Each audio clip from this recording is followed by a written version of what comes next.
Recorded Books presents The Proposal by Mary Balogh, narrated by Rebecca DeLieu and directed by Jennifer O'Donnell.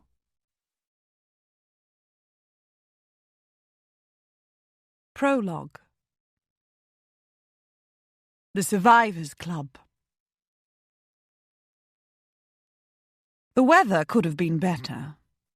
Low clouds scudded across the sky, blown along by a brisk wind, and rain that had been threatening all day had started to fall. The sea was rough and metal grey. A chill dampness penetrated even to the interior of the carriage, making its sole occupant glad of his heavy greatcoat. His spirits were not to be dampened, however, even though he would have preferred sunshine. He was on his way to Penderys Hall in Cornwall, country seat of George Crabbe, Duke of Stanbrook. His Grace was one of the 6 people he loved most in the world. A strange admission, perhaps, when 5 of those people were men. They were the 6 people he trusted most in the world, then. Though trust seemed too impersonal a word, and there was nothing impersonal about his feelings for these friends. They were all going to be at Penderys for the next 3 weeks or so. They were a group of survivors of the Napoleonic Wars.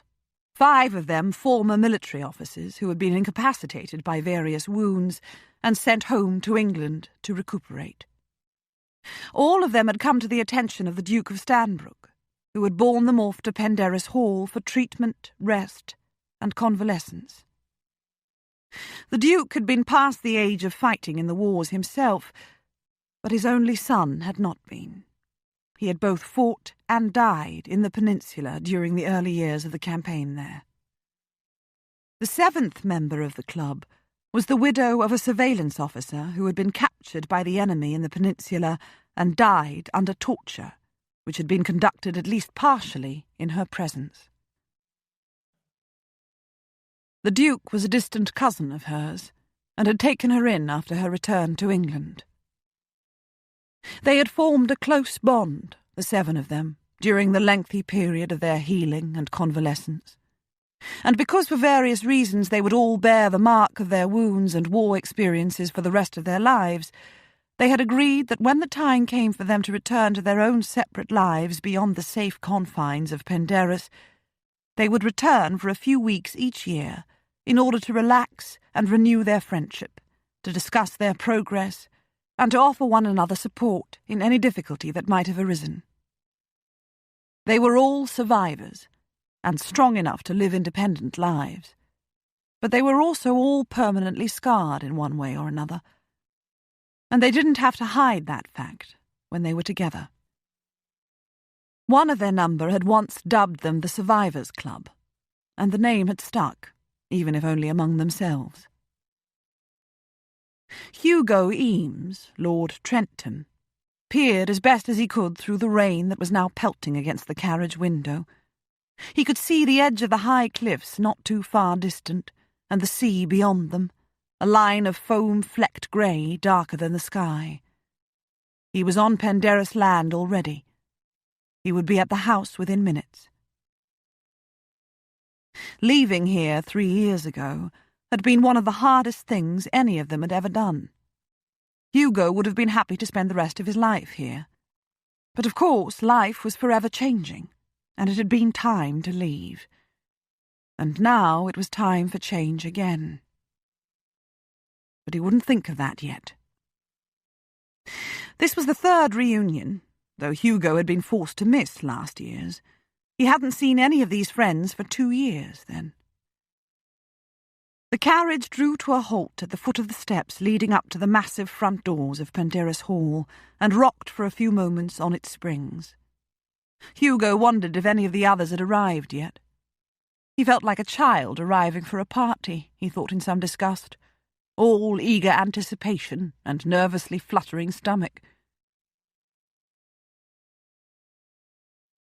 The doors of the house opened, and the Duke himself stepped between them. He proceeded down the steps despite the rain, and reached the foot of them as the coachman opened the carriage door, and Hugo vaulted out without waiting for the steps to be put down. "George," he said. He was not the sort of man who normally hugged other people, or even touched them unnecessarily, but it might very well have been he who initiated the tight hug in which they were both soon enveloped. "Goodness me," the Duke said, loosening his hold after a few moments and taking a step back in order to look Hugo over. "You haven't shrunk in 2 years, Hugo, have you? In either height or breadth. You are one of the few people who can make me feel small. Come inside out of the rain, and I shall check my ribs to discover how many you have crushed." He was not the first to arrive, Hugo saw, as soon as they were inside the great hall. Flavian was there to greet him. Flavian Arnott, Viscount Ponsonby. And Rafe was there too. Rafe Stockwood, Earl of Berwick. "Hugo," Flavian said, raising a quizzing glass to his eye and affecting bored languor. "You big, ugly bear. It is surprisingly good to see you." "Flavian, you slight, beautiful boy," Hugo said, striding toward him, his boot heels ringing on the tiled floor. "It is good to see you, and I'm not even surprised about it." They wrapped their arms about each other and slapped each other's back. "Hugo," Rafe said, "it feels like just yesterday that we saw you last. You look the same as ever. Even your hair still looks like a freshly shorn sheep. And that scar across your face still makes you look like someone I wouldn't want to meet in a dark alley, Rafe," Hugo said as the two of them came together and hugged. "Are the others not here yet?" But even as he spoke, he could see over Rafe's shoulder that Imogen was coming downstairs. Imogen Hayes, Lady Berkeley. "Hugo," she said as she hurried toward him, both hands extended. "Oh, Hugo." She was tall and slender and graceful. Her dark blonde hair was dressed in a chignon at the back of her head, but the very severity of the style merely emphasized the perfect beauty of her rather long Nordic face, with its high cheekbones, wide, generous mouth, and large blue-green eyes. It also emphasized the almost marble impassivity of that face. That had not changed from 2 years ago. "Imogen." He squeezed her hands, and then drew her into a close embrace. He breathed in the familiar scent of her. He kissed one of her cheeks and looked down at her. She raised one hand and traced a line between his eyebrows with the tip of her forefinger. "You still frown," she said. "He still scowls," Rafe said. "Dash it! But we missed you last year, Hugo. Flavian had no one to call ugly. He tried it on me once, but I persuaded him not to repeat the experiment." "He had me mortally terrified, Hugo," Flavian said. "I wished you were here to hide behind. I hid behind Imogen instead." "To answer your earlier question, Hugo," the Duke said, clapping a hand on his shoulder, "you are the last to arrive, and we've been all impatience. Ben would have come down to greet you, but it would have taken him rather too long to get down the stairs, only to have to go up them again almost immediately. Vincent stayed in the drawing-room with him. Come on up. You can go to your room later." "I ordered the tea tray as soon as Vincent heard your carriage approaching," Imogen said. "But doubtless I will be the only one drinking from the pot. It is what I get for allying myself with a horde of barbarians." "Actually," Hugo said, "a cup of hot tea sounds like just the thing, Imogen. I hope you've ordered better weather for tomorrow and the next few weeks, George." "It's only March," the Duke pointed out as they made their way upstairs. "But if you insist, Hugo, sunshine it will be for the rest of your stay here. Some people look rugged, but are mere hothouse plants in reality." Sir Benedict Harper was on his feet when they entered the drawing-room. He was leaning on his canes, but his full weight was not on them, and he actually walked toward Hugo. So much for those experts who had called him fool for refusing to have his crushed legs amputated after his horse had been shot from under him. He had sworn he would walk again, and he was doing just that, after a fashion. "Hugo," he said, You are a sight for sore eyes. Have you doubled in size, or is it just the effect of the greatcoat?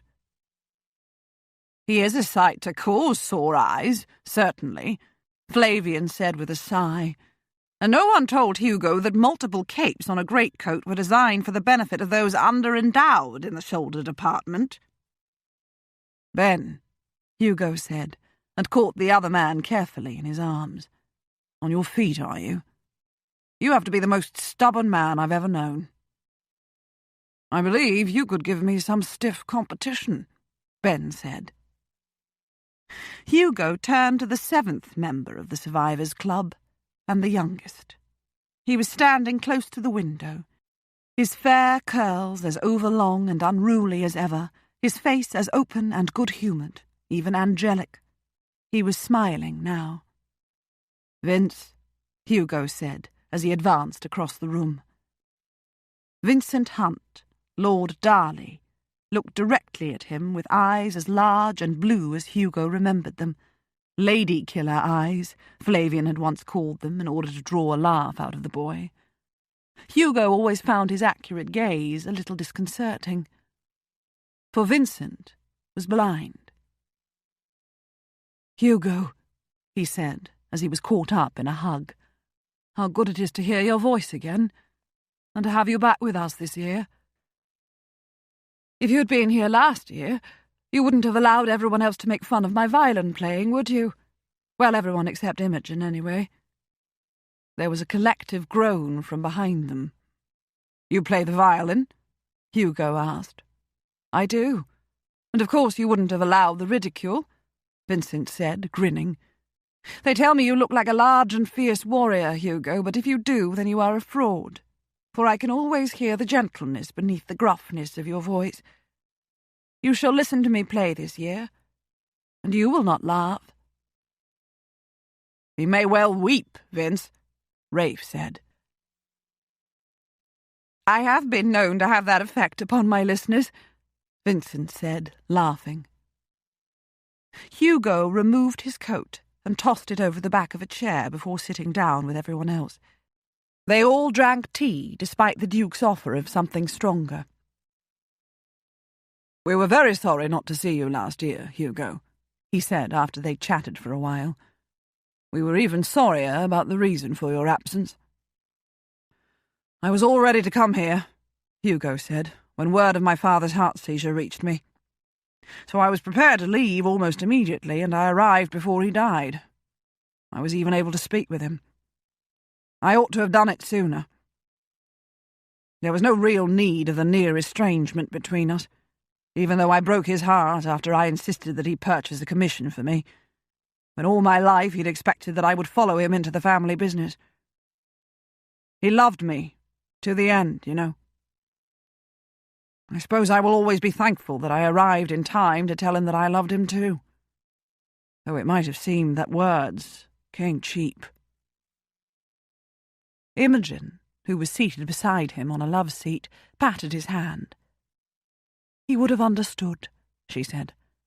"People do understand the language of the heart, you know, even if the head doesn't always comprehend it." They all looked at her for a silent moment, including Vincent. "He left a small fortune to Fiona, my stepmother," Hugo said, "and a large dowry to Constance, my half-sister, but he left the bulk of his vast business and trading empire to me. I am indecently wealthy." He frowned.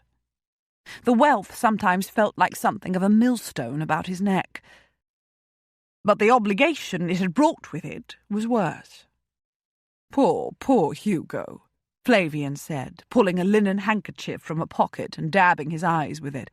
"My heart bleeds for you." "He expected me to take over the running of the businesses," Hugo said. "Not that he demanded it. He just expected that it was what I would want.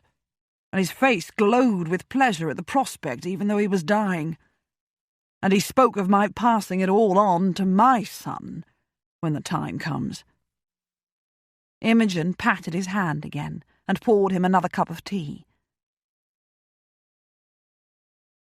"The thing is," Hugo said, "that I've been happy with my quiet life in the country. I was happy in my cottage for 2 years, and I've been happy at Crosslands Park for the past year, though of course it was bought with some of my newfound wealth. I've been able to excuse my procrastination by telling myself that this is a year of mourning, and it would be unseemly to rush into action, as though all I ever wanted was his fortune. But the anniversary of his death is tomorrow. I have no further excuse." "We've always told you, Hugo," Vincent said, "that being a recluse is not really suited to your nature." "More specifically," Ben said, "we've compared you to an unexploded firecracker, Hugo, just waiting for a spark to ignite it." Hugo sighed. "I like my life as it is," he said. "So the fact that you were given your title as a reward for extraordinary valour is to mean nothing after all?" Rafe asked. "You're planning to return to your middle-class roots, Hugo?" Hugo frowned again. "I never left them," he said. "I've never wanted to be a member of the upper classes. I would despise them all collectively, as my father always did, if it were not for the 6 of you. Purchasing Crosslands might have seemed a bit pretentious, but I wanted my own little bit of the country in which to be at peace, that's all." "And it will always be there for you," the Duke said. "It will be a quiet retreat when the press of business is getting you down." "It's the son part that's getting me down now," Hugo said. "He would have to be legitimate, wouldn't he? I would have to have a wife in order to produce him. That's what's facing me after I leave here. I've decided. I have to find a wife. Perish the thought. Pardon me, Imogen. I've nothing whatsoever against women. I just don't really want one permanently in my life. Or in my home." "You're not looking for romance or romantic love, then, Hugo?" Flavian asked. "That's very wise of you, old chap. Love is the very devil, and to be avoided as one would the plague." The lady to whom Flavian had been betrothed when he went to war had broken off their engagement when she found herself unable to cope with the wounds he brought home from the peninsula. Within 2 months she'd married someone else, a man he had once considered his best friend. "Do you have anyone in mind, Hugo?" the Duke asked. "Not really." Hugo sighed. "I have an army of female cousins and aunts who would be only too delighted to present me with a parade of possibilities, if I were to say the word, even though I've neglected them all shamefully for years. But I would feel out of control from the first moment. I would hate that. Actually, I was hoping someone here would have some advice for me on how to go about finding a wife, that is." That silenced them all. "It's actually quite simple, Hugo," Rafe said at last. "You approach the first reasonably personable woman you see, tell her that you are a lord, and indecently wealthy to boot, and ask her if she would fancy marrying you. Then you stand back and watch her trip all over her tongue in her eagerness to say yes." The others laughed. "It is that easy, is it?" Hugo said. "What a huge relief. I shall go down onto the beach tomorrow, then, weather permitting, and wait for reasonably personable women to hove by. My problem will be solved even before I leave Penderys." "Oh, not women, Hugo," Ben said. "Not plural. They will be fighting over you, and there's much to fight over, even apart from your title and wealth. Go down to the beach and find one woman. We'll make it easy for you and stay away from there all day. For me, of course, that will be simple, since I don't have a decent pair of legs with which to get down there anyway." "Now that we have your future satisfactorily settled, Hugo," the Duke said, getting to his feet, "we will allow you to go to your room to freshen up and change and perhaps rest before dinner. We will, however, discuss the matter more seriously during the coming days. Perhaps we will even be able to suggest some practical course of action. In the meanwhile, let me just say how very splendid it is to have the Survivors' Club all together again this year. I have longed for this moment." Hugo gathered up his greatcoat and left the room with the Duke, feeling all the seductive comfort and pleasure of being back at Penderys in company with the 6 people who meant most to him in the world. Even the rain pattering against the window panes only served to add a feeling of coziness.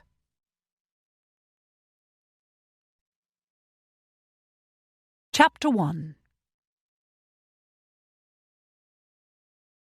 Gwendolen Grayson, Lady Muir, hunched her shoulders and drew her cloak more snugly about her. It was a brisk, blustery March day, made chillier by the fact that she was standing down at the fishing harbour below the village where she was staying.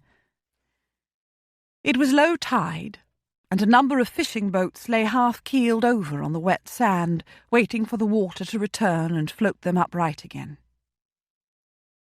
She should go back to the house. She had been out for longer than an hour, and part of her longed for the warmth of a fire and the comfort of a steaming cup of tea. Unfortunately, though, Vera Parkinson's home was not hers, only the house where she was staying for a month, and she and Vera had just quarrelled, or at least Vera had quarrelled with her and upset her. She was not ready to go back yet. She would rather endure the elements. She couldn't walk to her left. A jutting headland barred her way. To the right, though, a pebbled beach beneath high cliffs stretched into the distance. It would be several hours yet before the tide came up high enough to cover it. Gwen usually avoided walking down by the water, even though she lived close to the sea herself at the dower house of Newbury Abbey in Dorsetshire. She found beaches too vast, cliffs too threatening, the sea too elemental. She preferred a smaller, more ordered world, over which she could exert some semblance of control, a carefully cultivated flower garden, for example. But today she needed to be away from Vera a while longer, and from the village and country lanes where she might run into Vera's neighbours and feel obliged to engage in cheerful conversation. She needed to be alone, and the pebbled beach was deserted for as far into the distance as she could see before it curved inland. She stepped down onto it. She realised after a very short distance, however, why no one else was walking here. For though most of the pebbles were ancient and had been worn smooth and rounded by thousands of tides, a significant number of them were of more recent date, and they were larger, rougher, more jagged. Walking across them was not easy, and wouldn't have been even if she'd had 2 sound legs. As it was, her right leg had never healed properly from a break 8 years ago, when she'd been thrown from her horse.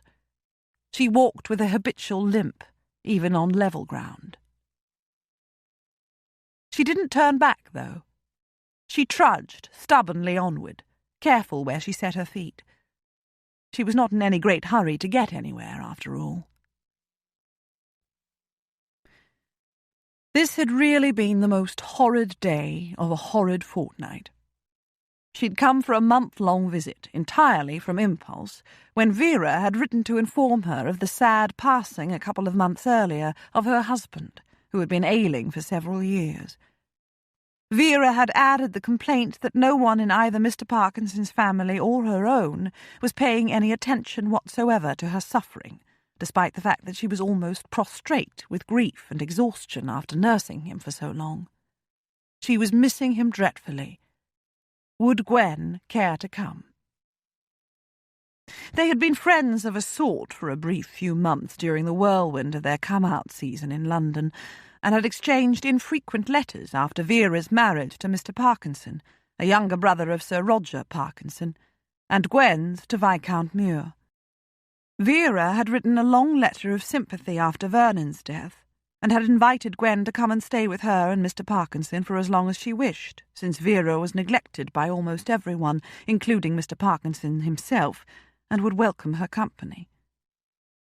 Gwen had declined the invitation then, but she had responded to Vera's plea on this occasion despite a few misgivings. She knew what grief and exhaustion and loneliness after the death of a spouse felt like. It was a decision she had regretted almost from the first day. Vera, as her letters had suggested, was a moaner and whiner, and while Gwen tried to make allowances for the fact that she had tended a sick husband for a few years and had just lost him, she soon came to the conclusion that the years since their come-out had soured Vera and made her permanently disagreeable. Most of her neighbours avoided her whenever possible. Her only friends were a group of ladies who much resembled her in character. Sitting and listening to their conversation felt very like being sucked into a black hole and deprived of enough air to breathe, Gwen had been finding. They knew only how to see what was wrong in their lives and in the world, and never what was right. And that was precisely what she was doing now when thinking of them, Gwen realised with a mental shake of the head. Negativity could be frighteningly contagious. Even before this morning she'd been wishing that she'd not committed herself to such a long visit. 2 weeks would have been quite sufficient. She would actually be going home by now. But she had agreed to a month, and a month it would have to be. This morning, however, her stoicism had been put to the test. She had received a letter from her mother, who lived at the dower house with her, and in it her mother had recounted a few amusing anecdotes involving Sylvie and Leo, Neville and Lily's elder children. Neville, Earl of Kilbourne, was Gwen's brother and lived at Newbury Abbey itself. Gwen read that part of the letter aloud to Vera at the breakfast table in the hope of coaxing a smile or a chuckle from her. Instead, she'd found herself at the receiving end of a petulant tirade, the basic thrust of which was that it was very easy for Gwen to laugh at and make light of her suffering when Gwen's husband had died years ago and left her very comfortably well off, and when she had had a brother and mother both willing and eager to receive her back into the family fold, and when her sensibilities did not run very deep anyway. It was easy to be callous and cruel when she'd married for money and status instead of love. Everyone had known that truth about her during the spring of their come-out, just as everyone had known that she, Vera, had married beneath her because she and Mr. Parkinson had loved each other to distraction, and nothing else had mattered. Gwen had stared mutely back at her friend when she finally fell silent, apart from some wrenching sobs into her handkerchief. She dared not open her mouth. She might have given the tirade right back, and thereby have reduced herself to the level of Vera's own spitefulness. She wouldn't be drawn into an unseemly scrap. But she almost vibrated with anger, and she was deeply hurt. "I'm going out for a walk, Vera," she had said at last, getting to her feet and pushing back her chair. "When I return, you may inform me whether you wish me to remain here for another 2 weeks as planned, or whether you would prefer that I return to Newbury without further delay." She would have to go by post, or the public stagecoach. It would take the best part of a week for Neville's carriage to come for her, after she wrote to inform him that she needed it earlier than planned. Vera had wept harder and begged her not to be cruel, but Gwen had come out anyway. She would be perfectly happy, she thought now, if she never returned to Vera's house. What a dreadful mistake it had been to come, and for a whole month, on the strength of a very brief and long-ago acquaintance. Eventually she rounded the headland she had seen from the harbour and discovered that the beach, wider here, stretched onward, seemingly to infinity, and that in the near distance the stones gave way to sand, which would be far easier to walk along. However, she must not go too far. Although the tide was still out, she could see that it was definitely on the way in, and in some very flat places it could rush in far faster than one anticipated. She had lived close to the sea long enough to know that. Besides, she couldn't stay away from Vera's forever, though she wished she could. She must return soon. Close by, there was a gap in the cliffs, and it looked possible to get up onto the headland high above if one was willing to climb a steep slope of pebbles and then a slightly more gradual slope of scrubby grass. If she could just get up there, she would be able to walk back to the village along the top instead of having to pick her way back across these very tricky stones. Her weak leg was aching a bit, she realised. She had been foolish to come so far. She stood still for a moment and looked out to the still distant line of the incoming tide, and she was hit suddenly and quite unexpectedly, not by a wave of water, but by a tidal wave of loneliness, one that washed over her and deprived her of both breath and the will to resist. Loneliness? She never thought of herself as lonely.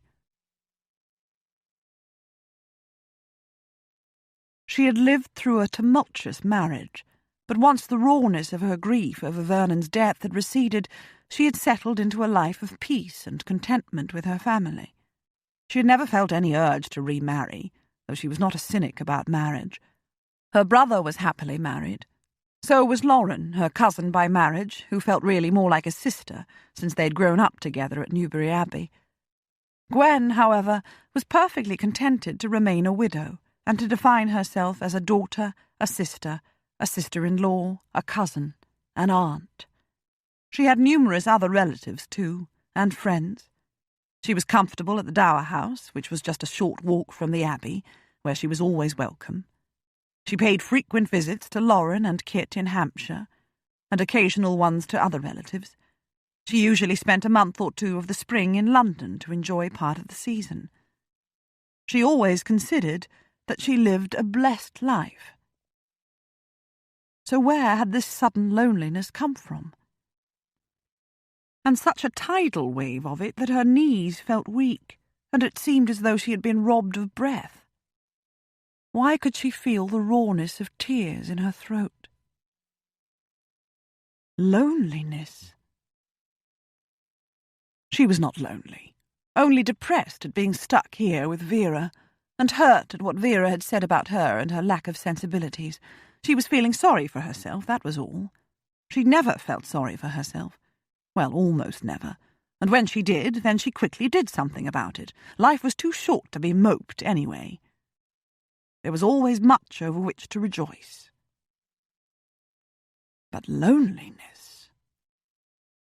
How long had it been lying in wait for her, just waiting to pounce? Was her life really as empty as it seemed at this moment of almost frightening insight? As empty as this vast, bleak beach? Ah, she hated beaches. Gwen gave her head another mental shake and looked first back the way she had come and then up the beach to the steep path between the cliffs. Which should she take? She hesitated for a few moments and then decided upon the climb. It didn't look quite steep enough to be dangerous, and once up it, she would surely be able to find an easy route back to the village. The stones on the slope were no easier underfoot than those on the beach had been. In fact, they were more treacherous, for they shifted and slid beneath her feet as she climbed higher. By the time she was halfway up, she wished she'd stayed on the beach, but it would be as difficult now to go back down as it was to continue upward. And she could see the grassy part of the slope not too far distant. She climbed doggedly onward. And then disaster struck. Her right foot pressed downward upon a sturdy-looking stone, but it was loosely packed against those below it, and her foot slid sharply downward until she landed rather painfully on her knee, while her hands spread to steady herself against the slope.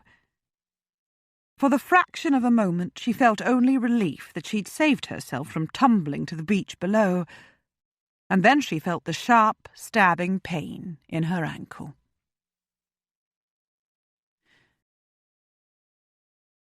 Gingerly she raised herself to her left foot and tried to set the right foot down beside it.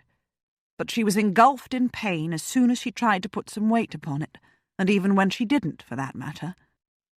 She exhaled a loud "oh" of distress and turned carefully about so that she could sit on the stones, facing downward toward the beach. The slope looked far steeper from up here, Oh, she'd been very foolish to try the climb.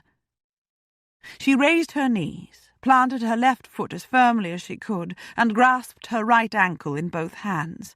She tried rotating the foot slowly, her forehead coming to rest on her raised knee as she did so. It was a momentary sprain, she told herself, and would be fine in a moment. There was no need to panic. But even without setting the foot down again, she knew she was deceiving herself. It was a bad sprain, perhaps worse. She could not possibly walk. And so, panic came despite her effort to remain calm. However was she going to get back to the village? And no one knew where she was.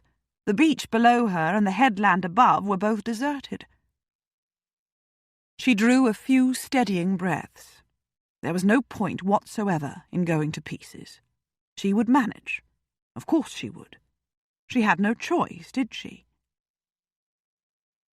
It was at that moment that a voice spoke, a male voice, from close by. It was not even raised. "In my considered opinion," the voice said, "that ankle is either badly sprained or actually broken. Either way, it would be very unwise to try putting any weight on it." Gwen's head jerked up, and she looked about her to locate the source of the voice. To her right, a man rose into sight part way up the steep cliff face beside the slope. He climbed down onto the pebbles and strode across them toward her as if there were no danger whatsoever of slipping. He was a great giant of a man with broad shoulders and chest and powerful thighs. His 5-caped greatcoat gave the impression of even greater bulk. He looked quite menacingly large, in fact. He wore no hat. His brown hair was cropped close to his head. His features were strong and harsh, his eyes dark and fierce, his mouth a straight, severe line, his jaw hard set. And his expression did nothing to soften his looks. He was frowning, or scowling, perhaps. His gloveless hands were huge. Terror engulfed Gwen and made her almost forget her pain for a moment. He must be the Duke of Stanbrook. She must have strayed onto his land, even though Vera had warned her to give both him and his estate a wide berth. According to Vera, he was a cruel monster who had pushed his wife to her death over a high cliff on his estate a number of years ago, and then claimed that she had jumped. What kind of woman would jump to her death in such a horrifying way? Vera had asked rhetorically. Especially when she was a duchess, and had everything in the world she could possibly need.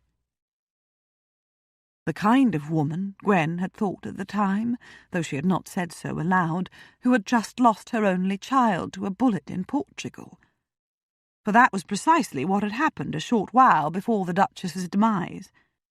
But Vera, along with the neighbourhood ladies with whom she consorted, chose to believe the more titillating murder theory, despite the fact that none of them, when pressed, could offer up any evidence whatsoever to corroborate it. But though Gwen had been sceptical about the story when she heard it, she was not so sure now. He looked like a man who could be both ruthless and cruel, even murderous. And she had trespassed on his land, his very deserted land. She was also helpless to run away.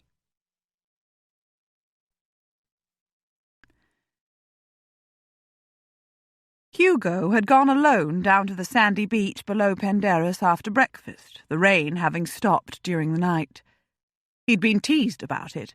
Flavian had told him to be sure to bring his future bride back to the house so that they could all meet her and decide if they approved his choice. They had all made merry at his expense. Hugo had informed Flavian where he could go and how he could get there, though he had been immediately obliged to apologize as he had used a soldier's language in Imogen's hearing. The beach had always been his favourite part of the estate.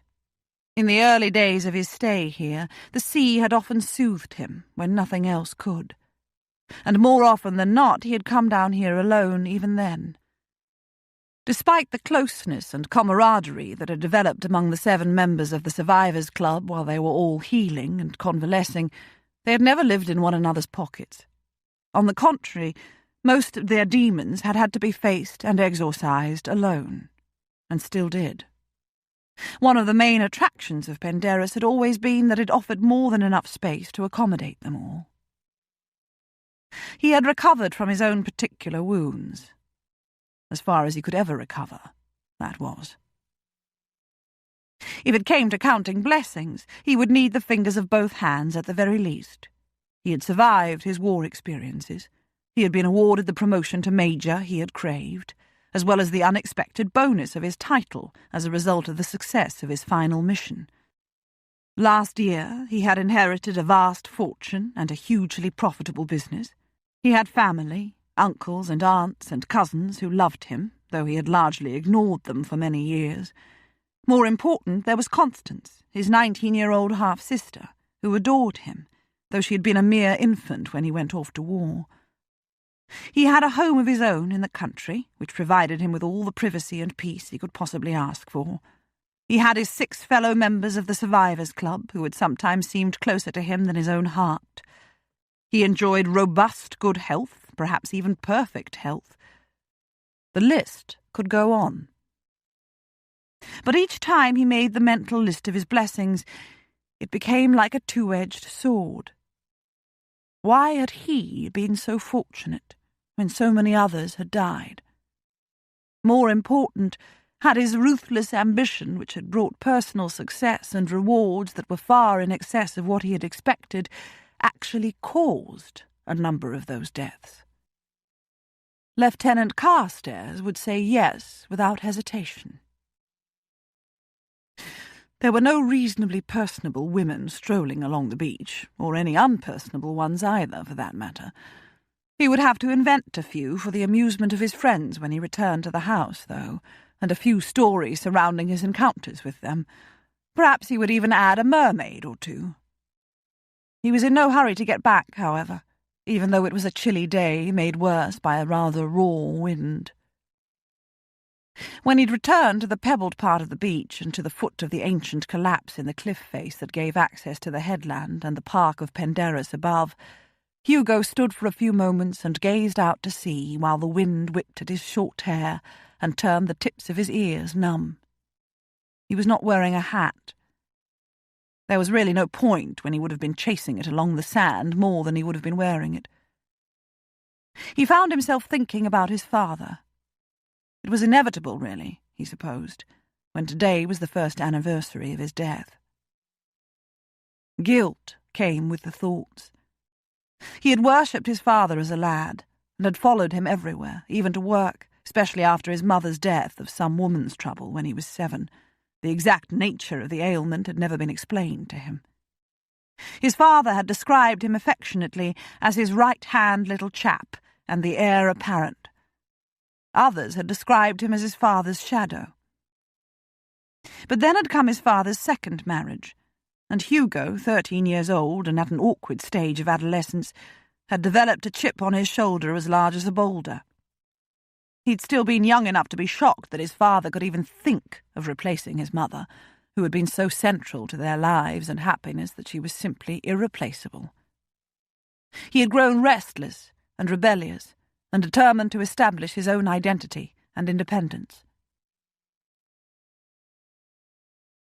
Looking back now, he could see that his father hadn't loved him less, or dishonoured the memory of Hugo's mother, just because he'd married a pretty, demanding young wife and soon had a new daughter upon whom to dote. But growing young boys cannot always see their world rationally. Further evidence of that was the fact that he, Hugo, had adored Constance from the moment of her birth, when he might have been expected to hate or resent her. It was the stage of his life, fairly typical of boys his age, that he might well have outgrown with a minimum of harm to all concerned, if there'd not been something else to tip the balance. But there had been that something else, and the balance had been tipped irretrievably when he was not even quite 18. And he had decided quite abruptly that he would be a soldier. Nothing would dissuade him, even the argument that he didn't have the character for such a rough life. If anything, that argument only made him the more stubborn and the more determined to succeed. His father, disappointed and saddened, had finally purchased a commission in an infantry regiment for his only son. But it was to be the one and only purchase. He had made that clear. Hugo was on his own after that. He would have to earn his promotions, not have them bought by his wealthy father, as most other officers did. Hugo's father had always rather despised the upper classes, for whom privilege and idleness often went hand in hand. Hugo had proceeded to earn those promotions. He had actually liked the fact that he was on his own.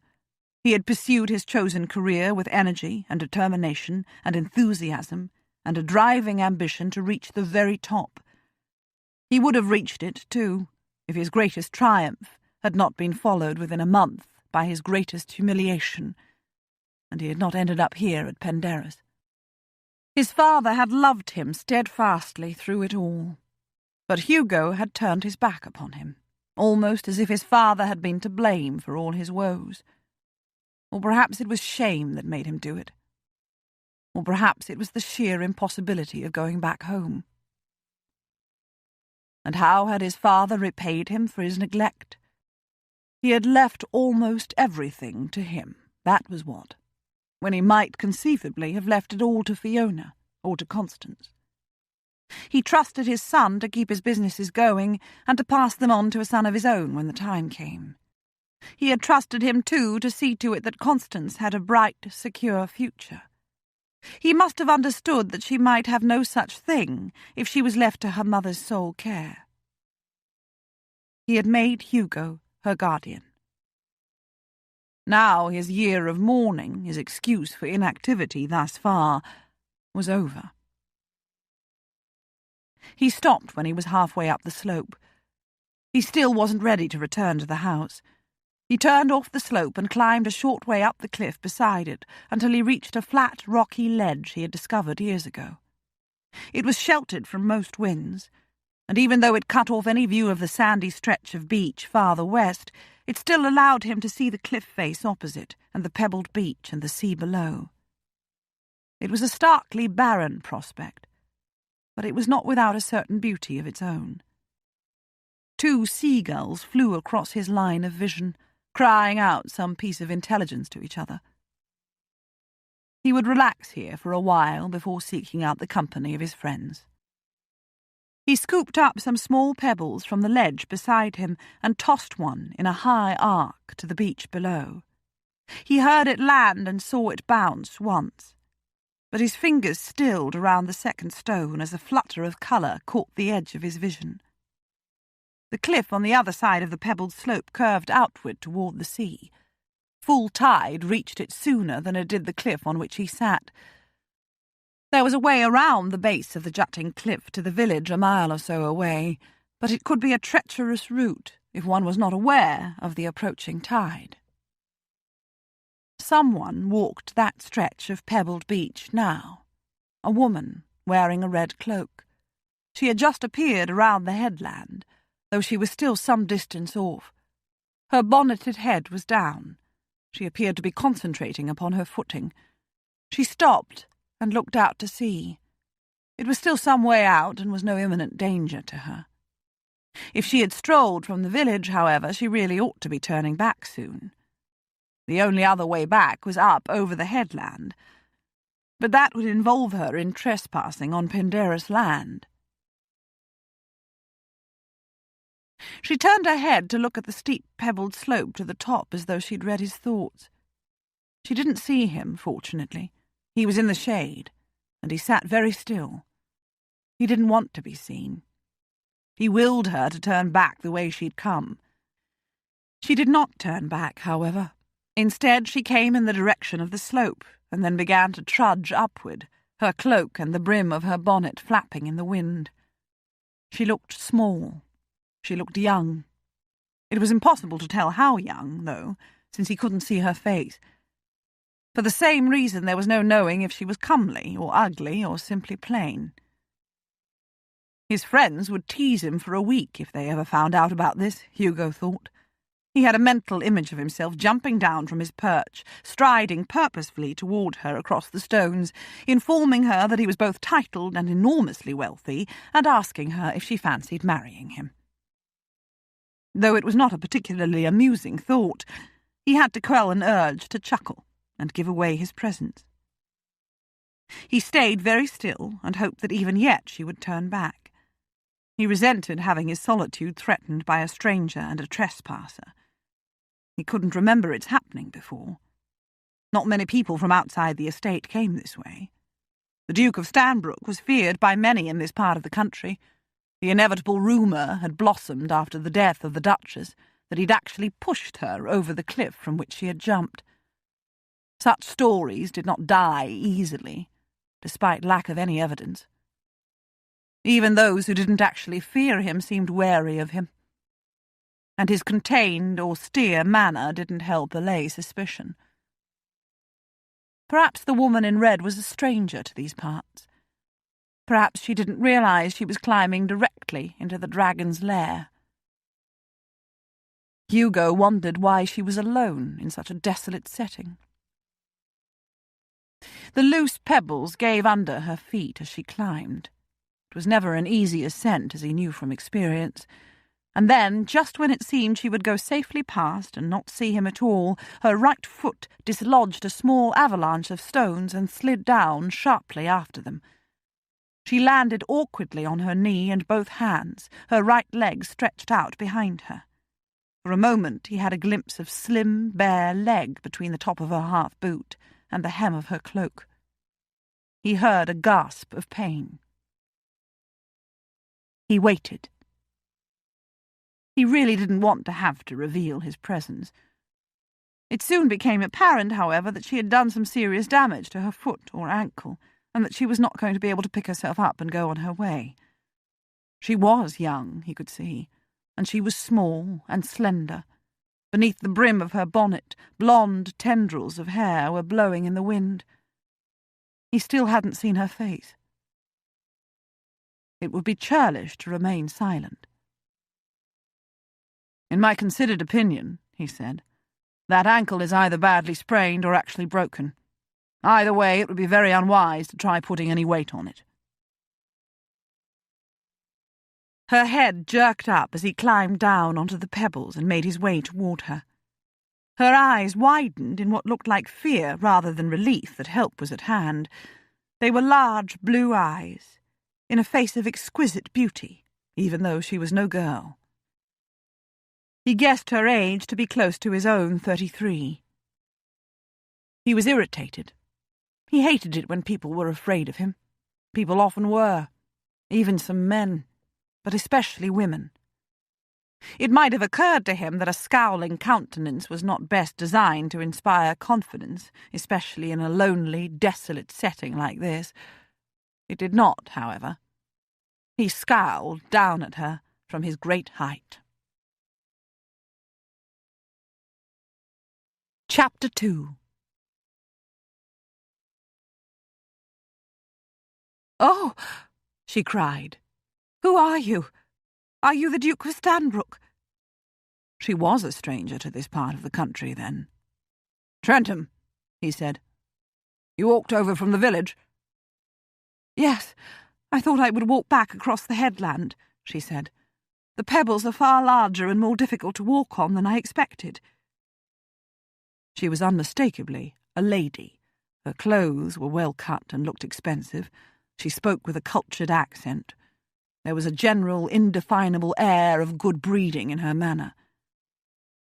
He would not hold it against her. "I better take a look at that ankle," he said. "Oh, no," she recoiled in horror. "That will be quite unnecessary, thank you, Mr. Trentham. It is my weak ankle. It will be fine in a moment, and I shall be on my way again." Ladies and their sense of dignity, and their denial of unpleasant reality. "I'll take a look anyway." He went down on his haunches and held out one large hand. She looked at it, leaned back on her hands, bit her lip, and gave no further argument. He rested her boot on his hand and felt her ankle with the other hand, careful not to cause her undue pain. He didn't think it was broken, though he was reluctant to remove her half-boot for a more thorough examination. The boot was providing some support if there really was a break. Her ankle was already swelling, though. Some damage had been done. She was not going to be walking back to the village or anywhere else today, not even with the assistance of an arm to lean upon. More was the pity. She was still biting her lip when he looked up at her. Her face was ashen and taut with pain, and perhaps embarrassment. He had bared her leg almost to the knee. There was a ragged hole in her silk stocking there, he could see, and her knee was grazed and even slightly bleeding. He reached into the pocket of his greatcoat, where he had put a clean linen handkerchief this morning. He shook it out, folded it 3 times across the bias, and wrapped it about her knee before securing it with a firm knot below the kneecap. Then he lowered her cloak and stood up. There were splashes of colour high on her cheekbones. Why the devil, he thought as he gazed down at her, had she not stayed down on the beach where she belonged, or taken more care as she climbed the slope? But one thing was clear. He couldn't simply leave her here. "You're going to have to come to Penderys," he said, none too graciously. "A physician ought to look at that ankle as soon as possible, and clean and bandage your knee properly. I am not a physician." "Oh, no," she cried in dismay. "Not Penderys. Is it even close? I didn't realise. I was advised to give it a wide berth. Do you know the Duke of Stanbrook?" "I'm a guest at his home," he said curtly. "Now we can do this the hard way, ma'am. I can hoist you to one foot and support you about the waist while you hop along at my side, but I warn you it is some distance to the house. Or we can do it the easy way, and I will simply carry you." "Oh, no," she cried again, more forcefully this time, and half shrank away from him. "I weigh a ton. Besides—" "I doubt it, ma'am," he said. "I believe I'm quite capable of carrying you without dropping you or doing permanent damage to my back." He bent over her, wrapped one arm about her shoulders while he slid the other beneath her knees, and straightened up with her. She freed one arm hastily from her cloak and flung it about his neck, but it was quickly obvious that she was startled and alarmed, and then very indignant. He had, of course, offered her a choice, but had not waited for her to make it. But really there had been no choice. Only a daft woman would have chosen to hop along at his side merely to preserve a bit of feminine dignity. He strode upward with her as best he could while allowing for the give of the pebbles. "Do you always," she asked him, her voice breathless and coldly haughty, "do exactly as you please, Mr. Trentham, even when you appear to be offering an option to your victims?" "Victims?" "Besides," she continued, without giving him a chance to answer her question, "I would have chosen neither option, sir. I would prefer to make my own way home on my own 2 feet. "That would be downright silly," he said, not even trying to hide the scorn he was feeling. "Your ankle is in a bad way." She smelled good. It was not the sort of perfume that all too many women splashed all over themselves, the sort that assaulted one's nasal passages and throat and set one to sneezing and coughing. He suspected that it was a very expensive fragrance. It clung enticingly about her person, but didn't invade his own. Her dress was a pale mushroom colour, and appeared to be made of finest wool. Expensive wool. This was no impoverished lady. Just a careless and silly one. And were not ladies supposed to be trailed by maids and assorted chaperones wherever they went? Where was her entourage? He might have been saved from personal involvement if she'd been properly accompanied. "That ankle is always troublesome," she said. "I'm accustomed to it. I habitually limp. I fell from a horse and broke it a number of years ago, and it was not set properly. I really must ask you to put me down and allow me to go on my way." "It's badly swollen," he said. If you've come from the village, you've a mile to go to get back there. How long do you estimate it would take you to hop or crawl that distance?" "I believe," she said, her voice cool and disdainful, "that is my concern, Mr. Trentham, not yours. But you are the type of man who must always be right, I perceive, while other people must always be wrong, at least in your estimation." Well, good Lord!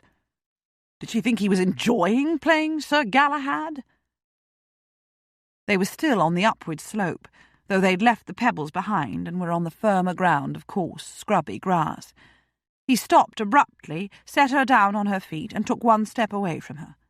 He clasped his hands behind his back and looked steadily at her with an expression that had used to wither soldiers in their tracks. He was actually going to enjoy this. "Thank you," she said with chilly hauteur, though she had the grace to look suddenly apologetic. "I thank you for coming to my assistance, sir. You could easily have avoided doing so.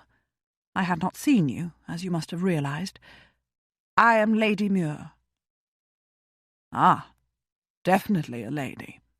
She probably expected him to bow and scrape and tug on his forelock. She took one step back from him and collapsed in an undignified heap on the ground. He stood looking down at her and pursed his lips. She would not like that loss to her dignity. She rose to her knees, set her hands flat on the ground, and laughed. It was a merry sound of pure amusement, though it did end in a little hiccup of pain. "Mr. Trentham," she said, "you have my permission to say I told you so." "I told you so," he said. "One must not disoblige a lady, and it is Lord Trentham." Silly of him to insist upon that detail, perhaps, but she irritated him. She turned to sit on the ground. It was probably still damp from yesterday's rain, he thought. Serve her right. He gazed down at her with hard eyes and set jaw. She sighed as she looked up at him. Her face had turned pale again. He would wager that ankle was throbbing like 1,000 devils, maybe 5,000 after her attempt to put weight on it. "You gave me a choice a short while ago," she said, all the haughtiness gone from her voice, though a trace of her laughter remained. "And since I'm not a silly woman, or at least do not wish to appear silly, I choose the second. If the option is still open to me, that is. You would be quite within your rights to withdraw it now, but I would be much obliged if you would carry me to Penderras, Lord Trentham. Even though I find the thought of imposing my presence there deeply distressing, perhaps you would be good enough to lend me a carriage when we get there, so that I do not even have to enter the—" He bent and scooped her up again. As humble pie went, she had eaten a fair portion. He strode onward in the direction of the house. He didn't try to make conversation. He could only imagine the sort of reception he was going to get, and the sort of teasing he was going to have to endure for the rest of his stay at Penderras. "You are, or have been, a military gentleman, Lord Trentham," she said, breaking the silence a couple of minutes later. "I am right, am I not?" "What makes you say so?" he asked, without looking down at her. "You have the bearing of an officer," she said, "and the hard-jawed, intense-eyed look of a man accustomed to command." He looked down briefly at her. He didn't reply to her words. "Oh, this is going to be horribly embarrassing," she said a couple of minutes later as they approached the house.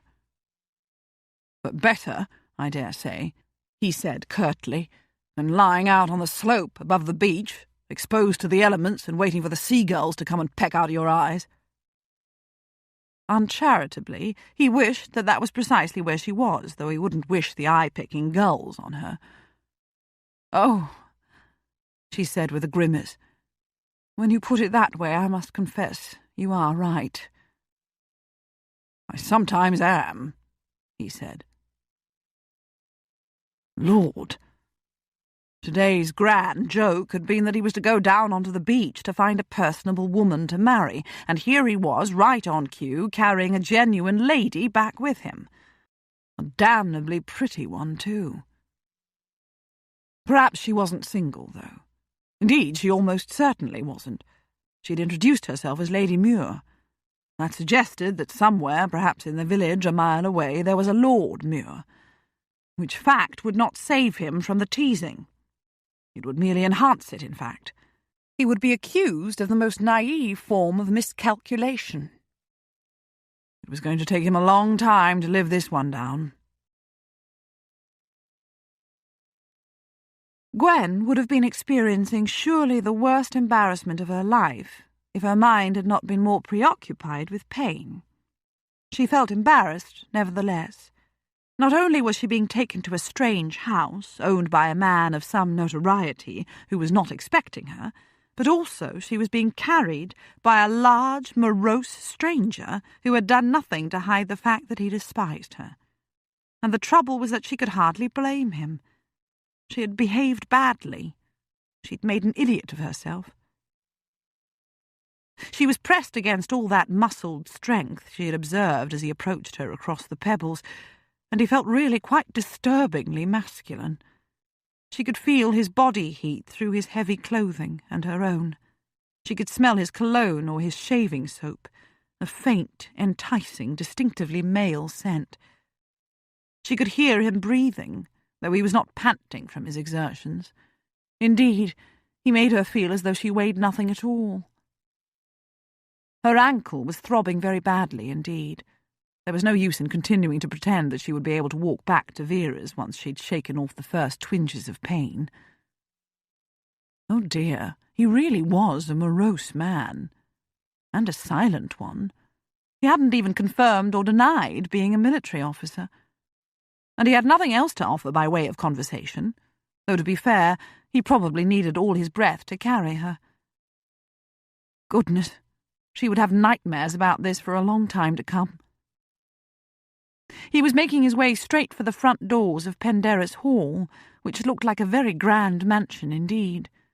He was, as she might have expected, totally ignoring her plea to be taken directly to the carriage house so that she might avoid the house altogether. She just hoped the Duke wasn't going to be close by when she was carried inside.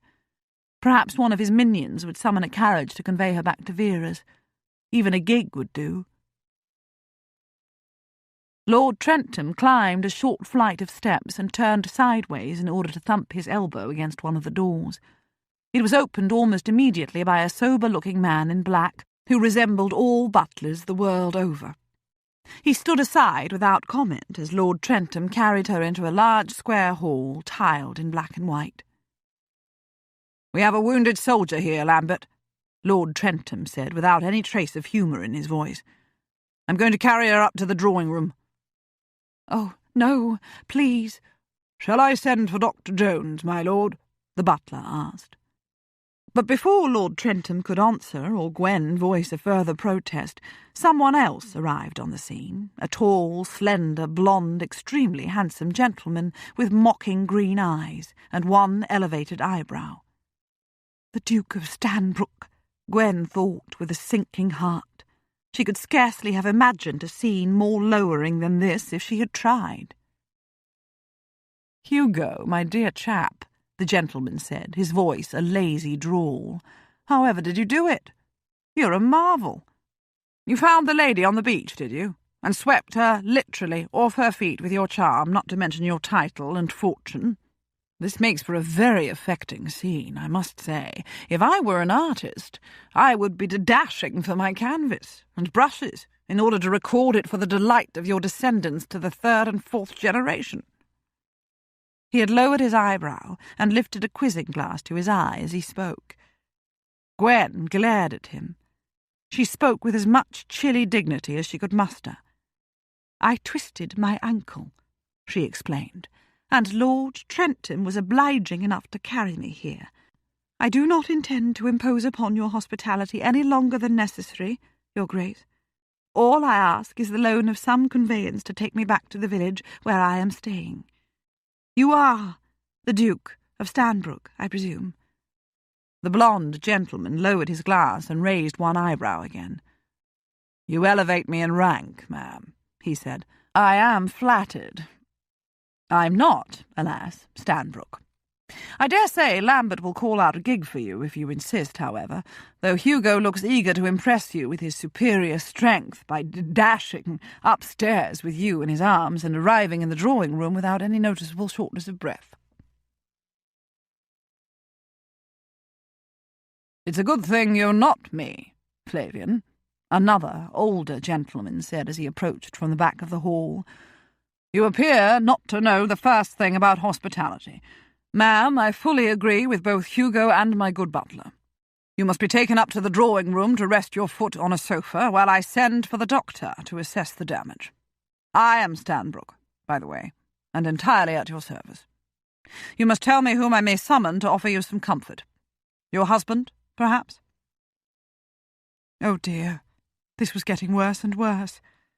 If there were just a dark hole in the middle of the hall, Gwen thought, she would be happy to have Lord Trentham drop her into it. The Duke was much as she had originally pictured him, tall, slender and elegant, with handsome, finely chiselled features and dark hair silvering at the temples. His manner was courtly, yet his grey eyes were contrastingly cold, and his voice chilly. He spoke of hospitality, but made her feel like the worst kind of intruder. "I am the widow of the late Viscount Muir," Gwen told the Duke. "I am a guest in the home of Mrs. Parkinson in the village." "Ah," the Duke said. "She lost her husband recently, I recall, after he'd suffered a lingering illness. But off you go on your way upstairs, Hugo.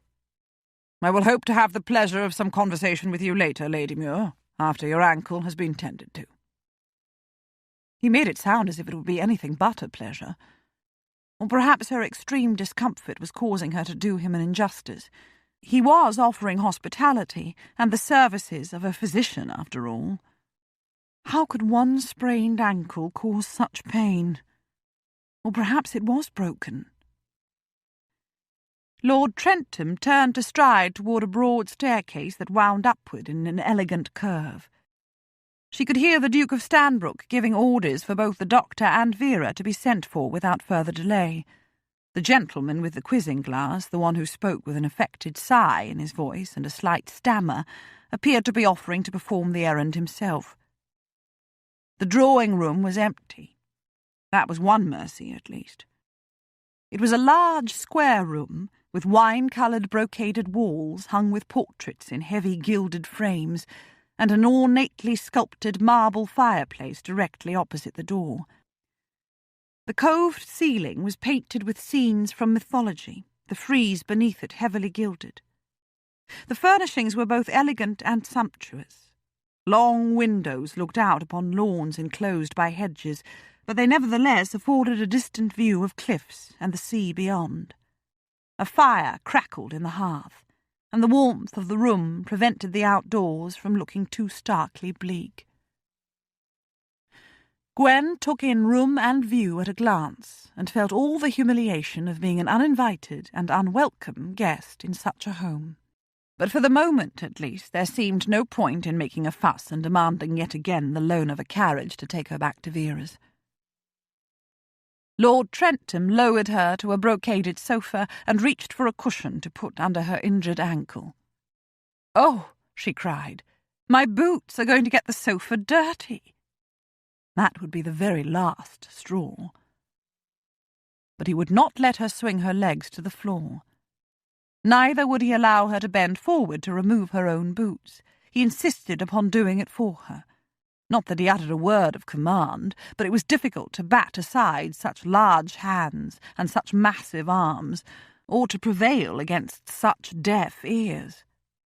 He had done her a kindness, she admitted grudgingly, but did he have to be so unpleasant about it? He undid the laces of her left boot and removed it without any trouble at all before placing it on the floor. He went far more slowly with the other boot. Gwen untied the ribbons of her bonnet, pulled it off her head, and dropped it over the side of the sofa so that she could rest her head back against the cushioned arm. She closed her eyes, and then pressed her head back harder and clenched her eyes more tightly as she was engulfed in a fresh wave of agony. He had surprisingly gentle hands, but it was not easy for him to ease off her boot, and once it was off, there was nothing left to support her foot or hold it firm against the swelling. She felt him lifted onto the cushion. But pain sometimes dulled sensibility, she thought a few moments later, as she felt his hands reach under her skirt, first to remove the handkerchief he had wrapped about her knee earlier, and then to roll down her torn stocking and ease it off over her foot. Warm fingers probed the swelling. "I don't believe anything's broken," Lord Trentham said, "but I can't be certain. You must keep your foot where it is until the doctor comes. The cut to your knee is superficial and will heal in a few days." She opened her eyes and was acutely aware of her bare foot and a length of bare leg elevated on the cushion. Lord Trentham was standing upright, his hands clasped at his back, his booted feet slightly apart, a military man at ease. His dark eyes were gazing very directly back into hers, and his jaw was set hard. He resented her being here, she thought. While she had tried very hard not to be, she resented being resented. "Most women," he said, "don't bear pain well. You do." He was insulting her sex, but complimenting her personally. Was she supposed to simper with gratitude? "You forget, Lord Trentham," she said, "that it is women who bear children. It is generally agreed that the pain of childbed is the worst pain there is." "You have children of your own?" he asked. "No." She closed her eyes again, and for no apparent reason continued, on a subject she almost never spoke of, even to those nearest and dearest to her. "I lost the only one I conceived. It happened after I was thrown from my horse and broke my leg." "What were you doing riding a horse when you were with child?" he asked. It was a good question, even if it was an impudent one, too. "Jumping hedges," she said, "including one neither Vernon, my husband, nor I had ever jumped before. His horse cleared it. Mine did not, and I was tossed off." There was a short silence.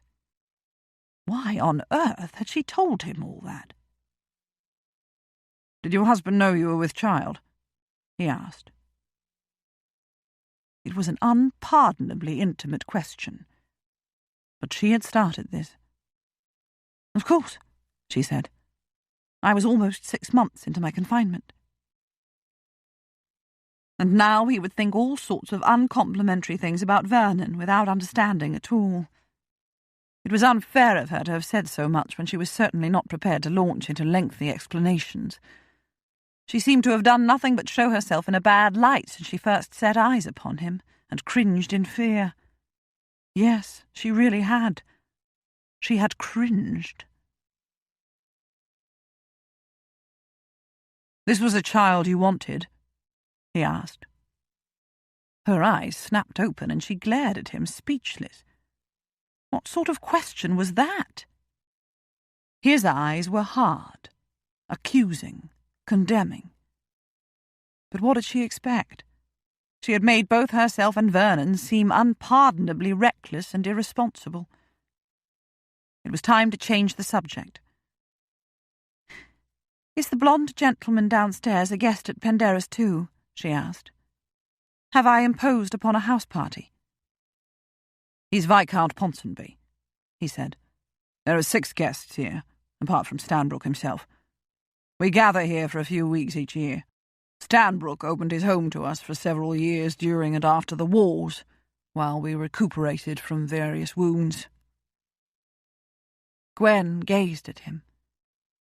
There was no outer sign of any wound that might have incapacitated Lord Trentham for that long. But she had been right about him. He was a military man. "You were or are all officers?" she asked. "Were," he said. 5 of us in the recent wars, Stanbrook in previous ones. His son fought and died in the Napoleonic Wars. Ah, yes, shortly before the Duchess leapt from the cliff top to her death. And the 7th person? She asked. A woman, he said. Widow of a surveillance officer who was tortured to death after being captured.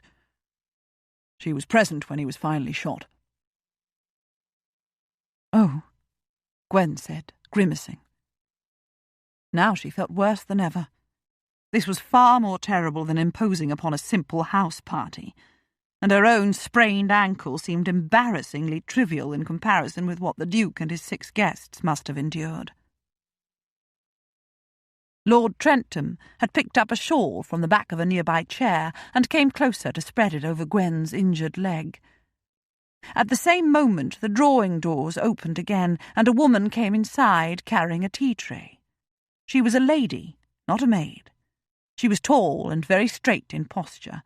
Her dark blonde hair was pulled back in a chignon, but the simplicity, even severity of the style emphasized the perfect bone structure of her oval face, with its finely sculpted cheekbones, straight nose, and blue-green eyes fringed with lashes a shade darker than her hair.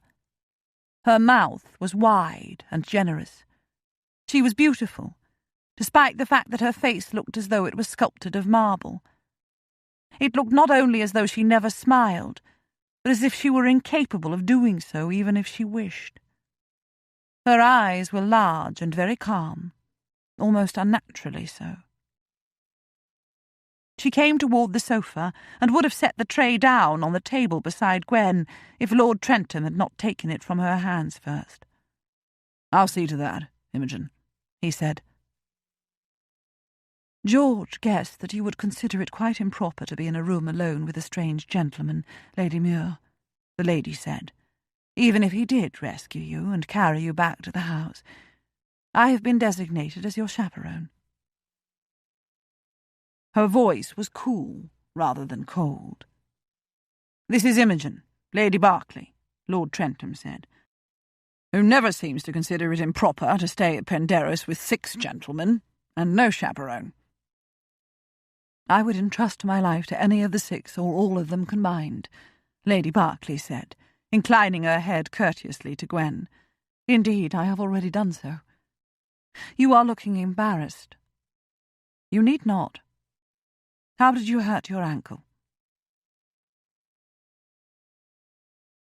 She poured 3 cups of tea as Gwen described what had happened.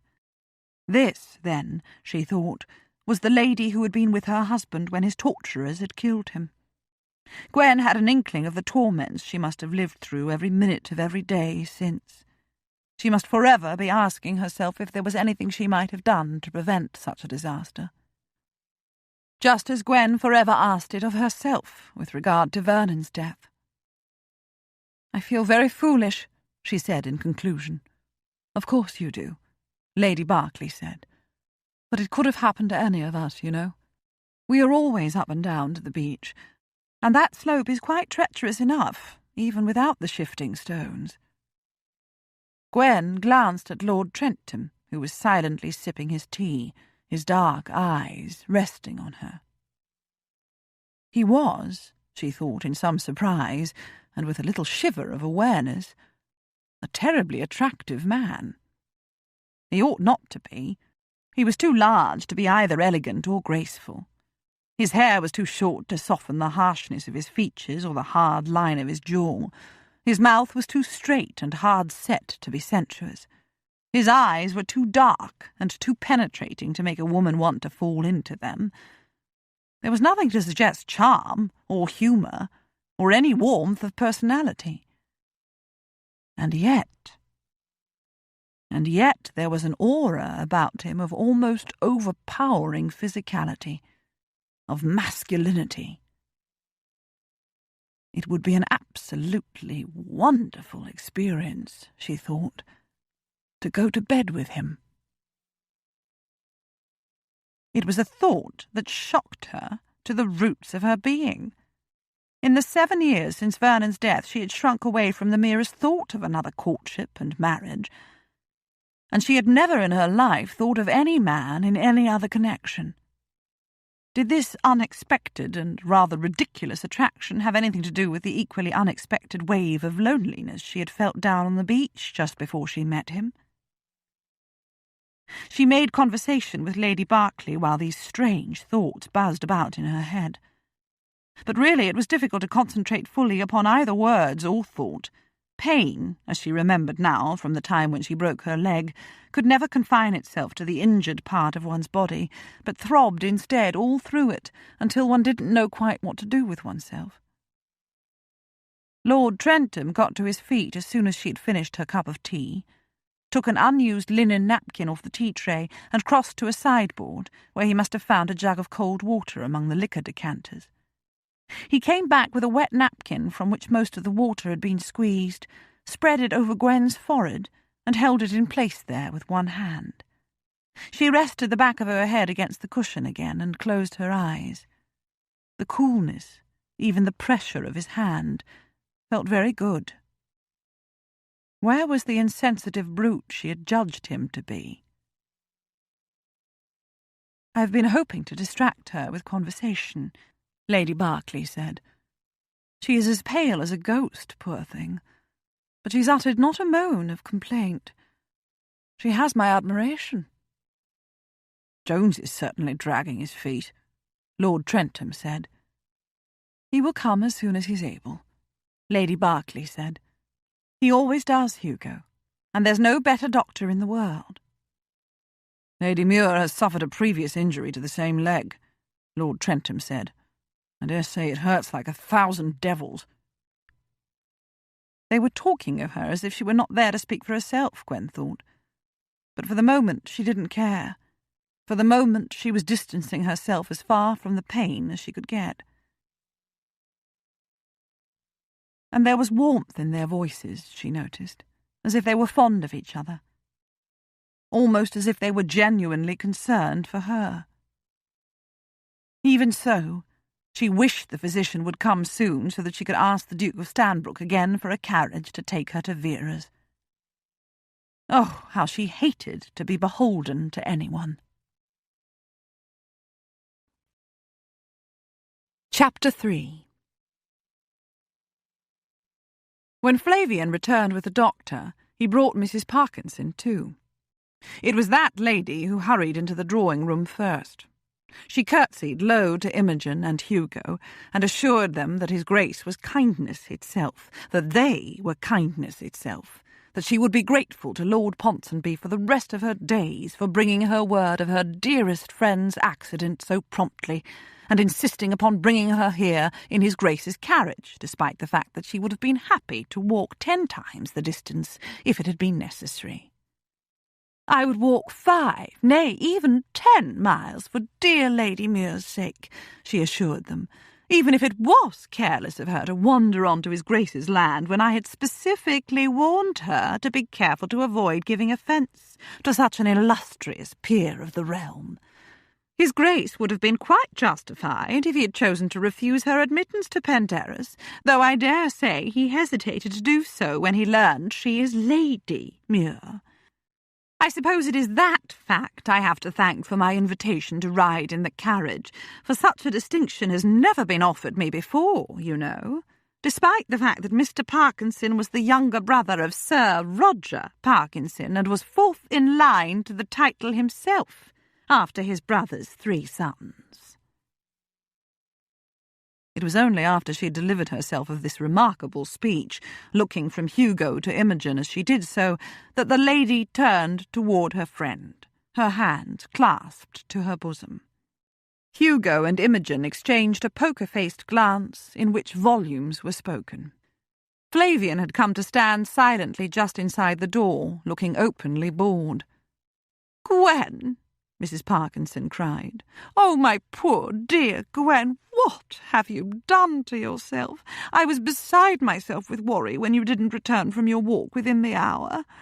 I feared the worst, and blamed myself most bitterly for having felt too low in spirits to accompany you. What would I have done if you'd met with a fatal accident? What would I have said to the Earl of Kilbourne, your dear brother? It was really too naughty of you to cause me such panic, all of which I felt, of course, because I love you so dearly.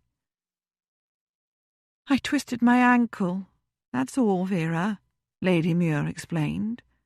But unfortunately it is impossible for me to walk, at least for the present.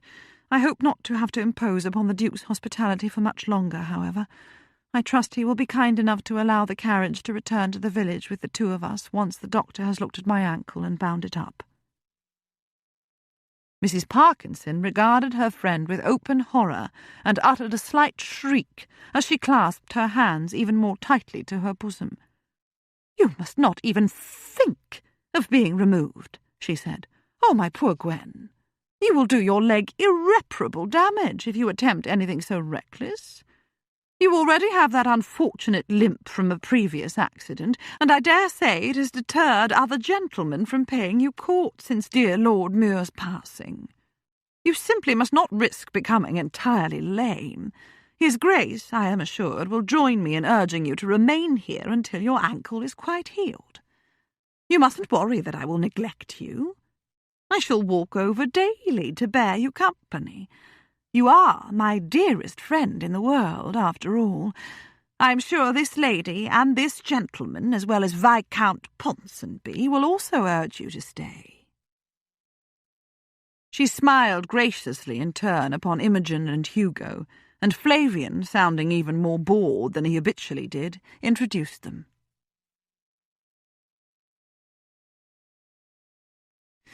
Mrs. Parkinson was probably close to Lady Muir in age, Hugo guessed, though time had dealt less kindly with her. Whereas Lady Muir was still beautiful, even though she was probably past the age of 30, any claim to good looks Mrs. Parkinson might once have had was long past. She also carried too much weight upon her frame, and most of it had settled quite unbecomingly beneath her chin and about her bosom and hips. Her brown hair had lost any youthful lustre it might once have had. Lady Muir opened her mouth to speak. She was clearly dismayed at the suggestion that she remain at Penderys. She was prevented from expressing her sentiments, however, when the door opened again to admit George and Dr. Jones, the physician he had enticed from London years ago when he opened his home to the 6 of them, and others whose stay had been of shorter duration. The doctor had remained ever since to tend the poor who could not pay his fee, as well as the richer folk who could. "Here is Dr. Jones, Lady Muir," George said. "He is the most skilled of physicians, I do assure you. You may feel confident in entrusting yourself to his care. Imogen, would you be so good as to remain here with Lady Muir? The rest of us will withdraw to the library. Mrs. Parkinson, may I offer you tea and cakes there? It was good of you to come with Flavian and the doctor at such short notice." "It is I who ought to remain with Lady Muir," Mrs. Parkinson said, nevertheless allowing herself to be ushered toward the door. "However, my nerves are stretched thin, Your Grace, after tending my poor dear husband for so long. Dr. Jones will tell you that they have come very near to breaking altogether since his passing. I don't know how I'm going to be able to give dear Lady Muir the care she is going to need in my home, though I am more than eager, as you may imagine, to have her removed there. I feel responsible for what has happened. If I had been with her, as I would have been if I had not been feeling so low in spirits this morning, then I would have kept her a decent distance from Penderys. I am vexed that she trespassed, though I suppose it was more careless than deliberate on her part." George had closed the drawing-room doors by this point and was making his way downstairs with Mrs. Parkinson on his arm. Hugo and Flavian were following along behind them. "It will be my pleasure to have Lady Muir remain here, ma'am, until she can walk again," George said. "And the doctor has already confirmed that you are worn down after your devoted attention to your husband during his long illness." "That is very obliging of him, I'm sure," Mrs. Parkinson said. "I shall come every day to visit Lady Muir, of course." "I'm delighted to hear it, ma'am," George said, nodding to a footman to open the library doors. "My carriage will be at your disposal." Flavian and Hugo exchanged glances, and the former cocked one eyebrow. "Shall we sneak off while we may?" the look seemed to ask. Hugo pursed his lips. It was tempting. But he followed George and his guest into the library, and Flavian shrugged and came behind him. "I do regret this imposition upon your hospitality, Your Grace," Mrs. Parkinson assured George, "but it is not in my nature to abandon a friend when she is in need. And so I will accept your kind offer of a carriage each day, even though I would be delighted to walk here. I will be absolutely no bother to you or your guests while I am here. It is Lady Muir I will be visiting. I shall certainly not expect tea each day." A maid had just come into the room and was setting down a tray on the large oak desk by the window. It was hardly surprising, Hugo thought, that Mrs. Parkinson cultivated the friendship of Lady Muir. She was, after all, the widow of a lord and the sister of an earl, and Mrs. Parkinson was obsequious to a fault. It was less clear why Lady Muir was her friend. She had struck Hugo as being decidedly haughty and high in the instep. He had not warmed to her despite her undeniable beauty, though she had laughed at her own predicament after she demanded to be set down, and he obliged her. And then she had asked to be carried after all. But she had once lost her unborn child through the incredible recklessness of her own behaviour and the carelessness of her husband's. She was the sort of upper-class woman he most despised. She seemed totally wrapped up in self. And yet she was Mrs. Parkinson's friend. Perhaps she enjoyed being worshipped and adored. Poor George was being left to bear all of the burden of conversation alone, since he, Hugo, was standing in morose silence, wishing he had not stopped earlier to climb to that ledge on the cliff, but had come straight back to the house. And Flavian was over by one of the bookshelves, leafing through a book and looking disdainful. Flavian always portrayed disdain exceedingly well. He never even needed to speak a word. This was grossly unfair to George. "You have known Lady Muir for a long time, Mrs. Parkinson?" Hugo asked. "Oh, my lord," she said, setting down her teacup and saucer in order to clasp her hands to her bosom again. "We have known each other forever. We made our come-out together in London, when we were mere girls, you know. We made our curtsy to the Queen on the very same day, and danced at each other's come-out ball afterwards. People were good enough to call us the two most dazzlingly pretty young ladies on the marriage mart that year, though I dare say they were merely being kind to me. Though I did have more than my fair share of beaux, it is true. More than Gwen, in fact, though I suppose that was in part due to the fact that she took one look at Lord Muir and decided that his title and fortune were worth setting her cap at. I might have married a marquis or a viscount myself had I chosen, or any one of a number of barons. But I fell deeply in love with Mr. Parkinson, and never regretted for a single moment relinquishing the dazzling life I might have had with a titled gentleman and 10,000 or more a year. There is nothing more important in life than romantic love, even when its object is the mere younger brother of a baronet." How had Muir died, Hugo wondered, having allowed his mind to wander. He didn't ask. The doctor was being shown into the room, and he confirmed Hugo's suspicion that his patient's ankle was severely sprained, though not apparently broken or fractured. Nevertheless, it was imperative that she rest her leg and put absolutely no weight upon it for at least a week. The Survivors' Club was going to have to expand to admit one more member, it seemed, even if just temporarily. George had allowed Mrs. Parkinson to win her point and give herself the opportunity to insinuate her company upon them for some days to come. Lady Muir was staying. Mrs. Parkinson was the only one among them who looked gratified at the verdict, even though at the same time she dabbed a handkerchief to her eyes and heaved a soulful sigh. It would have been better, Hugo thought, if he'd not gone down onto the beach at all today. Last evening's joke ought to have been warning enough. God sometimes enjoyed getting in on a joke and giving it his own peculiar twist.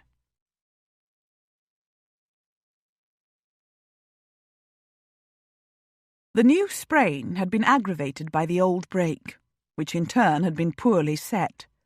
He would dearly like to have a word with the physician who had set it, Dr. Jones said with some severity, after he'd explained the situation to Gwen. He ordered her not to put her foot to the ground for at least a week, but rather to keep it elevated at all times, not even on a low stool, but whenever possible on a level with her heart. It would have been a gloomy enough pronouncement under any circumstances. Even at home, the prospect of remaining inactive for so long would have been irksome, and at Vera's another week without any escape from the company of her hostess and her friends would have been rather like being sentenced to a stay in purgatory. Nevertheless, even that would have seemed like paradise in comparison with the reality she faced. She was going to have to spend a week, at least a week, at Penderys Hall as a guest of the Duke of Stanbrook. She was being forced to impose herself upon a reunion of men and one woman who had spent long months together here, recovering from wounds sustained during the wars. They were surely a closely bonded group. The last thing any of them would want was the forced presence of an outsider, a stranger to them all, who was nursing nothing more lethal than a hurt ankle. Oh, this was the stuff of nightmares. She was humiliated and in pain and homesick, dreadfully homesick. But most of all, she was angry. She was angry at herself for continuing along the beach after discovering how difficult a terrain it was to walk upon, and for choosing to climb that treacherous slope. She had a weak ankle. She knew her limitations, and was usually quite sensible about the sort of exercise she undertook. Most of all, though, she was angry, quite furious, in fact, at Vera. What true lady would suddenly close her home to the very friend she had begged to come and keep her company in her grief and loneliness, just because that friend had suffered a slight accident? Should her reaction not have been quite the opposite? But Vera had been patently, embarrassingly self-serving in her unwillingness to allow Gwen to be conveyed to her house. Much as she had railed against the Duke of Stanbrook before today, she had obviously been thrilled beyond words at being offered a chance to come here to Penderys today, and in his crested carriage, no less, for all the other inhabitants of the village to witness. She had seen the chance to extend the thrill and become a daily visitor here for the next week or so, and had proceeded to grasp it, without any consideration whatsoever for Gwen's feelings. Gwen nursed her humiliation and pain and anger while she reclined upon the bed in the guest-room that had been assigned to her. Lord Trentham had carried her up here and deposited her on the bed and left her almost without a word. He had asked if he could fetch her anything, but both his face and his voice had been without expression, and it was clear he did not expect her to say yes. Oh, she must not give in to the temptation to shift all the blame for her discomfort onto the occupants of Penderys Hall. They had taken her in and been remarkably kind to her. Lord Trentham had carried her all the way up from the beach, or very close to it, and his hands had been surprisingly gentle when he removed her boot. He had brought her that cool cloth and pressed it onto her forehead, just when the pain had been threatening to get beyond her control. She must not dislike him. She just wished he didn't make her feel like a spoiled, pampered, petulant schoolgirl. A maid distracted her after a while. She brought more tea and the news that a portmanteau of her ladyship's belongings had been brought over from the village and was now in the dressing-room adjoining the bedchamber. The same maid helped her wash and change into a gown more suitable for evening. She brushed out Gwen's hair and restyled it. And then she left the room, and Gwen wondered what would happen next. She hoped desperately that she could remain in her room, that the maid would bring up a tray at dinner-time. Her hopes were soon to be dashed, however. A knock on her door was preceded by the appearance of Lord Trentham, looking large and actually rather splendid, in a well-fitting tailed evening coat and other evening attire. He was also glowering. No, that was unfair. His face in repose rather naturally glowered, Gwen thought. He had the look of a fierce warrior. He looked as though the niceties of civilized living were unimportant to him. "You're ready to come downstairs?" he asked. "Oh," she said. I would really prefer to stay here, Lord Trentham, and be no bother to anyone. If it's not too much trouble, perhaps you would ask for a tray to be sent up." She smiled at him. "I believe it would be too much trouble, ma'am," he said. "I've been sent to bring you down." Gwen's cheeks grew hot. How very mortifying.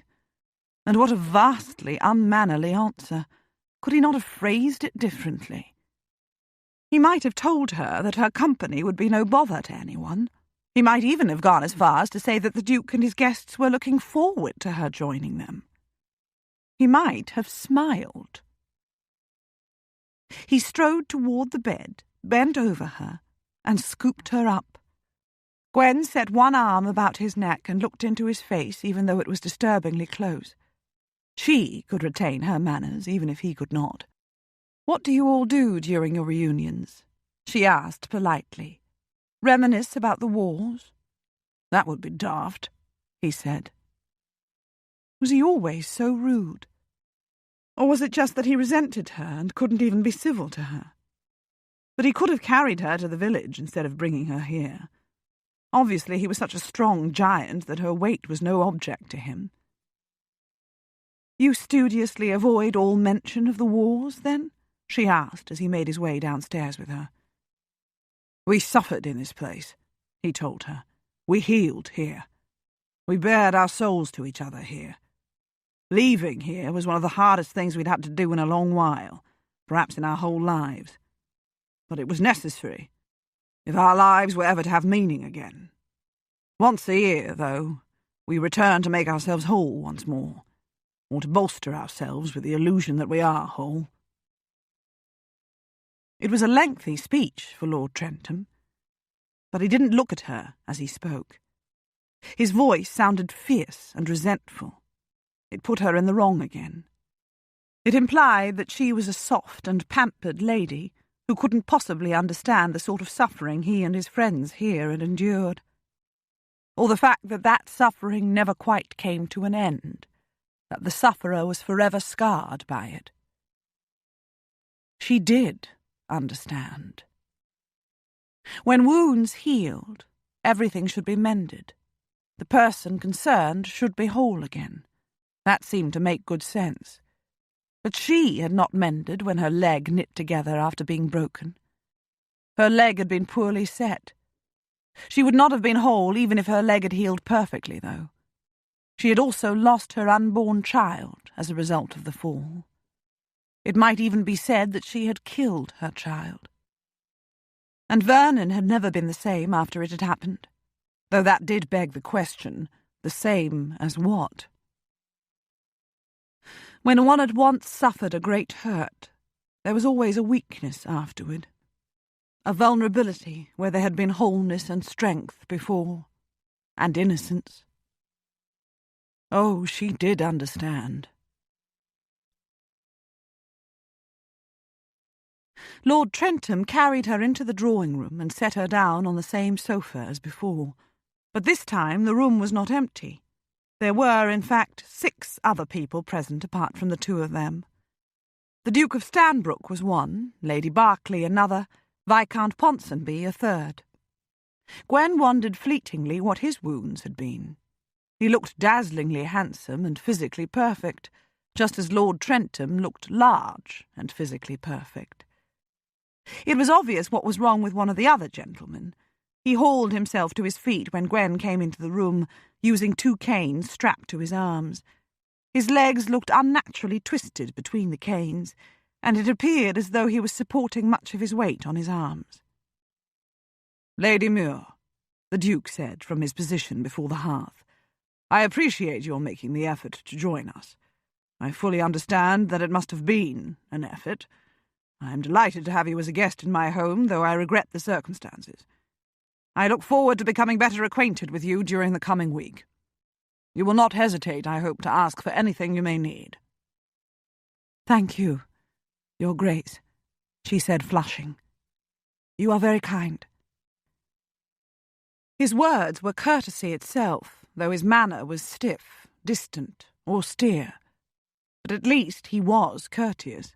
Unlike Lord Trentham, He was clearly a gentleman from head to toe, an extremely elegant gentleman, too. "You have met Imogen, Lady Berkeley, and Flavian, Viscount Ponsonby," he continued, crossing the room to pour a glass of wine, which he brought across to her. "Allow me to introduce Sir Benedict Harper." He indicated the man with the twisted legs. He was tall and slim, with a thin face and angular features that had once perhaps been purely handsome. Now they gave evidence of prolonged suffering and pain. "Lady Muir?" "Sir Benedict." Gwen inclined her head to him. "And Rafe, Earl of Berwick," the Duke said, indicating a good-looking young man if one ignored the scar that slashed across one side of his face.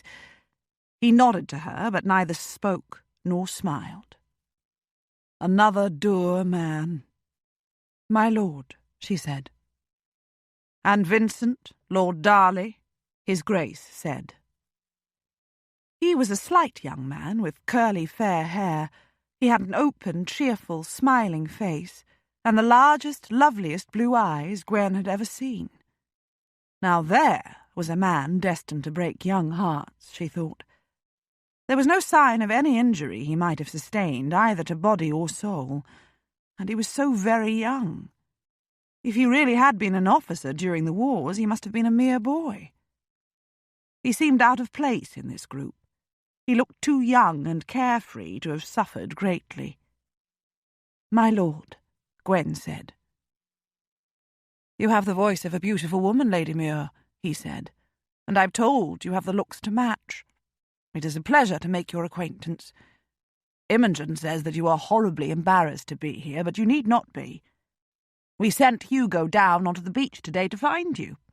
He has a well-earned reputation for never failing in any mission set him, and this was no exception. He fetched a rare beauty." Gwen was feeling a jolt of shock that had nothing to do with his last words. Indeed, for a few moments she didn't even fully comprehend what they were. She had suddenly realized that despite the loveliness of his eyes and the fact that he appeared to be gazing directly at her, Lord Darley was blind. Perhaps his was the worst injury of all, she thought. She could imagine little worse than losing one's sight. Yet he smiled and was purely charming. Did his smile extend all the way inside himself, though? There was something slightly disturbing about his cheerful demeanour now that she understood the devastation the wars had wreaked upon his life. "If Hugo had fetched a gargoyle, Vincent," the Earl of Berwick said, "it would have made no difference to you, would it?" "Ah," Lord Darley said, turning his eyes with great accuracy in the direction of the Earl and smiling sweetly. "It wouldn't matter to me, Rafe, would it, provided she had the soul of an angel?" "A hit indeed, Rafe," Viscount Ponsonby said. And that was when Gwen heard the echo of what Viscount Darley had said to her. "We sent Hugo down onto the beach today to find you. He fetched a rare beauty." "Lord Trentham came to find me?" she asked. "But how did he know I would be there? I did not plan that walk ahead of time." "You would do well, Vincent," Lord Trentham said, "to tie your tongue in a knot." "Too late," Viscount Ponsonby said. "Your secret must out, Hugo. Lady Muir, for a number of reasons, all of which seem sound to Hugo, he has decided to take a bride this year. His only problem is selection. He is arguably the finest soldier the British armies have produced in the last 20 years. He is not, alas, equally renowned as an accomplished lover and wooer of the fair sex. When he explained his situation to us last evening and added, wise man, that he was not in search of any grand love affair, he was advised to look about him for a personable female. Explained to her that he is a lord and really quite fabulously wealthy, and then suggest that she marry him. He agreed that he would go down to the beach today and find such a woman. And here you are." If her cheeks grew any hotter, Gwen thought, they would surely burst into flame. and all her earlier embarrassment and anger had returned with interest. She looked at Lord Trentham, who was standing stiff and erect like a soldier at ease, but not at ease, and her chin lifted, and her eyes sparkled. "Perhaps, then, Lord Trentham," she said, "you would care to inform me of your stature and wealth now, in the presence of your friends, and make me your offer of marriage." He looked directly at her and said nothing. He was not really given the chance. "Ma'am," Lord Darley said, his blue eyes on hers again, though now they looked as troubled as his voice sounded. "I spoke to make everyone laugh. It was not until the words were out of my mouth that I realized how unpardonably embarrassing they were to you. We were, of course, all joking last evening, and it was pure chance that you were on the beach and hurt yourself, and that Hugo happened to be there to offer you assistance. I beg you to forgive me, and to forgive Hugo. He's blameless in your embarrassment. The fault is all mine." Gwen transferred her gaze to him, and she laughed. "I beg your pardon," she said. "I can quite see the funny side of the coincidence." She was not sure she spoke the truth. "Thank you, ma'am." The young lord sounded relieved. "It is time that particular topic of conversation was put to rest," Sir Benedict said. "Where is your home, Lady Muir, when you're not staying with Mrs. Parkinson, is it?" "I live at Newbury Abbey in Dorsetshire," Gwen said. "Or rather, my home is the Dower House in the park. I live there with my mother. My brother and his family live at the Abbey. The Earl of Kilbourne, that is." "I knew him slightly in the Peninsula," Lord Trentham said. "Though he had a viscount's title then. He was shipped home, if I remember correctly, after his scouting party was ambushed in the mountains of Portugal, leaving him close to death. He made a full recovery then." "He is well," Gwen said. "It was Kilbourne's wife, was it not?" the Duke asked, "who turned out to be the long-lost daughter of the Duke of Portray?" "Yes," Gwen said. "Lily, my sister-in-law." "Portray and I were close friends in the long-ago days of our youth," the Duke of Stanbrook said. "He is married to my aunt," she said. "Those family relationships are a little complicated, to say the least." The Duke nodded. "Lady Muir," he said, "it will be best for you, I believe, if we excuse you from sitting at the dining-room table with us. Although I could provide a stool for your foot, it would not be adequate. The good doctor was quite adamant in his instruction that you keep your foot elevated for the next week. You will therefore dine in here. I do hope that will not be too inconvenient for you. We will not desert you entirely, however. Hugo has been appointed to bear you company. I can assure you that he will not assail your ears with tales of his wealth, or with suggestions that you marry him in order to secure a part of it for yourself." Her smile was austere. "I dare say I will never live down that faux pas," Lord Darley said ruefully. The Duke offered his arm to Lady Berkeley and led her from the room. The others followed. Sir Benedict Harper, Gwen noticed, did not use his canes as crutches, even though they looked sturdy enough to bear his weight. Rather, he walked slowly and with painstaking care, using them for balance. The silence in the drawing-room after the door had closed behind the diners seemed almost unbearably loud. Chapter 4.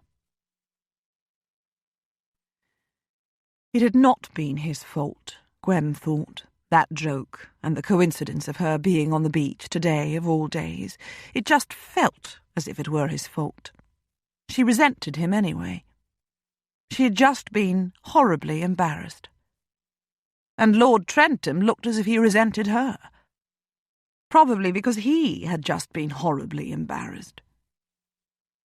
His eyes were on the door as though he could still see his fellow guests through its panels and longed to be on the other side with them. She wished quite fervently that he was there too. "Will Sir Benedict ever walk without his canes?" she asked, for something to say. He pursed his lips, and for a moment she thought he wouldn't answer. "The whole world beyond these walls," he said eventually, still watching the door, "would say a resounding no. The whole world called him fool for refusing to have the legs amputated, and then for not accepting reality and resigning himself to living the rest of his life in bed, or at least in a chair. There are 6 of us within this house who would wager a fortune apiece on him. He swears he will dance one day, and the only thing we wonder about is who his partner will be." Oh dear, she thought, after another short silence. This was going to be an uphill battle. "Do you often see people down on the beach?" she asked. He turned to look at her. "Never," he said. "In all the times I've been down there, I've never encountered another soul who was not also from this house. Until today." There was a suggestion of reproach in his voice. "Then I suppose," she said, "it seemed a safe thing to say to your friends who were teasing you, that you would find a woman to whom to propose marriage down on the beach, I mean." "Yes," he agreed. "It did." She smiled at him, and then laughed softly. He looked back, no answering amusement in his face. "It all really is funny," she said, "except that now you will doubtless be teased endlessly. And I am confined here for at least a week with a sprained ankle. And," she added, when he still did not smile, "you and I will probably be horribly embarrassed in each other's company until I finally leave here." "If I could throttle young Darley," he said, "without actually committing murder, I would." Gwen laughed again, and silence descended once more.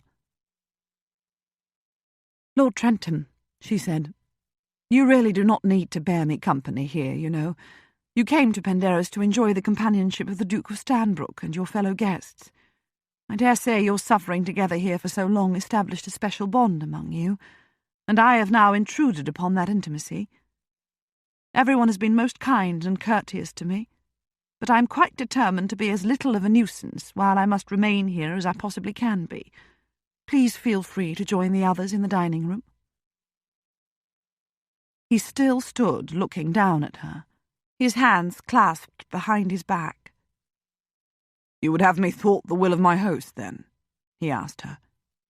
"I will not do it, ma'am. I will remain here." Lord Trentham. He could be anything from a baron on up to a marquis, Gwen thought, though she'd never heard of him before today. And if what Viscount Ponsonby had said was correct, he was also extremely wealthy. Yet he didn't have the manners of a thick plank.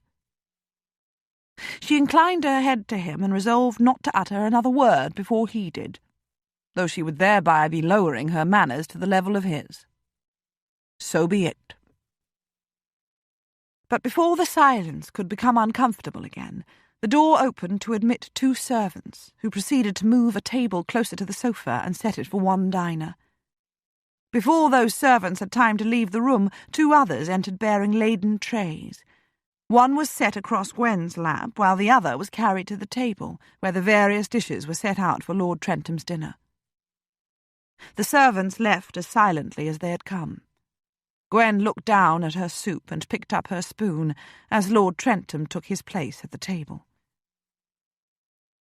"I beg your pardon," Lord Trentham said, "for the embarrassment a seemingly harmless joke has caused you, Lady Muir. It is one thing to be teased by friends. It is another to be humiliated by strangers." She looked at him in surprise. "I dare say," she said, "I will survive the ordeal." He returned her look, saw that she was smiling, and nodded curtly before addressing himself to his dinner. The Duke of Stanbrook had an excellent chef, Gwen thought, if the oxtail soup was anything to judge by. "You are in search of a wife, Lord Trentham?" she said. Do you have any particular lady in mind? No, he said, but I want someone of my own sort, a practical, capable woman. She looked up at him. Someone of my own sort, she thought. I was not born a gentleman, he explained. My title was awarded to me during the wars as the result of something I did. My father was probably one of the wealthiest men in England. He was a very successful businessman, but he was not a gentleman, and he had no desire to be one. He had no social ambitions for his children either. He despised the upper classes as idle wastrels, if the truth were told. He wanted us to fit in where we belonged. I've not always honoured his wishes, but in that particular one I concur with him. It would suit me best to find a wife of my own class. Much had been explained, Gwen thought. What did you do? She asked, as she pushed back her empty soup bowl and drew forward her plate of roast beef and vegetables. He looked back at her, his eyebrows raised. It must have been something extraordinary, she said, if the reward was a title. He shrugged. I led a forlorn hope, he said. A forlorn hope? Her knife and fork remained suspended above her plate. And you survived it? As you see, he said. She gazed at him in wonder and admiration. A forlorn hope was almost always suicidal and almost always a failure. He couldn't have failed if he'd been so rewarded. And good heavens, he was not even a gentleman. There were not many officers who weren't. I don't talk about it, he said, cutting into his meat. Ever. Gwen continued to stare for a few moments before resuming her meal. Were the memories so painful, then, that they were not even tempered by the reward? Was it there that he'd been so horribly wounded that he'd spent a long time here recovering his health? But his title, she realised, sat uneasily upon his shoulders. How long have you been widowed? He asked her, in what she guessed was a determined effort to change the subject. 7 years, she said. You've never wished to marry again? He asked. Never, she said, and thought of that strange, crashing loneliness she'd felt down on the beach. You loved him, then? He asked. Yes. It was true. Despite everything, she had loved Vernon. Yes, I loved him. How did he die? He asked. A gentleman would not have asked such a question. He fell, she told him, over the balustrade of the gallery above the marble hall in our home. He landed on his head and died instantly. Too late, it occurred to her that she might have answered with some truth, as he had done a short while ago. I do not talk about it. Ever. He swallowed the food that was in his mouth. But she knew what he was about to ask even before he spoke again. How long was this, he asked, after you fell off your horse and lost your unborn child? Well, she was committed now.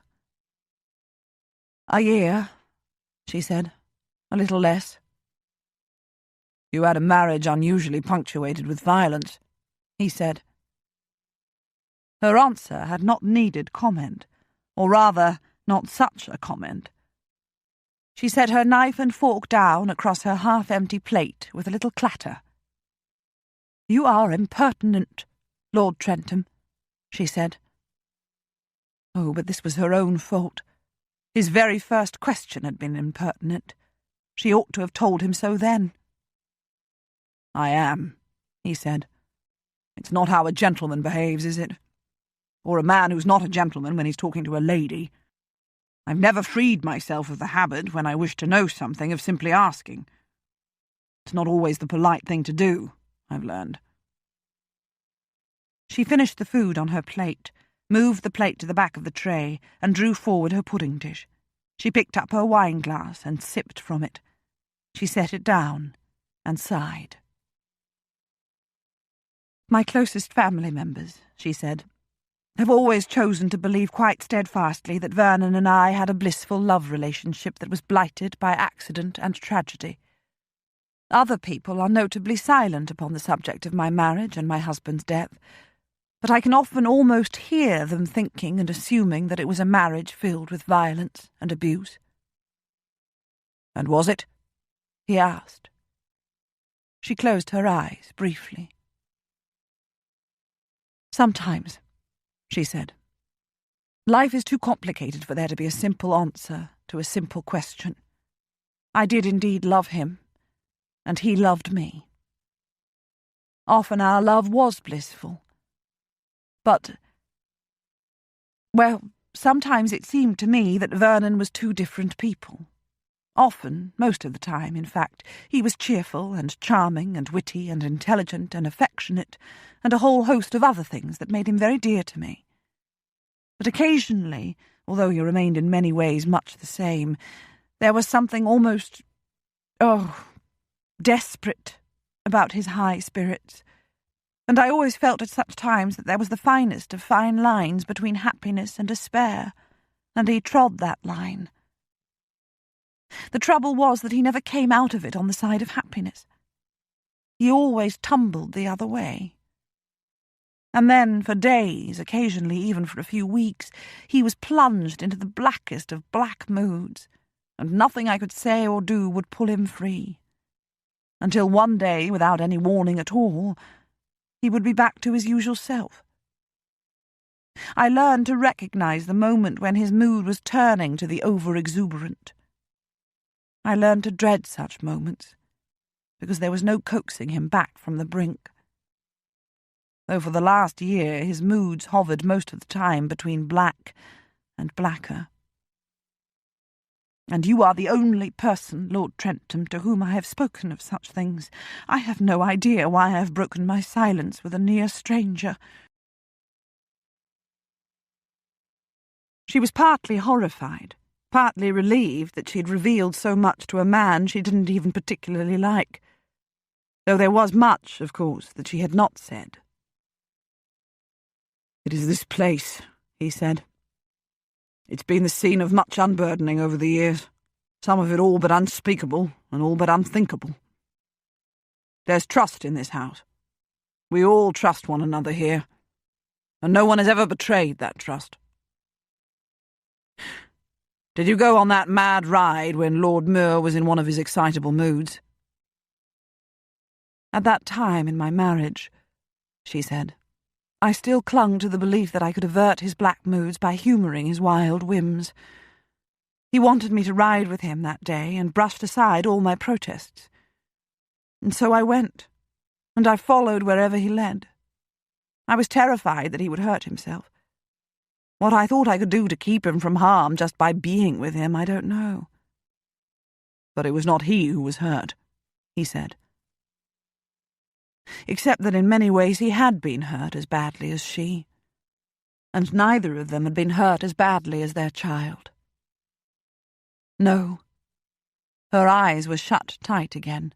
Her spoon was clutched, forgotten, in one hand. "But it was he who got hurt on the night he died," he said. She opened her eyes and turned her head to look coldly at him. What was he? Her inquisitor? "That is enough," she said. "He did not abuse me, Lord Trentham. He never raised a hand or voice to me, or belittled me, or lashed out at me with words. I believe he was ill, even if there is no name for his illness. He was not mad. He didn't belong in an asylum.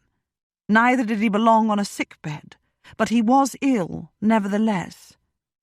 That is hard for anyone to comprehend who didn't live with him constantly, day and night, as I did. But it's true. I loved him. I had promised to love him in sickness and in health until death parted us, and I did love him to the end. But it was not easy for all that. After his death I grieved deeply for him. I was also weary of marriage to the marrow of my bones. That one marriage brought me great joy, but it also brought me almost more misery than I could bear. I wanted peace afterward.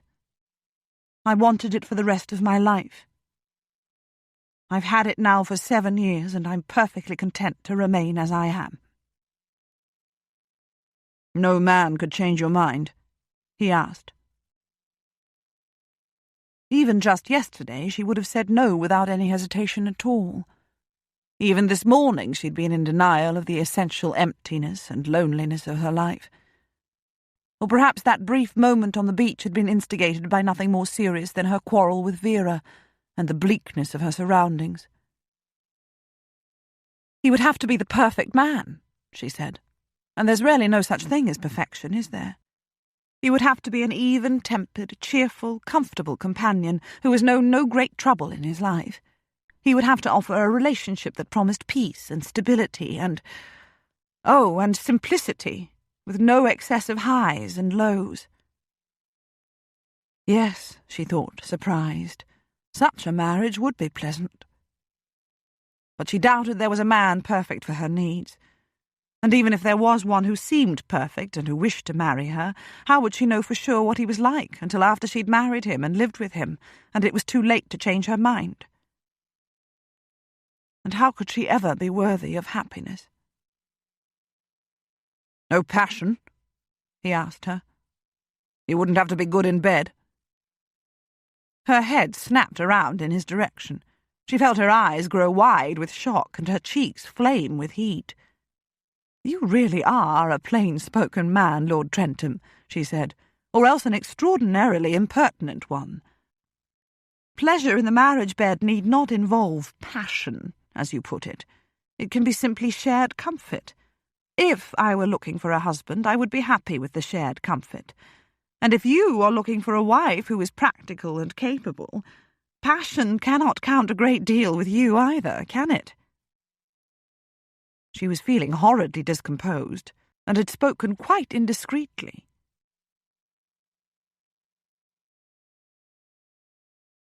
"A woman can be practical and capable, and lusty too," he said. "She would have to be lusty if I were to marry her. I'm going to have to give up other women when I wed. It wouldn't be seemly to seek my pleasure outside my marriage bed, would it?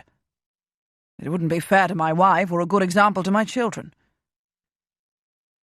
And there is middle-class morality for you, Lady Muir. I am lusty, but believe in marital fidelity." She set her spoon down on her plate, careful this time not to let it clatter, and then she spread her hands over her face and laughed into them. Could he possibly have just said what she knew very well he had said?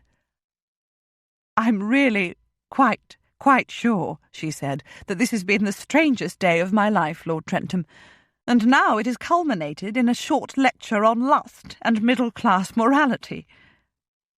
"Well," he said, pushing back his chair and getting to his feet, "that's what you get when you sprain your ankle within sight of a man who's not a gentleman, ma'am.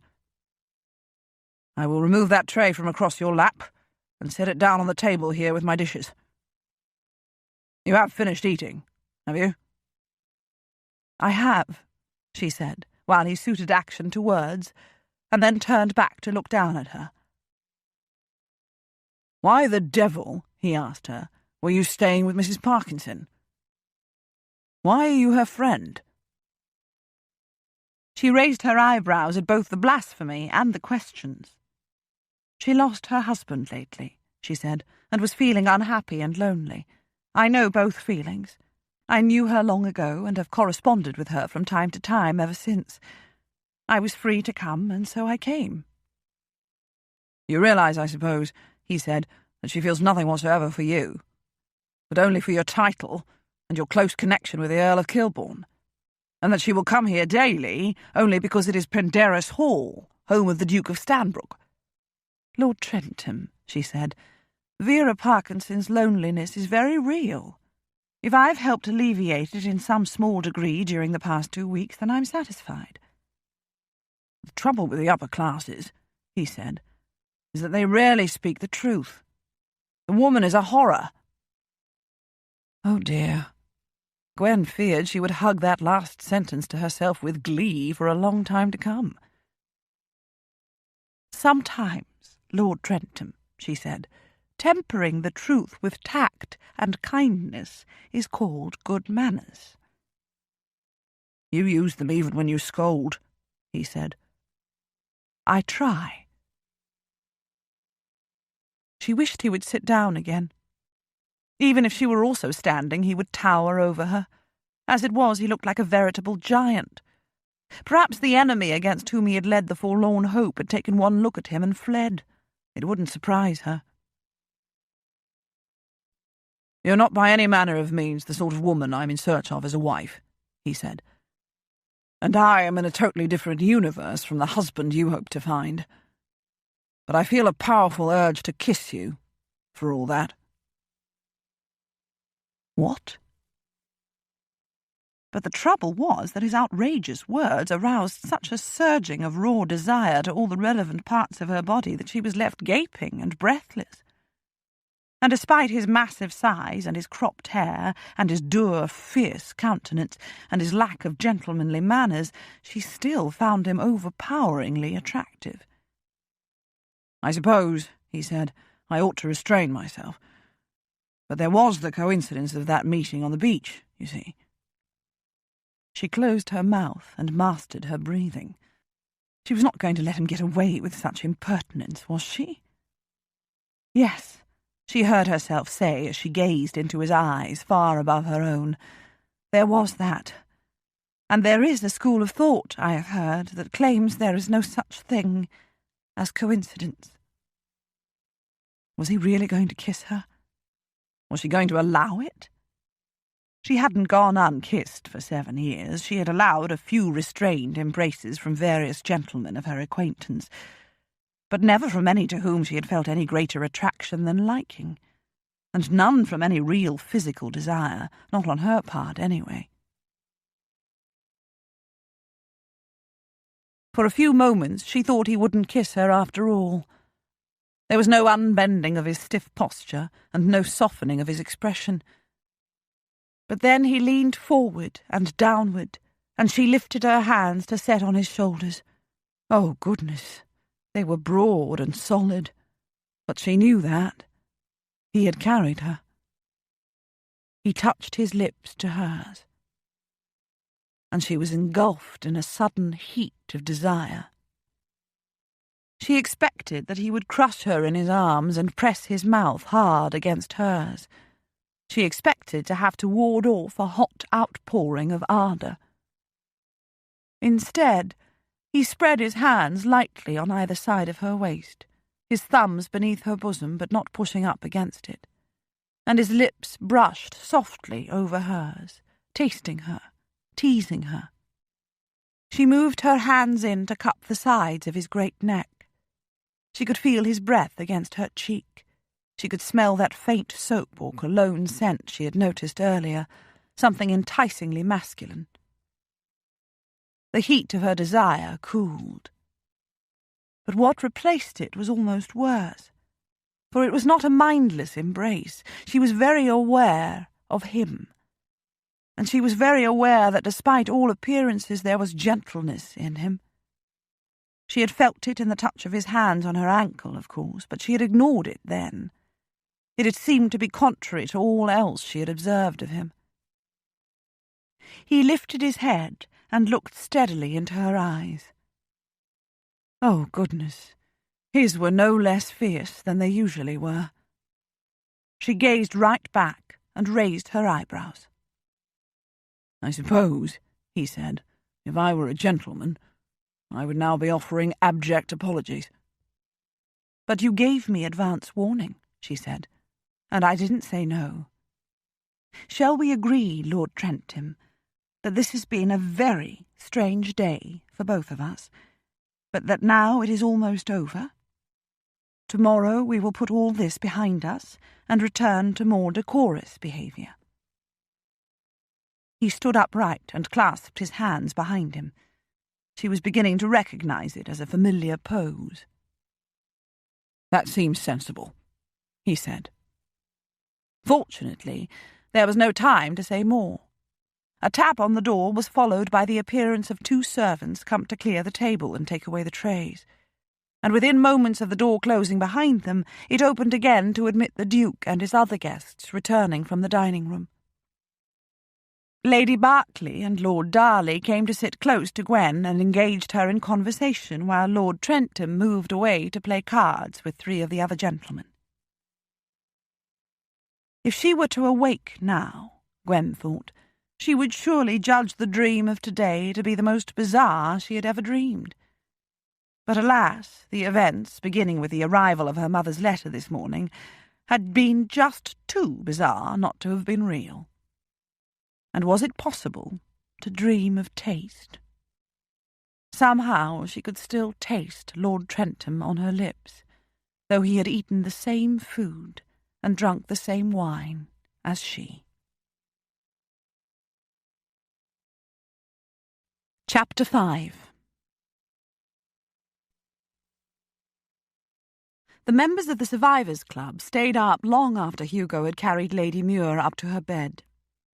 It was their custom to relax during the day, sometimes together or in smaller groups, often alone, but to sit up together deep into the night, talking upon the more serious matters that concerned them. This night was no exception. It began with apologies from Vincent and teasing from everyone else. Vincent was teased about his loose tongue, Hugo about the happy progress of his search for a wife. They both took it in good part. There was no other way to take it, of course, that would not draw worse. But finally they all grew more pensive. George had been having a recurrence of the old dream in which he thought of just the right thing to say to dissuade his wife from jumping over the cliff at the precise moment when she did jump. He had been waking up in a cold sweat, crying out and reaching for her. Rafe had met the sister of one of his 3 dead best friends at a soirée in London at Christmas time, and she had lit up with delight at seeing him, and with eagerness to talk about her brother with someone who had been close to him. And Rafe had been close. The 4 of them had been virtually inseparable all through school, and had ridden off to war together at the age of 18. He had watched the other 3 being blown to pieces just a fraction of a moment before he had almost, but not quite, followed them into the hereafter. He had left Miss Courtney's side to fetch her a glass of lemonade. He had fully intended to take it to her. Instead, he had walked right out of the house and left London the next morning. He had offered no explanation, no apology, and had not seen her since. By the following morning, Hugo was feeling horribly embarrassed about the previous evening, most specifically about that kiss. He had no explanation for it. He was not a ladies' man. He'd always had a healthy sex life, it was true, though not so much in the past few years, first because of his illness, and more recently because he was Lord Trentham, that millstone about his neck. And it somehow didn't seem right to be dashing off to brothels whenever the mood took him. Besides, he lived in the country, far away from any such temptation. He couldn't remember kissing any respectable woman since he was 16, and had found himself hiding in the same broom closet as one of his cousin's school friends during a game of hide-and-seek at the cousin's birthday party. He had never, ever kissed a lady, or felt any burning desire to do so. He didn't even particularly like Lady Muir. He had judged her to be an irresponsible, frivolous, arrogant, bored, spoilt aristocrat, albeit a beautiful one. Of course, the story she had told of her husband had added some depth to her character. She had undoubtedly suffered a difficult marriage, from which she had coped as best she was able. And she did, he admitted grudgingly, have a sense of humour, and an infectious laugh. All of which was no explanation at all for his sudden urge to kiss her after he had removed her dinner tray from her lap, or an excuse for giving in to that urge. And why, in the name of all that was wonderful, had she allowed it? He had done nothing to ingratiate himself with her. On the contrary, he had been downright surly. He had a tendency to be that way with the upper classes, members of the Survivors' Club excepted. He had not been well received by his fellow officers in the military. The majority of them had treated him with disdain and condescension, a few with open hostility for his daring to break into their ranks just because his father could afford to purchase his commission. Their ladies had ignored him entirely, just as they ignored their servants, all of which had not particularly bothered Hugo. He had wanted to be an officer, not a member of any social club. He'd wanted to distinguish himself on the battlefield, and he had done that. But last night he had kissed a lady. For no reason at all except that she had set her hands over her flushed face and laughed helplessly after he talked about giving up whores when he married. And there had still been laughter in her voice when she had spoken. "I'm really quite sure that this has been the strangest day of my life, Lord Trentham, and now it has culminated in a short lecture on lust and middle-class morality." Yes, that was what had made him want to kiss her. He wished to God he'd kept his wishes on a tighter rein. He was going to have to avoid her as much as he possibly could for the rest of her stay here. It was going to be dashed awkward coming face to face with her again. It was a resolve he kept until after luncheon. He spent the morning, while it rained outside, in the conservatory with Imogen, while she watered the plants and did magical things to them that made them look fresher and altogether more attractive. He read the letter from his half-sister that had arrived with the morning post. Constance wrote to him at least twice a week. She was 19 years old and basically a lively, pretty girl who was ready and eager for beaux and marriage. But her mother was a selfish, possessive woman who had used her delicate health and ailments, real or imagined, to manipulate those around her for as long as Hugo had known her. She kept her daughter a virtual prisoner at the house, always at her beck and call. Constance rarely went out except to run brief and specific errands. She had no friends, no social life, no beaux. Not that she complained openly to Hugo. Her letters were invariably cheerful and almost empty of any real content because she really had nothing to say.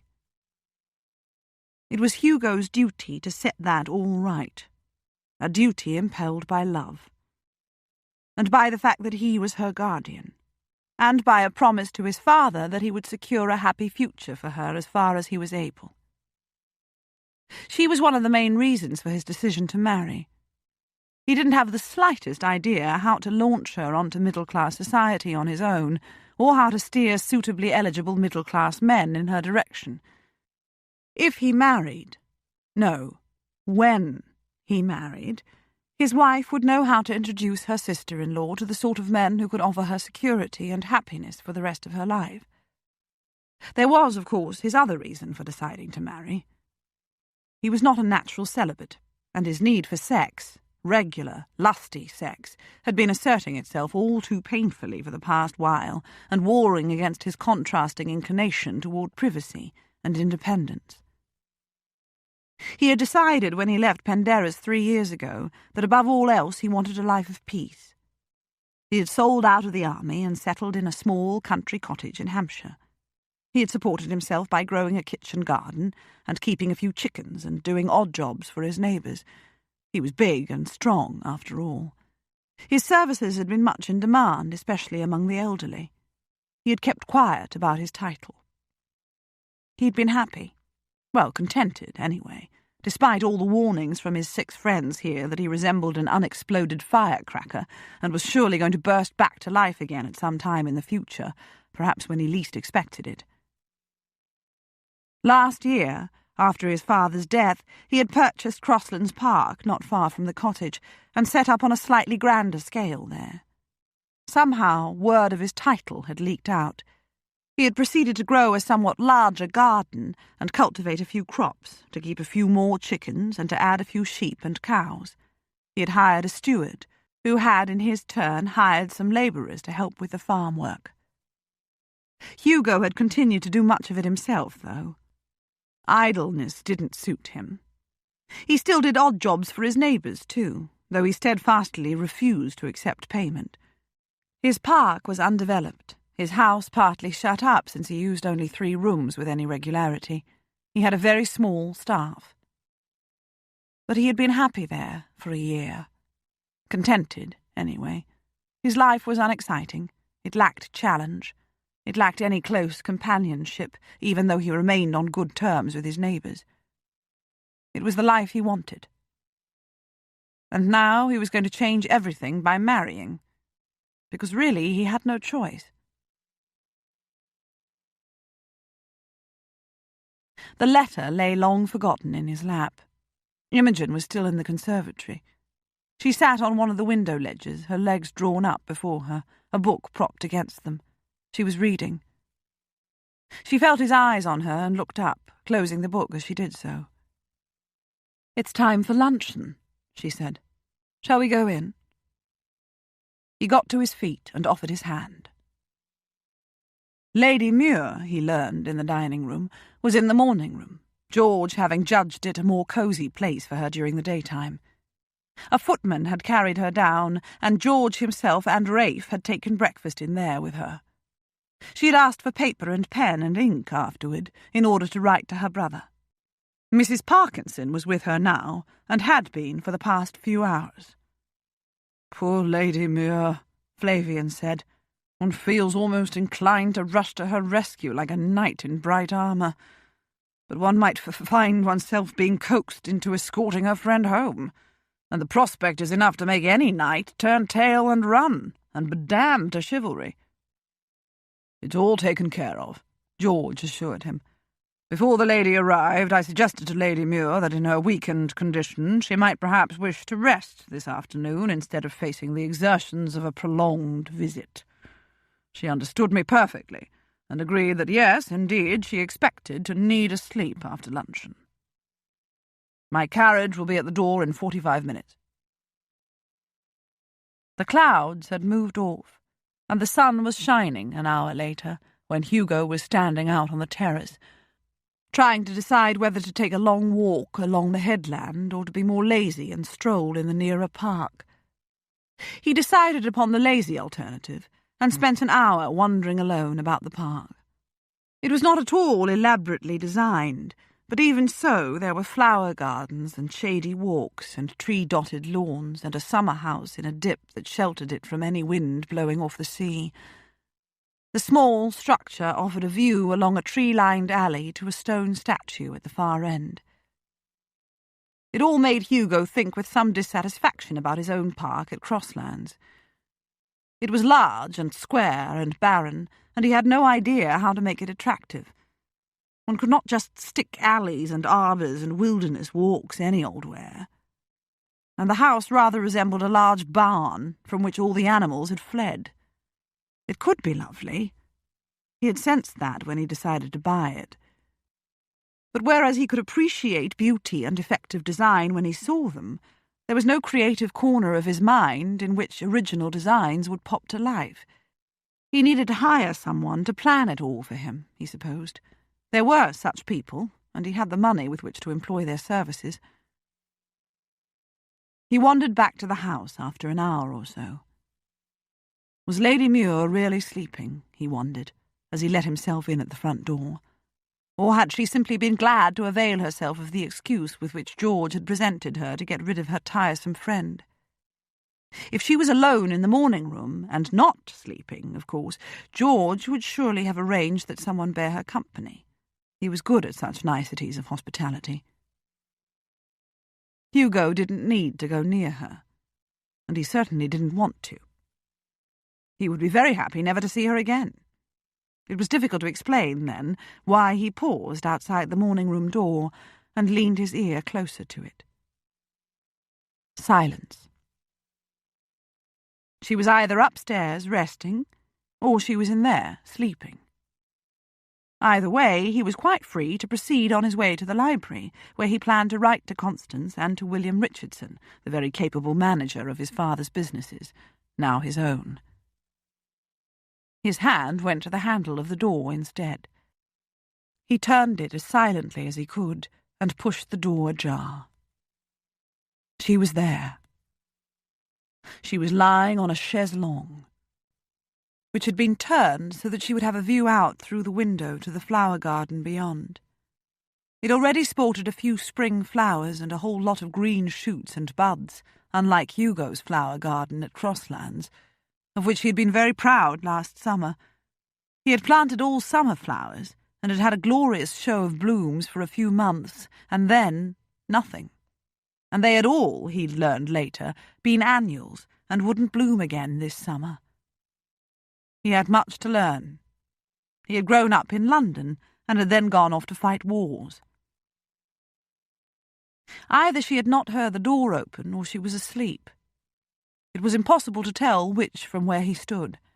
He stepped inside, shut the door as quietly as he had opened it, and walked around the chaise until he could look down at her. She was asleep. He frowned. Her face looked pale and drawn. He should leave before she awoke.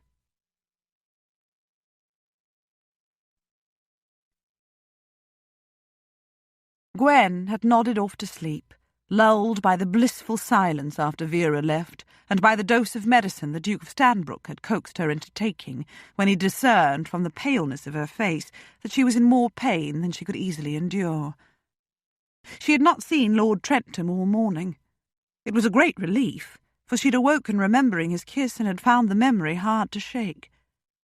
Why ever had he wanted to kiss her, since he had given no indication that he either liked her or was attracted to her? And why on earth had she consented to the kiss? She certainly couldn't claim that he had stolen it before she could protest. Neither could she claim that it had been an unpleasant experience. It most decidedly had not been. And that fact was perhaps the most disturbing of all.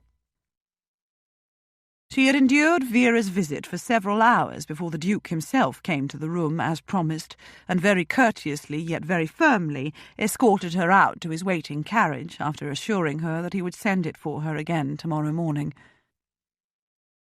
Vera had been quite vocally put out at being left alone with Gwen throughout her visit. When their luncheon had been brought to the morning-room, delicious though it was, she had protested at the discourtesy of his Grace's not having invited her to join the rest of his guests at the dining-room table. She was chagrined at the arrangements that had been made for her return home, and its early hour. She had assured his Grace on her arrival, she had told Gwen, that she would be happy to walk home and save him the trouble of calling out his carriage again, if one of the gentlemen would only be kind enough to escort her at least part of the way. He had ignored her generous offer. But what could one expect of a man who had killed his own wife? How she hoped, Gwen thought as she drifted off to sleep, that Neville would not delay in sending the carriage for her once he received her letter. She had assured him that she was quite well enough to travel. Would she see Lord Trentham today? It was perhaps too much to expect that she wouldn't. But she did hope that he would keep his distance, and that the Duke would not appoint him to take dinner with her again this evening. She had embarrassed herself enough with regard to him yesterday to last her for the next lifetime or two. He was the last person she thought of as she fell asleep, and he was the first person she saw when she woke up again some indeterminate time later.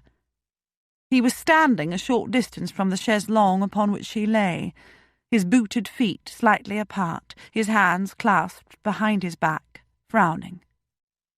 He looked very much like a military officer, even though he was dressed in a form-fitting coat of green superfine and buff-coloured pantaloons with highly polished Hessian boots. He was frowning down at her, his habitual expression, it seemed. She felt at a huge disadvantage, stretched out for sleep as she was. "Most people," he said, "snore when they sleep on their back." Trust him to say something totally unexpected. Gwen raised her eyebrows. "And I do not?" "Not on this occasion," he said, "though you do sleep with your mouth part way open." Oh. How dare he stand there watching her while she slept? There was something uncomfortably intimate about it. "How's your ankle today?" he asked. "I thought it would be better, but annoyingly it is not," she said. It's only a sprained ankle, after all. I feel embarrassed at all the fuss it's causing. You need not feel obliged to keep talking about it or asking me about it, or to continue keeping me company, or watching me while I sleep, she thought. You ought to have some fresh air, he said. Your face is pale. It's fashionable for ladies to look pale, I gather, though I doubt any wish to look pasty. Wonderful. He had just informed her that she looked pasty. It's a chilly day, he said, but the wind has gone down and the sun is shining, and you may enjoy sitting in the flower garden for a while. I'll fetch your cloak, if you wish to go. All she had to do was say no. He would surely go away and stay away. How would I get out there? She asked instead, and then could have bitten out her tongue, since the answer was obvious. You could crawl, on your hands and knees, he said, if you wish to be as stubborn as you were yesterday, or you could send for a burly footman. I believe one of them carried you down this morning. Or I could carry you, if you trust me not to become over-familiar again. Gwen felt herself blushing. I hope, she said, you've not been blaming yourself for last evening, Lord Trentham. We were equally to blame for that kiss, if blame is the right word. Why should we not have kissed, after all, if we both wished to do so? Neither of us is married or betrothed to someone else. She had the feeling that her attempt at nonchalance was failing miserably. I may take it, then, he said, that you don't wish to crawl out on your hands and knees. You may, she said. No more was said about the burly footman. He turned and strode from the room without another word, presumably to go and fetch her cloak. That had been nicely done of her, Gwen thought with considerable irony. But the prospect of some fresh air was not to be resisted. And the prospect of Lord Trentham's company. Chapter 6. It was chilly, but the sun was shining, and they were surrounded by primroses and crocuses and even a few daffodils. It hadn't occurred to Gwen before now to wonder why so many spring flowers were varying shades of yellow. Was it nature's way of adding a little sunshine to the season that came after the dreariness of winter, but before the brightness of summer? This is so very lovely, she said, breathing in the fresh, slightly salty air. Spring is my favourite season. She drew her red cloak more snugly about her as Lord Trentham set her down along a wooden seat beneath the window of the morning-room. He took the 2 cushions she had carried out at his suggestion, placed one at her back to protect it from the wooden arm, and slid the other carefully beneath her right ankle. He spread the blanket he had brought with him over her legs. Why? He asked as he straightened up. I prefer a daffodil to a rose, she said, and spring is full of newness and hope. He sat down on the pedestal of a stone urn close by and draped his arms over his spread knees. It was a relaxed, casual pose, but his eyes were intent on hers. What do you wish for your life that would be new? He asked her. What are your hopes for the future? I see, Lord Trentham, she said, that I must choose my words with care when I'm in your company. You take everything I say literally. Why say something, he asked her, if your words mean nothing? It was a fair enough question.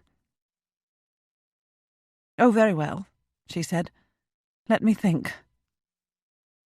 Her first thought was that she was not sorry he had come to the morning-room and suggested bringing her out here for some air. If she were perfectly honest with herself, she would have to admit that she'd been disappointed when it was a footman who had appeared in her room this morning to carry her downstairs. And she had been disappointed that Lord Trentham had not sought her out all morning. And yet she had also hoped to avoid him for the rest of her stay here. He was right about words that meant nothing, even if the words were only in one's head.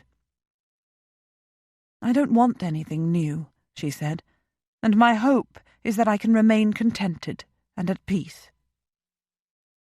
He continued to look at her as though his eyes could pierce through hers to her very soul, and she realized that though she thought she spoke the truth, she was really not perfectly sure about it.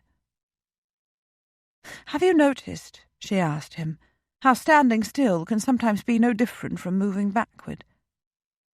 For the whole world moves on and leaves one behind." Oh dear, it was the house, he had said last evening, that inspired such confidences. "You've been left behind?" he asked. "I was the first of my generation in our family to marry," she said. "I was the first, and indeed the only one, to be widowed. Now my brother is married, and Lauren, my cousin and dearest friend. All my other cousins are married too. They all have growing families, and have moved, it seems, into another phase of their lives that is closed to me. It's not that they are not kind and welcoming, they are. They're all forever inviting me to stay, and their desire for my company is perfectly genuine, I know that. I still have remarkably close friendships with Lauren, with Lily, my sister-in-law, and with my cousins. And I live with my mother, whom I love very dearly. I'm very well blessed." The assertion sounded hollow to her ears. "A 7-year mourning period for a husband is an exceedingly long one," he said, "especially when a woman is young. How old are you?" Trust Lord Trentham to ask the unaskable. "I'm 32, she said. "It is possible to live a perfectly satisfying existence without remarrying." "Not if you want to have children without incurring scandal," he said.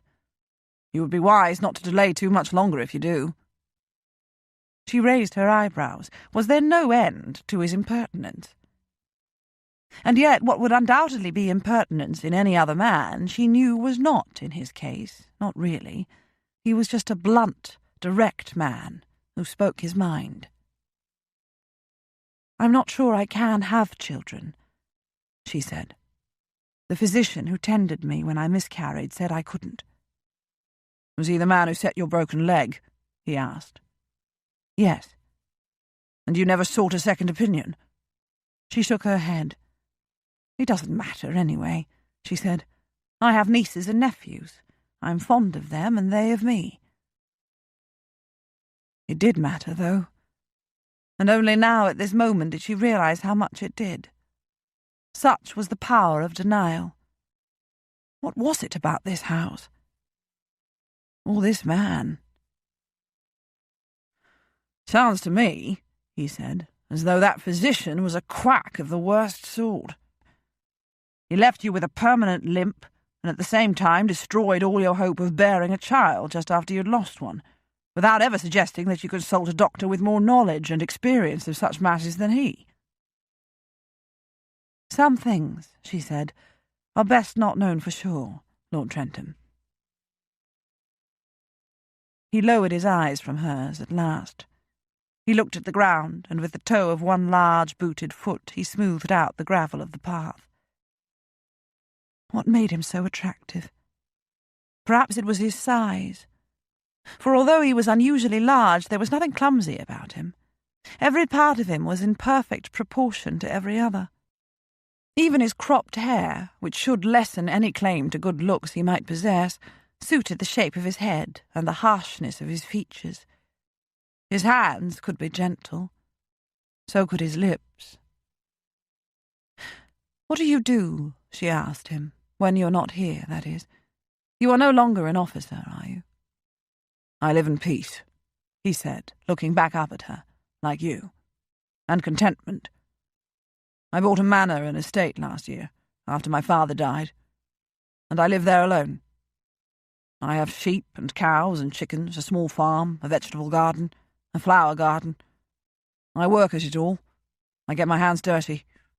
I get soil under my fingernails. My neighbours are puzzled, for I'm Lord Trentham. My family is puzzled, for I'm now the owner of a vast import-export business and enormously wealthy. I could live with great consequence in London.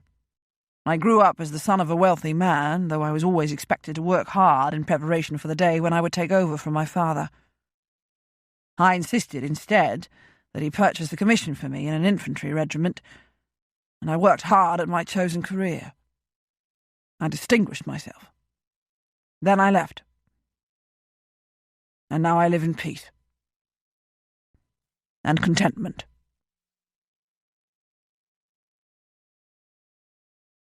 There was something indefinable about his tone. Defiant, angry, defensive. She wondered if he was happy. Happiness and contentment were not the same thing, were they? "And marriage will complete your contentment?" she asked him. He pursed his lips. "I wasn't made for a life without sex," he said.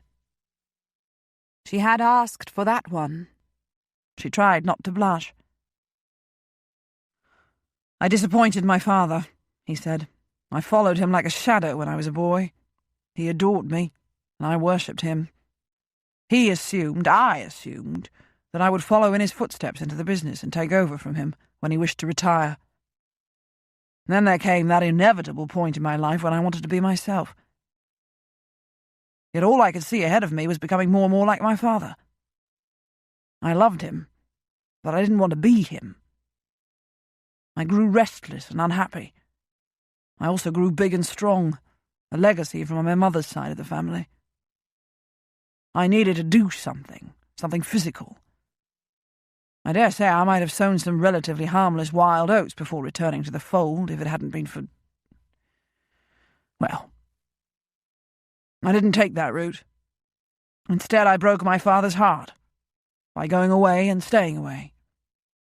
He loved me and was proud of me to the end, but his heart was broken anyway. When he was dying, I told him that I would take over the reins of his business enterprises and that I would, if it was at all in my power, pass them on to my son. Then, after he died, I went home to my little cottage and bought Crosslands, which was nearby and just happened to be for sale, and proceeded to live as I had for the 2 years previous, except on a somewhat grander scale. To myself, I called it my year of mourning. But that year is up, and I can't, in all conscience, procrastinate any longer. And I'm not getting any younger. I'm 33. He looked up, as did Gwen, as a group of seagulls flew by, calling raucously to one another. "I have a half-sister," he said when they'd passed from sight. "Constance. She lives in London with her mother, my stepmother. She needs someone to take her out and about. She needs friends and beaux. She needs and wants a husband. But her mother is a virtual invalid and is unwilling to let her go. I have a responsibility to my sister. I'm her guardian. But what can I do for her while I remain single? I need a wife." The arm of the seat was digging into Gwen's back despite the cushion. She squirmed into a different position, and Lord Trentham jumped to his feet to plump up the cushion and reposition it behind her. "Are you ready to go back in?" he asked. "No," she said. "Not unless you are." He didn't answer her. He went to sit back down on the stone pedestal. Why had he become a virtual recluse? Everything in his life would lead one to expect him to be just the opposite. "Was it during the forlorn hope you led that you sustained the injuries that brought you here?" she asked. His gaze was so burning and so steady that she almost leaned sideways against the back of the seat in order to put more distance between them. He did not talk about that attack, he had told her yesterday, ever. And why did she want to know? She was not usually inquisitive to the point of intrusiveness. "I sustained not a scratch during that forlorn hope," he said, "nor in any other battle I fought. If you were to examine me from head to toe, you would never guess that I'd been a soldier for almost 10 years. Or you would guess that I was the sort of officer who cowered in a tent and gave orders without ever coming out to risk intercepting an errant bullet. His life had been as charmed as the Duke of Wellington's then. It was said that Wellington had often ridden recklessly within range of enemy guns, despite all the efforts of his aides to keep him out of harm's way. "Then why—" Gwen began. "Was I here?" he said, interrupting her. "Oh, I had wounds right enough, Lady Muir. They were just not visible ones. I went out of my head, which is not actually an accurate description of my particular form of madness, for if I had been out of my head, all would have been well. The fact that I was still in it was the problem. I couldn't get out. I wanted to kill everyone around me, especially those who were most kind to me. I hated everyone, most of all myself. I wanted to kill myself. I believe I started to talk in nothing lower than a bellow, and every second or third word was foul even by the standards of a soldier's vocabulary. It infuriated me that I soon ran out of words strong enough to get the hate out of me." He looked down at the ground between his feet again. Gwen could see only the top of his head. "They sent me home in a straitjacket," he said. "If there's anything more calculated to increase fury above the boiling point, I don't know what it is. And I don't want to know. They didn't want to send me to Bedlam, though, even if that was where they thought I belonged. They were too embarrassed, since I was sort of famous, and had just been promoted, and feted, and given my title by the king, or by the Prince Regent, actually, since the king was himself mad. Ironical, that. I wouldn't go home to my father. Someone knew the Duke of Stanbrook and what he was doing here for a few other officers. And he met me and brought me here. Without the straitjacket. He took the risk. I don't think I ever would have killed anyone else but myself. But he was not to know that. He asked me not to kill myself. Asked, not told. His wife had done that, he told me, and it was in a sense the ultimate act of selfishness, since it left behind untold and endless suffering for those who had witnessed it, and been unable to do anything to prevent it. And so I remained alive. It was the least I could do to atone. "To atone for what?" she asked softly. For some reason, she had the blanket he had spread over her legs bunched against her bosom, held there with both hands. He looked up with blank eyes as though he had forgotten that she was there. Then awareness returned. "I had killed close to 300 men," he said. 300 of my own men. "Killed?" she asked. "Killed. Got killed," he said. "It's all the same. I was responsible for their deaths." "Tell me," she said, her voice still soft. He returned his eyes to the ground. She heard him inhale deeply and exhale slowly. "It's not for a woman's ears," he said, but he continued anyway. "I led my men up an almost sheer slope into the guns. It was certain death. We got stopped in our tracks when we were halfway up. Half of us were dead, the other half discouraged. Success seemed impossible. My lieutenant wanted me to give the order to retreat. No one would ever blame us. Going on was pointless suicide. But it was what we'd all volunteered for, and I was determined to go on and die in the attempt rather than return defeated. I gave the order to advance, and didn't look back to see if anyone followed me. And we succeeded. Although there were almost none of us left, we had made the breach that enabled the rest of the forces to swarm in past us. Of the 18 survivors, I was the only one unhurt, and a few more died afterward. But I didn't care. I had accepted the mission, and I'd completed it successfully. I was showered with accolades and rewards, Only me. Oh, and my lieutenant won his captaincy. All the other men, living and dead, meant nothing. They were cannon fodder. Unimportant in life, instantly forgotten in death. I didn't care. I was on a cloud of glory. He scuffed the gravel he had smoothed out earlier. And why should I not be? He asked. It was a forlorn hope. All those men were volunteers, all of them expected to die. I did myself because I led from the front. Gwen licked her lips. She didn't know what to say. 2 days before I went out of my head, he said, looking up at her with eyes that were quite frighteningly bleak. I went to see 2 of the men. One was my lieutenant, newly promoted. He had massive internal injuries and wasn't expected to live. He had great difficulty breathing. He managed, nevertheless, to collect enough phlegm in his mouth to spit at me. The other had had both legs amputated and was unquestionably going to die, though he was taking his time about it. I knew it. He knew it. He grasped my hand and kissed it. He thanked me for thinking of him and coming to see him. He said it made him a proud man. He said he would die a happy man, and other daft things like that.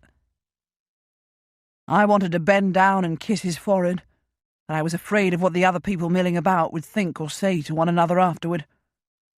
I merely squeezed his hand instead and told him I would be back next day. I did go, but he died half an hour before I arrived. He gazed at Gwen. And now you know my shame, he said. I went from great hero to gibbering idiot within a month. Are your questions all answered?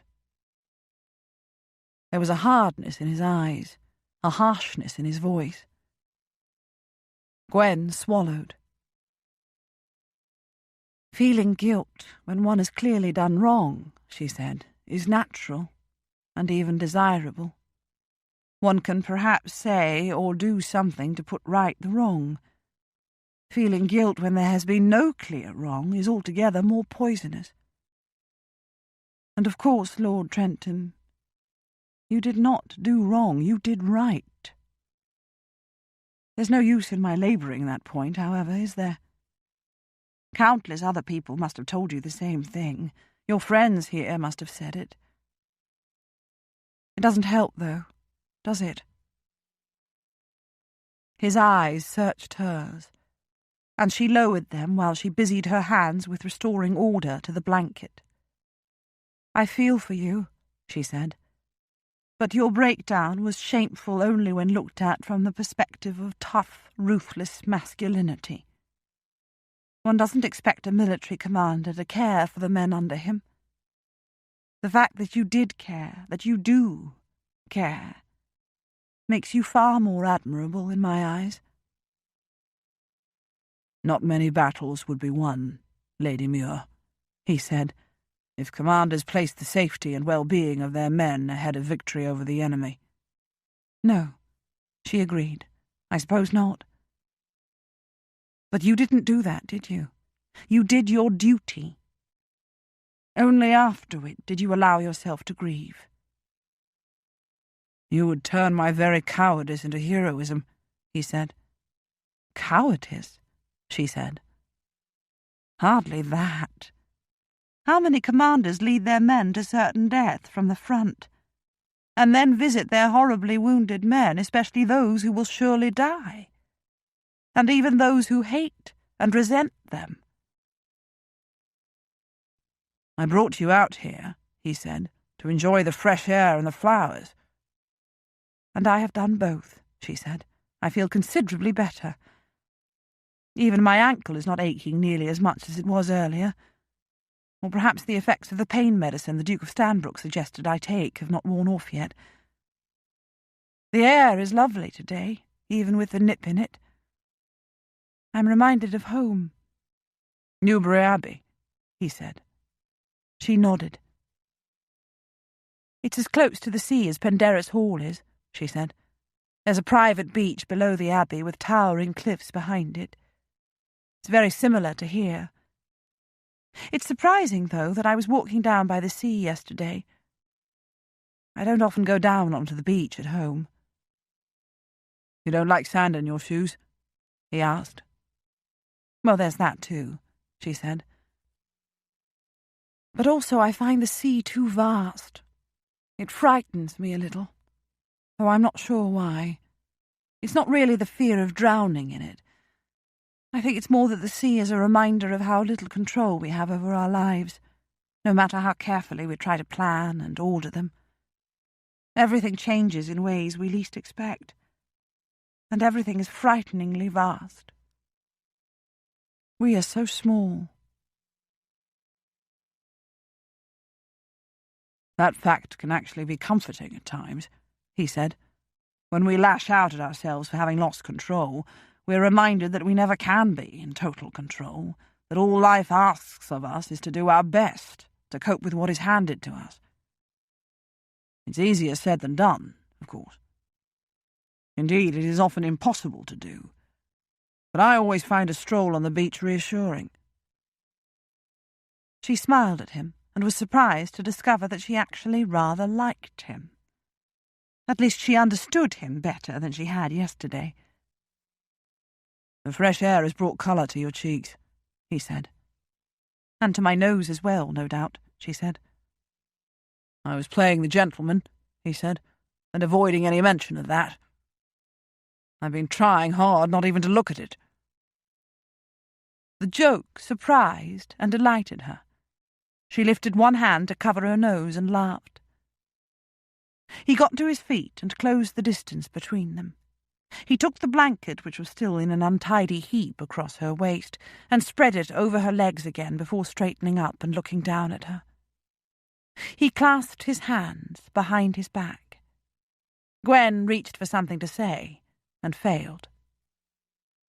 I'm not a gentleman, as you know, he said after a beat of silence. I've never wanted to be one. When I must mingle with the upper classes, they may accept me or reject me as they will. I'm not offended at being considered inferior. I know that I'm not. Only different. Gwen tipped her head to one side. What point are you making, Lord Trentham? She asked. That I don't feel inferior to you, he said, though I am indeed very different. I have no ambition to court you or marry you, and thus propel myself imperceptibly upward on the social scale. Yesterday's irritation with him returned full force. I'm glad for your sake, she said, since you would be bound for certain disappointment. But I do find myself quite irresistibly attracted to you, he said. Irresistibly. I will resist if I must, he said. With one word from you, I will resist. Gwen opened her mouth and closed it again. How had they got to this point? Just a few moments ago he'd been baring his soul to her. But perhaps that was the explanation. Perhaps the emotion he'd been feeling then needed to be translated into something else, something softer and more familiar. Resist what? She asked, frowning. I would like to kiss you again, he said. At the very least. She asked the question that ought to have remained unasked. And at the very most? I would like to bed you, he said. Their eyes locked, and Gwen felt a rush of desire that fairly robbed her of breath. Good heavens, she ought to be smacking his face, except that it was far above the reach of her arm. Anyway, she had asked, and he had answered. Suddenly it felt more like July than early March in the garden. Gwendolen, he said. "Is that your name?" She looked at him in surprise. But Vera had used her name yesterday in his hearing, of course. "Everyone calls me Gwen," she told him. "Gwendolen," he said. "Why shorten a name that is perfectly beautiful in its entirety?" No one had ever called her by her full name. It sounded strange on his lips, intimate. She ought to object quite firmly to such over-familiarity. He was Hugo. The name suited him. He sat down beside her suddenly, and she scooted over to the inside of the seat to make room for him. He turned sideways and rested one hand on the back of the seat. Was she going to...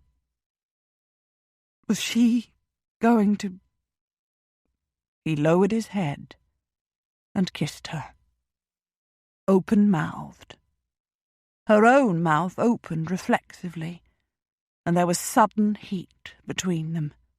His tongue pressed hard into her mouth, and one of his arms came about her back while the other spread over the back of her head. Her hands, trapped inside her cloak, pressed against his broad, very solid chest.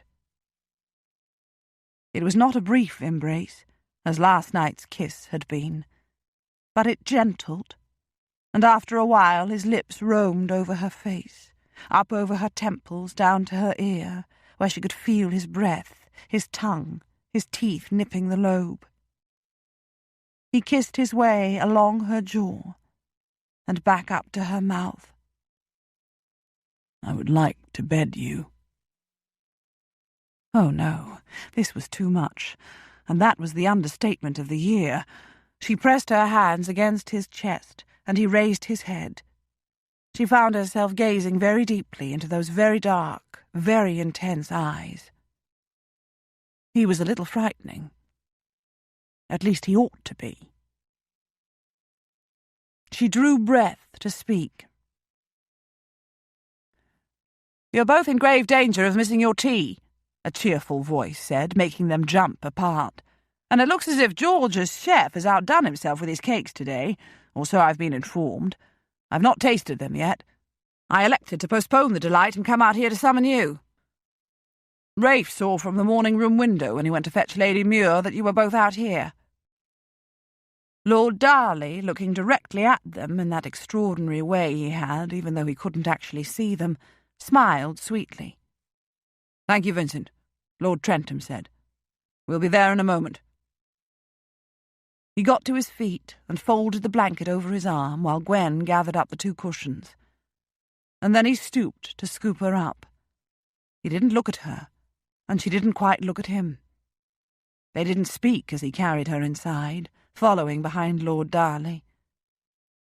That had been very unwise, she thought. Another grand understatement. And indiscreet. The Earl of Berwick had seen them through the window. What exactly had he seen? Lord Trentham carried her into the drawing-room, where everyone greeted her politely, and no one cast knowing glances at either her or Lord Trentham. Chapter 7.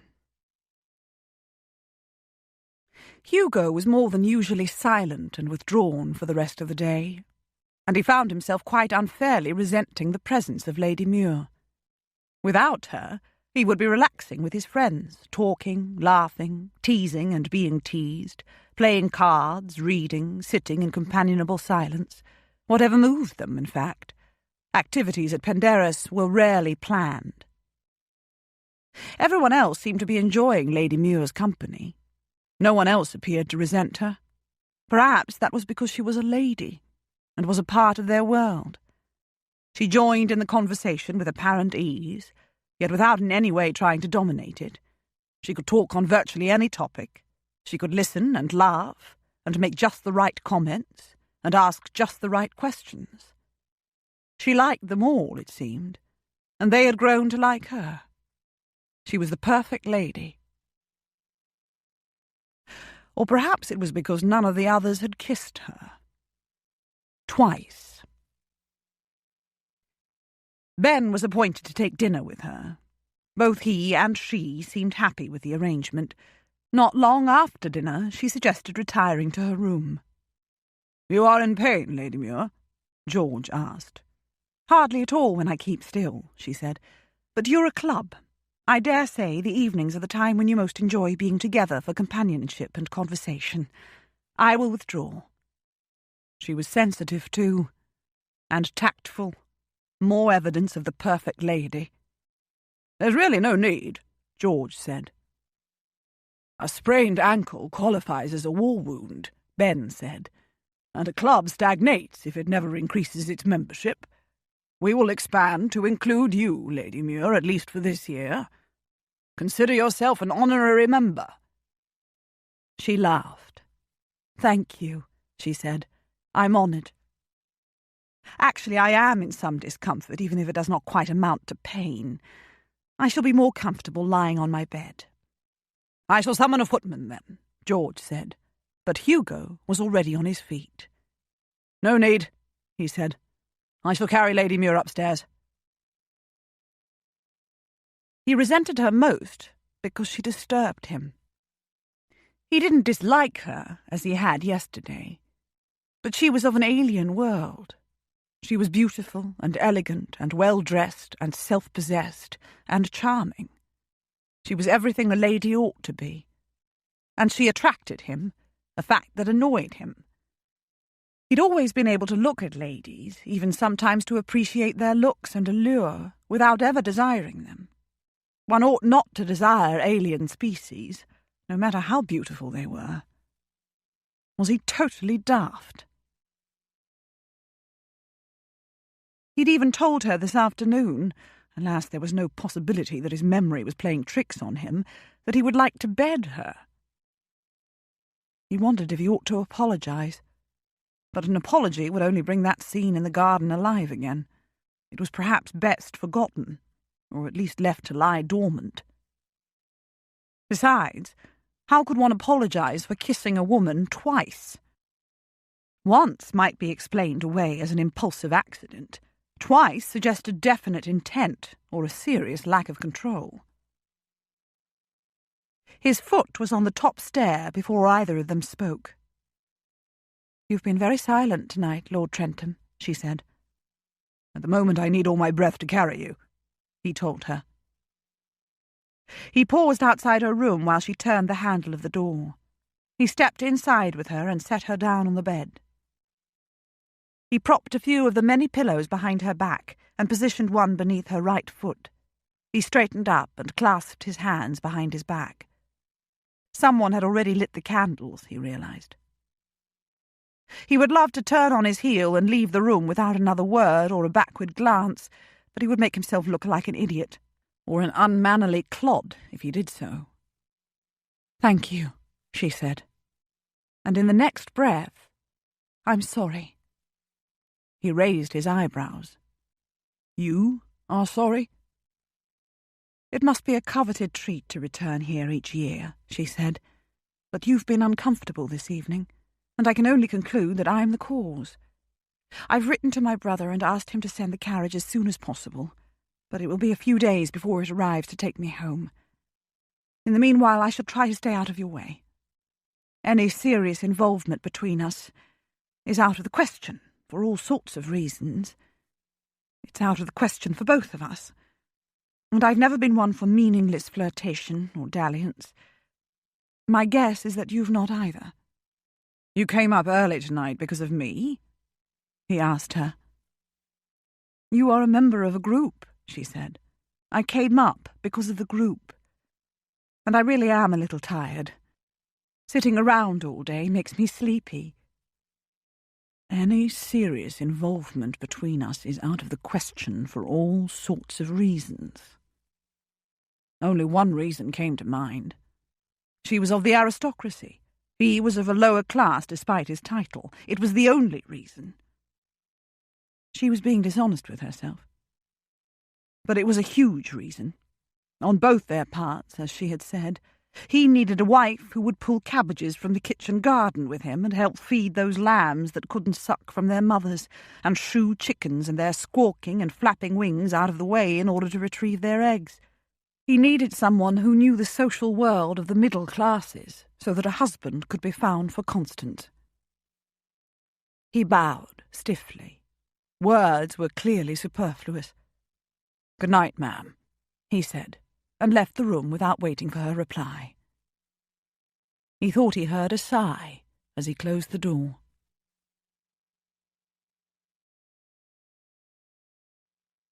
It was mostly Vincent's turn that night. He had woken up in a fit of panic in the morning and had been fighting it all day. Such episodes were growing less frequent, he reported, but when they did happen, they were every bit as intense as they'd ever been. When Vincent first came to Penderys, he had still been more than half deaf as well as totally blind, a result of a cannon exploding close enough to have propelled him all the way back to England in a million pieces.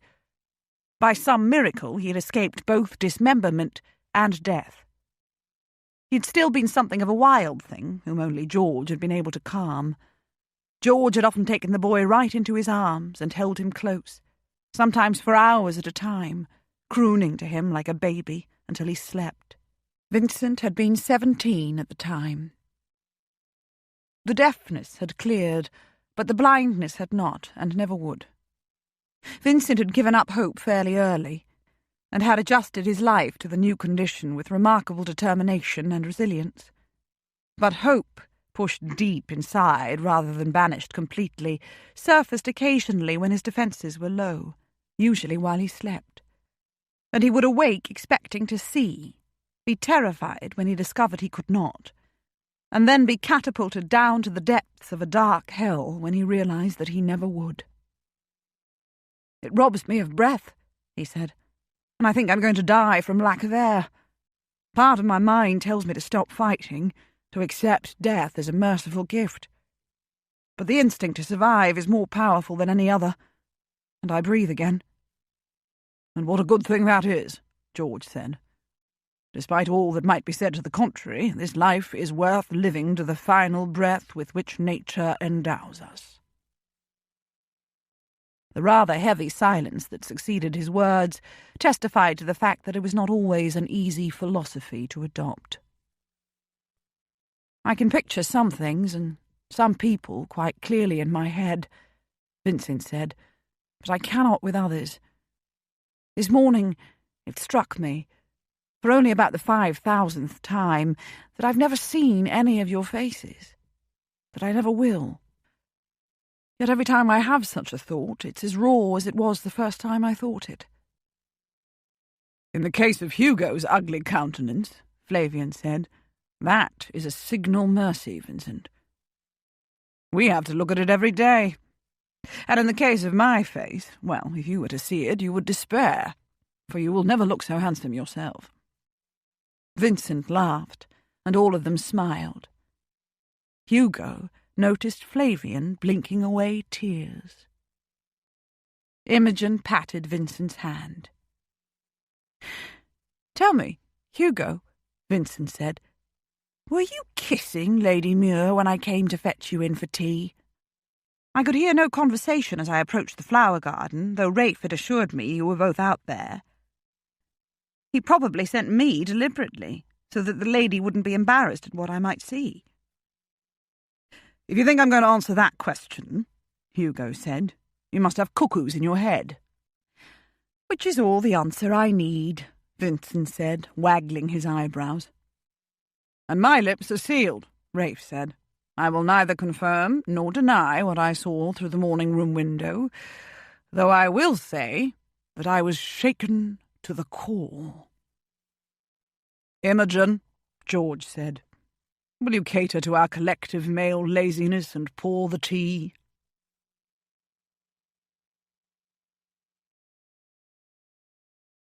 The Duke of Stanbrook produced a pair of crutches for Gwen the following morning, explaining that they had been needed when his house was a hospital, but had lain untouched and forgotten for several years since. He'd had them tested for safety, he assured her. He measured them for length and had a few inches sawn off them. He had them sanded and polished. Then Gwen was able to move around to a limited degree. "You must promise me, though, Lady Muir," he said, "not to bring the wrath of Dr. Jones down upon my head. You must not dash about the house and up and down stairs for 18 hours out of every 24.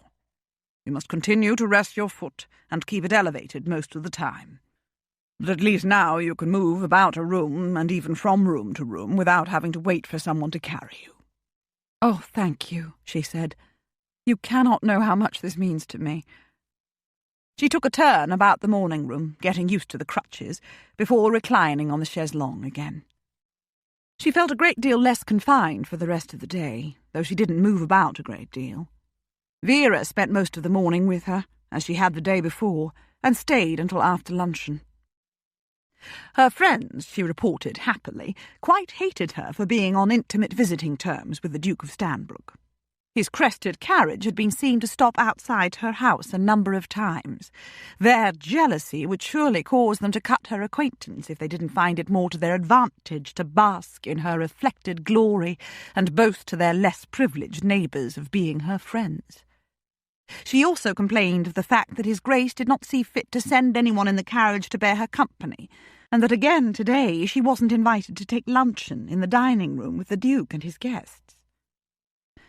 "I dare say, Vera," Gwen told her, "the Duke is touched by your devotion, and considers that you would find it offensive to be taken away from me when I can't sit in the dining-room with you."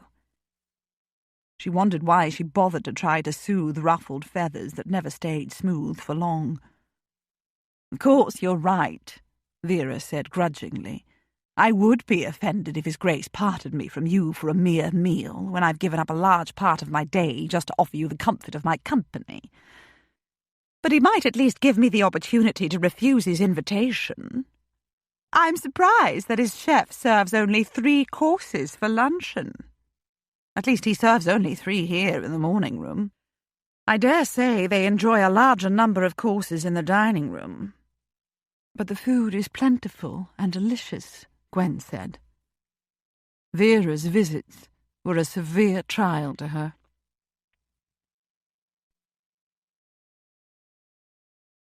After the Duke of Stanbrook had borne her friend off to his waiting carriage, Gwen felt a little agitated. What if Lord Trentham came again as he had yesterday? The weather was just as lovely. She couldn't bear to find herself tête-à-tête with him again. She had no business being attracted to him, or he to her. She had no business allowing him to kiss her, and he had no business asking it of her. If he came again this afternoon, she thought, she could pretend to be asleep, and to remain asleep. He would have no choice but to go away. But she was not sleepy today.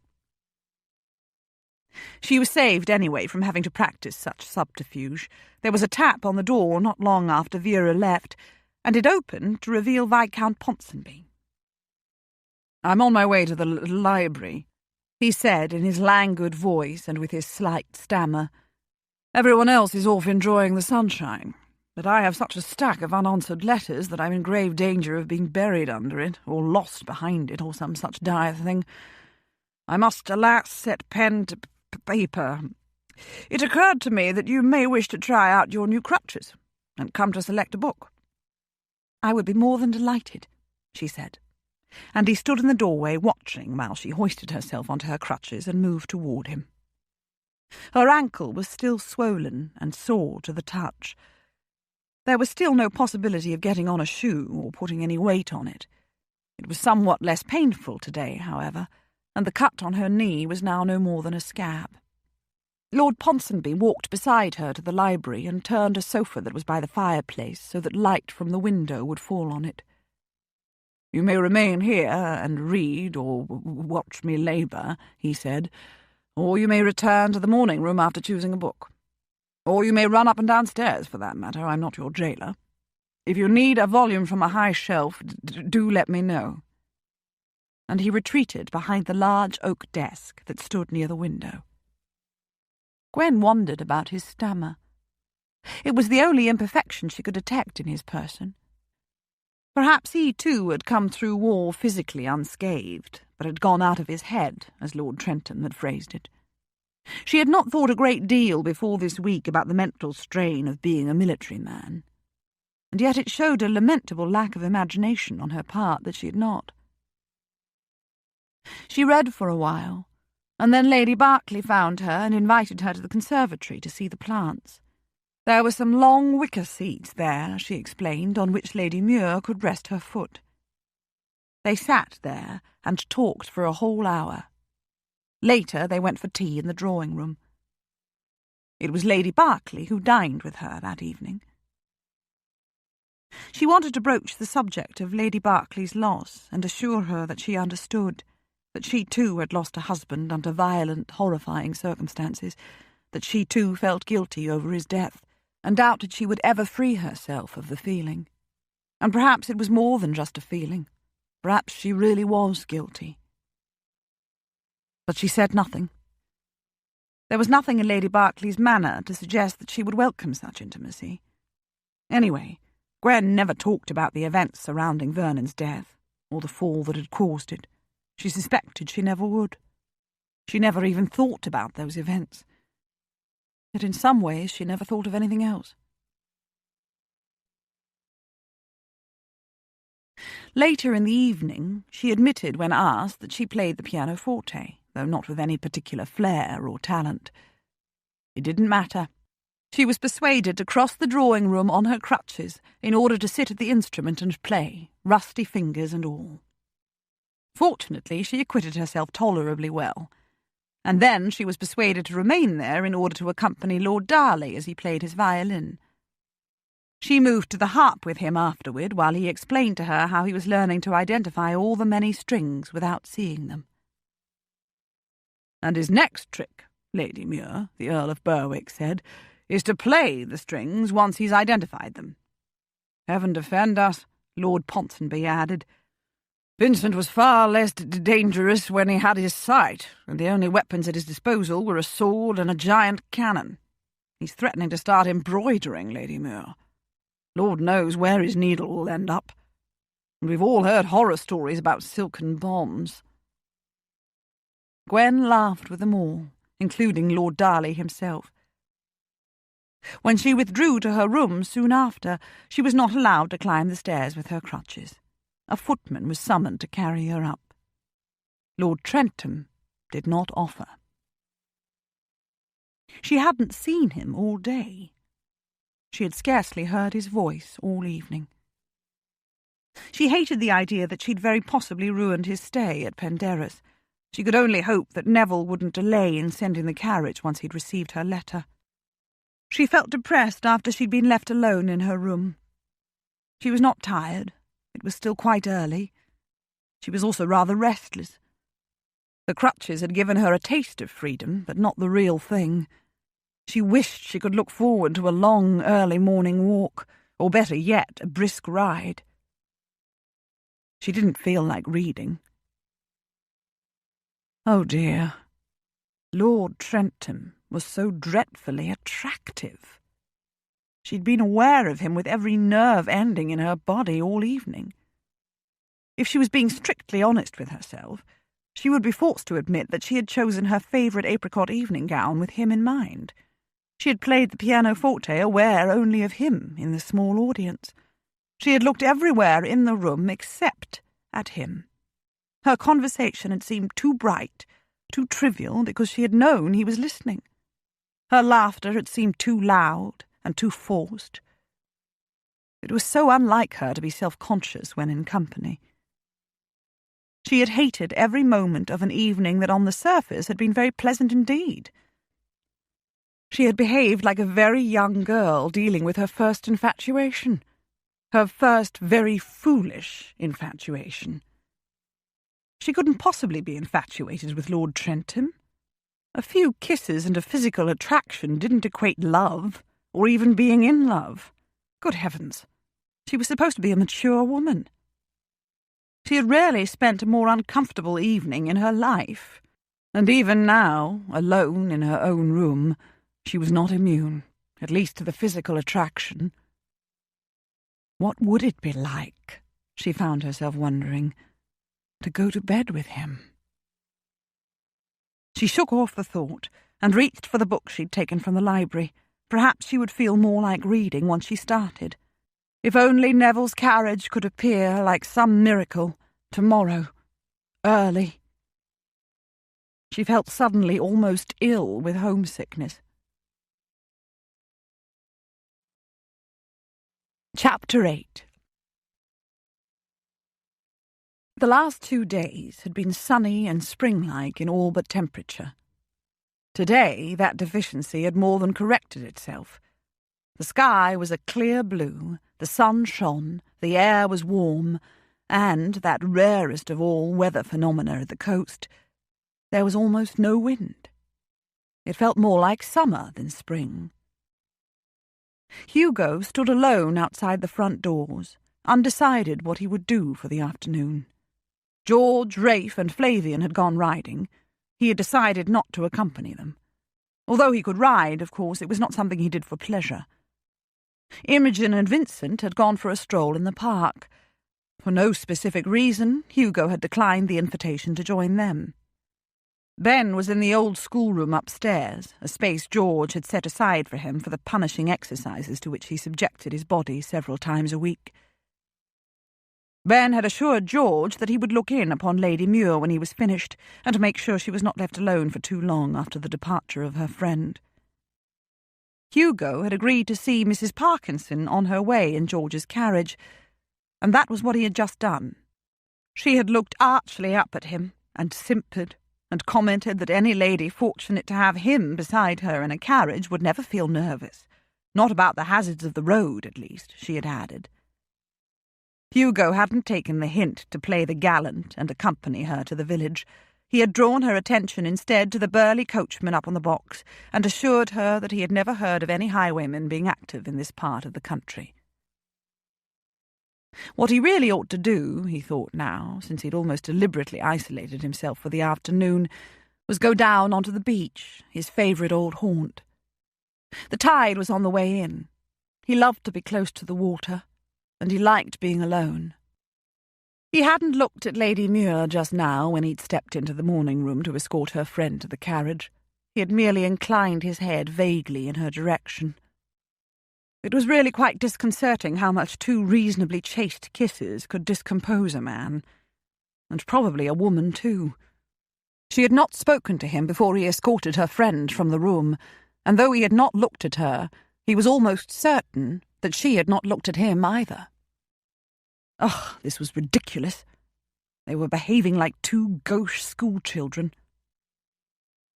He turned and stalked back into the house. He tapped on the morning-room door, opened it, and stepped inside without waiting for an invitation. She was standing at the window, propped on her crutches, gazing out. At least, he assumed she had been gazing out. She was now looking at him over her shoulder, her eyebrows raised. "Vera has gone?" she asked him. "She has." He took a few steps closer to her. "How's your ankle?" "The swelling has gone down considerably today," she said, "and it's far less painful than it was. Even so, I can't set the foot to the ground, and would probably be unwise even to try. Dr. Jones was very specific in his instructions.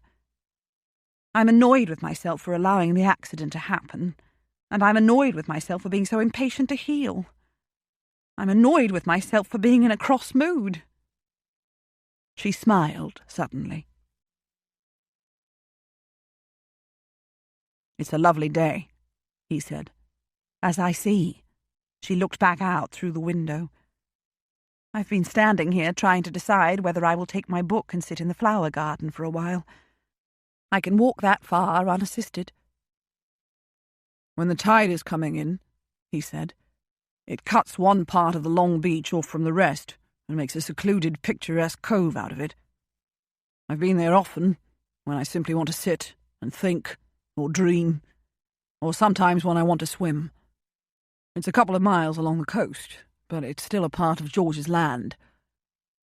It's quite private. I thought I might go over there this afternoon." Actually, he'd not given a thought to the cove until he started to speak to her. "It can be approached by gig," he added, "and the cliff is not high there. The sands are quite easy to reach. Would you care to come with me?" She manoeuvred the crutches and turned to face him. She was just a little thing, he thought. He doubted the top of her head reached his shoulder. She was going to say no, he thought, half in relief. What the devil had prompted him to make such an offer anyway? "Oh, I would," she said softly. "In half an hour," he suggested. "You will need to go upstairs to get ready, I dare say." "I can go up alone," she said. "I have my crutches." But he strode forward, relieved her of them, and swung her up into his arms before striding off in the direction of the stairs. He waited for a tirade that didn't come, though she did sigh. He went back for her half an hour later, after informing Ben that he was taking her out for a drive and gathering the things they would need to take with them, a blanket for her to sit on, cushions for her back and her foot, and as an afterthought, a large towel. He'd also gone to the stables and carriage house and hitched a horse to the gig and brought it around to the front doors. This, he thought, was not a good idea. But he was committed now. And he couldn't feel quite as sorry as he knew he ought. It was a lovely day. A man needed company when the sun shone and there was warmth in the air. Not that he'd ever before entertained such a daft thought. Why would a sunny day make a man feel lonelier than he felt on a cloudy day? He carried Lady Muir back downstairs and settled her in the gig before taking his place beside her. He gathered the ribbons in his hands and gave the horse the signal to start. Spring was her favourite season, she'd told him 2 days ago, full of newness and hope. Somehow today he could understand what she meant.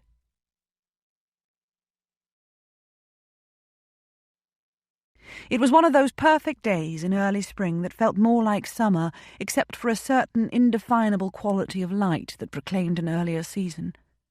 And the green of the grass and leaves still held all the freshness of a new year. It was the kind of day to make one rejoice just to be alive. And it was the kind of day on which one could wish for nothing better than to be driving out in the air with an attractive man beside one. For some reason she couldn't quite fathom, and despite the nuisance of her sore ankle, Gwen felt 10 years younger this afternoon than she'd felt in a long while. She ought not to be feeling any such thing. But on the other hand, why not? She was a widow, and owed allegiance to no man. Lord Trentham was unmarried, and at present at least unattached. Why should they not spend the afternoon in each other's company? Whom were they likely to harm? There was nothing wrong with a little romance. If she'd brought a parasol with her, she would have twirled it exuberantly above her head. Instead, she played a sprightly tune on an invisible keyboard across her thighs before clasping her hands more quietly in her lap. The gig proceeded a short way along the driveway in the direction of the village, but then it looped back behind the house along a narrower lane, which then ran parallel to the cliffs in the opposite direction from the village. There was a patchwork quilt of brown, yellow and green fields and meadows on the one side, the cultivated park of Penderys on the other. The sea, several shades deeper blue than the sky, was visible beyond the park. The air was fragrant with the smells of new vegetation and turned soil, and the salty tang of the sea, and with the faint, musky odour of Lord Trentham's soap or cologne. It was impossible to keep her shoulder and arm from brushing against his on the narrow seat of the gig, Gwen discovered. It was impossible not to be aware at every moment of his powerful thighs alongside hers, encased in tight pantaloons, and of his large hands plying the ribbons. He was wearing a tall hat today. It hid most of his hair and shaded his eyes. He looked less fierce, less military. He looked more attractive than ever. Her physical response to his presence was a little unnerving, since she'd never really experienced it with any other man, not even with Vernon. She had thought him gorgeously handsome and wondrously charming when they'd first met, and she'd tumbled very quickly and willingly into love with him. She had liked his kisses before they married, and she had often enjoyed the marriage bed after. But she'd never felt like this with Vernon or anyone else. Breathless, filled with an exuberant energy, aware of every small detail with her senses, aware that he was aware, though neither of them spoke during the journey. At first she couldn't think of anything to talk about. Then she realized that she didn't really need to talk at all, and that the silence between them didn't matter. It wasn't uncomfortable. After a mile or two, the lane sloped downward, and almost at the bottom of a long hill, they turned onto an even narrower track in the direction of the sea. Soon even the track disappeared, and the gig bounced over coarse grass to the edge of the low cliff. Lord Trentham got out to unhitch the horse and tether it to a sturdy bush nearby. He allowed it enough room to graze while they were gone. He draped a blanket over his arm and handed her some cushions, as he had done when he took her into the garden 2 days ago, and he lifted her out and carried her down to the cove below, along a narrow, zigzagging path, across a gentle slope of pebbles, and onto flat, golden sand. Long outcroppings of rock stretched out to the sea on either side of the small beach. It was indeed a private little haven. "The coastline constantly surprises, does it not?" she said, breaking the long silence at last. "There are long, breathtakingly lovely stretches of beach, and sometimes there are little pieces of paradise like this, and they are equally beautiful." He didn't answer. Had she expected him to? He carried her in the direction of a large rock planted firmly in the middle of the little beach. He took her around to the sea side of it and set her down on one foot, her back against the rock, while he spread the blanket over the sand. He took the cushions from her arms and tossed them down before helping her to sit on the blanket. He propped one cushion behind her back, plumped one beneath her right ankle, and folded the other beneath her knee. He frowned the whole while, as though his task required great concentration. Was he regretting this? Had his invitation been impulsive? "Thank you," she said, smiling at him. "You make an excellent nursemaid." He looked briefly into her eyes before standing up and gazing out to sea. There was not a breath of wind down here, she noticed, and the rock attracted the heat of the sun. It felt more than ever like a summer day. She undid the fastenings of her cloak and pushed it back over her shoulders. She was wearing just a muslin dress beneath it, but the air felt pleasantly warm against her bare arms. Lord Trentham hesitated for a few moments, and then sat down beside her, his back against the rock, one leg stretched out in front of him, the other bent at the knee, his booted foot flat on the blanket, one arm draped over his knee. His shoulder was a careful few inches away from her own, but she could feel his body heat anyway. "You play well," he said abruptly. For a moment she didn't understand what he was talking about. "The pianoforte?" She turned her head to look at him. His hat had tipped forward slightly on his head. It almost hid his eyes and made him look inexplicably gorgeous. "Thank you. I'm competent, I believe, but I have no real talent, and I'm not angling for further compliments. I've heard talented pianists, and know I could practice 10 hours a day for 10 years and not come close to matching them." "I suppose," he said, "you're competent in everything you do. Ladies generally are, they're not—" "The implication being that we are competent in much, but truly accomplished in little and talented in even less," she laughed. "You are undoubtedly right in 9 cases out of 10, Lord Trentham. But better that than be utterly helpless and useless in everything except perhaps in looking decorative." He said. She waited for him to be the next to speak. "What do you do for fun?" he asked. For fun? That was a strange word to use to a grown woman. "I do all the usual things. I visit family members and play with their children. I attend dinners and teas and garden parties and social evenings. I dance. I walk and ride. You ride?" he asked. "After the accident you had?" "Oh," she said, "I didn't for a long while after, but I'd always enjoyed riding. and not doing so cut me off from much interaction with my peers and much personal pleasure. Besides, I hate not doing something simply because I don't have the courage. Eventually, I forced myself back into the saddle, and more recently I've even forced myself to encourage my mount to a pace faster than a crawl. One of these days I shall actually allow it to gallop. Fear must be challenged, I've found. It is a powerful beast if it's allowed the mastery. He was gazing with half-closed eyes at the incoming water. The sun was glinting off its surface. "What do you do for fun?" she asked. He thought about it for a while. "I feed lambs and calves when their mothers cannot," he said. "I work in the fields of my farm, and particularly in the vegetable garden behind the house. I watch and somehow participate in all the miracles of life, both animal and vegetable." "Have you ever smoothed bare soil over seeds and doubted you would ever see them again?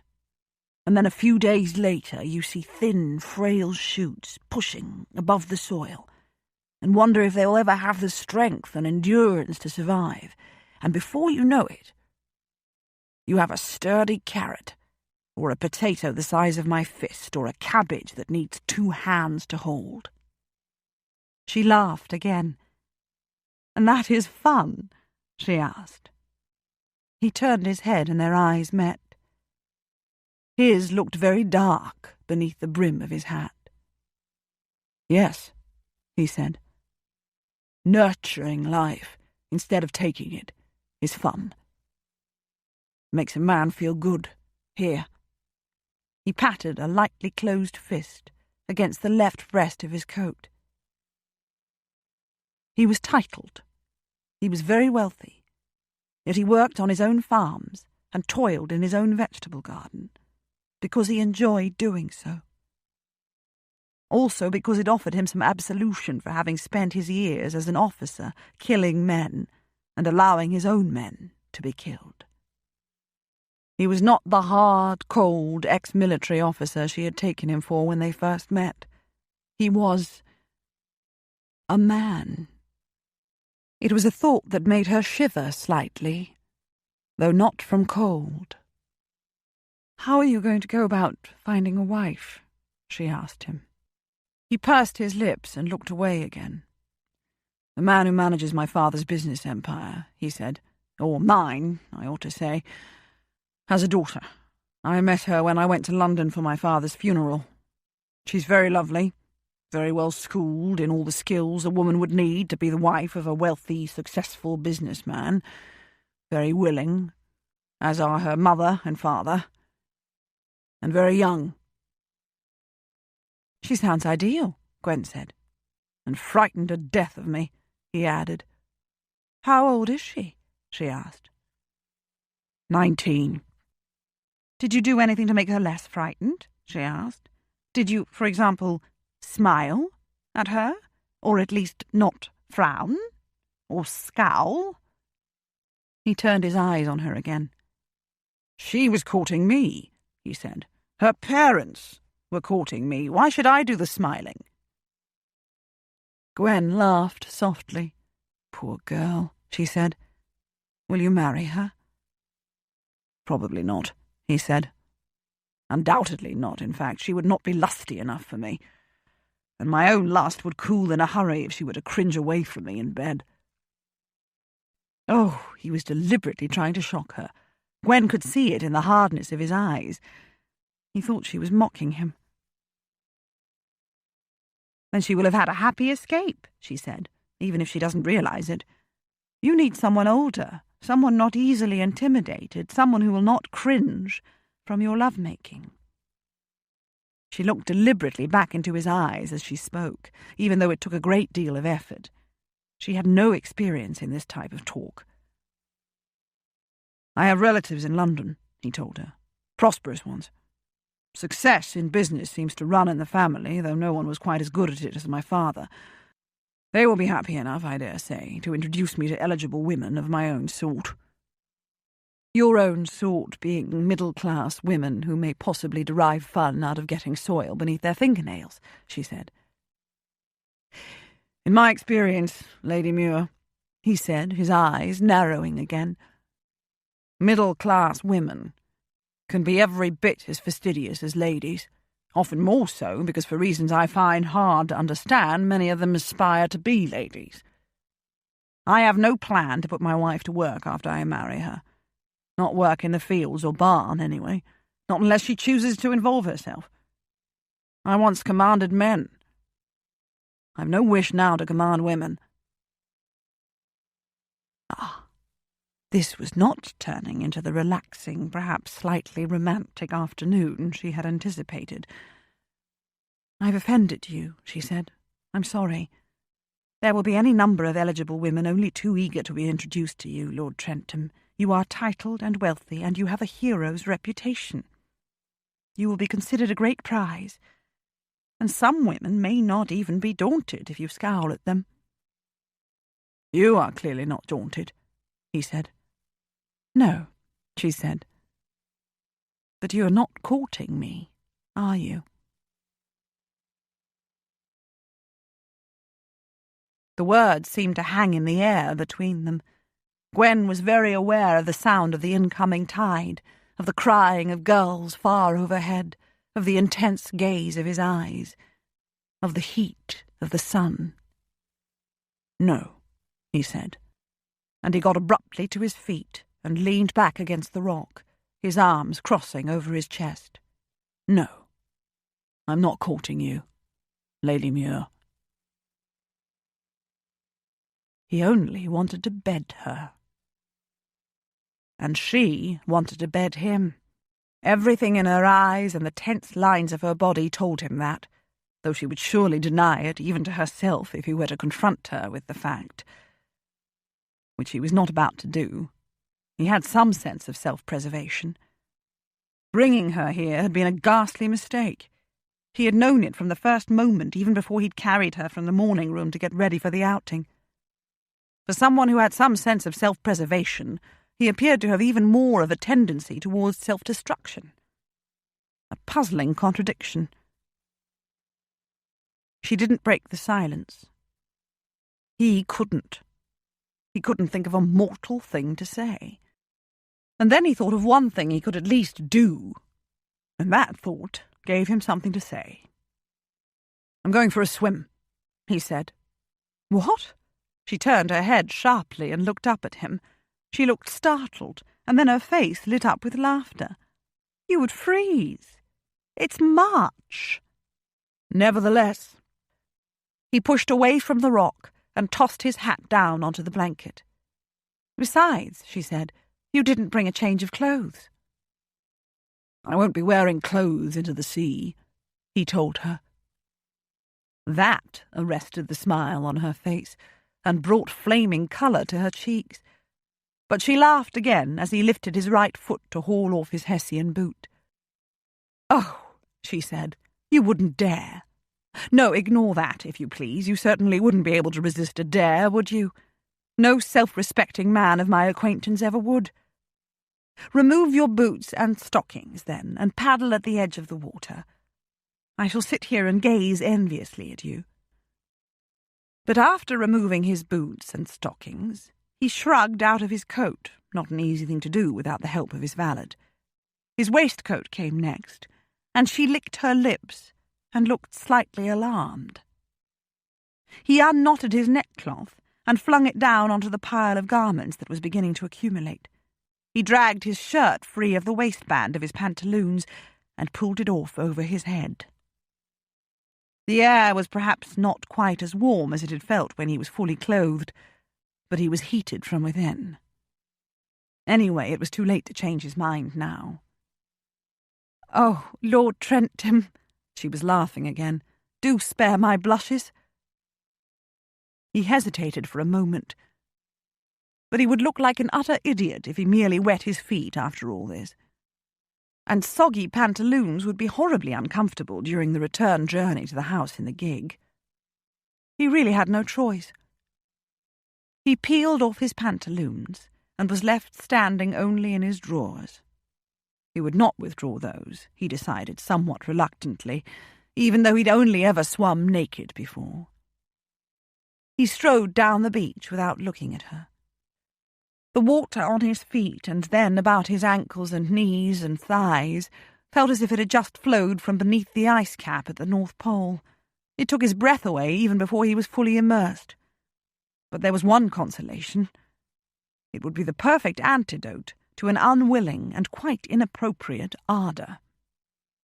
He dived under a wave, thought he was dead of shock, discovered he was not, and swam outward until he was beyond the foam of the breakers. Then he swam with powerful overarm strokes parallel to the beach until he could feel his arms and legs again, and his breath steadied, and the water felt merely cold. He turned and swam back the way he had come. He tried to remember how long it was since he'd had a woman. Since he couldn't come up with a satisfactory answer, it was obviously far too long. Chapter 9. Gwen completely forgot about her ankle for a while. She sat with her knees drawn up, her arms wrapped about them, her feet flat on the blanket. Her heart felt like a separate being inside her bosom, thumping to get out. She couldn't seem to calm it down or steady her breathing, and despite the short sleeves of her dress, it still felt more like July than March. She had never seen a man naked, or even naked with the exception of his drawers. It was an odd fact, perhaps, when she had been married for a number of years, but Vernon had been very particular about respectability. During the day, he hadn't liked her to see him even in as little as his shirt-sleeves. At night, he had come to her in a nightshirt and dressing-gown. Oh, she had seen Neville and her cousins in their drawers when they swam during childhood summers, she supposed, just as they had seen her in her shift, but they'd all been just children at the time. She was undeniably shocked that Lord Trentham would unclothe himself right in front of her. It was barbaric. No gentleman would have removed so much as his coat without asking her permission first, and most wouldn't even have asked, simply because it would not be seemly. But her shock owed less to prudish outrage, she had to admit as she watched him swim, than it did to reaction at the sight of his almost naked body. It was perfection itself. It was nothing short of magnificent, in fact. She had nothing with which to compare it was true, no one with whom to compare him. But she didn't think any man could compare. His shoulders were wide, his chest broad, his hips were slim, his legs long and powerful. When he stood still, he looked like a finely sculpted god. Not that she'd ever seen such a sculpture. When he moved, he fairly rippled with muscle and looked like a warrior god sprung to vibrant life. Could she be blamed for finding him knee-weakeningly, heart-poundingly attractive? For finding it difficult to breathe normally? For forgetting something as mundane as a sore ankle? Could she be blamed for wanting a repetition of his kisses? For wanting, in fact, far more than just kisses? For feeling something as raw and unladylike as lust? It was a good thing, perhaps, that he'd gone for a swim, that he was using up energy she knew he'd wanted to use on her, that his absence gave her time to get both her body and her emotions under control. In fact, there was no perhaps about it. It was undoubtedly a good thing. But how could she bring herself under control when he swam with such ease and grace and power, when even at this distance she could see the powerful muscles of his arms and shoulders and legs, the water and the sunlight causing his flesh to gleam as if it were oiled? She could look away, of course, but how could she do that when within a few days she would be gone from Penderys and would never see him again? She gripped her legs more tightly and felt the raw ache of unshed tears in her throat and up behind her nose. And she also felt the dull ache of an abused ankle. She gave it her full attention and stretched her leg out again. She repositioned the cushions carefully beneath her knee and foot. She didn't look toward the sea, or more specifically, to the almost naked man swimming in it. It would serve him right if his extremities froze and fell off. He was deliberately flaunting himself before her. A peacock used the gorgeous colours and extravagant size of its plumage to attract the female. He used his almost naked body. Had he stripped and dashed for the water to cool off? Or had he done it to send her temperature soaring in the opposite direction? Gwen leaned her head back against the rock behind her, felt the obstruction of her bonnet, and pulled impatiently at the ribbon so that she could toss it aside. She set her head back again and closed her eyes. The sunlight was bright. The insides of her eyelids were orange. It didn't matter why he was swimming. He didn't matter. Not really. Or at least her feelings for him didn't matter.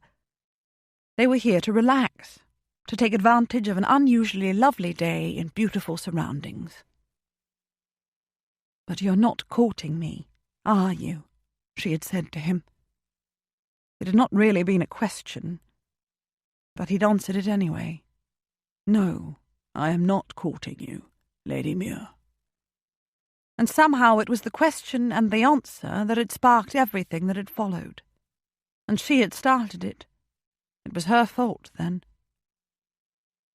She was 32 years old. She had had beaux when she first made her come out, and then a husband. She had had a lengthy widowhood interspersed with more beaux. She was not without experience. She was no innocent, naive girl, but suddenly she felt like one, for there had been nothing in her experience to help her understand the sheer lust that she and Lord Trentham felt for each other. How could she understand it, when he was not at all the sort of man who could be expected to attract her, either as a flirt or as a possible husband? This, she supposed, this new, unexpected feeling, was what led people to have affairs. She ought to hurry back to the safety of the house before he came out of the water, she thought, until she opened her eyes and remembered that she was a few miles from the house and that she still couldn't put weight on her right foot. She hadn't even brought her crutches. Besides, it was too late. He was swimming toward the beach, and then he was standing up and wading toward the shallow water and out onto the beach. Water streamed down his body, and droplets glistened in the sunlight as he approached. His short hair was plastered to his head. His drawers clung to him like a second skin. Gwen didn't even try to avert her eyes. He bent and picked up the towel he had brought with him and dried his chest and shoulders and arms with it, and then his face. He looked down at her. His swim had done nothing to lighten his mood, it seemed. He was frowning, even perhaps scowling. "You said you would watch me with envy," he said. Had she said that? "Oh, what are you doing?" she cried suddenly. He was leaning over her and scooping her up into his arms. His skin was cold and smelt of salt and maleness. It was very bare. She could feel the wetness of his drawers against her side before he hoisted her higher. She wrapped both arms about his neck. No. But he was striding down the beach again, and the tide was higher now than it had been when he first went in.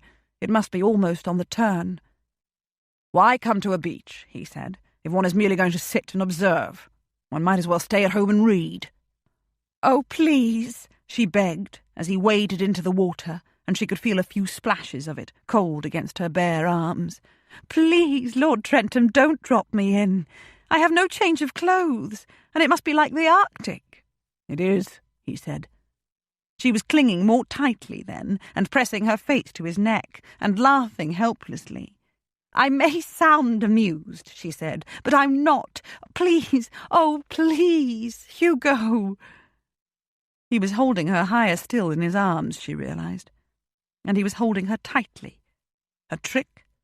To lull her into a false sense of security? "I'm not going to drop you," he said, his voice low against her ear. "I would not be so cruel. But there's nothing like being out here, seeing the light create many colours and shades on the water, and listening to it, and smelling it." He turned right about with her as she raised her head, and then spun about twice more as she lifted her head and laughed with the sheer exuberance of it. It was cooler out here, though not really cold, though perhaps his body heat had something to do with that.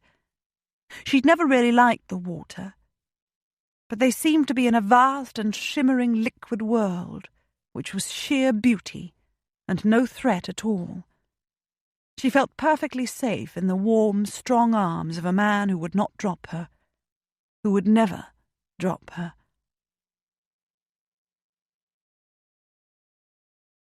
She had called him Hugo, she realized.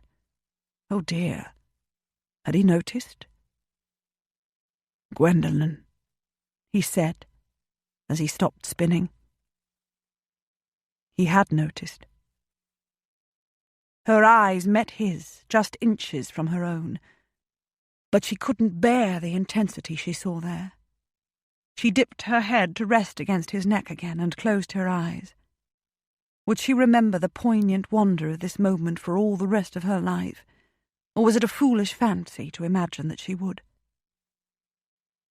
She rather thought this might be more than just physical attraction. What she was feeling was not just lust, though it was undoubtedly that, too. There was also... oh dear, why were there never words to describe feelings adequately? Perhaps she was falling in love with him, whatever that meant. She would not think of it now. She would work it out some other time.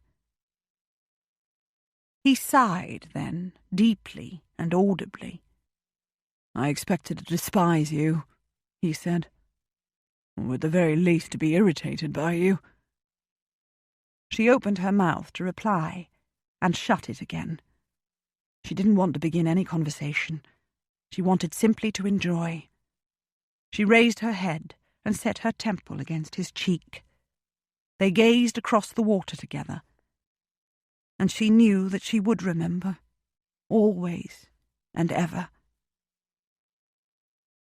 After a few minutes he turned without a word and waded out of the sea with her and up the sand to the blanket, where he set her down. He peeled off his wet drawers, picked up the towel, and dried himself off again, without turning his back. Gwen wouldn't look away. Or perhaps she couldn't. She was not even shocked. "You may say no," he said, looking down at her as he dropped the towel. "It would be best to say it now, if you must, though. But you may say it at any time before I enter your body. I'll not force myself upon you." Ah, always the man of plain speech. Gwen was holding her breath, she realized. Had it come to this, then? Foolish question. She knew many women who were of the opinion that widows were to be envied, provided they had the means with which to live independently, as Gwen did. Widows were free to take lovers, as long as they were discreet about it. In some circles they were almost expected to do so, in fact. Gwen had never even been tempted. Until now. Who would know? She would know, and Hugo would know. Who would be hurt? She might be. He almost certainly would not. No one else would. She had no husband, no fiancé, no steady beau. He had no wife. She would be sorry afterward. She would be sorry either way. If she said no, she would forever wonder what it would have been like, and would forever regret that she'd not found out. If she did not say no, she would forever be plagued with guilt. Perhaps. Perhaps not. The thoughts tumbled through her mind in a confused jumble. "I'm not saying no," she said. "I will not say no. I'm not a tease." And thus were decisions of great moment made, she thought. Impulsively, without due consideration. From the heart rather than from the head. From impulse rather than from a lifetime of experience and morality. He came down beside her and moved the cushion at her back so that it lay flat and she could set her head on it.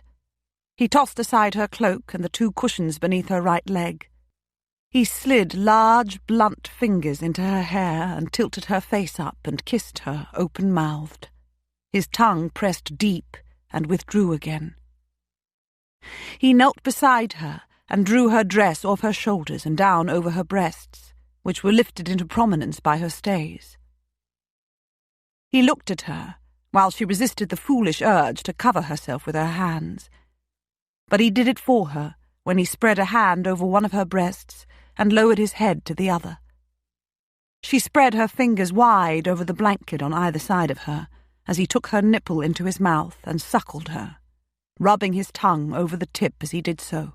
With his thumb and forefinger he rolled the nipple of the other breast, squeezing almost but not quite to the point of pain. An almost unbearably raw ache spread upward to her throat and downward through her womb to settle between her thighs.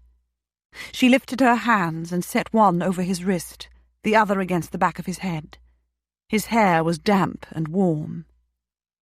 He kissed her again, his tongue simulating the nuptial act with long, deep strokes into her mouth. He was, she realized over the next several minutes, 10 times, perhaps 100 times, more experienced than she. She knew only kisses of the lips and the act itself. He didn't unclothe her fully, but his hands found their way unerringly beneath her clothes to unlace her stays and find places that gave him pleasure and were sweet agony to her. They were large, blunt-fingered hands whose gentleness she had discovered before. But they were more than just gentle. There was erotic seductiveness in them. They could and did play her like a musical instrument, and not just with competence, she thought with wry humour, but with sheer talent too. And finally, when her body hummed with desire and need almost to the point of pain, he used one of those hands on the heart of her. It found her beneath the muslin of her dress and the silk of her shift, and his fingers made skilled love to her, parting, stroking, teasing, even scratching. One finger slid long and rigid inside her, and she clenched muscles about it, and both heard and felt her own wetness. The finger was removed and replaced with 2, and then they were removed and replaced with 3. They played inside her as she tried to capture them with her muscles, driving her to near madness. She clutched his shoulders and kneaded them with her fingers. At the same time, the pad of his thumb was doing something that she didn't consciously feel, but to which she reacted by shattering about his fingers and hand, crying out as she did so. He was right over her then, blocking the sunlight, his knees pushing her legs wide, his weight on his forearms, his eyes gazing intently down into hers. "We can be satisfied with that if you wish," he said, his voice harsh. "It's still not too late to say no." Some semblance of her virtue would remain intact. "I will not say no," she told him. And she felt him against the sensitive area he had just been caressing, finding her, positioning himself, and then pressing hard and firm into her until he was deeply embedded. She had inhaled slowly, she realized, and was holding her breath. He was indeed large, but he was not hurting her. Quite the contrary. He had made very sure that she was wet enough to receive him without discomfort.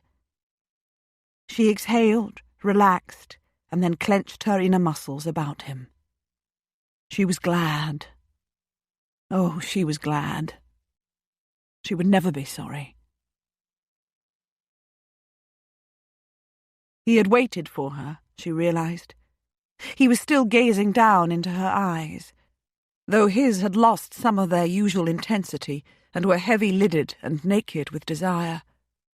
But he would wait no longer. He had given her exquisite pleasure even before entering. Now it was his turn, and he took it. He lowered his head until his forehead touched her shoulder and worked her with deep, swift, powerful strokes, half his weight on her, the other half still supported on his forearms. She could hear the raggedness of his breathing. She lifted her legs from the blanket and twined them about his thighs. She felt a momentary twinge in her right ankle, but ignored it. She tilted her pelvis so that he could come deeper still, and she listened to the wet sucking of his withdrawals and felt the deep, satisfying penetration of his thrusts. Although she knew this was not primarily for her, he was deep in the throes of his own physical need. She felt again the heightened sensation of renewed passion and pressed against him, matching his rhythm with the clenching and unclenching of her muscles, moving her hips in a rhythmic circular motion. She had no real experience. Incredibly, she had almost none. She mated with him out of pure instinct. But she certainly hadn't done anything to dampen his ardour. He worked her with undiminished power until he stilled in her suddenly, rigid in every muscle, straining for greater depth, hot and slick with sweat, and she felt the hot gush of his release at the same moment as he spoke low against her ear. "Gwendolen," he said, and relaxed his full, not inconsiderable weight down upon her.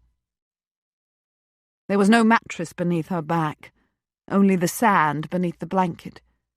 Who would have guessed sand was so hard and unyielding? But she didn't care. She didn't care. She probably would. Perhaps soon. But not now. Not yet.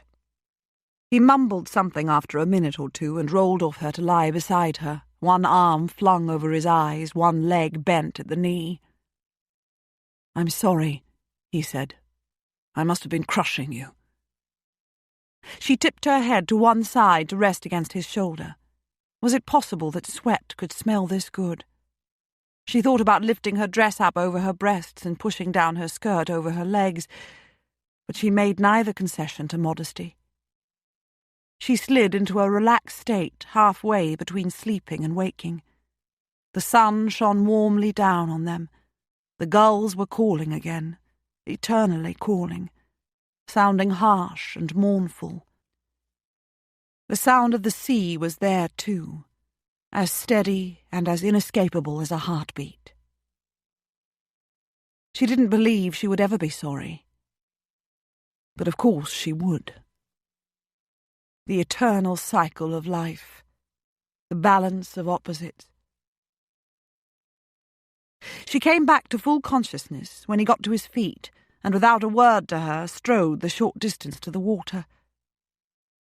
He waded in a little way and bent to wash himself, washing off the sweat, washing off her.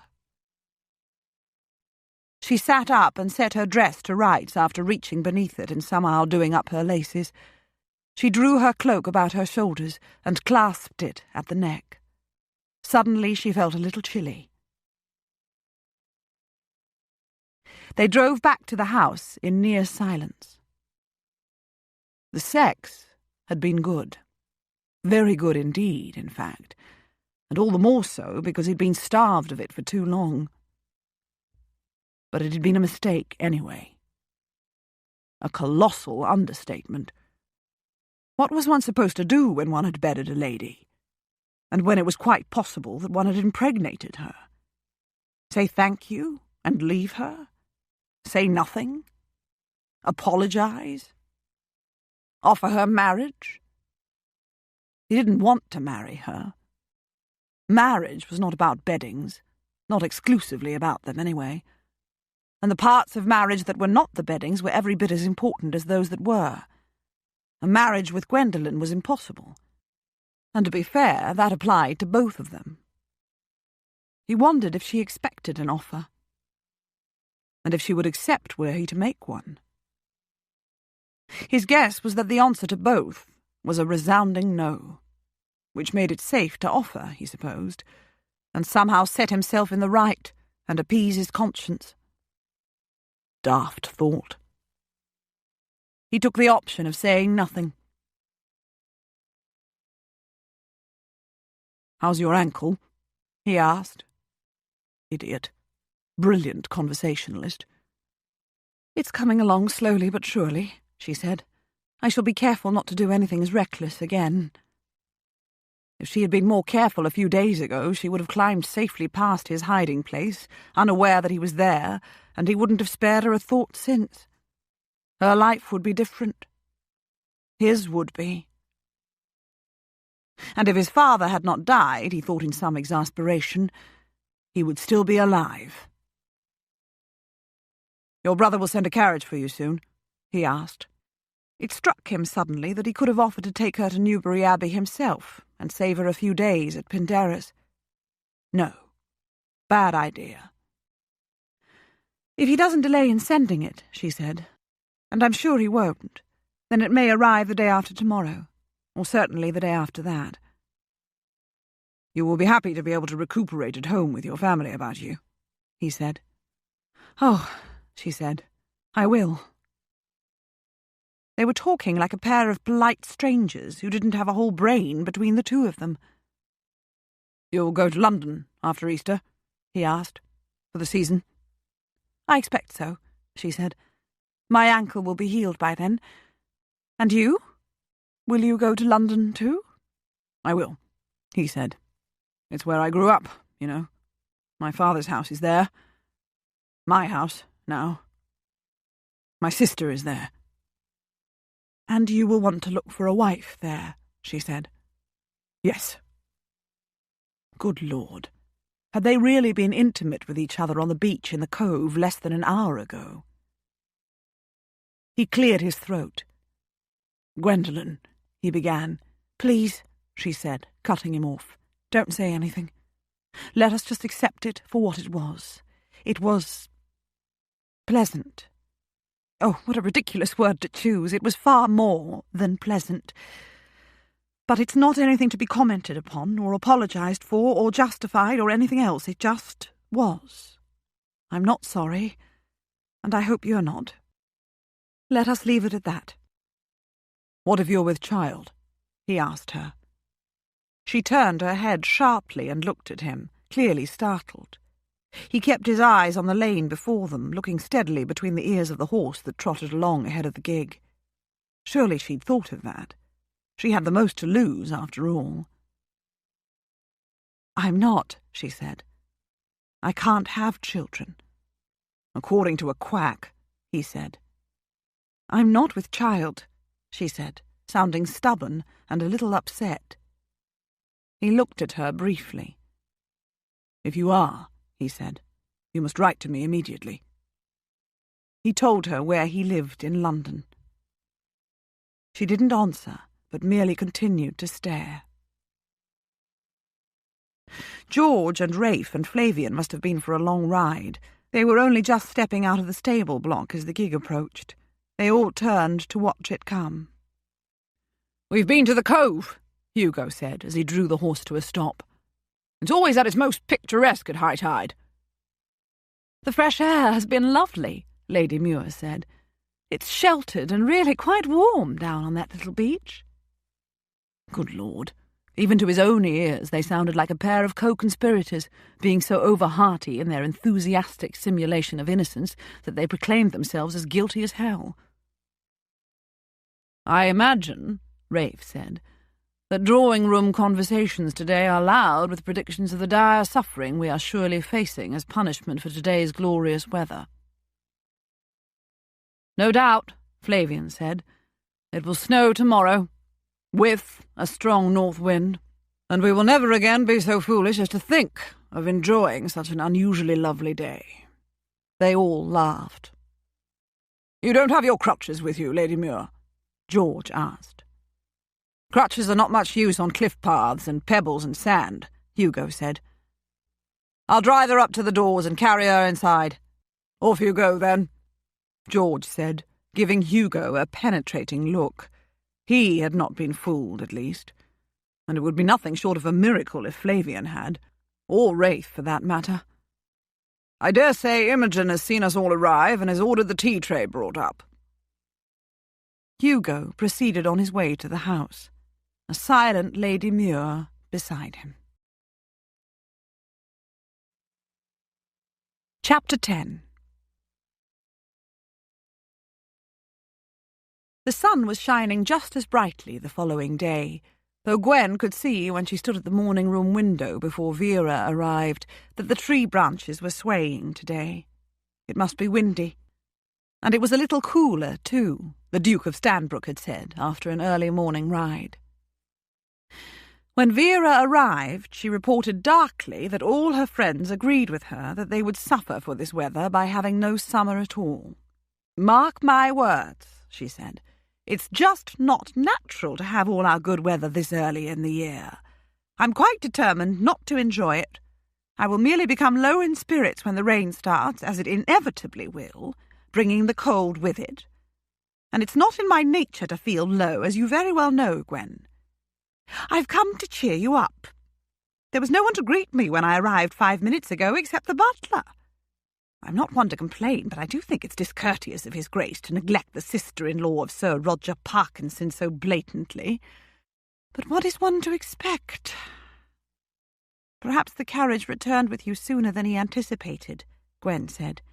"He didn't neglect to send the carriage, after all, and that is the most important thing.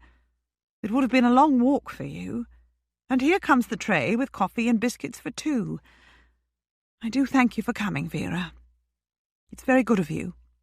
"Well," Vera said as she looked closely at the plate of biscuits on a tray a footman had just set down, "it's not in my nature to neglect my friends, Gwen, as you very well know.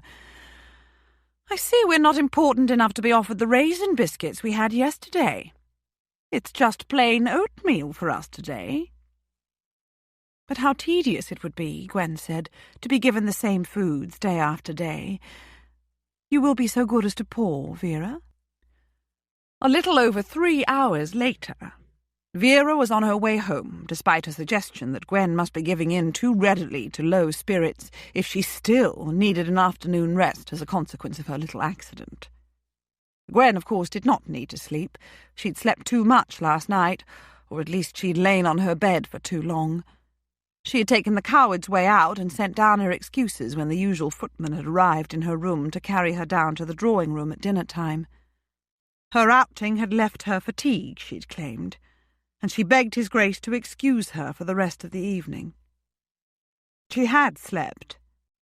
She had had long, wakeful spells, too, though, during which she had relived the events on the beach and wondered what Lord Trentham would have said if she'd allowed him to continue what he started to say in the gig on the way back to the house. "Gwendolen," he had said after drawing a deep breath, and she had stopped him. She would forever wonder what he would have said. But she'd had to stop him. She'd been feeling raw with emotion and quite unable to handle any more. She'd been desperate for time alone. She hadn't seen him since he'd carried her up to her room after they took tea in the drawing-room with everyone else. He hadn't spoken a word. Neither had she.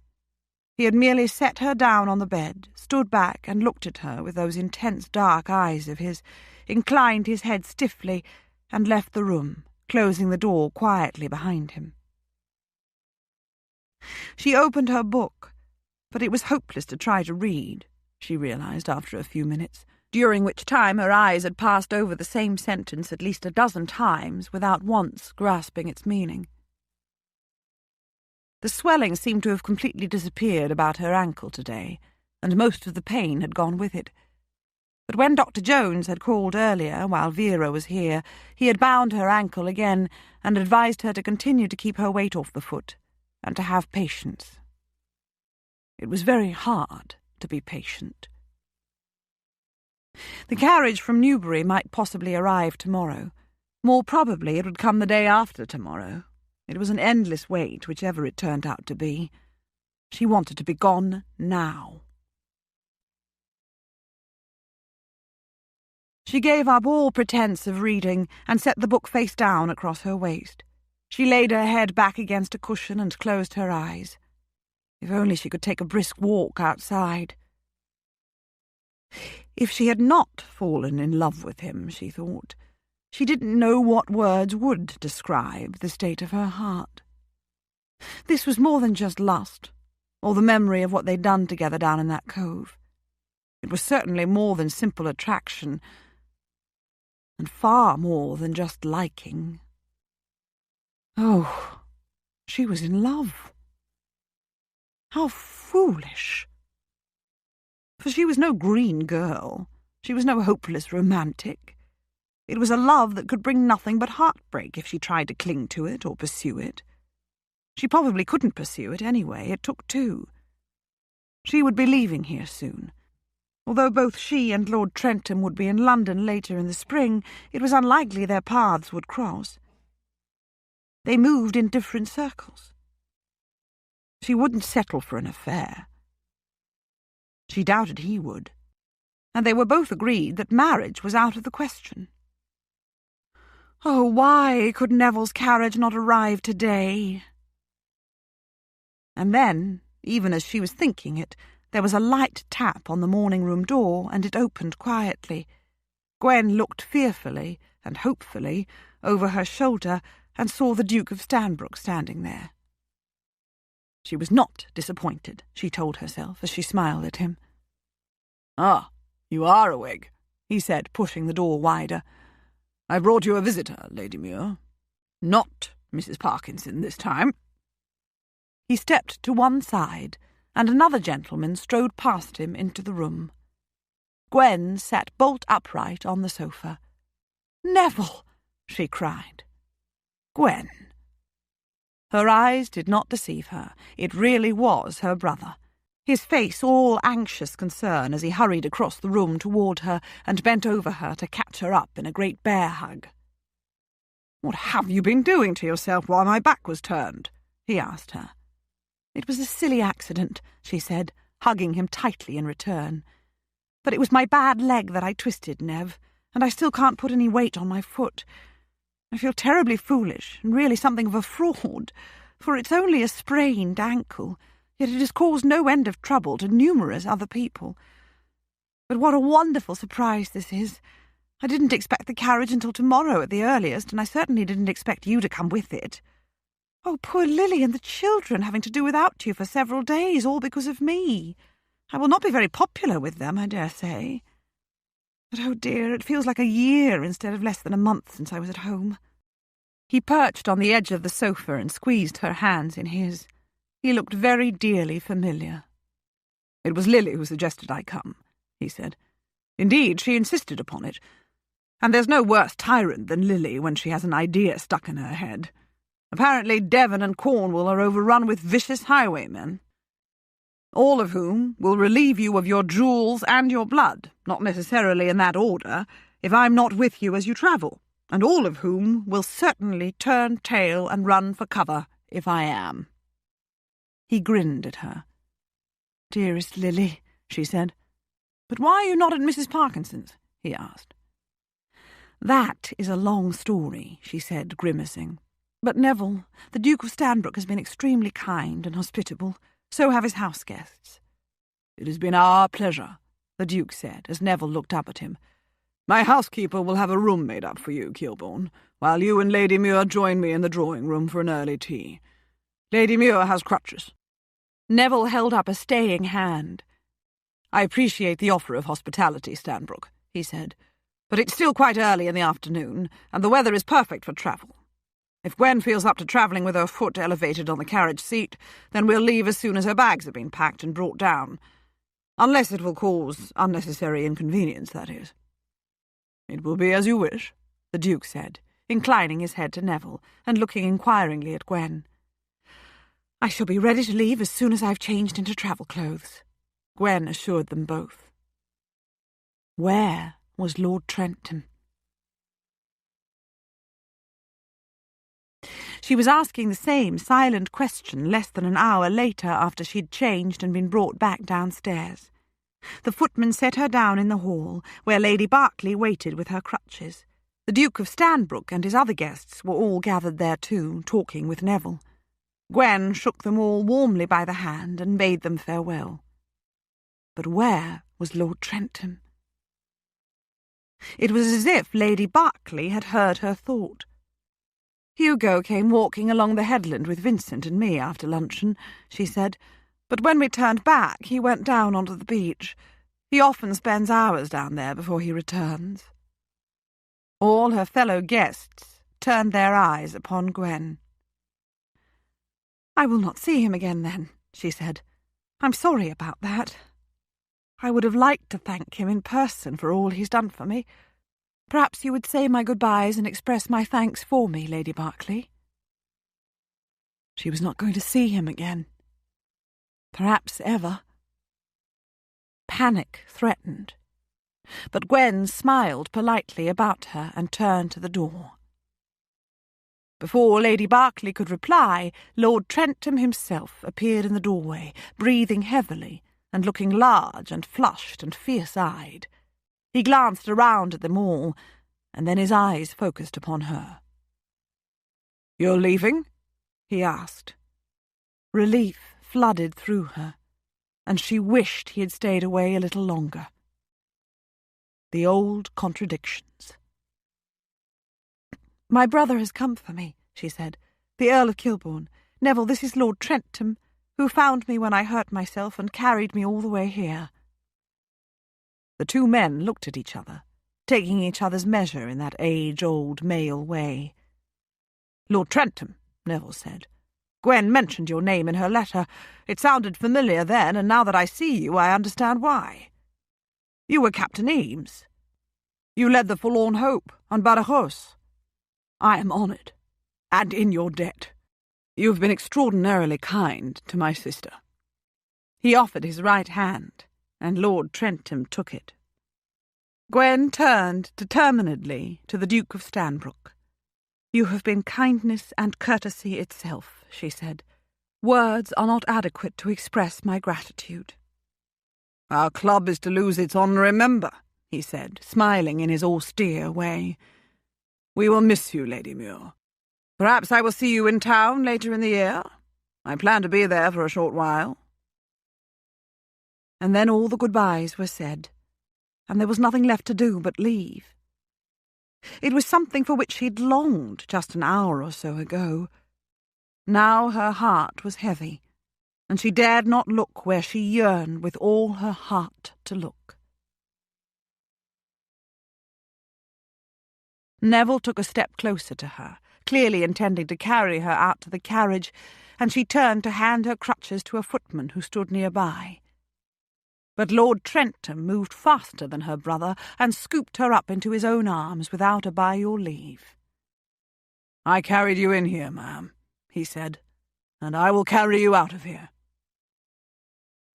And he strode out through the doors and half ran down the steps with her, well ahead of Neville or anyone else. "So this is it," he said. Yes. There were a million things she wanted to say, surely that many. She couldn't think of a single one, which was just as well. Really, there was nothing at all to say. The carriage door was open. Lord Trentham leaned inside with her and set her carefully down on the seat facing the horses. He took one of the cushions from the back of the seat opposite, set it flat, and lifted her foot onto it. He looked up into her eyes then, his own dark and blazing. His mouth was set in a grim line. His jaw looked more granite-like than ever. He looked like a hardened, rather dangerous military officer again.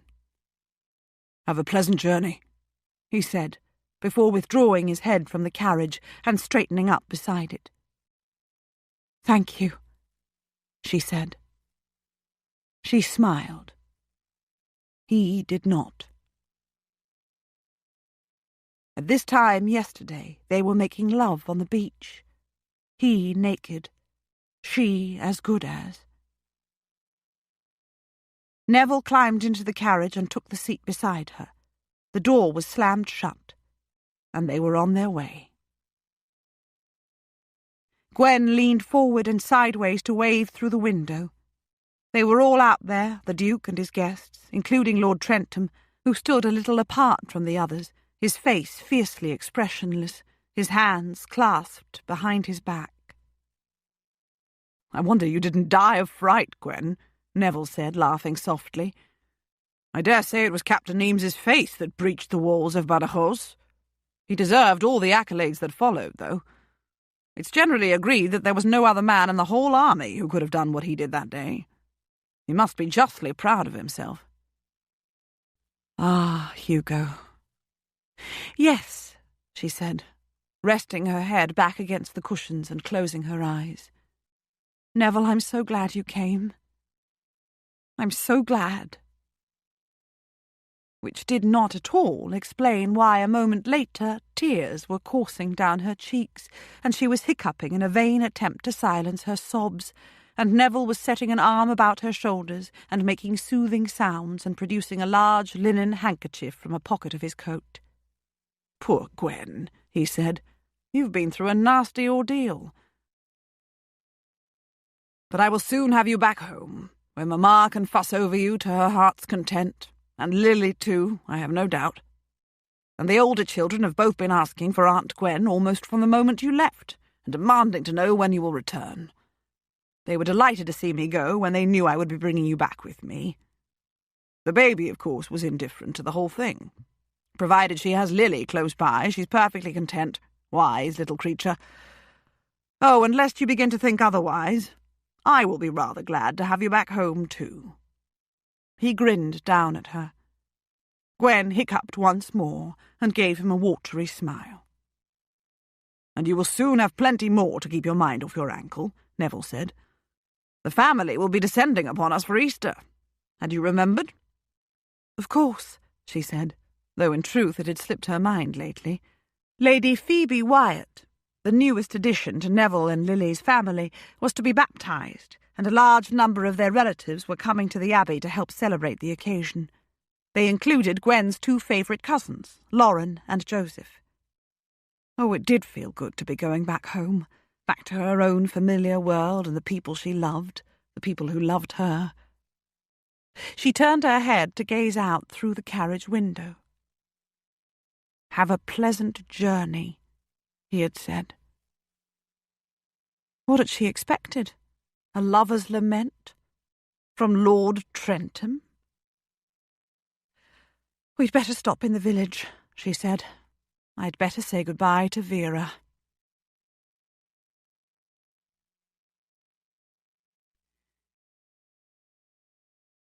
Hugo went straight to London after leaving Pendereth. He longed to go home to Crosslands, to be quiet there for a while, to see the new lambs and calves, to talk over the spring planting with his steward, to plan his flower garden better than he'd done last year, to lick his wounds. He felt wounded. But if he went to Crosslands first, he might make excuses to stay there indefinitely, and he might indeed become the recluse some of his friends in the Survivors' Club accused him of being. Not that there was anything wrong with being a recluse, if one enjoyed living with oneself for company, as Hugo did, even if his friends insisted that it was not his natural state, and he was in danger of exploding somehow one day, like a firecracker waiting for a spark to ignite it. But there was something wrong with being a recluse, or even a happy farmer and gardener, when one had responsibilities elsewhere. His father had been dead for longer than a year now, and in all that time Hugo had done no more than glance over the meticulously detailed reports William Richardson sent him each month. His father had chosen his manager with care, and had trusted him utterly. But, he had told Hugo during those last hours of his life, Richardson was only a manager, not a visionary. Hugo's eyes had several times paused upon some detail in the reports, and he'd felt an itch to make some change, to force some new direction, to get involved. But it was an itch he had stubbornly refused to scratch. He didn't want to be involved. It was an attitude he couldn't continue to hold. And Constance was getting older by the day. 19 was still very young, of course, even if she sometimes hinted in her letters that it was ancient. But he knew that many girls considered they were on the shelf if they were not married before they were 20. Even regardless of that, though, all girls of 18 or 19 ought to be out enjoying themselves with other young people of their own age. They should be looking about them for prospective partners, testing the water, making choices. Fiona was too sickly to take Constance anywhere herself, and she was also too sickly to allow anyone else to take Constance away from her.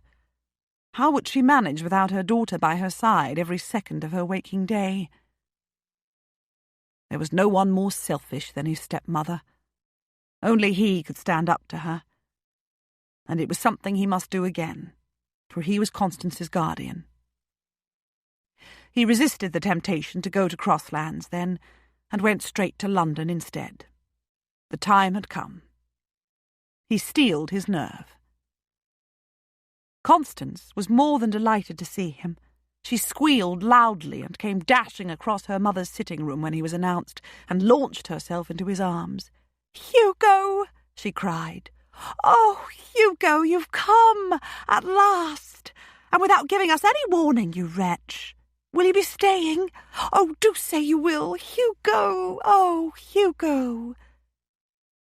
He hugged her tightly to him, and let love and guilt wash over him in equal measure. She was youthful and slender and blonde and pretty, with eager green eyes.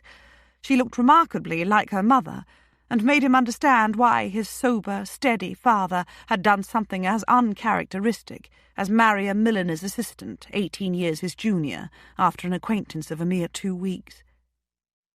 "I will stay," he said. "I promised I would come this spring, did I not?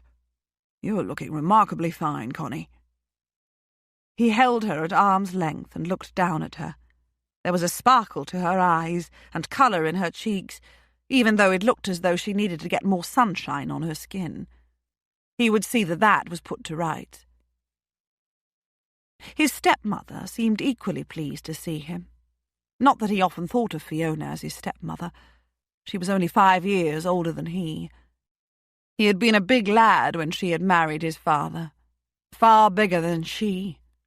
She had fawned over him, showered affection upon him, shown pride in him, and praised him to his father, and ultimately driven him away. He wouldn't have insisted that his father purchase his commission if it hadn't been for Fiona. He hadn't grown up wanting to be a soldier, after all. Strange thought, that. How different his life might have been. It was a thought to add to all the other what-ifs of his existence.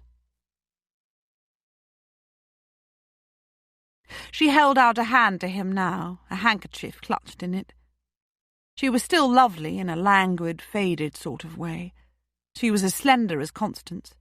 There was no grey in her hair, and there were no lines on her face. There was an unhealthy pallor to her complexion, though, which might have been caused by real ill health or by imagined ailments that kept her constantly at home and inactive. She'd always had those ailments. She had used them to keep his father attentive, though she had probably not needed to use any wiles to accomplish that goal. His father had adored her to the end, even if his understanding of her character had saddened him.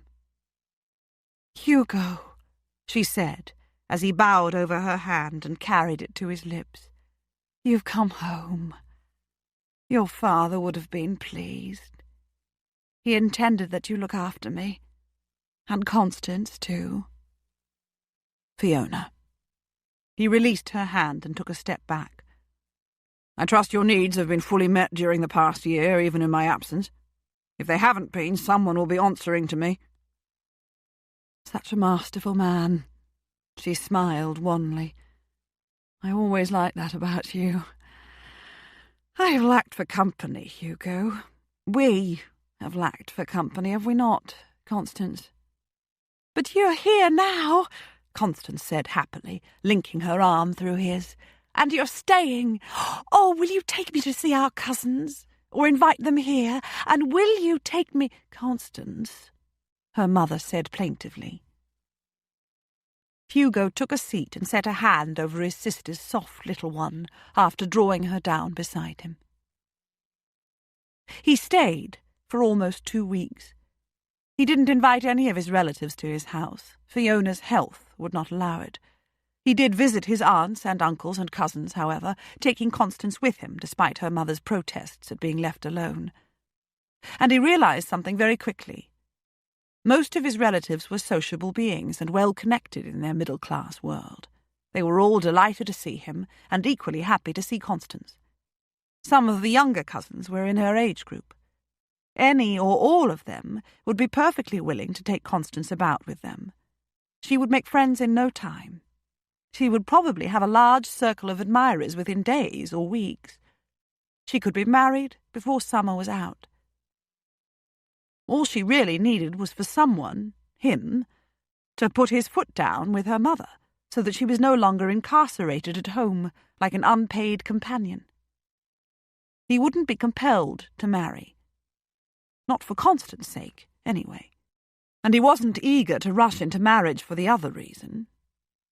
He was going to be in London for a while. He could satisfy his needs in other ways than marrying. It was a bit of a depressing thought, actually. But then so was marriage. Fulfilling his obligation to his half-sister was not to be that easy after all, though. For she had definite ideas of her own about what would make her happy. And they went beyond moving in the world of her cousins, much as she loved them and enjoyed calling upon them. "You are a lord, Hugo," she said when they were strolling in Hyde Park one morning before Fiona was even up from her bed. "And you are a hero. It must be possible for you to move in higher circles than Papa ever could. Once people learn that you're in town, they will surely send you invitations.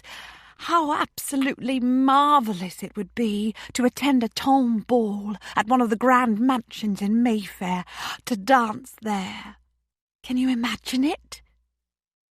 He looked askance at her. He would really rather not imagine any such thing. "I'm sure you will attract a whole host of admirers from our own world if our cousins take you under their wing," he said. "How can you not, Connie? You're so very pretty." She smiled up at him and then wrinkled her nose. "But they're so dull, Hugo," she said. "So staid." "Our cousins, you mean?" he said. "And so successful." "Dull and successful and very dear as cousins," she said. "But all the men they know are bound to be the same way. As husbands they would not be dear at all. I don't want dullness, Hugo. Or even success, if stuffy, sober respectability must go with it. I want some dash, some adventure. Is it wrong of me?" It was not wrong, he thought, with an inward sigh. He supposed all girls dreamed of marrying a prince before they actually married someone altogether more ordinary, who could support them and care for their daily needs. The difference between Constance and most other girls was that she saw a way of realizing her dream, or at least of getting close enough to a prince to gaze upon him. "You think upper-class gentlemen will offer you dash and adventure and respectability and happiness?" he asked. She laughed up at him. "A girl can dream," she said. "And it is your job to see that no shocking rake runs off with me for my fortune."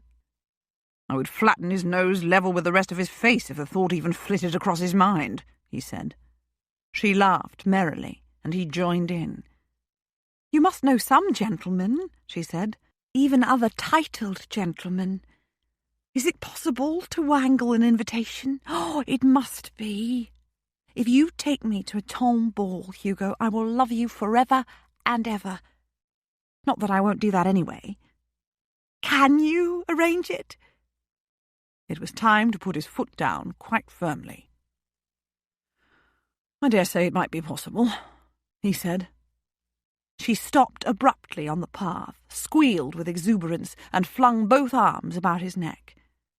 It was a good thing there were only trees and dew-wet grass looking on. "Oh, it will be!" she cried. "You can do anything, Hugo. Oh, thank you, thank you. I knew all would be well once you came home. I love you, I love you." "Sheer cupboard love," he grumbled, patting her back. He wondered what words might have issued from his lips if he decided not to set down a firm foot. Whatever had he just promised, or as good as promised? As they strolled onward, he felt as though he had broken out in a cold sweat, and his mind was brought back to the whole gloomy question of marrying. He probably could get hold of an invitation if he made a little effort, and he probably could take Constance with him and hope a few gentlemen would offer to partner her on the dance floor. He probably could muddle through an evening, much as he would hate every moment. But would she be satisfied with one ball, or would it merely whet her appetite for more? And what if she met someone who showed more than a passing interest in dancing with her? He wouldn't know what to do about it beyond planting the man a facer, which wouldn't be either a wise or a sensible thing to do. A wife could help him do it, all right. Not one from the middle classes, though. He would not marry an upper-class wife merely for the sake of his sister who was not yet willing to settle for her rightful place in society. Would he? He could feel a headache coming on. Not that he ever suffered from headaches, but this was an exceptional occasion. He allowed Constance to chatter happily at his side for the rest of their walk. He was vaguely aware of hearing that she had simply nothing to wear. He waited impatiently for the post every morning for those 2 weeks, and shuffled through it all twice as though he thought each day that the letter he looked for had somehow got lost in the pile. He dreaded seeing it, and was disappointed every time he didn't. He hadn't said anything to her after having sex with her on the beach, and like a gauche schoolboy, he had avoided her the next day and almost missed saying goodbye to her. And when he had said goodbye, he had said something truly profound, like, "Have a good journey," or some such thing. He had started to say something to her in the gig on the way back from the cove, it was true, but she'd stopped him and persuaded him that it had all been quite pleasant, thank you very much, but it would be as well to leave it at that. Had she meant it? He had thought so at the time, but really, could women, ladies, be so blasé about sexual encounters? Men could. But women? Had he been too ready to take her at her word? What if she was with child and wouldn't write to him? And why could he not stop thinking of her day and night, no matter how busy he was with other things and other people? He was busy. He was spending part of each day with Richardson, and he was beginning to understand his businesses more fully, and ideas were beginning to pour into his head and even excite him. But always she was there at the back of his mind, and sometimes not so far back. Gwendolen. He would be an idiot to marry her. But she would save him from idiocy. She wouldn't marry him even if he asked. She'd made it very clear that she didn't want him to ask. But had she meant it? He wished he understood women better. It was a well-known fact that they didn't mean half of what they said. But which half did they mean? He would be an idiot. Easter was almost upon them. It was rather late this year. After Easter she would be in London for the season. He didn't want to wait that long. She hadn't written, but what if... He would be an idiot. He was an idiot. "I have to go into the country," he announced one morning at breakfast. Constance set down her toast and gazed at him with open dismay. Fiona was still in bed. "Just for a few days," he said. "I'll be back within the week. And the season will not begin until after Easter, you know. There'll be no chance of a ball or any other party before then." She brightened a little. "You will take me, then?" she asked. "To a ball?" "It's a promise," he said, rashly. By noon he was on his way to Dorsetshire, to Newbury Abbey in Dorsetshire, to be more precise. Chapter 11. Hugo arrived in the village of Upper Newbury in the middle of a grey, blustery afternoon and took a room at the village inn. He wasn't sure he was going to need it. It was altogether possible that before dark he would be happy to put as much distance between Newbury and himself as was humanly possible. but he didn't want to give the impression that he expected to be offered hospitality at Newbury Abbey. He walked up to the Abbey, expecting at every moment to be rained upon, though the clouds clung on to their moisture long enough to save him from getting wet. Soon after passing through the gates of the park, he saw what he assumed was the dower house off to his right among the trees. It was a sizable building, more a small manor than a mere house. He hesitated for a moment, trying to decide whether to go there first. It was where she lived. But he tried to think like a gentleman. A gentleman would go to the main house first in order to have a word with her brother. It was an unnecessary courtesy, of course. She was 32 years old. But people of the upper classes set some store by the niceties of courtesy, necessary or not. It was a decision he regretted soon after he arrived at the Abbey itself, as grand and imposing a mansion as Penderra's, but without the comfort of being owned by one of his closest friends. The butler took his name and headed off upstairs to see if his master was at home, a rather silly affectation in the country. Hugo was not kept waiting for long. The butler returned to invite Lord Trentham to follow him, and they made their way up to what turned out to be the drawing-room. And it was, damn it all, crowded with people, not one of whom happened to be Lady Muir. It was too late to turn tail and run, however. Kilbourne was at the door waiting to greet him, a smile on his face, one hand outstretched. A pretty little lady was at his side, also smiling. "Trentham," Kilbourne said, shaking him warmly by the hand. "How good of you to call. On your way home from Cornwall, are you?" Hugo didn't disabuse him. "I thought I would call in," he said, "and see if Lady Muir has recovered fully from her accident." "She has," Kilbourne said. "Indeed, she's out walking, and is likely to get a soaking if she doesn't get under cover soon. Meet my Countess. Lily, my love, this is Lord Trentham, who rescued Gwen in Cornwall." "Lord Trentham," Lady Kilbourne said, also reaching out a hand for his. "Neville has told us all about you, and I will not embarrass you by gushing, but it is a pleasure to make your acquaintance. Do come in and meet our family. Everyone has come for Easter and for the baptism of our newest baby." And they took him about the room, the two of them, displaying him like a coveted trophy, introducing him as the man who had rescued their sister from being stranded with a badly sprained ankle above a deserted beach in Cornwall, and as the famous hero who had led the Forlorn Hope attack upon Balogh. Hugo could cheerfully have died of mortification, if such a mass of contradictions had been possible. He was introduced to the Dowager Countess of Kilbourne, who smiled kindly at him and thanked him for what he had done for her daughter. And he was introduced to the Duke and Duchess of Portfree. Had George not said that the Duke had once been his friend?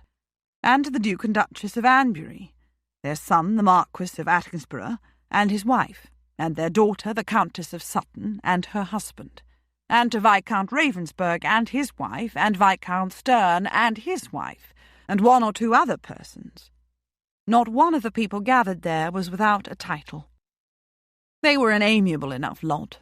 The men all shook him heartily by the hand. The women were all delighted that he'd been there on that deserted beach when Lady Muir had needed him. They all smiled and nodded graciously and asked about his journey and commented upon the dismal weather they'd been having for the past several days, and said how pleased they were finally to meet the hero who had seemed to disappear off the face of the earth after his great feat at Balogh, though simply everyone had been waiting to meet him. Hugo nodded his head, clasped his hands behind his back, and understood the enormity of his presumption in coming here. He was a hero, perhaps, in their eyes, and he had his title, an empty thing since everyone knew it had come as a trophy of war and had nothing whatsoever to do with birth or heritage. And he had come to suggest to one of their own that perhaps she might consider joining forces with him in matrimony. His best course of action, he decided, was to take his leave without further delay. He need not wait to see her. He had come supposedly from Cornwall, on his way home from Penderra's, and had made a detour out of politeness to inquire whether Lady Muir had recovered from her accident. Having been assured that she had recovered, he might now leave without anyone's thinking it peculiar of him not to wait. Or would they think it peculiar? To the devil with them. Did he care what they thought? He was not far from the drawing-room window, talking to, or rather being talked at, by someone, he'd already forgotten most names, when the Countess of Kilbourne spoke up from nearby. "There she is!" she exclaimed. "And it's raining heavily. Oh, poor Gwen, she'll be soaked. I shall hurry down and intercept her and take her up to my dressing-room to dry off a bit." And she turned to hurry away, while several of her guests, including Hugo himself, looked out into the driving rain and saw Lady Muir bobbing her way diagonally across the lawn below. Her limp really was pronounced.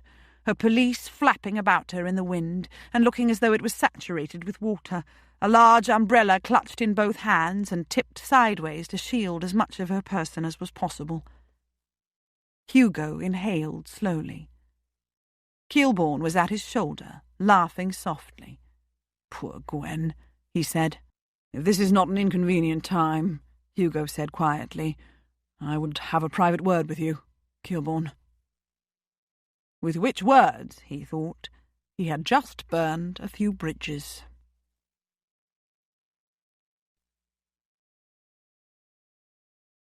Gwen had recovered fully from her sprained ankle, but the same could not be said of her low spirits. At first she had told herself that once she was on her feet again, everything in her life would be back to normal. It was mortally tedious to be confined to a sofa for most of the day, even though many of her favourite activities were available to her there, reading, embroidering, tatting, writing letters. And she had had her mother for company. Lily and Neville had called every day, sometimes together, sometimes separately. The children, including the baby, often came with them. Neighbours had called. And then, when she was on her feet and her spirits were still low, she'd convinced herself that once the family arrived for Easter, all would be well. Lauren was coming, as well as Elizabeth and Joseph and everyone. She'd looked forward to their coming with eager impatience. But now there was no further reasonable explanation for the depression she couldn't seem to throw off. She was perfectly mobile again, and everyone was at the Abbey and had been for the past 2 days.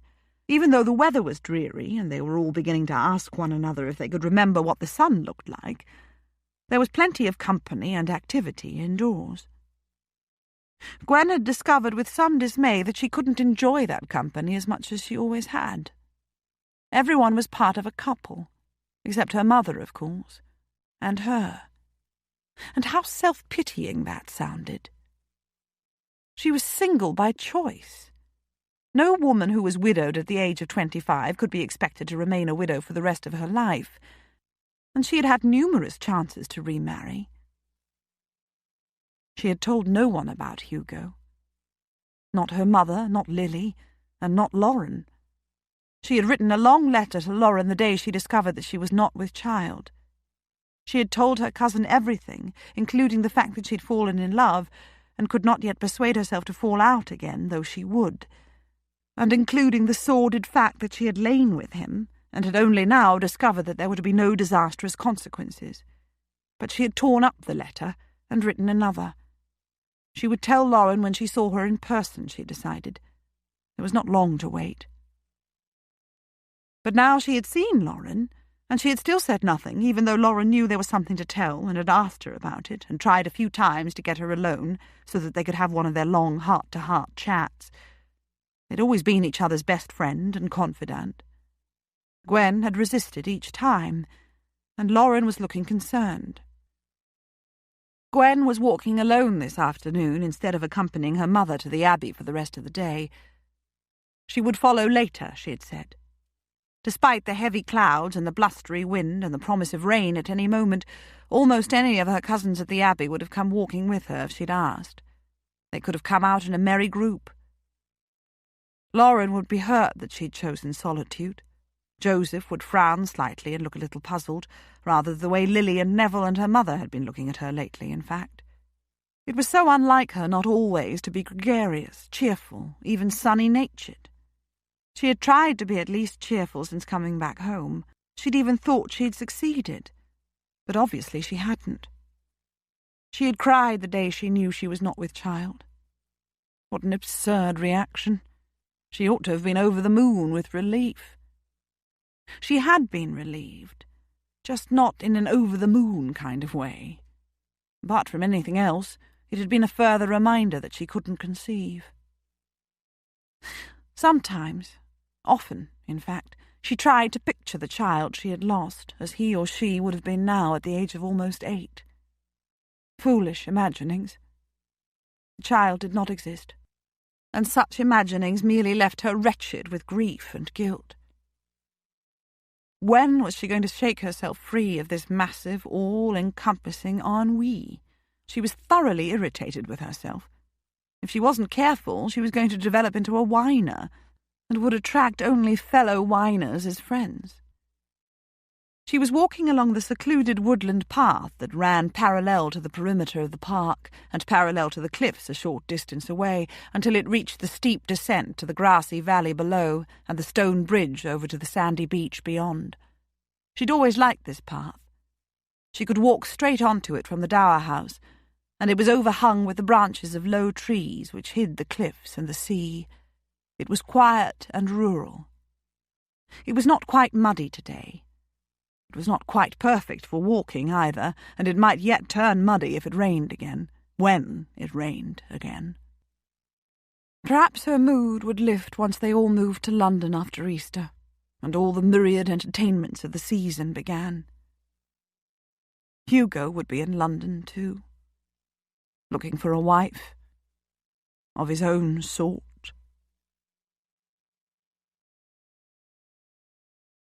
Gwen had made a decision in the secrecy of her heart. She was going to give serious consideration to any gentleman who seemed interested in courting her this year, and there were usually a few. She would at last entertain the thought of marrying again. She would look for a kind, good-natured man, though he would have to be intelligent and sensible too. An older man might be better than a younger, perhaps a widower who, like her, would be looking for the comfort of quiet companionship more than for anything more exciting. She would not look for passion. She'd had passion quite recently, and she didn't want it ever again. It was far too raw and far too painful. Perhaps by this time next year she would be married again. Perhaps she would even be... But no, she would not think of that, only to be horribly disappointed again. And she would not seek out the opinion of a physician who might be able to give her an informed opinion on her fertility. If he were to say no, even the faintest of her hopes would be dashed forever. And if he were to say yes, then she would be setting herself up for a worse disappointment if nothing happened after all. She could live without children of her own. Of course she could. She was doing it now. She had reached the end of the path and was at the top of the steep descent to the valley. This was the farthest she had walked since returning from Cornwall. She rarely went down to the valley, even though it was very picturesque with the waterfall that fell sheer from the cliffs to the deep, fern-surrounded pool. Her grandfather had built a small cottage beside the pool for her grandmother, who had liked to sketch there. She didn't go down today either. She wouldn't have done so even if the rain had not started. But suddenly it did, and it was no drizzle, as it had been earlier in the morning and all day yesterday. The heavens opened in a deluge from which even her umbrella wasn't going to provide much protection. She turned to flee homeward, but the dower house was quite a distance away, and she knew it would be unwise to dash that far on her weakened ankle along a rain-slick path. The abbey was far closer if she cut diagonally across the sloping lawn to one side of the path, and she'd been planning to go there later anyway. She made her decision quickly and hurried up the grass, her head down, one hand holding up the hems of her dress and pelisse in a vain attempt to save them from becoming soggy and muddy, the other hand holding her umbrella at an angle to keep at least part of herself dry. Before she arrived at the house, she needed both hands on the umbrella handle to prevent the wind from blowing it away. She arrived wet and breathless. Lily must have seen her through the drawing-room window. She was already downstairs in the hall, waiting to greet her, and a footman was holding the door wide. "Gwen!" Lily exclaimed. "You look half drowned, you poor thing. You'd better come up to my dressing-room and dry off. I'll lend you something pretty to wear. Everyone's in the drawing-room, and there's a visitor, too." Gwen didn't ask who the visitor was, some neighbour, she supposed, but she followed Lily gratefully up the stairs. She could hardly appear in the drawing-room looking as she did. The drawing-room door opened, however, as they reached the top of the first flight of stairs, and Neville stepped out. Gwen half smiled, half grimaced at him, and then froze, for another man loomed in the doorway behind him, filling it with his massive presence. His dark eyes burned into hers. Oh, dear God! The visitor. "Lady Muir," Lord Trentham said, inclining his head without removing his eyes from hers. He looked fierce and dour, and rather like a coiled spring. Whatever was he doing here? "Oh," Gwen said foolishly, "I look like a drowned rat." His eyes moved over her from head to toe and back again. "You do," he agreed, "though I would have been too polite to say so if you hadn't said it first." He was as blunt as ever. Lily chose to be amused and laughed. Gwen merely stared and licked her lips, surely the only dry part of her person. Oh, heavens! Hugo was here. At Newbury. "I was about to whisk Gwen upstairs to dry off and change," Lily said, "before she catches her death of cold." "Do that, my love," Neville said. "Lord Trentham will wait, I don't doubt." "I will," Hugo said. And Gwen yielded to the pressure of Lily's hand, pulling her in the direction of the stairs. Whatever was he doing here?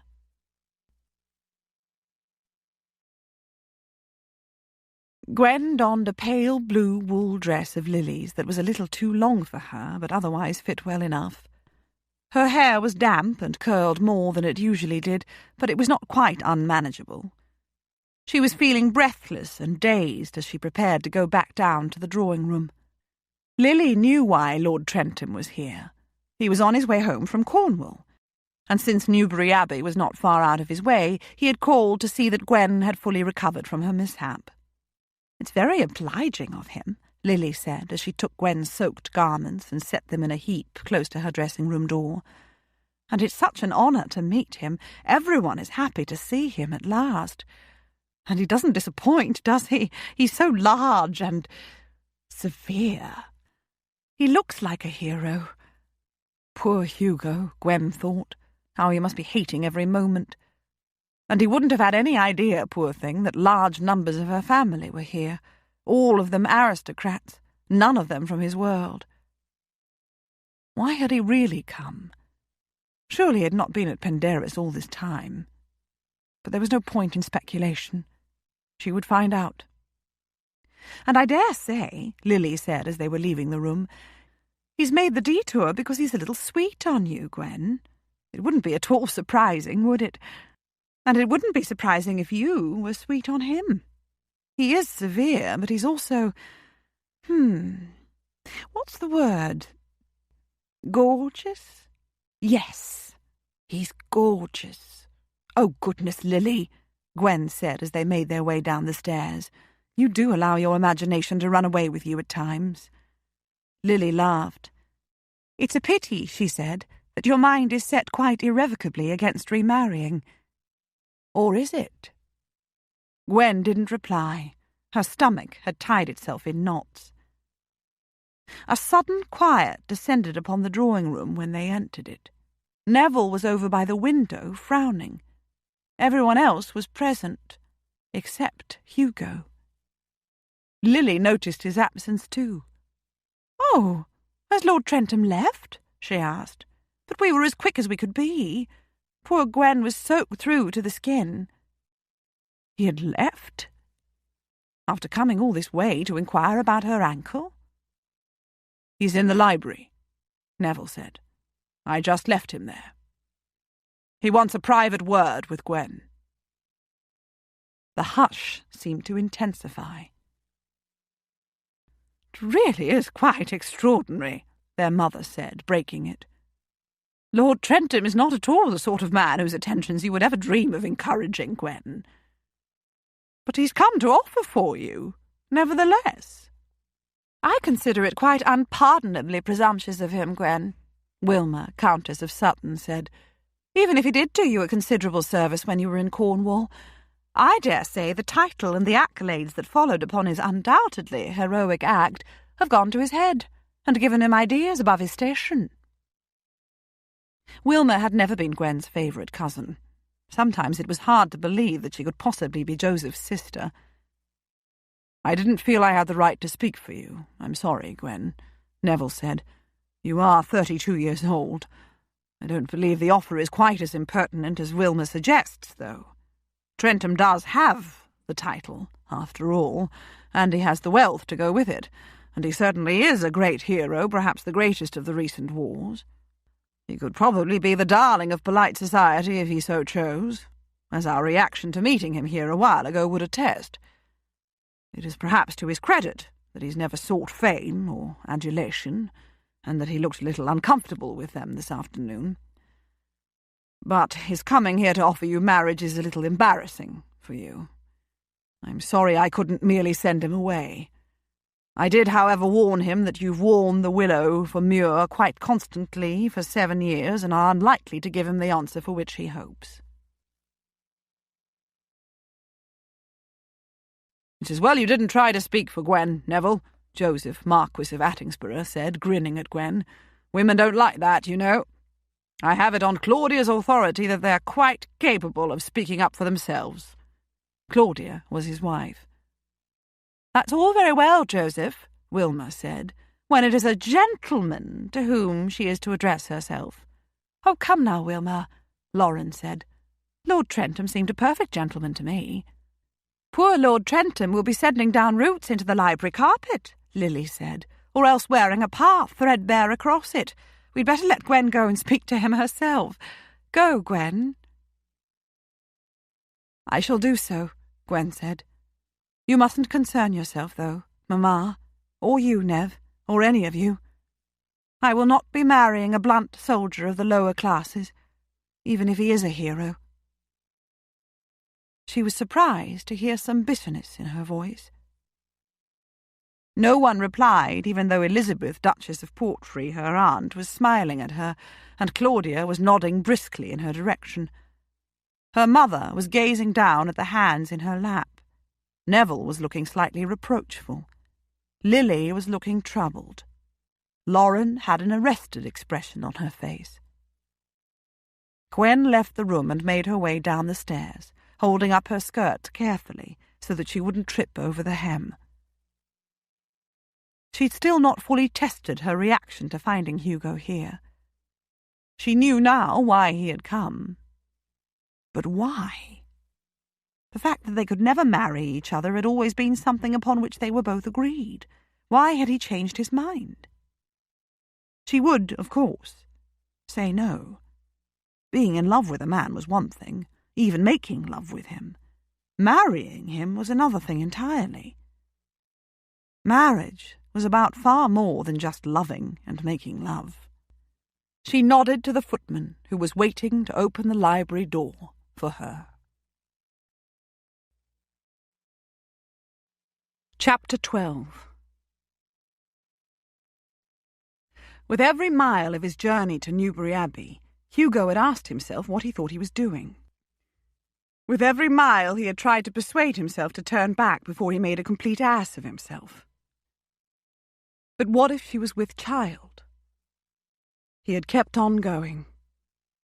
The more fool he. There had been that excruciatingly embarrassing 15 minutes or so in the drawing-room, and that had been followed by an equally embarrassing interview with Kilbourne in the library. Kilbourne had been perfectly polite, even friendly, but he had clearly thought Hugo daft in the head for coming here and expecting that Lady Muir would listen favourably to his marriage offer. He had looked slightly embarrassed, and had all but told Hugo that she wouldn't have him. She had loved her first husband dearly, he had explained, and had been inconsolable at his death. She had vowed never to marry again, and she had never yet shown any sign of changing her mind about that. Hugo must not take it personally if she refused. He had almost said when she refused. His lips had formed the word and then corrected themselves so that he could say if instead. Hugo was still in the library, alone. Kilbourne had gone back up to the drawing-room, promising that he would send his sister down as soon as she appeared there herself. Perhaps she wouldn't come down. Perhaps she would send Kilbourne back with her answer. Perhaps he was about to come face to face with the greatest humiliation of his life. And serve him right, too. What the devil was he doing here? He had done nothing to help his own cause, either, he remembered with a grimace. The only thing she'd had to say when he'd seen her earlier was that she looked like a drowned rat, and he, suave and polished gentleman that he was, had agreed with her. He might have added that she looked gorgeous anyway, but he'd not done so, and it was too late now. A drowned rat. A fine thing to say to the woman to whom one had come to offer marriage. He thought the library door would never open again, but that he would be left to live out the rest of his life rooted to the spot on the library carpet, afraid to move a muscle lest the house fall about his shoulders. He deliberately shrugged them and shuffled his feet, just to prove to himself that it could be done. And then the door did open when he was least expecting it, and she stepped inside. An unseen hand closed the door from the other side, but she leaned back against it, her hands behind her, probably gripping the handle, as though she were preparing to flee at the first moment she felt threatened. Hugo frowned. Her borrowed dress was too big for her. It completely covered her feet and was a little loose at the waist and hips, but the colour suited her, and so did the simplicity of the design. It emphasised the trim perfection of her figure. Her blonde hair was curlier than usual. The damp must have got to it despite the bonnet she had worn and the umbrella she had held as she came hurtling up across the lawn. Her cheeks were flushed, her blue eyes wide, her lips slightly parted. Like a foolish schoolboy, he crossed both sets of fingers on each hand behind his back, and even the thumbs of his two hands. "I came," he said. Good Lord, if there were an Orator of the Year award, he would be in dire danger of winning it. She said nothing, which was hardly surprising. He cleared his throat. "You didn't write," he said. "No." He waited. "No," she said again. "There was no need. I told you there would not be." He was ridiculously disappointed. "Good." He nodded curtly. And silence descended. Why was it that silence sometimes felt like a physical thing with a weight of its own? Not that there was real silence. He could hear the rain lashing down against the window panes. "My sister is 19, he said. "She's never had much of a social life. My father used to take her to visit our relatives when he was still alive. But since then she's remained essentially at home with her mother, who's always ailing and likes to keep Constance by her side. I'm now her guardian, my sister's, that is. And she needs a social life beyond mere family." "I know," she said. "You explained this to me at Penderra's.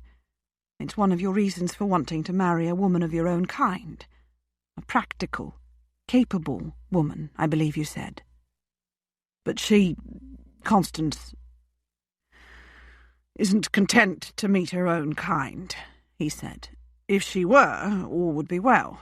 Our relatives would take her about with them and introduce her to all kinds of eligible men, and I wouldn't need to marry after all. Not for that reason, anyway." "But—" She made a question of it.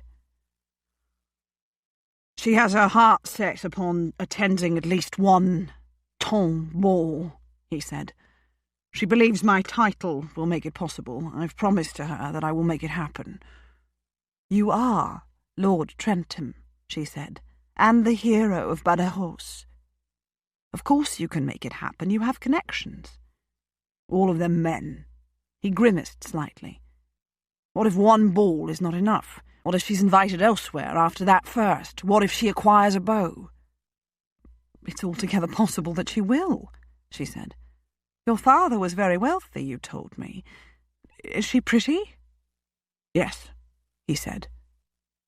He licked his lips.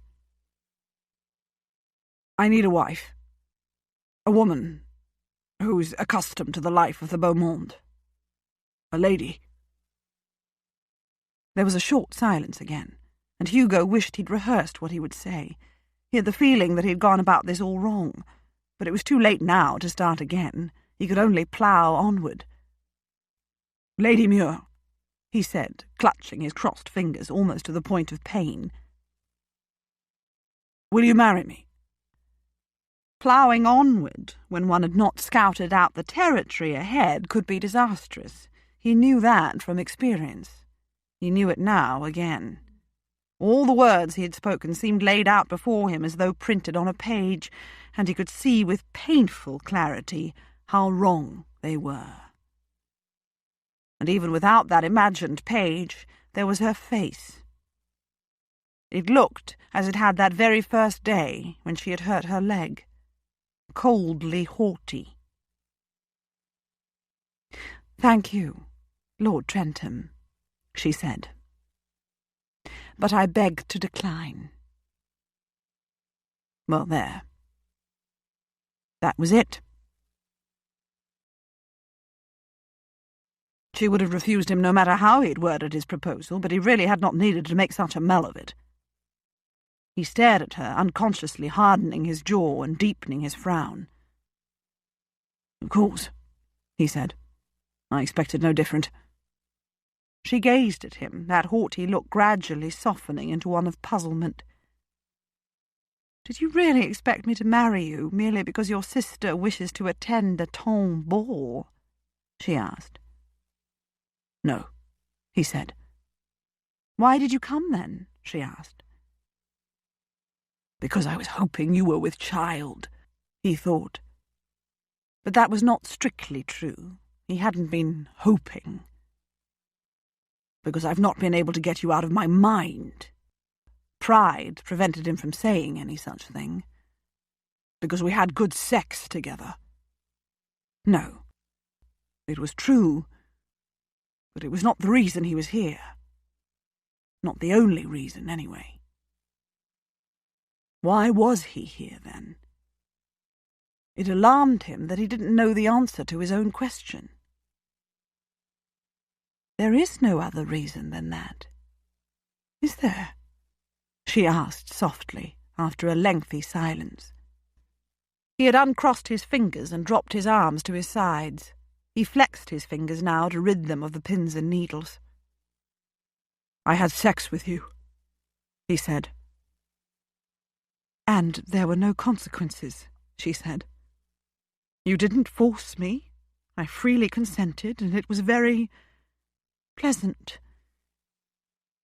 But that was all, Hugo. It is forgotten." She had called him Hugo. His eyes narrowed on her. "You said at the time," he said, "that it was far more than just pleasant." Her cheeks flushed.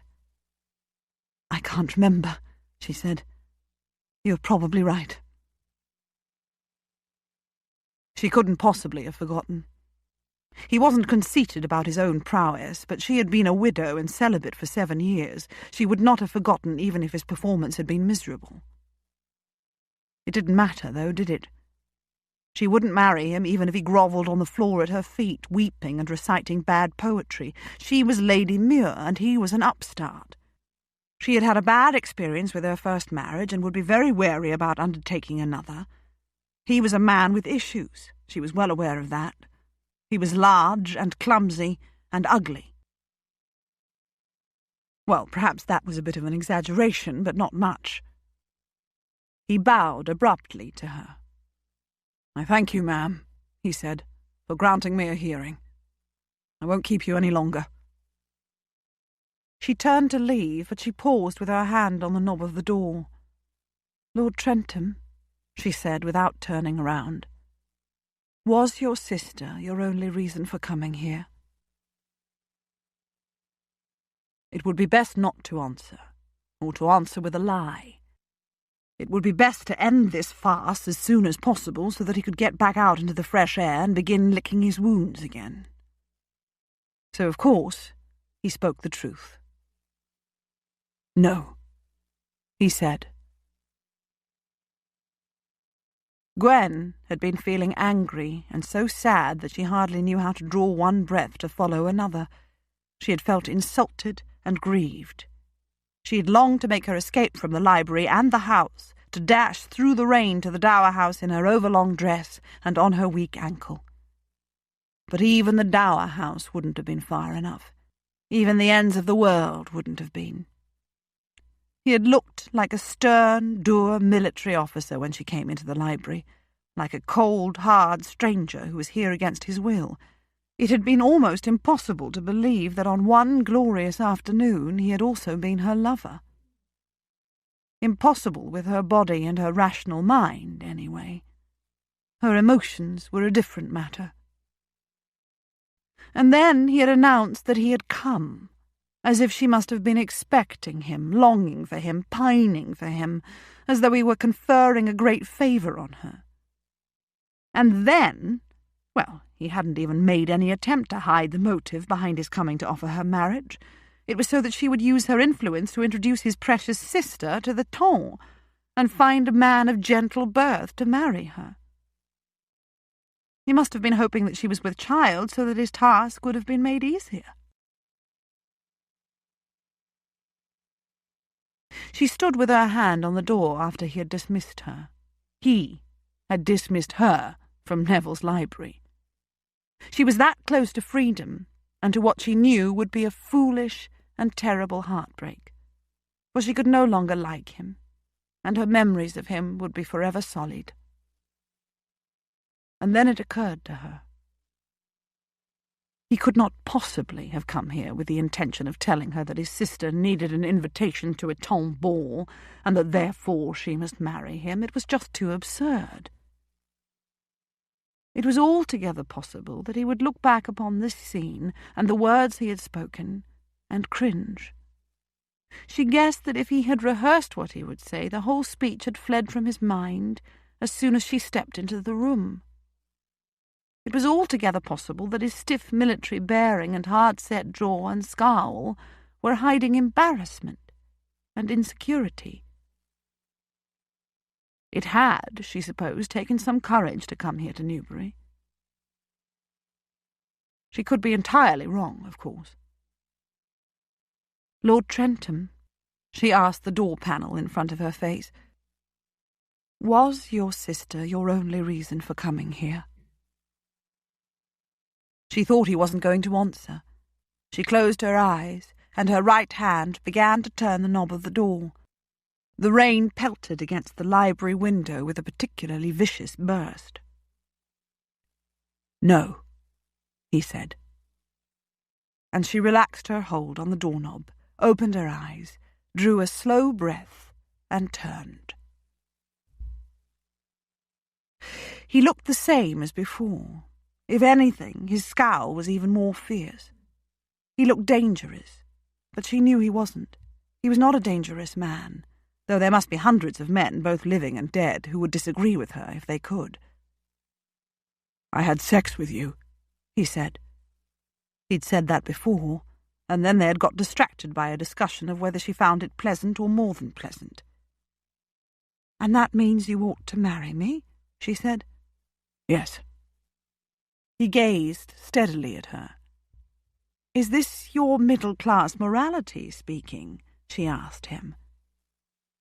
"But you've had other women. You admitted as much to me at Penderras. Did you feel obliged to offer them marriage too?" "That was different," he said. "How?" "Sex with them was a business arrangement," he said. "I paid, they provided." Oh, goodness. Gwen felt dizzy for a moment. Her brother and her male cousins would have 40 fits apiece if they were listening now. "If you had paid me," she said, "you would not be obliged to offer me marriage?" "That's daft," he said. Gwen sighed and looked toward the fireplace. There was a fire burning, but it needed more coal. She shivered slightly. She ought to have asked Lily for a shawl to wrap about her shoulders. "You're cold," Lord Trentham said, and he too looked at the fireplace before striding over to the hearth and bending to the coal scuttle. Gwen moved across the room while he was busy and sat on the edge of a leather chair close to the blaze. She held her hands out to it. Lord Trentham stood slightly to one side of the fire, his back to it, and looked down at her. "I never felt any strong urge to marry," he said. "I felt it even less after my years at Penderys. I needed to be alone. It's only during the past year that I've come reluctantly to the conclusion that I ought to marry. Someone of my own kind, someone who can satisfy my basic needs, someone who can manage my home and help in some way with the farm and garden, someone who can help me with Constance until she's properly settled. Someone to fit in, not to intrude. Someone on whose private life I would not intrude. A comfortable companion." "But a lusty bed partner," she said. She glanced up at him before returning her gaze to the fire. "And that too," he agreed. "All men need a vigorous and satisfying sex life. I don't apologize for wanting it within a marriage rather than outside it." Gwen raised her eyebrows. Well, she had started it. "When I met you," he said, "I wanted to bed you almost from the beginning, even though you irritated me no end with your haughty pride and your insistence on being put down when I was carrying you up from the beach. And I expected to despise you after you told me about that ride with your husband and its consequences.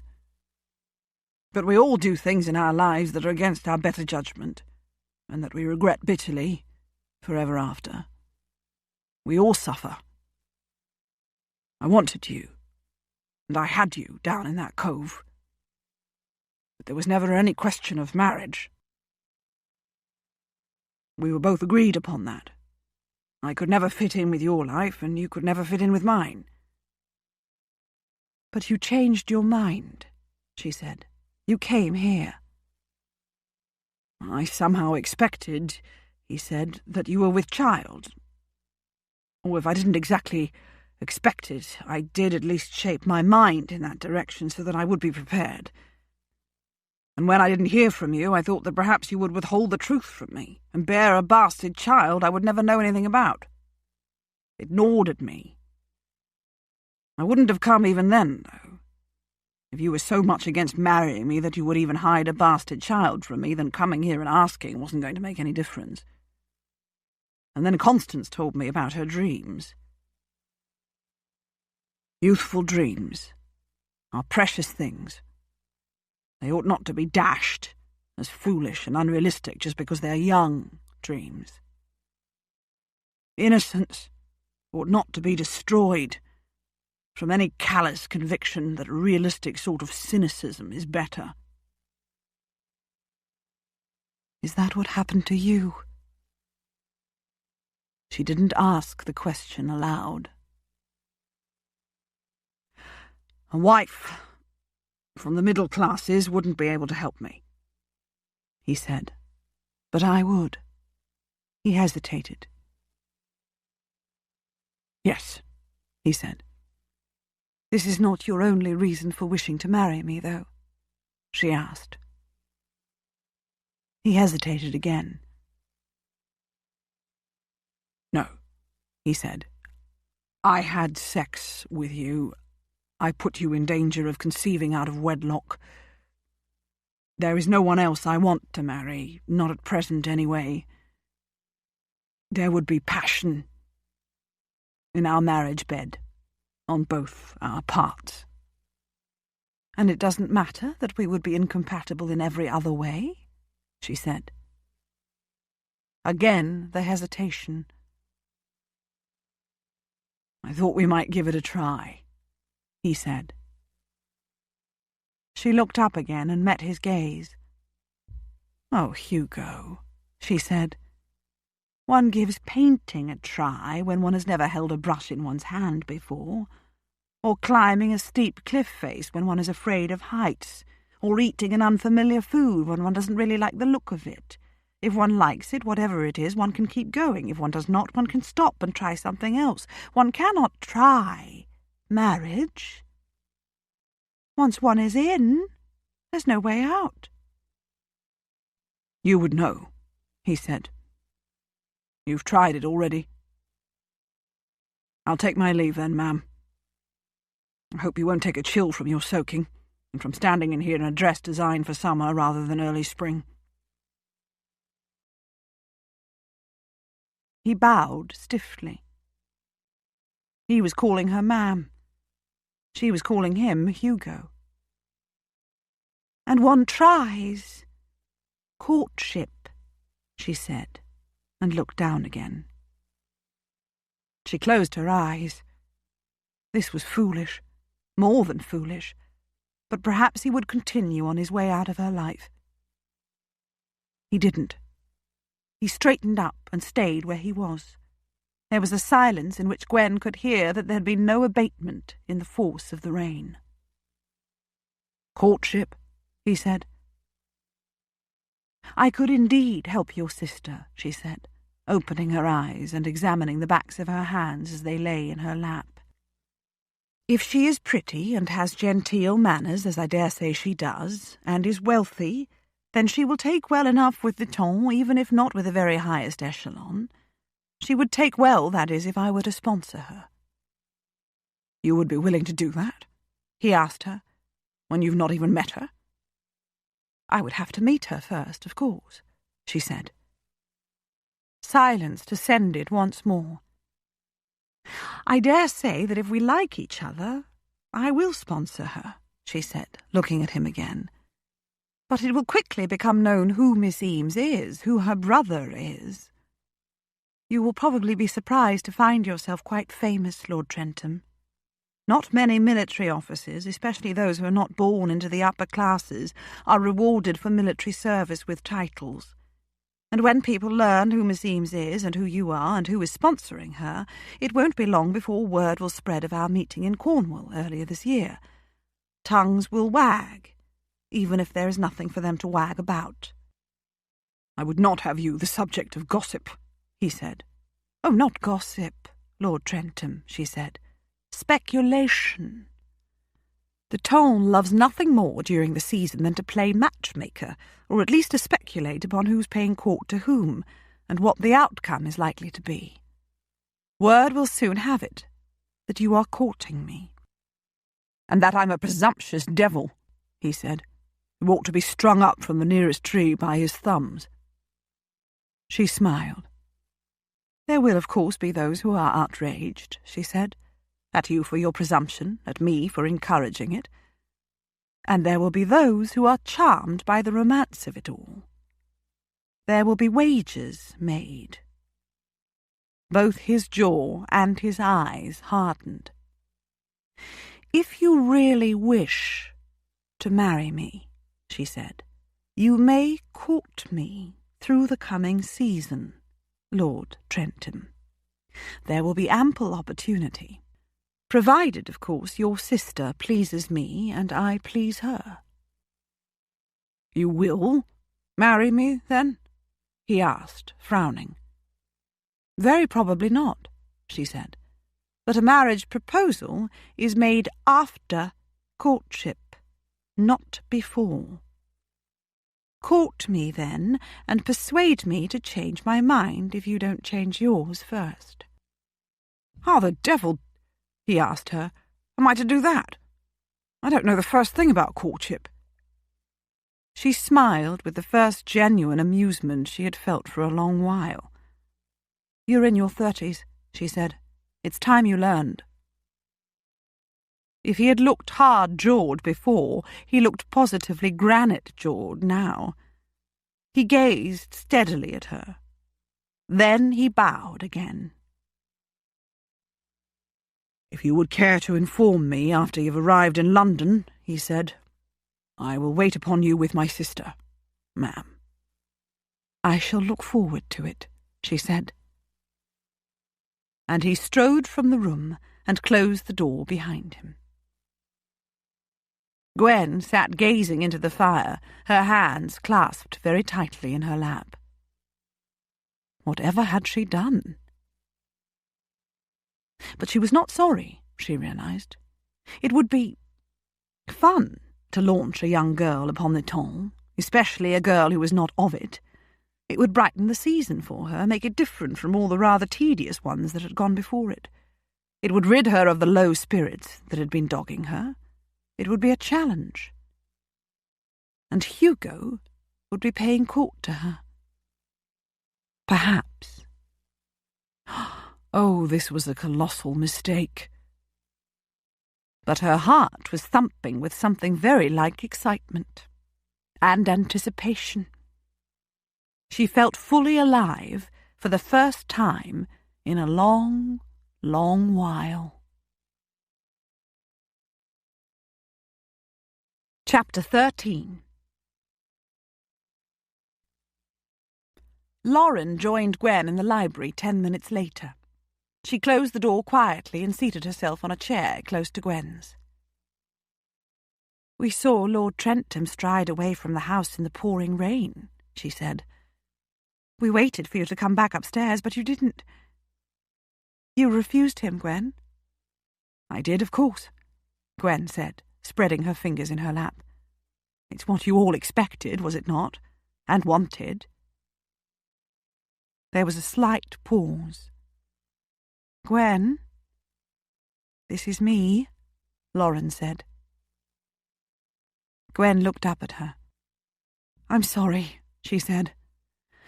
"Yes, I refused him." Her cousin searched her eyes. "There's more," she said. "He has been the reason for your depression of late." "I've not been depressed," Gwen protested, but Lauren just continued to look steadily at her. "Oh, I suppose I have been. I've been realizing that life is passing me by.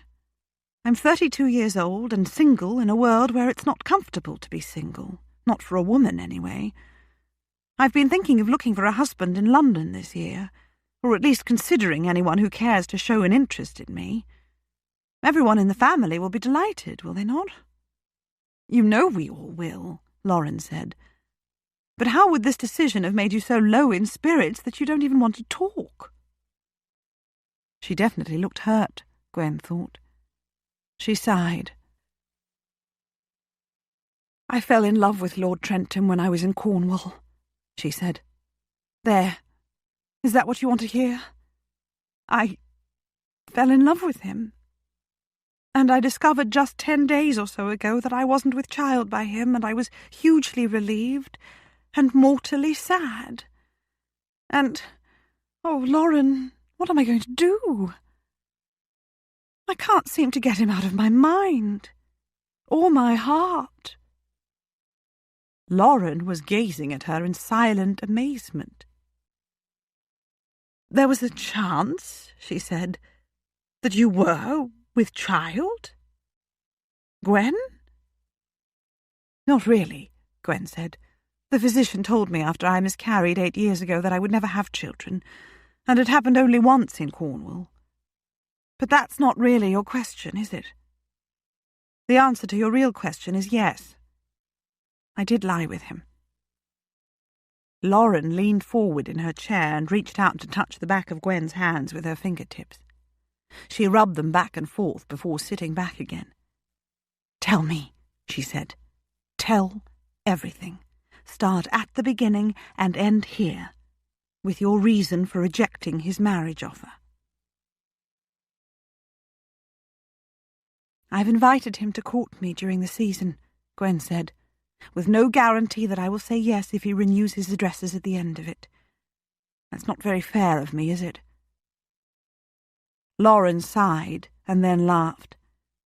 "How typical of you to start at the end," she said. "Start at the beginning." Gwen laughed too.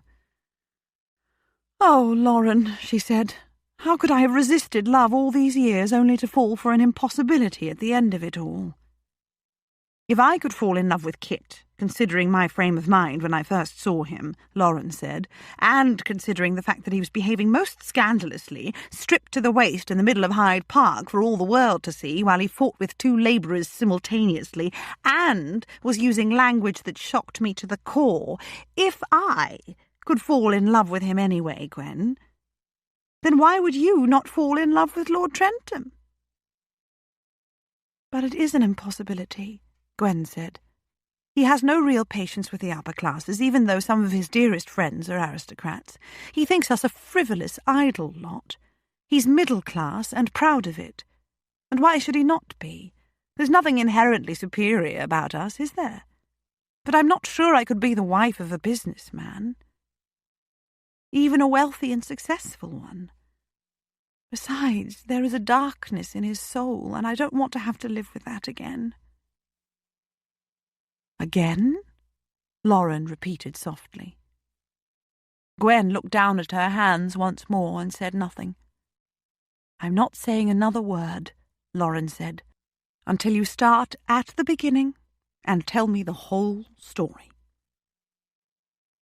Gwen told her everything.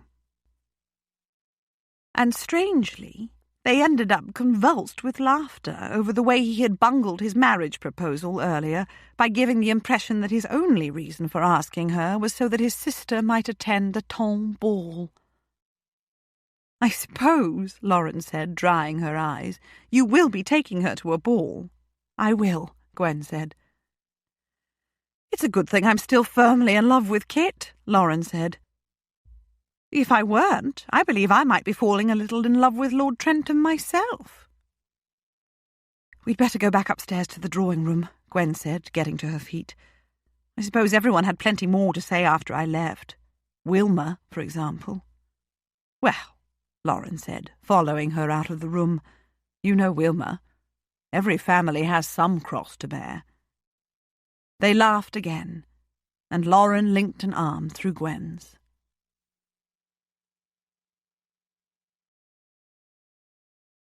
The letter arrived more than 2 weeks later. It had been an endless fortnight. Hugo had thrown himself headlong into work, and he was reminded of how he had never been able to do things by halves. When he was a boy, he had spent every spare moment with his father, learning everything he possibly could about the businesses and developing ideas of his own, some of which his father had actually implemented. And when he had taken his commission, he had worked tirelessly to achieve his goal of becoming a general, perhaps the youngest in the army. He might have got there, too, if he hadn't first gone out of his head. Now he was owner of the businesses, and he was immersed in the running of them, though part of him longed to be back at Crosslands, where he had lived an entirely different sort of life, not driven either by the demands of work or by the press of ambition. He took Constance out walking or driving or shopping or to the library almost every day. He continued to take her calling upon their relatives, too.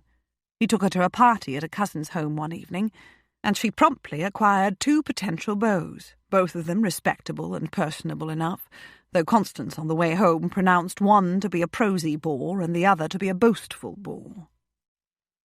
It was just as well she didn't wish to encourage them, as Hugo had found his fingers itching all evening to plant them both a facer. He didn't tell her about his visit to Newbury Abbey, or its outcome. He didn't wish to raise her hopes only to have them dashed again if no letter ever arrived. Though even if Lady Muir didn't carry through on her promise, of course, then he was going to have to carry through on his. He had promised to take his sister to a ton ball. He must know a few ex-officers who hadn't been hostile to him and who also happened to be in London. And George had said he was coming to town sometime soon.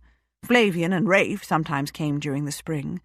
There must be some way of wangling an invitation, even if it was only to one of the less popular ton balls of the season, one to which the hostess would welcome anyone willing to attend short of her chimney sweep. He kept his distance from Fiona as much as he could during those 2 weeks. She was very unhappy to be left alone so often, but she refused to go out with her daughter and stepson. She had long ago broken off all communication with her own family, though Hugo knew that his father had gone to the trouble of raising her parents and her brother and sister out of grinding poverty. He had bought a small house for them and set them up in the grocery shop beneath it.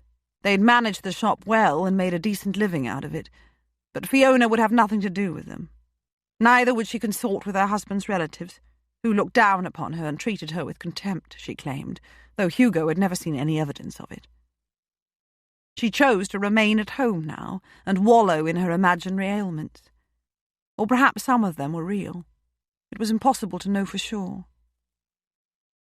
She fawned upon him when Constance was present. She whined at him on the few occasions when they were alone. She was lonely and neglected, and he hated her, she claimed. It had been a different story when she'd been young and beautiful. He had not hated her then. He had. But then he had been a boy, clever at his schoolwork and astute in business, but naive and gauche when it came to more personal matters. Fiona, dissatisfied with the wealthy, hard-working, adoring husband who worked long hours and was many years her senior, had fancied her young stepson as he grew closer to manhood, and set out to seduce him. She'd almost succeeded, too, just before his 18th birthday. It had happened on an evening when his father was out, and she had sat beside Hugo on the love seat in the sitting-room and rubbed her hand over his chest while she told him some tale to which he couldn't even listen, and the hand had slid lower until it had no lower to go. He had hardened into full arousal, and she had laughed softly and closed her hand about his erection over his clothing. He had been upstairs in his room less than 1 minute later, dealing with the erection for himself and crying at the same time. The next morning he had been in his father's office early, demanding that his father purchase a commission for him in an infantry regiment. Nothing would change his mind, he had declared. It was his lifelong ambition to go into the military, and he could suppress it no longer. If his father refused to make the purchase, then Hugo would go and take the king's shilling and enlist in the ranks. He had broken his father's heart. His own, too, actually. He was no longer a naive, gauche boy. "Of course you're lonely, Fiona," he said. "My father has been gone longer than a year, and of course you feel neglected. He's dead. But your year of mourning is over, you know, and as difficult as it may be, you need to get out into the world again. You're still young, you still have your looks, you're wealthy. You can remain here wallowing in self-pity and make a companion of your pills and your hartshorn, or you can begin a new life." She was weeping silently, making no attempt to dry her tears or cover her face. "You're hard-hearted, Hugo," she said. "You used not to be. You loved me once, until your father discovered it and sent you away." "I went away at my own insistence," he said brutally. "I never loved you, Fiona. You were and are my stepmother, my father's wife. I would have been fond of you if you'd allowed it. You did not." He turned on his heel and left the room. How different his life would have been if she'd been content with his affection after her marriage to his father. But there was no point in such thoughts, or in imagining what that other life might have been.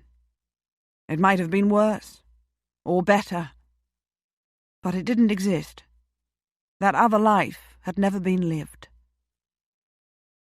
Life was made up of choices, all of which, even the smallest, made all the difference to the rest of one's life. The letter came a little after 2 weeks following his return to London from Dorsetshire. Lady Muir was at Kilbourne House on Grosvenor Square, the letter announced, and would be pleased if Lord Trentham and Miss Eames would call upon her there at 2 o'clock in the afternoon 2 days hence. Hugo foolishly turned the page over to make sure there was nothing else written on the back of it. It was just a formal little note, with not a breath of anything personal in it. What had he expected? A declaration of undying passion? She had invited him to court her.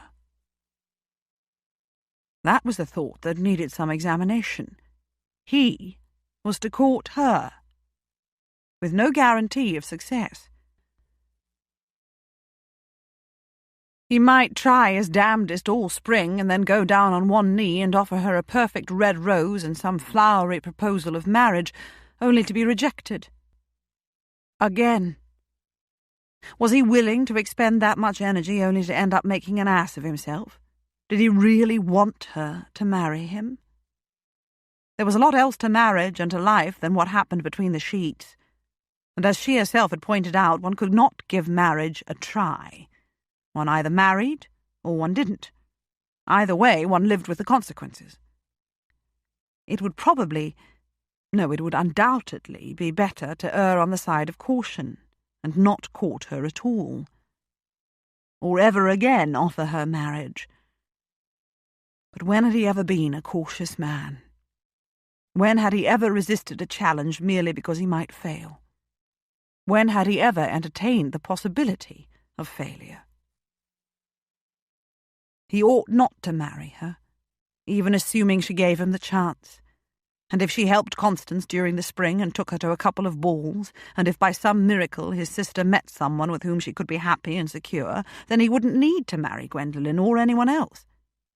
He could go home in the summer with a clear conscience to his 3 functioning rooms in a large mansion and his barren, spacious park, and his own scintillating company.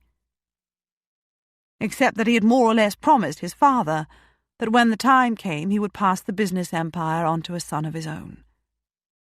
He needed to marry if that son were ever to be more than a figment of his imagination. "Ugh!" he grumbled. Constance had joined him at the breakfast table. She kissed his cheek, bade him a good morning, and sat down at her place. He set the letter, open, beside his plate. "I've heard from a friend," he said. "She's just arrived in London, and has invited me to call upon her, and to bring you with me." "She?" Constance looked up from her toast, which she was spreading with marmalade, and smiled impishly at him. "Lady Muir," he said, "sister of the Earl of Kilbourne. I met her earlier in the year when I was staying in Cornwall.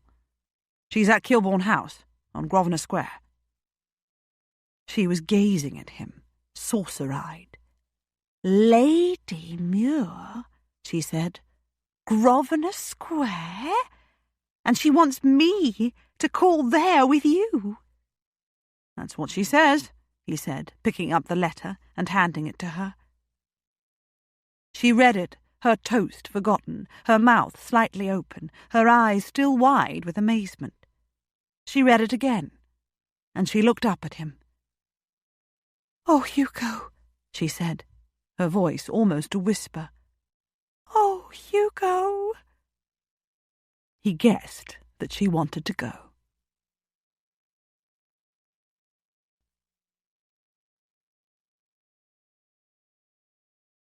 Lauren was at Kilbourne House on the afternoon when Gwen had invited Lord Trentham to call with his sister. She had begged to be allowed to be there for the occasion. Gwen's mother and Lily were at home too.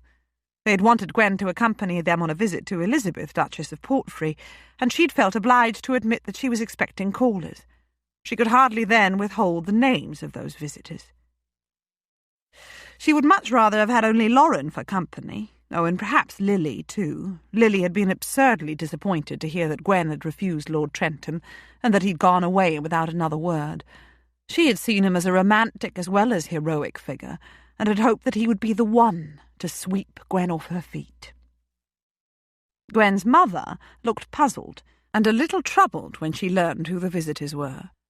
Lily, on the other hand, regarded her sister-in-law with bright, speculative eyes, but made no comment. "It was only civil to invite them to call, Mamma," Gwen explained. "Lord Trentham did save me from what could have been a very nasty fate when I was staying with Vera in Cornwall, after all." The 4 of them sat in the drawing-room as the appointed hour approached, looking out upon bright sunshine, and Gwen wondered if her visitors would come or not, and whether she wanted them to come. They came, almost exactly upon the dot of 2. "Lord Trentham and Miss Eames," the butler announced, and they stepped into the room. Miss Eames was as different from her brother as it was possible to be. She was of medium height, but very slender.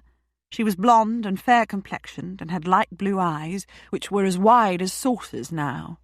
Poor girl! It must be a horrid shock to her to find herself confronting 4 ladies when she'd expected 1. She stood very close to her brother's side, and looked as if she would hide behind him if he had not had her arm very firmly tucked beneath his own. Gwen's eyes moved unwillingly to him, to Hugo. He was smartly dressed, as usual, but he still looked like a fierce, barbaric warrior masquerading as a gentleman, and he was scowling more than he was frowning. He must be equally shocked to discover that this was not to be a private audience just with her. Well, she thought, if they wish to move in tonnish circles, they must grow accustomed to being in a room with more than one member of the ton at a time, and with more than one titled member. Though Hugo had, of course, had a taste of it at Newbury Abbey. Her heart was thumping uncomfortably.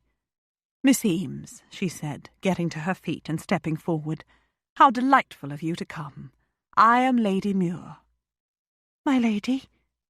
The girl slid her arm free of her brother's and sank into a deep curtsy without removing her wide eyes from Gwen's. "This is my mother, the Dowager Countess of Kilbourne," Gwen said, "and the Countess, my sister-in-law, and Lady Ravensburg, my cousin. Lord Trentham, you have met everyone before." The girl curtsied again, and Lord Trentham inclined his head stiffly. "Do have a seat," Gwen said. "The tea-tray will be here in a moment." Lord Trentham sat on a sofa, and his sister sat beside him, so close that she leaned against him from shoulder to hip. There was bright colour high in her cheeks. If she'd been a child, Gwen thought, she would surely have turned her head to hide her face against his sleeve. She had not taken her eyes from Gwen's. She was passably pretty, Gwen decided, even if not a raving beauty, and she was well enough dressed, though without flair. Gwen smiled at her. "I dare say, Miss Eames," she said, "you are happy to have your brother in London?" "I am, my lady," the girl said, and there was a pause during which Gwen thought that making conversation might well prove to be very difficult indeed. How could she help a girl who wouldn't help herself? But she wasn't finished. "He's a great hero. My papa was fit to bursting with pride before he died last year, and so was I. But more than that, I've adored Hugo all my life. I've been told that I cried for 3 days straight after he went off to war when I was still very young. I've longed and longed for him to come home ever since. And now at last he has, and he's going to stay at least until the summer." She had a light, pretty voice. It was slightly breathless, which was understandable under the circumstances, but her words lit up her face and made her several degrees prettier than Gwen had thought at first. And finally the girl looked away from Gwen in order to glance worshipfully at her brother. He looked back at her with obvious affection. "Your words do you credit, Miss Eames," Lauren said. "But men will go off to war, you know, and leave their more sensible womenfolk behind to worry." They all laughed, and the tension was somewhat eased. Gwen's mother asked after the health of Mrs. Eames, and Lily told the girl that not all women were sensible enough to stay home from war, that she had grown up in the train of an army and had even spent a few years in the Peninsula before coming to England. "It was England that was the foreign country to me," she said, "even though I was English by birth." Trust Lily to talk instead of simply to ask questions. She had set the girl more at her ease, Gwen could see. The tea-tray had been brought in, and Lily was pouring. This was not just a social call, Gwen reminded herself, despite what her mother and Lily must assume. She exchanged a glance with Lauren. "Miss Eames," she said, "I understand that it is your dream to attend a ton ball during the season." The girl's eyes went wide again, and she blushed. "Oh, it is, my lady," she said. "I thought that perhaps Hugo... Well, he is a lord, but I suppose I'm just being silly. Though he has promised that he will arrange it before the season is over, and Hugo always keeps his promises. But..." She stopped talking and darted an apologetic glance at her brother. He hadn't told her then, Gwen thought. Perhaps he didn't believe she would keep her promise and hadn't wanted to disappoint his sister. "Miss Eames," Lauren said, "my husband and I, together with his parents, are to host a ball at Redfield House at the end of next week. It will be early enough in the season that I dare say everyone will come. It will be a great squeeze, and I shall be flushed with triumph. I would be delighted if you would attend with Lord Trentham." The girl gaped and then closed her mouth with an audible clicking of her teeth. Dear Lauren. This hadn't been arranged in advance. Gwen had thought of taking the girl to a smaller affair, at least for her first appearance. But perhaps a grand squeeze, and Lauren's ball was bound to be that, would be better. There would be larger crowds and therefore less reason for self-consciousness. "That," Lord Trentham said, speaking for almost the first time since he stepped into the room, "is extremely kind of you, ma'am, but I'm not sure—" "You may come under my sponsorship, Miss Eames," Gwen said, looking at Lord Trentham as she spoke. "But with your brother as an escort, of course. A young lady ought to have a female sponsor instead of just her brother, and I would be delighted to assume that role." Her mother, she was aware, was very silent. "Oh," Miss Eames said, her hands clasped so tightly in her lap that Gwen could see the white of her knuckles. "You would do that, my lady? For me?" "I would indeed," Gwen said. "It would be fun." Fun? "What do you do for fun?" Lord Trentham had asked her once at Penderra's, and she had wondered at the word addressed to an adult woman. "Oh, Hugo!" The girl turned her head and gazed up at him imploringly. "May I?" His hand came across to cover both of hers in her lap. "If you wish, Connie," he said. "You can give it a try, anyway." "I thought we might give it a try." He had spoken those words at Newbury after he'd offered Gwen marriage. He met her eyes briefly now, and she could tell that he was remembering too. "Thank you," the girl said, looking first at him and then at Lauren and then at Gwen. "Oh, thank you. But I have nothing to wear." "We'll see to that," Lord Trentham said. "Neither do I," Gwen laughed. "Which is not strictly true, of course, as I dare say it is not of you, Miss Eames. But this is a new spring and a new season, and there is all the necessity of having new and fashionable clothes with which to astonish society. Shall we go in search of them together? Tomorrow morning, perhaps?" "Oh, Hugo," the girl said, looking pleadingly at him again. "May I? I still have all the pin money you've allowed me the last year." "You may go," he said, "and have the bills sent to me, of course."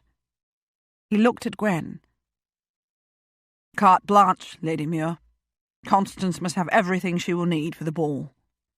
"And for other occasions too?" Gwen asked. "One ball is not going to satisfy either your sister or me, you know. I'm quite certain of that." "Carte blanche," he said again, holding her gaze. She smiled back at him. Oh, this season already felt very different from all the ones that had preceded it. For the first time in many years in town, she felt alive, full of optimism and hope. But hope for what? She didn't know, and she didn't particularly care at this moment. She liked Constance Eames. At least she thought she would like her when she knew her a little better. Lord Trentham got to his feet to take his leave as soon as he had drunk his tea, and his sister jumped up too. He surprised Gwen then, before he left the room. He turned at the door and spoke to her, making no attempt to lower his voice. "It's a sunny day, ma'am," he said, "without any discernible wind. Would you care to come driving in the park with me later?" Oh. Gwen was very aware of her mother and Lily and Lauren behind her in the room, Miss Eames looked up at her with bright eyes. "Thank you, Lord Trentham," Gwen said. "That would be pleasant." And they were gone. The door closed behind them. "Gwen," her mother said after a short pause, "that was surely unnecessary. You're showing extraordinary kindness to the sister, but must you be seen to grant favours to the brother? You refused his marriage offer just a few weeks ago." "He really is rather gorgeous in his own particular way, though, Mother," Lily said, laughing. "Wouldn't you agree, Lauren?" "He's distinguished," Lauren said, "and clearly he hasn't been deterred by Gwen's rejection of his offer. That makes him either foolishly obstinate or persistently ardent. Time will tell which it is." And she laughed too. "Mamma," Gwen said, "I invited Lord Trentham to call this afternoon with Miss Eames. I offered to sponsor her at a few ton events. I offered to help clothe her suitably and fashionably. If Lord Trentham then invited me to drive in the park with him, is it so surprising that I would accept?" Her mother gazed at her, frowning and shaking her head slightly. Lily and Lauren were busy exchanging significant looks.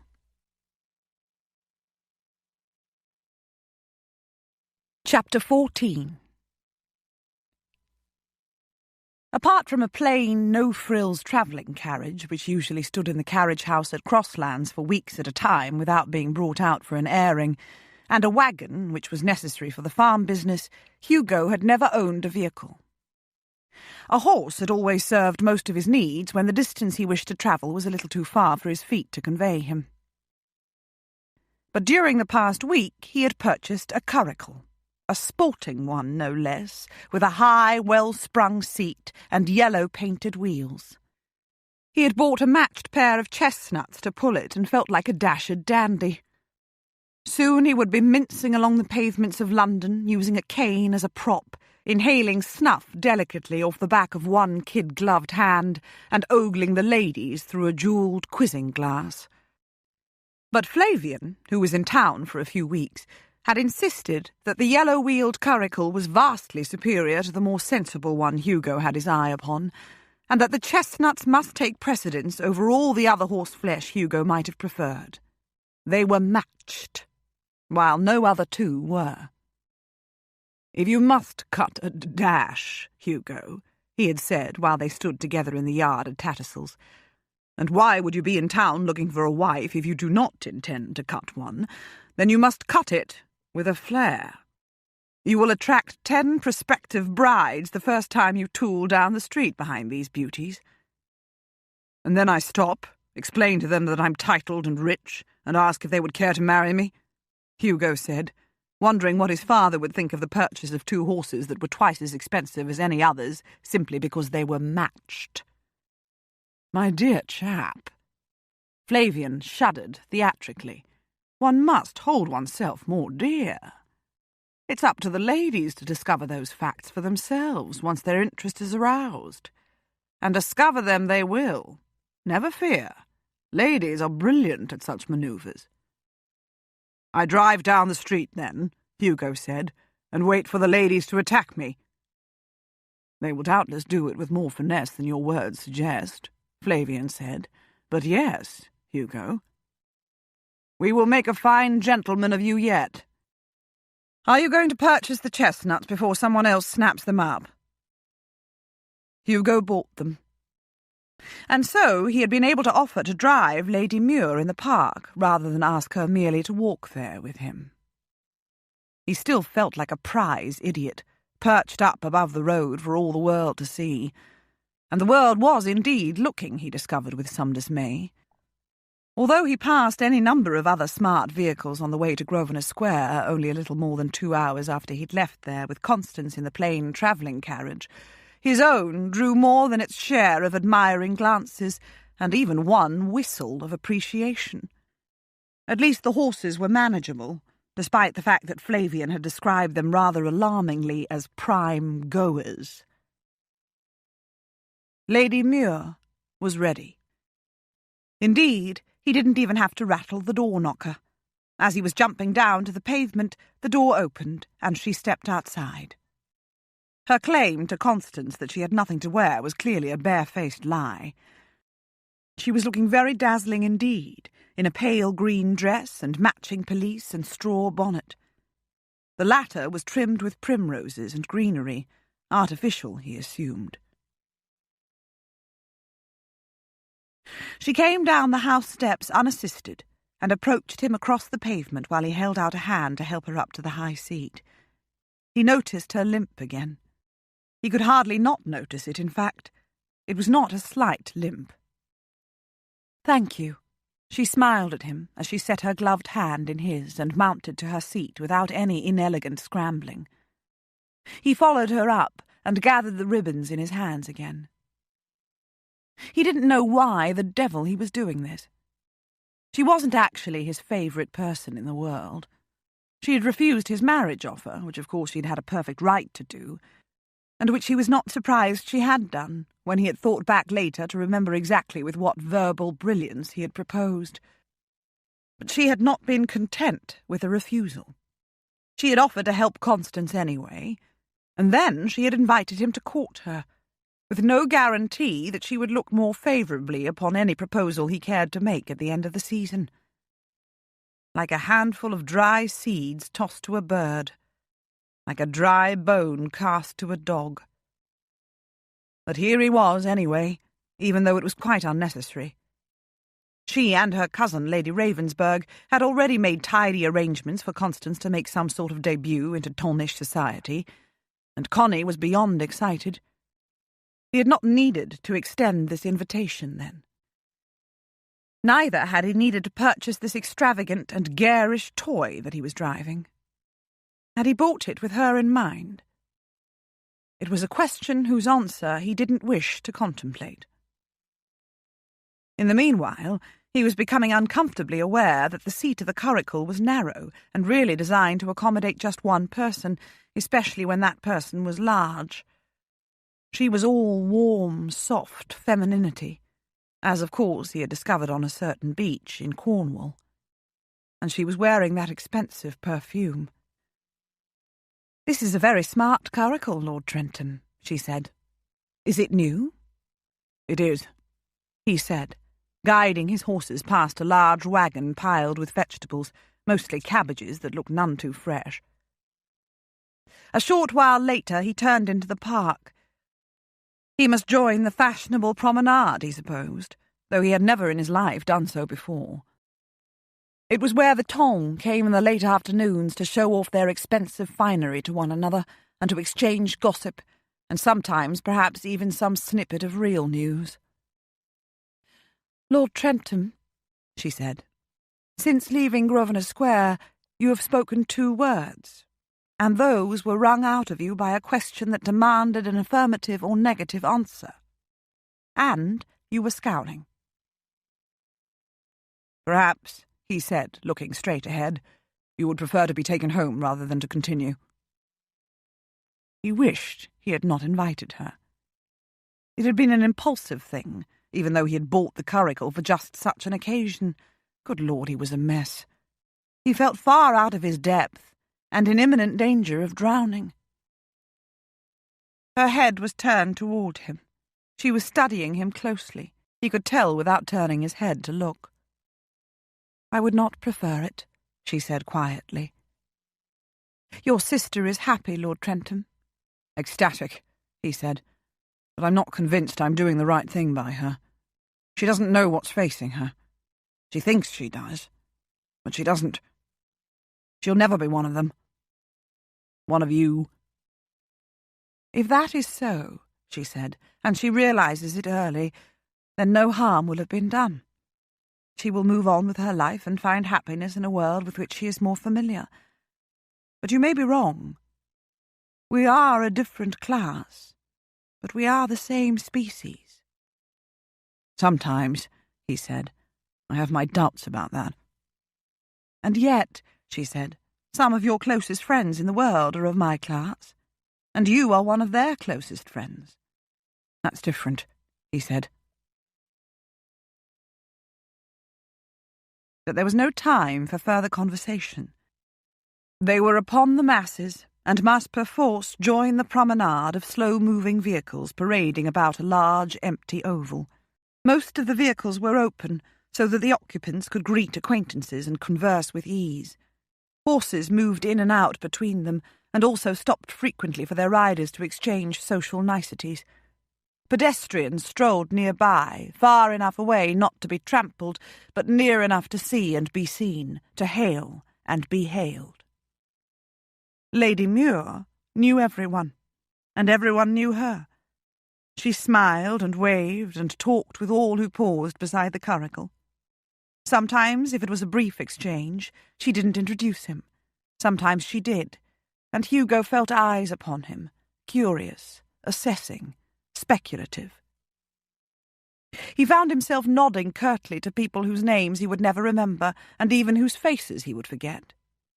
If it were not for Constance, he would be consoling himself with the inward promise that he would never do anything like this again. But there was Constance, and his promise to her, and the invitation to Lady Ravensburg's ball next week that had already been made and accepted. He was committed now. But not to courting Lady Muir, by Jove. He wasn't a puppet on anyone's string. Just last evening he had dined with the family of one of his cousins, and the only other guest at the table was a youngish woman who had recently lost her widowed mother, with whom she had stayed home dutifully long after her brothers and sisters had married. She was close to him in age, Hugo had guessed, and she was pleasant and sensible, and had an attractively full figure, even if her face was on the plain side. He had had a good talk with her, and had escorted her home. His cousins had been matchmaking for him, of course. But he thought he might be interested, or at least he thought he ought to be interested. And then his mind, which had been wool-gathering, was snapped back to the present. Two gentlemen on horseback paused beside the curricle, and Hugo, looking at the nearer of the two, saw a man he didn't know. It was hardly surprising. He knew no one. It was the other one who spoke to Lady Muir. "Gwen, my dear girl," he exclaimed in a voice that was so familiar that Hugo's stomach immediately churned with nausea. "Jason," she said. Lieutenant Colonel Grayson, not in uniform today, looking as coldly handsome as ever and as arrogant and as supercilious. He was one of the few military officers of Hugo's acquaintance whom he had truly hated. Grayson had made his life hell from the first day to the last, and he had had the power to do it in style. Twice he had succeeded in blocking promotions that Hugo had earned both by seniority and by prowess. Climbing the ladder had been a slow business as long as Grayson's eyes had been on him, and they always were, gazing contemptuously along the length of his aristocratic nose. His eyes were on Hugo now. "The hero of Badajoz," he said, making his words sound like the grossest of insults. "Lord Trentham. Are you sure you know what you're doing, Gwen? Are you sure you have not granted the favour of your company to a mirage?" "I take it, Jason," Lady Muir said, while Hugo looked steadily back at him, his jaw tight, "that you know Lord Trentham, and that he was indeed the commander of the brilliantly successful Forlorn Hope at Badajoz. Have you made his acquaintance, Sir Isaac? Sir Isaac Bartlett, Lord Trentham." She was referring to the other rider. Hugo switched his gaze to him and inclined his head. "Bartlett," he said. "I didn't know you were in town, Gwen," Grayson said. "I shall do myself the honour of calling upon you at Kilbourne House?" "Yes," she said. "It would seem," he said, "that Kilbourne is too indulgent. You need advice and guidance from the head of your late husband's family, since you're not getting it from the head of your own." And he nodded and rode on. Sir Isaac Bartlett smiled at both of them, tipped his hat to Lady Muir, and followed. The hatred was pointless, Hugo decided as he moved his curricle onward. What had happened during his years in the military was long in the past, and would remain there. But he was too preoccupied with quelling the hatred he felt anyway to concentrate any attention upon Lady Muir beside him as they completed the circuit, and she called gaily to a number of acquaintances. He was surprised, then, when he turned his head to ask if she wished to do the circuit one more time, as most people seemed to be doing, and discovered that her face was pale and drawn. Even her lips were white. "Take me home," she said. He drew the curricle away from the crowd without delay. "You're unwell?" he asked. "Just a little faint," she said. "I will be fine after I've had a cup of tea." He turned and looked at her again, and he heard the echo of the words she had spoken with Grayson, or more particularly, the words he had spoken to her. "Lieutenant Colonel Grayson upset you?" he asked. Probably the man had an even higher rank by now. "Viscount Muir," she said. He frowned in incomprehension. "He's Viscount Muir now," she said. "He was Vernon's cousin and heir." Ah. Small world. But the man's final words to her were now explained. "He has upset you," he said. "He killed Vernon," she said. "He and I, together." And she turned her head to look away from him as his curricle moved out into the street. Only the brim of her bonnet and the primroses and greenery were visible to him. She didn't look back again, or say anything else. She offered no explanation.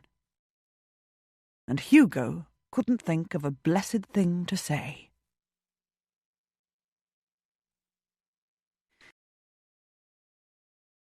Incredibly, Gwen had not seen Jason, Lord Muir, since he succeeded to the title, or at least not since Vernon's funeral.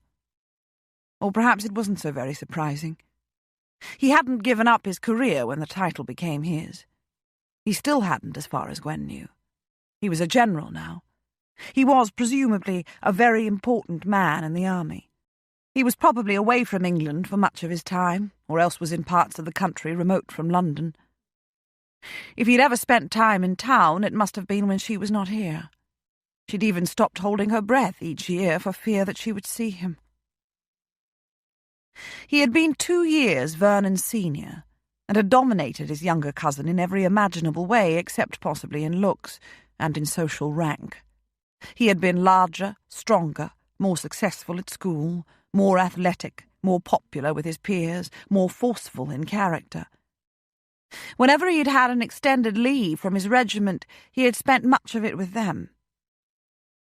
He had needed to keep an eye on his inheritance, he'd always said with a loud laugh, as though he were making a joke. Vernon had always laughed with him in genuine merriment. Gwen's laughter had been more guarded. Vernon had adored Jason, and Jason had seemed fond of him. He had tried to jolly Vernon out of the dismals whenever he found him in one of his black moods, with admonitions that he had the title to live up to, that he must be more of a man, more of a husband for his beautiful wife. He had always been loudly jocular with Gwen, telling her that she must hurry up and produce an heir as well as a spare, so that he could relax and concentrate upon his career. He'd always laughed loudly at his own joke, and Vernon had laughed with him. He had once or twice set an arm about Gwen's shoulders and hugged her to his side, though he had never made any more overt advances to her. She had always cringed with revulsion anyway. He had apparently been the first to reach her side when she fell from her horse. He had been with them on that occasion, riding a short distance behind her. A very short distance when she'd made the jump, almost as though he had felt that he needed to urge her horse to jump high enough. He had wept inconsolably at Vernon's death, and again at his funeral. Gwen had never known how much was sincerity with him and how much was artifice. She had never known if he loved Vernon or hated him, if he coveted the title or was indifferent to it, if he was really sorrowful at her miscarriage or secretly glad. And of course he had not literally killed Vernon, any more than she had. She had always hated him with a passion, and felt guilty about it, for he never did anything overt to deserve it, and she might have been doing him a dreadful injustice. What other military man, after all, would weep publicly over the death of a cousin? He was one of Vernon's few surviving relatives, and the only one who had been in any way attentive to him. Vernon's father had died young, and his mother hadn't lived much longer. Vernon had succeeded to his title at the age of 14, and had been governed by a pair of competent but humourless guardians until he reached his majority. He had had no brothers or sisters.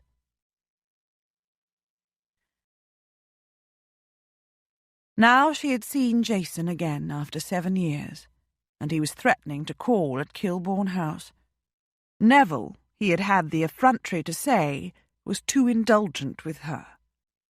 He must give her advice as head of her late husband's family, as though he were head of her family. She liked him no better now than she had all those years ago. She fumed inwardly, but said nothing at home.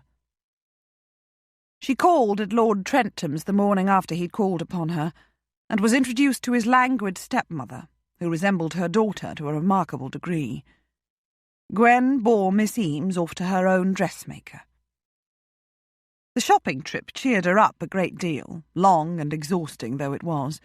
She always enjoyed shopping, and having a pretty young girl to dress from head to toe for any number of upcoming occasions was as much fun as she had expected it to be, especially as the girl's brother had given them carte blanche to spend as much as they wished. She had missed a visit from Jason while she was out. So had her mother and Lily, who had gone to spend the day with Claudia, Joseph's wife, who was suffering from the nausea that came with early pregnancy, her second. But Neville had been at home. "He said something about feeling responsible for you as head of the family," Neville said to Gwen as they sat at a late luncheon. "I was obliged to poke her up and stare him down and ask him to which family exactly he was referring. No offence intended, Gwen, but the Graysons haven't been scrambling to take care of you since Vernon's passing, have they?"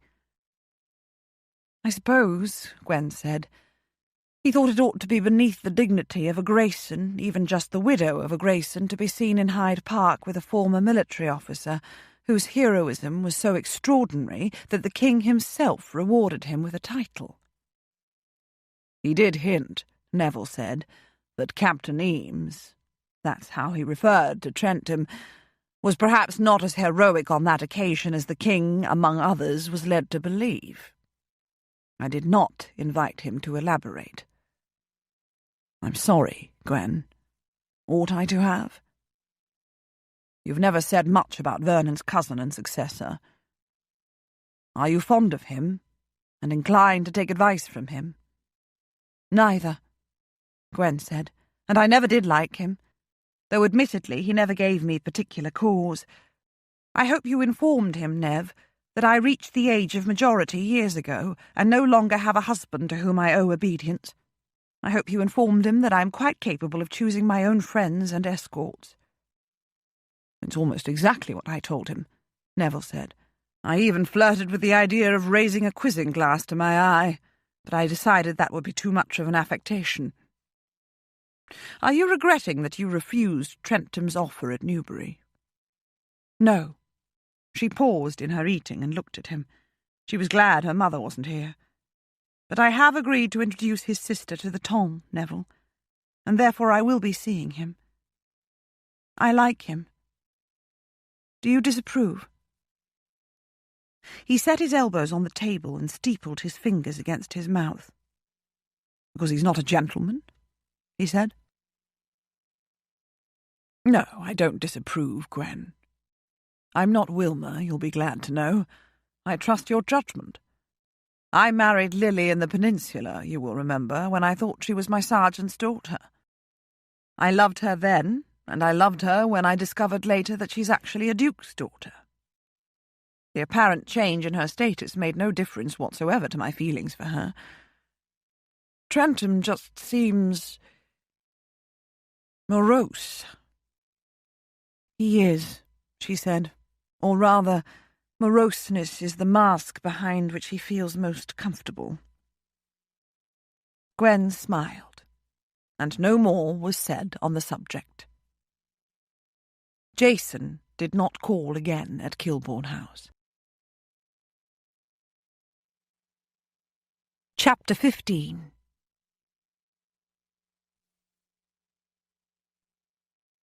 Fiona had succumbed to a mysterious illness which kept her confined to her bed in a darkened room.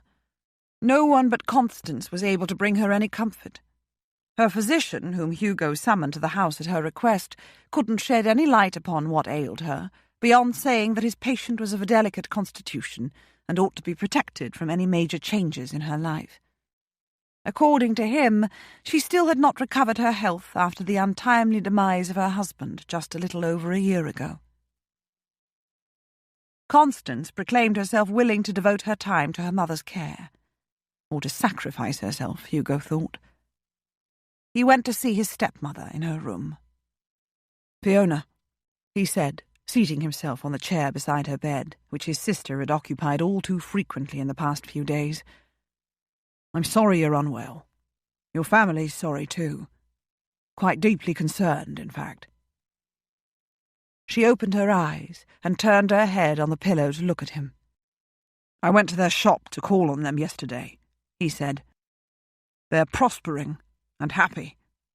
They made me very welcome. The only real blot on their happiness is never seeing you, never knowing how you are. Your mother and your sister and sister-in-law would be very happy to call on you here, to spend time with you, to help nurse you back to health and cheerful spirits." He didn't know if cheerful spirits were even possible for Fiona. He suspected, painful though it was for him since it was his father of whom he thought, that she had sacrificed all real hope for happiness when she'd been offered a chance to marry a man who was so wealthy that it was impossible to refuse him. She stared at him with dull, red-rimmed eyes. "Shopkeepers," she said.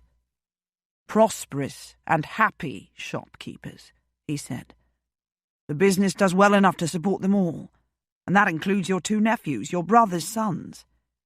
Your sister is betrothed to a solicitor, younger son of a gentleman of modest means. They've done well, Fiona. And they love you. They long to meet Constance." She plucked at the sheet that covered her.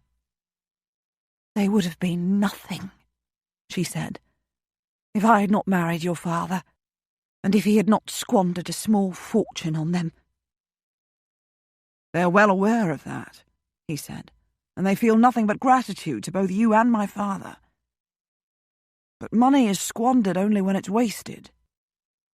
The financial assistance he gave them because they were your relatives and he adored you was used wisely and well.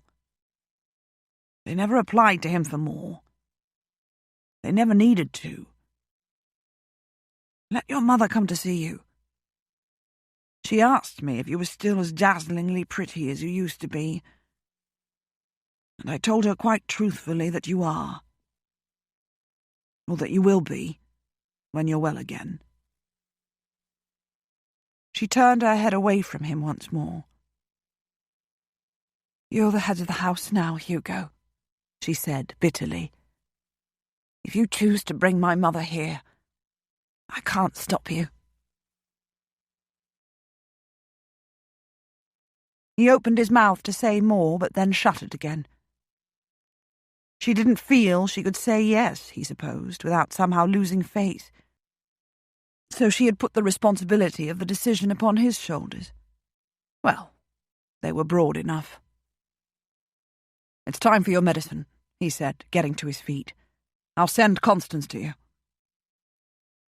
All people, he thought with a sigh as he left the room, had their own demons to be fought, or not fought. Perhaps that was what life was all about. Perhaps life was a test to see how well we deal with our own particular demons. and how much sympathy we show others as they tread their own particular path through life. As someone had once said, was it in the Bible? It is easy enough to see the speck of dust in someone else's eye while remaining unaware of the plank in one's own. "Your mamma is ready for her medicine," he told Constance, who was looking pale and wan and rather dull-eyed. He set an arm about her shoulders. "I'm going to bring her mother, your grandmother, to see her, Connie. Perhaps tomorrow. It's time. However it is, you will be going to Lady Ravensburg's ball, and any other entertainments to which Lady Muir is willing to take you and which you wish to attend. You will have a chance for your own happily ever after. I promised you would, and I don't break my promises lightly." Her eyes had brightened. "My grandmamma?" she asked. "Did you even know she existed?" He hugged her a little more tightly to his side. But part of his mind was always elsewhere. How had Grayson killed Lady Muir's husband? How had she? The questions had buzzed about inside his head like bees trapped inside ever since that ride in the park 3 days ago. Had she meant the words literally? Well, of course she hadn't. He knew her better than to believe her capable of cold-blooded murder. But she'd not been joking either. One didn't joke about such a thing. So in what sense had she killed her husband, or why did she feel responsible for his death? And why had she coupled her own name with that of Grayson? He would be quite happy to consider Grayson capable of murder. If he wanted answers, he thought, he was going to have to go about getting them in his usual way. He was going to have to ask.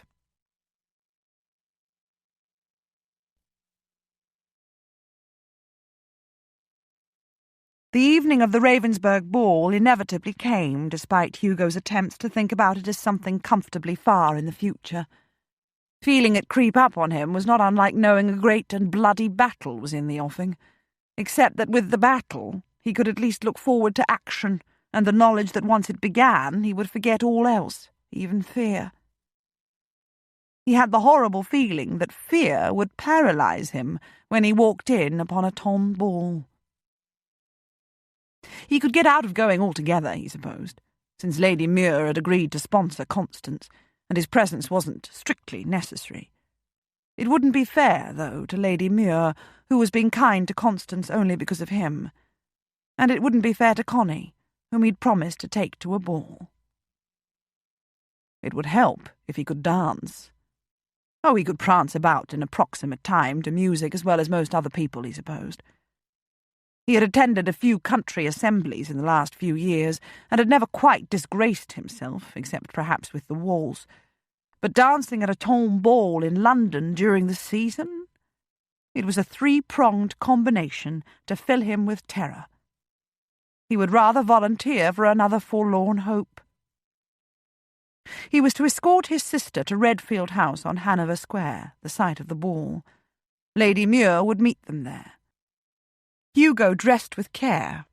Connie was not the only one who had new clothes for the occasion, and waited in the downstairs sitting-room with Fiona and her mother and sister. The latter, too, had called for the first time the day before. Hugo hadn't witnessed their meeting with Fiona in her bedchamber, but as they were leaving, they'd informed him that they would return this evening to give her their company while Constance and he were at the ball. Fiona had come downstairs for the first time in a week and sat, limp and uncommunicative, close to the fire. Her mother, plump, rosy-cheeked and placid, sat beside her, holding one of her limp hands and patting it. Fiona's sister, 12 years younger than she, sat across from them, working quietly at some crochet she had brought with her. She resembled her mother more than she did her sister, although she still had the slimness of youth. It was a promising situation, Hugo thought. "I shall go to the kitchen myself, Fee, as soon as Constance and Hugo have gone, and make some soup," Fiona's mother was saying when Hugo came into the room. There's nothing better to coax an invalid back to health than good hot soup. Oh, my! She had spied Hugo. He made conversation, but only for a few minutes. Constance was not about to risk being late for her first ball. She burst in upon them, looking as if she were literally about to burst, and then stood inside the sitting-room door, blushing and self-conscious, and biting her lower lip. "Oh, my!" her grandmother said again. Like a bride, she had not allowed anyone to see the gown she would wear tonight, or even to know anything about it. She was all white from head to toe. But there was nothing bland about her appearance, Hugo decided, despite the fact that even her hair was blonde. She shimmered in the lamplight. He was no expert on clothing, especially women's, but he could see that there were 2 layers to her gown, the inside one silky, the outer one lacy. It was high at the waist, low at the bosom, and youthful and pretty and perfect. She had white slippers, white gloves, a silver fan, and white ribbons threaded through her curls. "You look as pretty as a picture, Connie," he said with no originality at all. She turned her head to beam at him, and her grandmother wailed and spread a large cotton handkerchief over her eyes. "Oh," she cried, "you look like your mamma all over again, Constance. You look like a princess. Doesn't she, Hilda, my love?" Her younger daughter, thus appealed to, agreed with a smile after setting down her crochet in her lap. "Constance," her mother reached out a pale hand toward her, "your father would advise you not to forget your roots. I would advise you to do whatever will make you happy." It was a remarkable pronouncement coming from Fiona. Constance took her hand and held it to her cheek for a moment.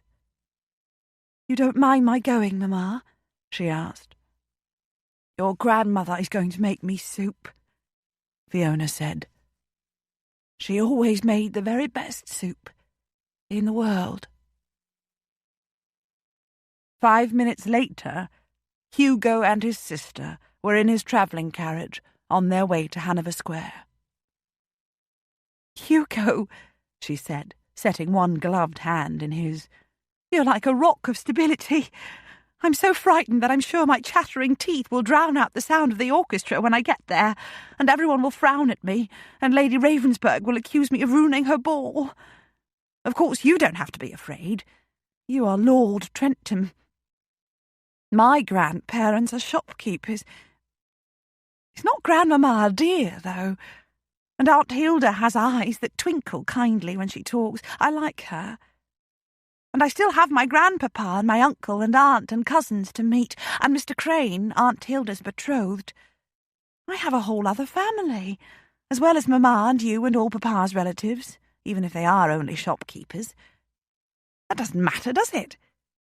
Papa always used to say that no one, not even the lowliest crossing sweeper, ought to be ashamed of who he is. Or she. I always used to tell him that. Or she, Papa, I used to say, and he would laugh and say it back to me. I think Mamma is happy to see Grandmamma, don't you? And I think she is getting better again. Do you think... Oh, I'm prattling. I never prattle. But I'm terrified. She laughed softly. He squeezed her hand and concentrated upon being like a rock of stability. If she only knew. They were unable to drive up to the grand, brightly lit mansion on Hanover Square and disappear indoors to find some shadowed corner in which to hide. There was a line of carriages, and they had to await their turn. And when it was their turn, they had to allow a grandly liveried footman to open the carriage door, and they had to step down onto a red carpet which extended from the edge of the pavement all the way up the steps of the house. And when they stepped into the house at last, they found themselves in a large, high-ceilinged hall beneath the bright lights of a large candelabrum, and in the midst of a chattering throng of gorgeously clad ladies and gentlemen. Hugo, glancing around, discovered without surprise that he didn't know a blessed one of them. but at least Grayson was not among them. "We will go on up then, Connie," he said to his silent sister, his voice sounding to his own ears remarkably like that of Captain Eames ordering his subordinate officers to form the battle lines.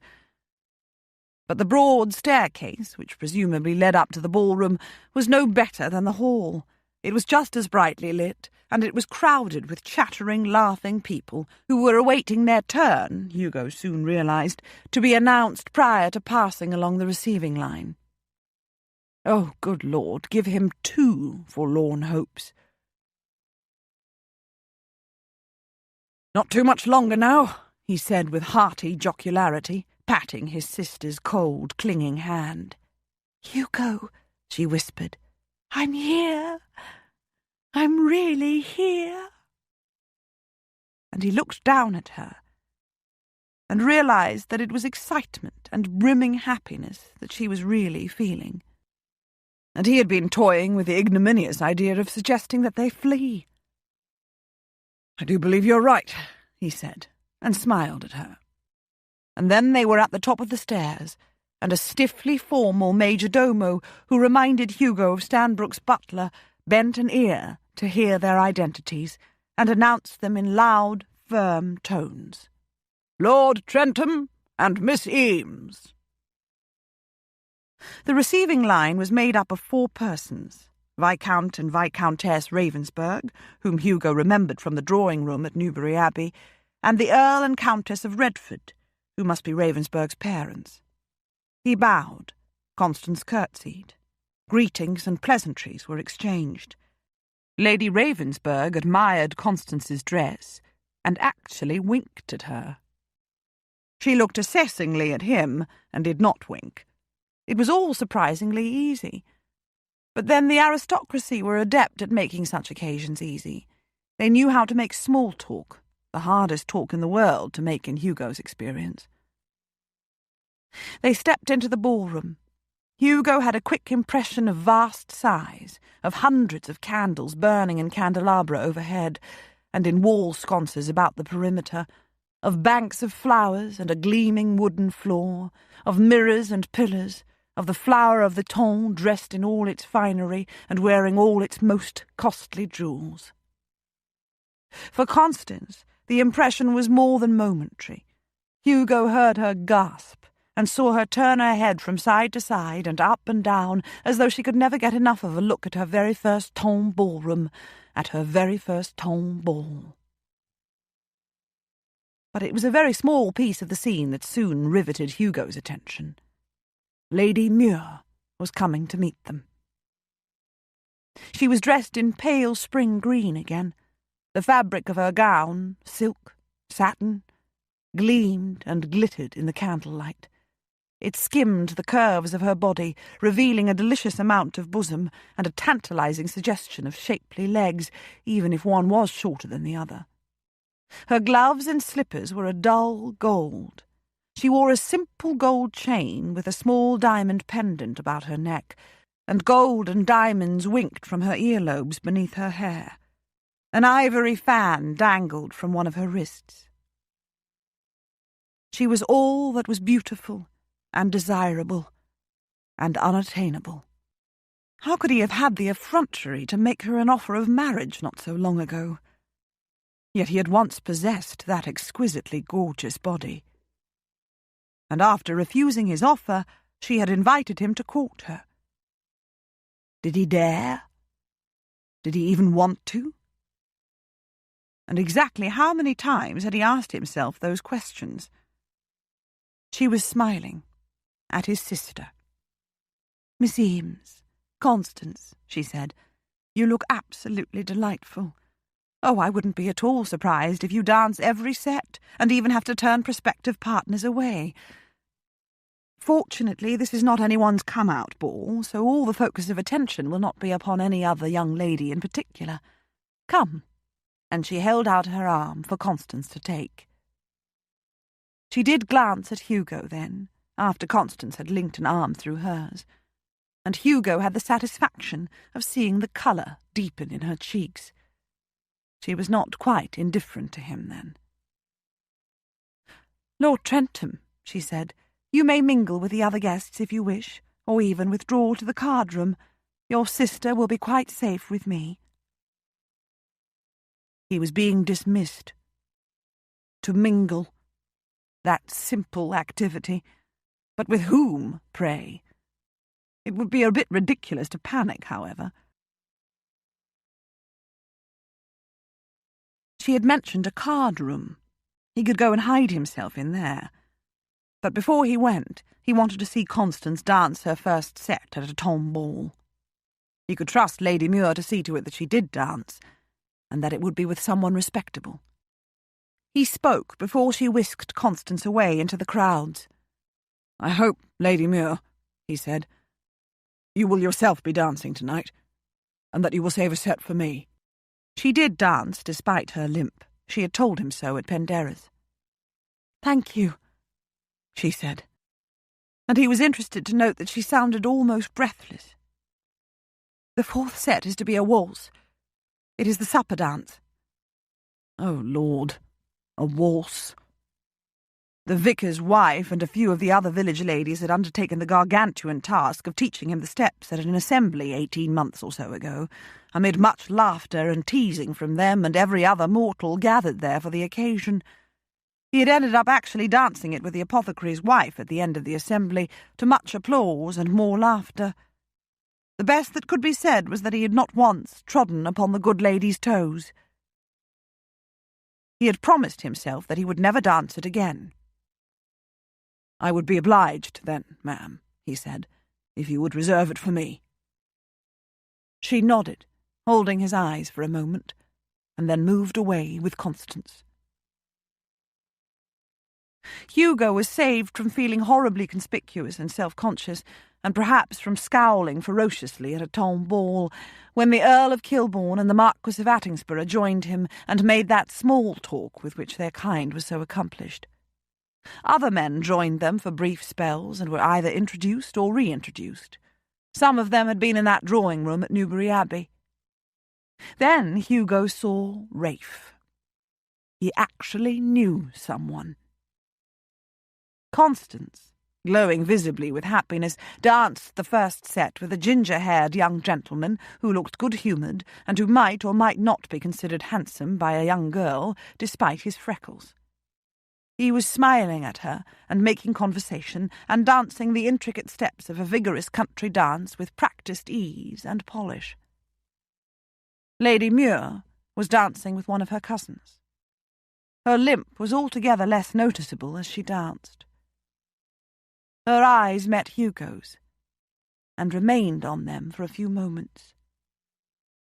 He held his breath, and heard his heart beat drumming in his ears. Chapter 16. Gwen danced the first 2 sets with her cousins. She was able to relax and make light conversation with them while keeping an eye upon Constance Eames. But there was nothing to worry about there. She was pretty and vivacious enough to attract more than enough partners, even if she had nothing else to recommend her. But in fact, there was much else. She had Lady Muir as her sponsor, and she was the sister of Lord Trentham, the famed hero of Badajoz. That fact buzzed quickly about the ballroom after it had been whispered in a few ears, probably, Gwen guessed, by her own relatives. And perhaps, most important of all, Miss Eames was rumoured to be as rich as any of the most eagerly courted heiresses of the temps. Gwen's task for the rest of the evening would consist of nothing more onerous than screening the gentlemen who would vie to dance a set with the girl, so that no blatant rakes or fortune-hunters would be granted the favour. Constance danced the first set with Alan Grattan, youngest son of Sir James Grattan, the second with David Rigby, nephew through his mother of Viscount Cawdor, and the third with Matthew Everley, heir to a decent property and fortune of ancient lineage, even though there was no title in the family. They were all perfectly respectable young gentlemen. The Earl of Berwick, one of the members of the Survivors' Club, had bespoken the supper set with Constance, though he was aware of the fact that she couldn't waltz until permitted to do so by one of the patronesses of Almack's. Being seen in his company for that set, though, and during supper, could do the girl nothing but good. Gwen danced the third set with Lord Murlock, with whom she had been on amiable terms for the past 2 or 3 years, and whom she had allowed to kiss her at Vauxhall last year. They smiled warmly at each other now, and he complimented her on her looks. "You are the only lady of my acquaintance," he said, "who actually gets younger each year. It will surely get to the point at which I will be accused of trying to rob the cradle." "How absurd," Gwen said, laughing as the figures of the set separated them for a few moments. After kissing her, he had asked her to marry him. She had said no without hesitation, and he had taken her rejection in good part. He'd even chuckled at her prediction that he would probably be vastly relieved in the morning. She wondered now if he had been relieved. She might have encouraged him to renew his courtship this year, if she hadn't already invited Lord Trentham to do the same thing. She wished she hadn't done that. Although she didn't know Lord Murlock very well, she was quite confident that he would be an agreeable husband. He was well-bred and good-natured and mild-mannered and, well, uncomplicated. If there were any skeletons in the cupboard of his life, she didn't know of them. Though one never really did one? Anyway, she had extended that invitation to Lord Trentham, and she was definitely not going to complicate her own life by stringing along 2 suitors at the same time. Lord Trentham had left the ballroom 10 minutes after the first set began. Gwen had known the moment of his leaving, even though she hadn't been watching him directly. She had wondered if he would return. But of course he would. He had asked her to dance. Besides, he would want to keep an eye upon his sister. He came back. Of course he did. And he didn't even wait until the last moment before the 4th set began. He came to stand beside her as soon as the 3rd set ended, and then he completely ignored her. He spoke instead to his sister, who was eager to give him an exhaustive account of every moment of the ball so far. She fairly bubbled over with excitement as she spoke.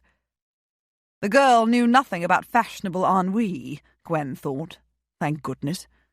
There was nothing more ridiculous than a young girl, fresh from the schoolroom and the country, decked out in virginal white, and looking bored and world-weary at yet another ball and yet another partner. The Earl of Berwick joined them, and Miss Eames eyed his facial scar. "You were an officer, my lord?" she asked. "And you knew Hugo in the Peninsula?" "Alas, not, Miss Eames," he said, "though I did know of him. There wasn't a soldier in the Allied armies, from the generals on down to the newest recruit in the ranks, who didn't know of Captain Eames, later Major Lord Trentham. He was what we all aspired to be, and failed to become. We might all have hated him with a passion had he not been so dashed modest.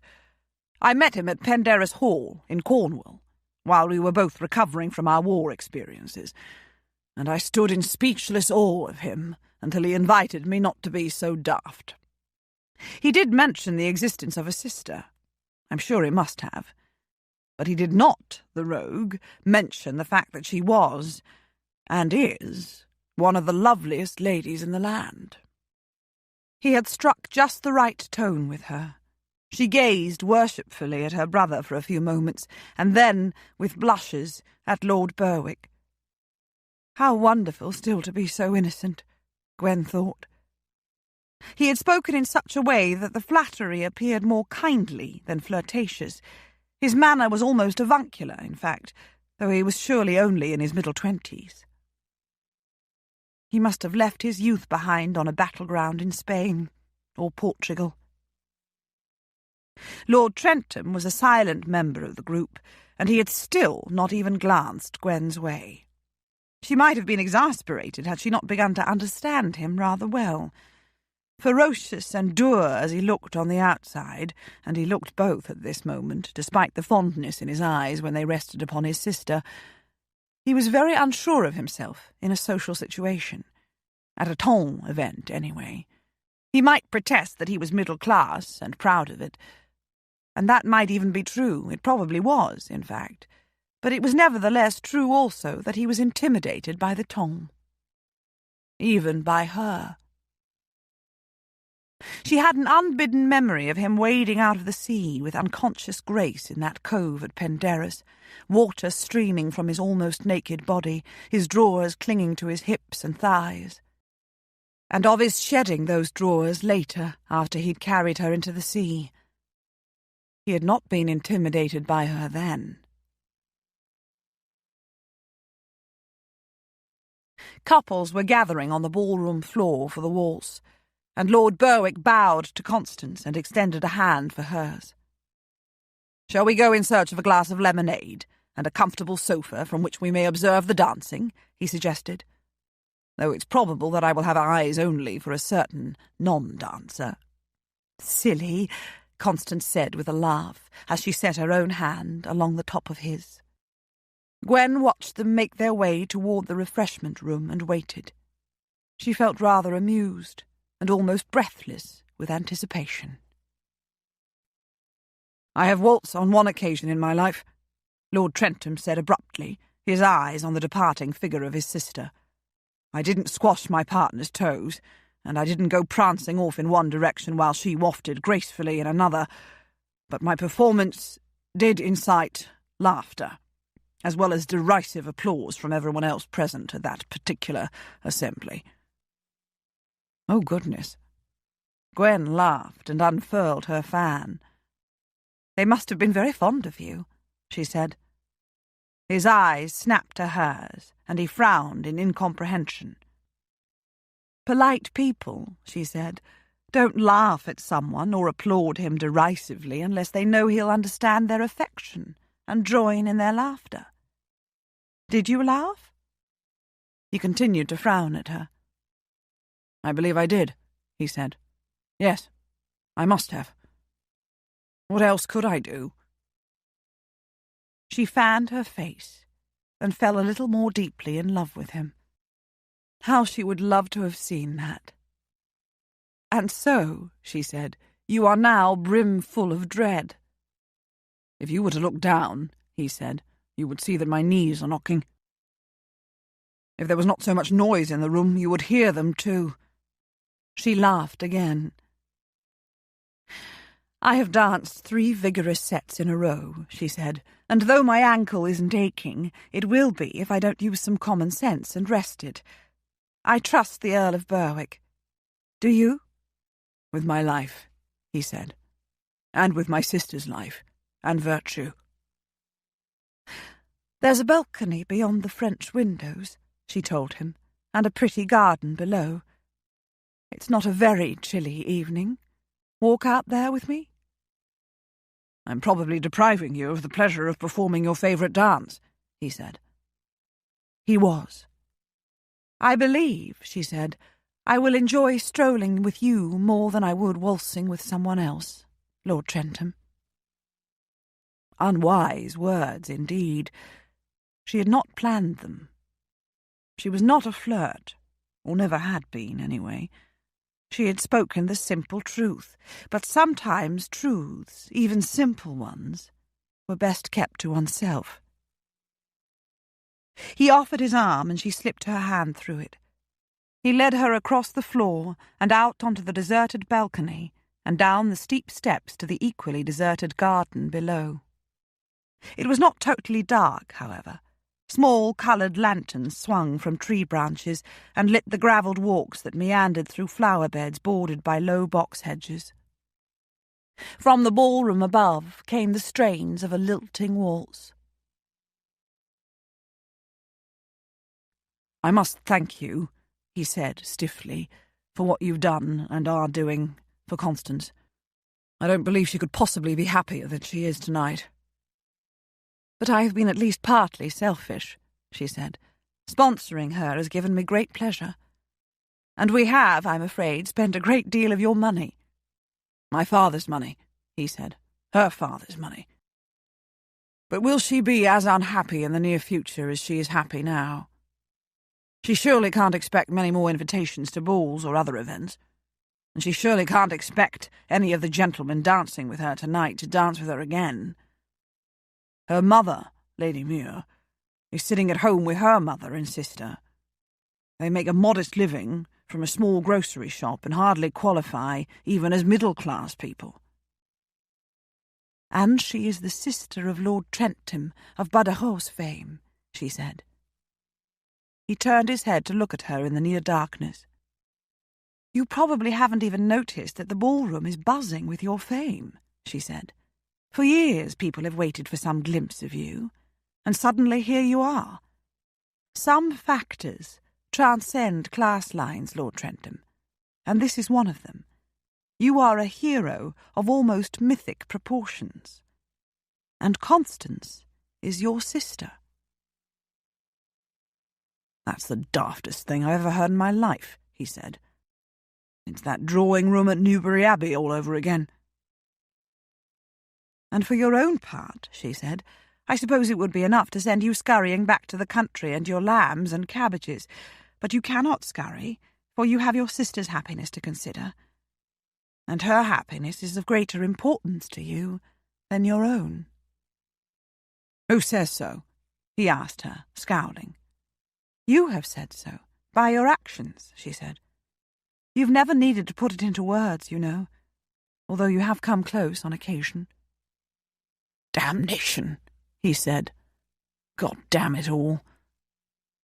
Gwen smiled and waited for an apology for the shocking language. None came.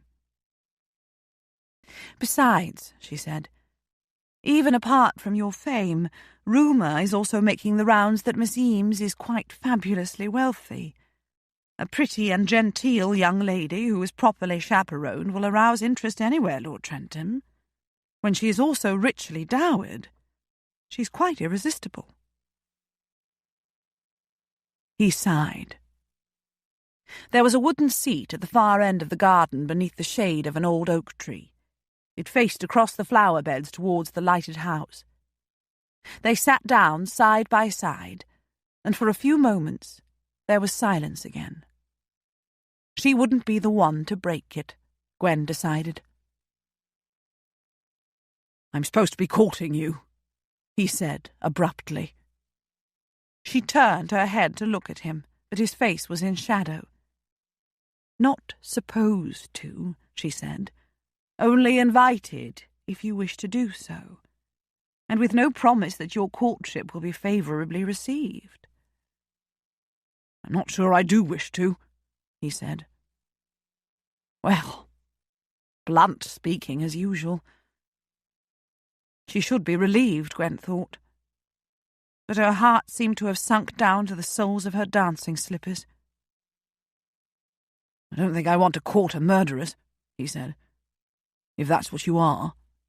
Though why I should object, I don't know, since I could myself be accused of multiple murders without too much of a stretching of the truth. And I've entrusted my sister to your care. Well, so much for romance and light conversation suited to the festive occasion of a ball during the season. He had no more to say. There were a few more moments of silence between them. This time she was going to have to break it. I did not literally kill Vernon, she said. Neither did Jason. But I feel as if we both did. I feel that we caused his death anyway, or that I did, and my conscience will always be heavy with guilt. You would indeed do well not to court me, Lord Trentham. You carry around enough guilt of your own without having your soul darkened with mine. We both need someone to lift us free of such heaviness. No one can do that for you, he said. Never marry with that hope. It will be dashed before a fortnight has passed. Gwen swallowed and smoothed her fan over her lap. She could see the shadows of dances through the French windows in the distance. She could hear music and laughter. People without a care in the world. A naive assumption. Everyone had a care in the world. Jason was visiting, as he often did when he had leave, she said.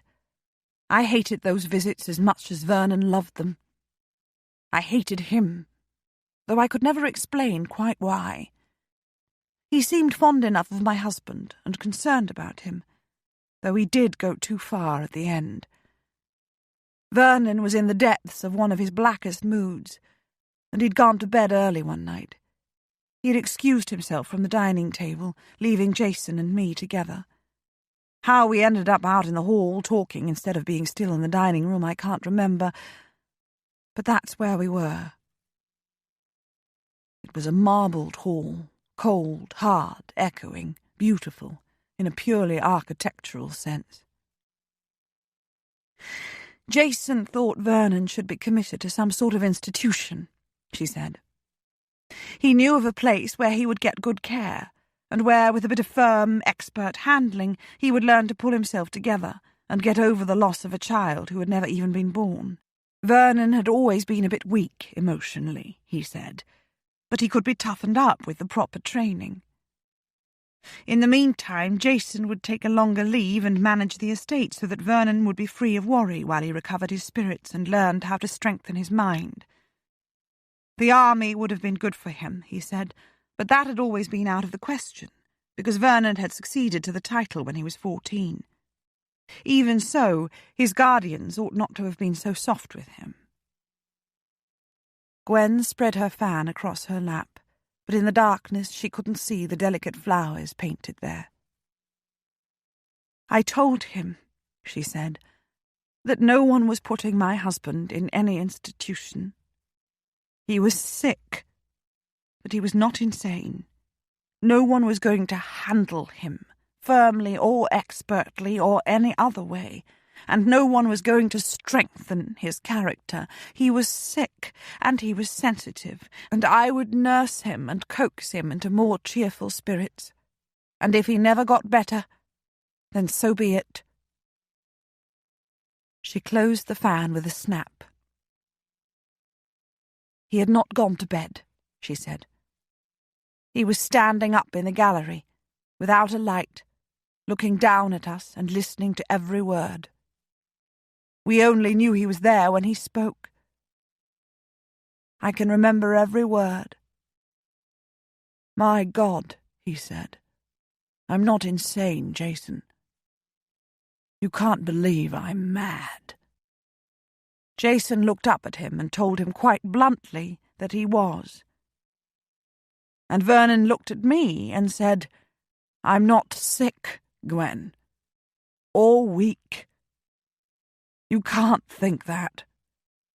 You can't think that I need nursing or humouring. And that was when I killed him. Her fan was shaking on her lap.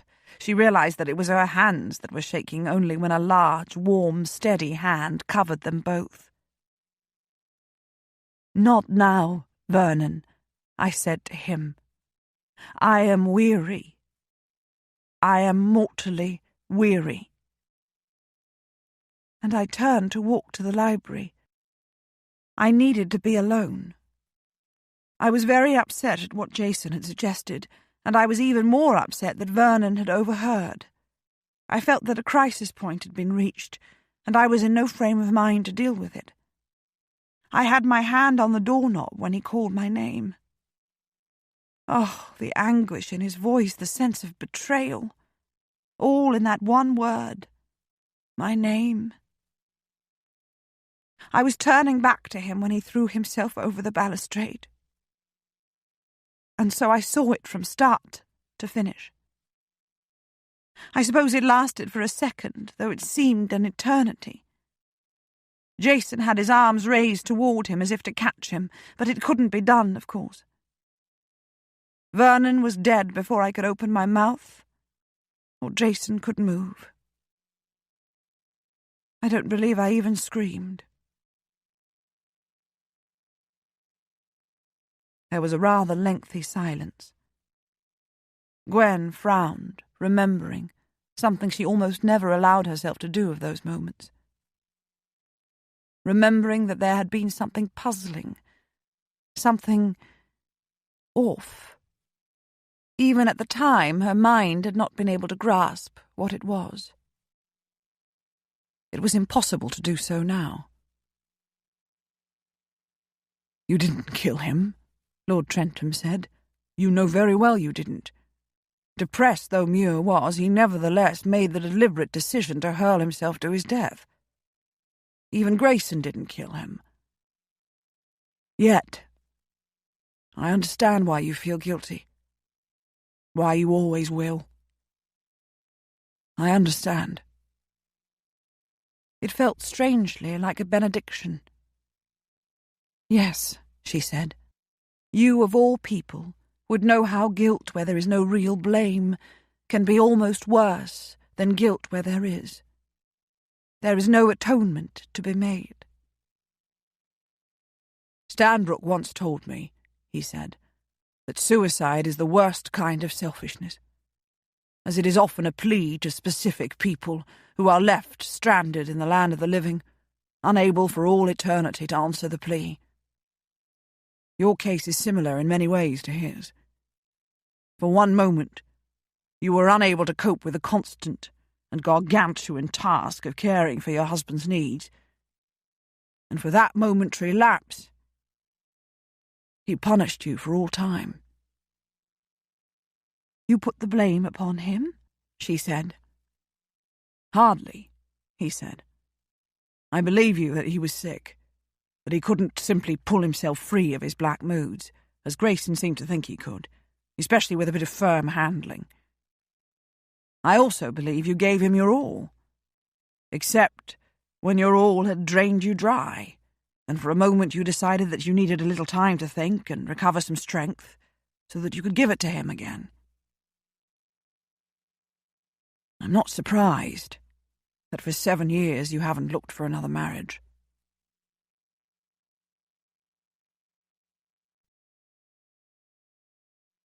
She had turned one of her hands, she realized, so that it was clasped in his. Their fingers were laced. Her own was dwarfed. She felt curiously safe. "Say my name," she said, almost in a whisper. "Gwendolen?" he said. "Gwendolen." She closed her eyes. "So often," she said, "I hear only that other name, spoken over and over again in his voice. Gwen, Gwen, Gwen." "Gwendolen," he said again. "Have you told this story to anyone else?" "No," she said. "And you can't say this time, can you, that it's the house that has drawn such confidences from me? We're not at Penderys. It must be you."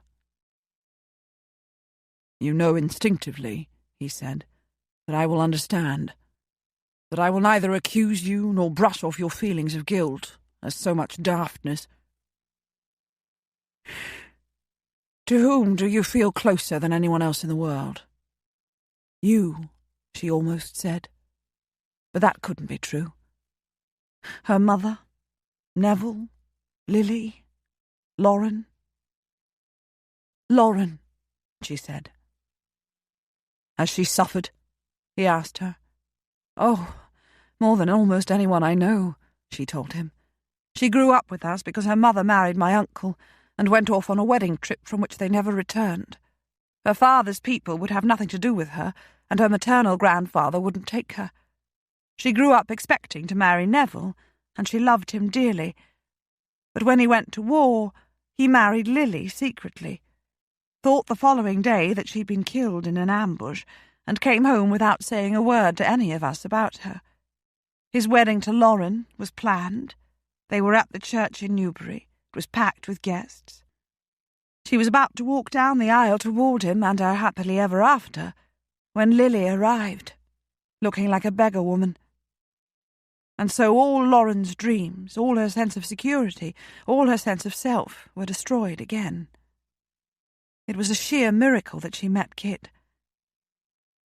Yes, she has suffered."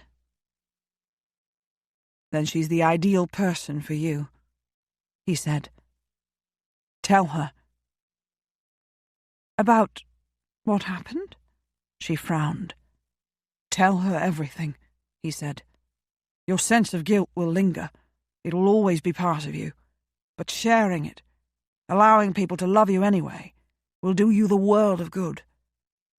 Secrets need an outlet if they're not to fester and become an unbearable burden."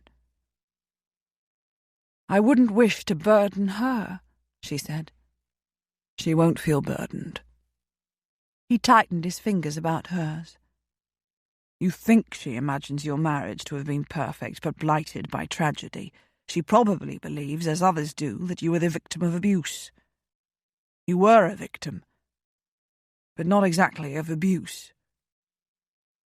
She'll be relieved to know the truth. She will be able to offer the comfort that I dare say you gave her during her far more public suffering." "The Survivors' Club," she said softly. "That's what they've done for you." "What we have done for one another," he said. "We all need to be loved, Gwendolen, fully and unconditionally, even when we bear the burden of guilt and believe ourselves to be wholly unworthy. The point is that no one is worthy. I'm not a religious man, but I believe that's what religions are all about. No one is deserving, yet we are all somehow worthy of love anyway."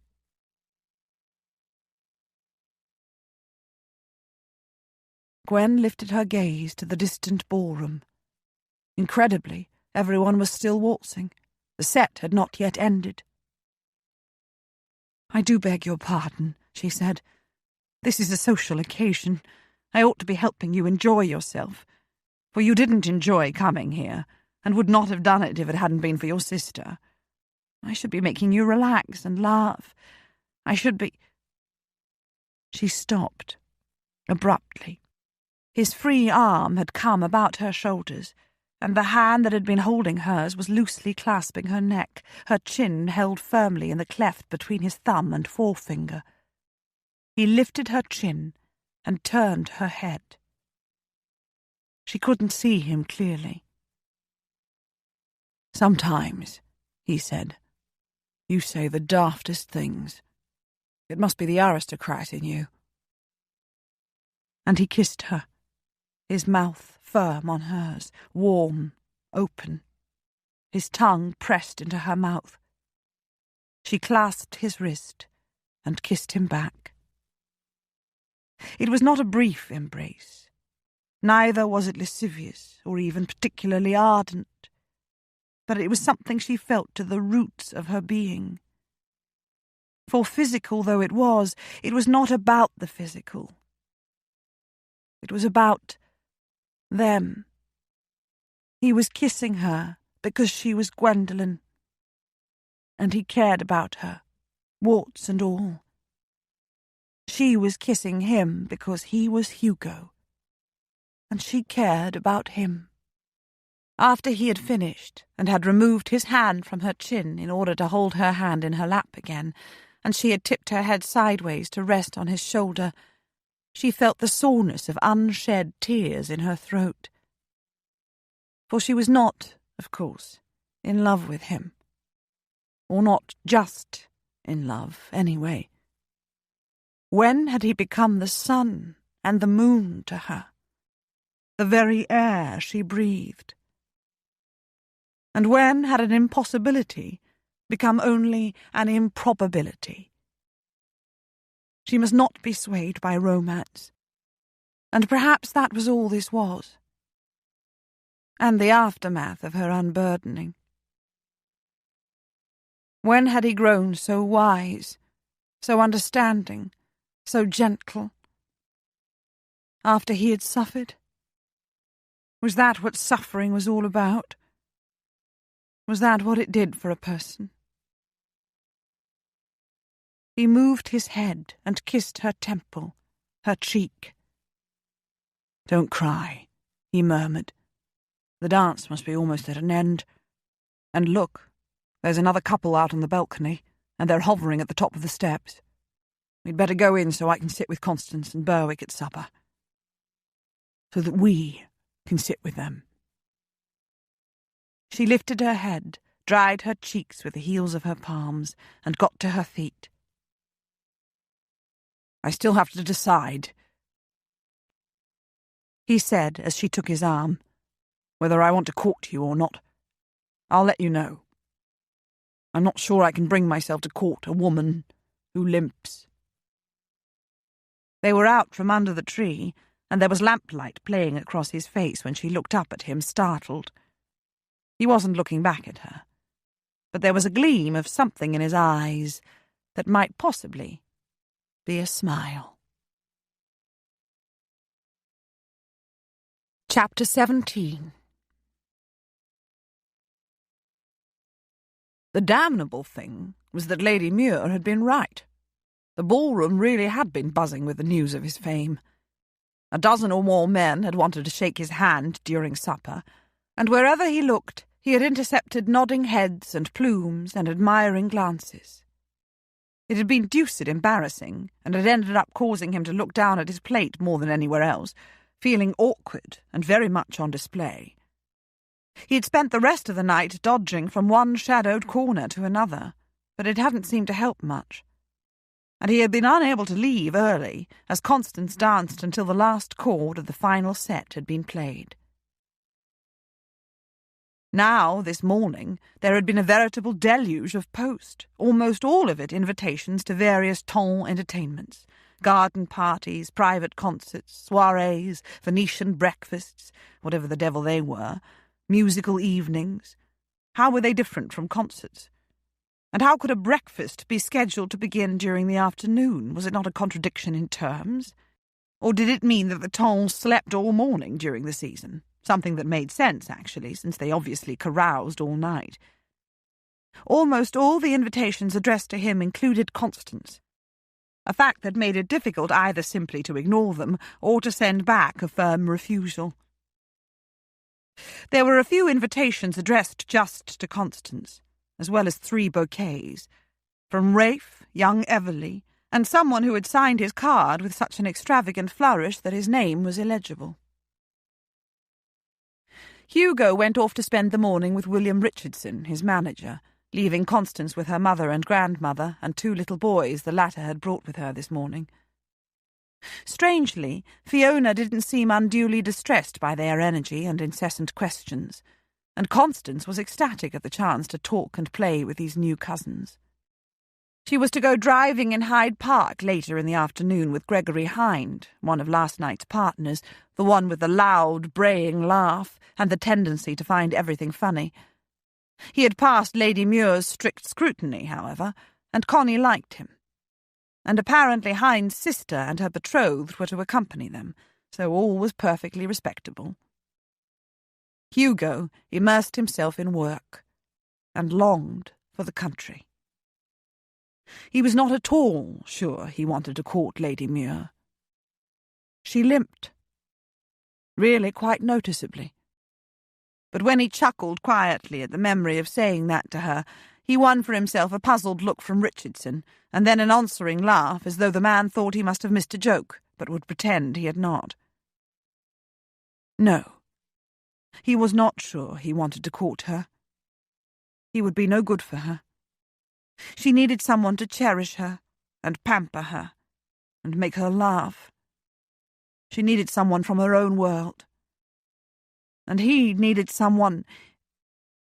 But did he really need anyone at all? He needed someone to bear him a son, so that his father could rest in peace. He needed someone for sex. The son could wait, though. And sex could be had elsewhere than in marriage. A depressing thought.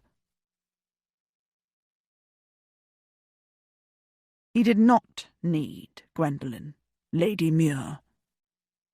Except that she had taken him with her last night to the very darkest depth of her soul, and he had felt curiously gifted.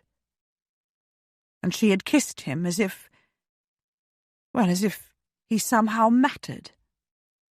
And when he had said that about her limp, she had thrown back her head and laughed with sheer merriment. And except that he had been inside her body, in the cove at Penderys, and she had welcomed him there. Yes, she had. she had.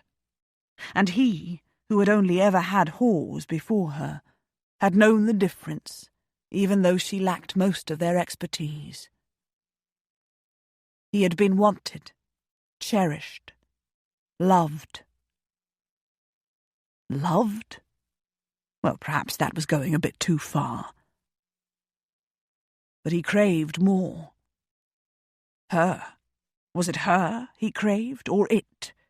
More of it. Or was it love he craved? But he'd been wool-gathering for too long, and returned his attention determinedly to work.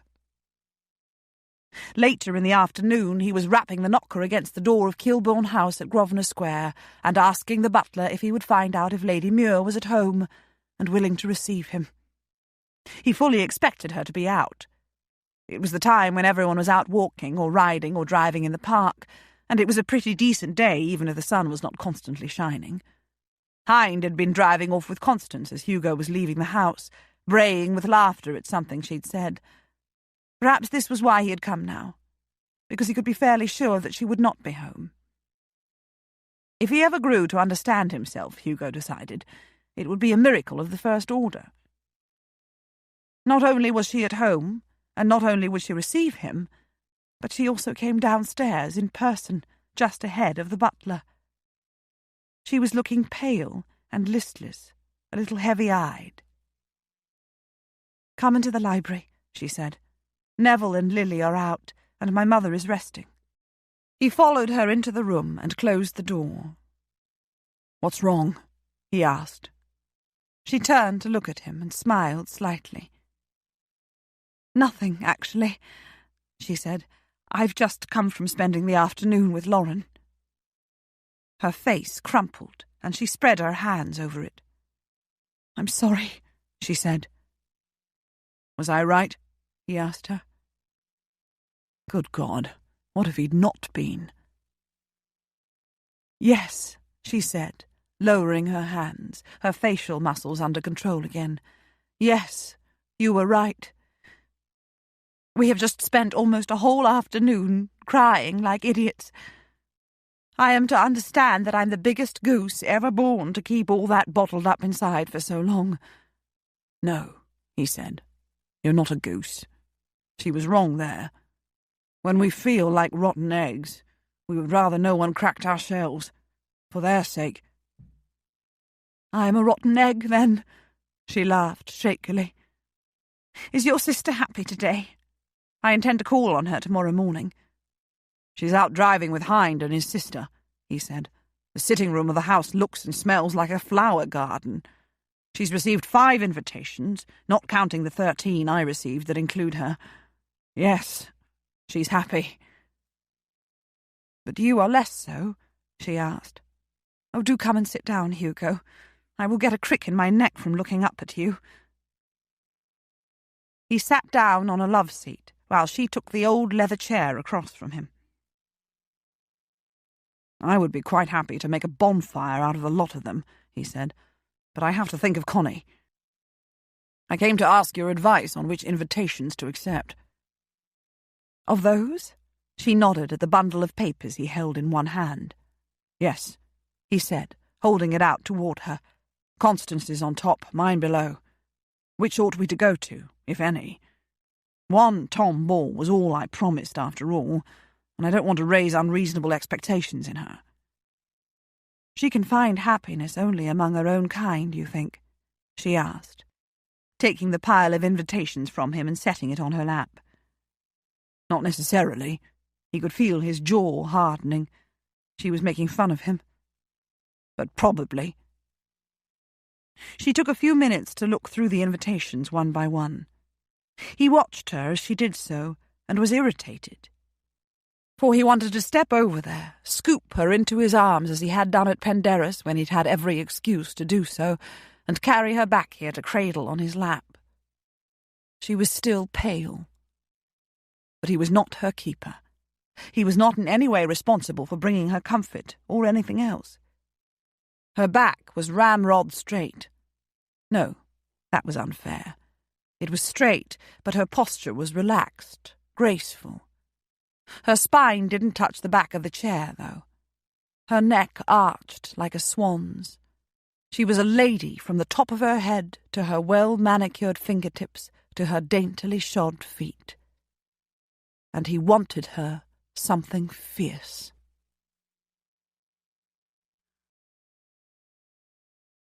"I have received most of these invitations myself," she said.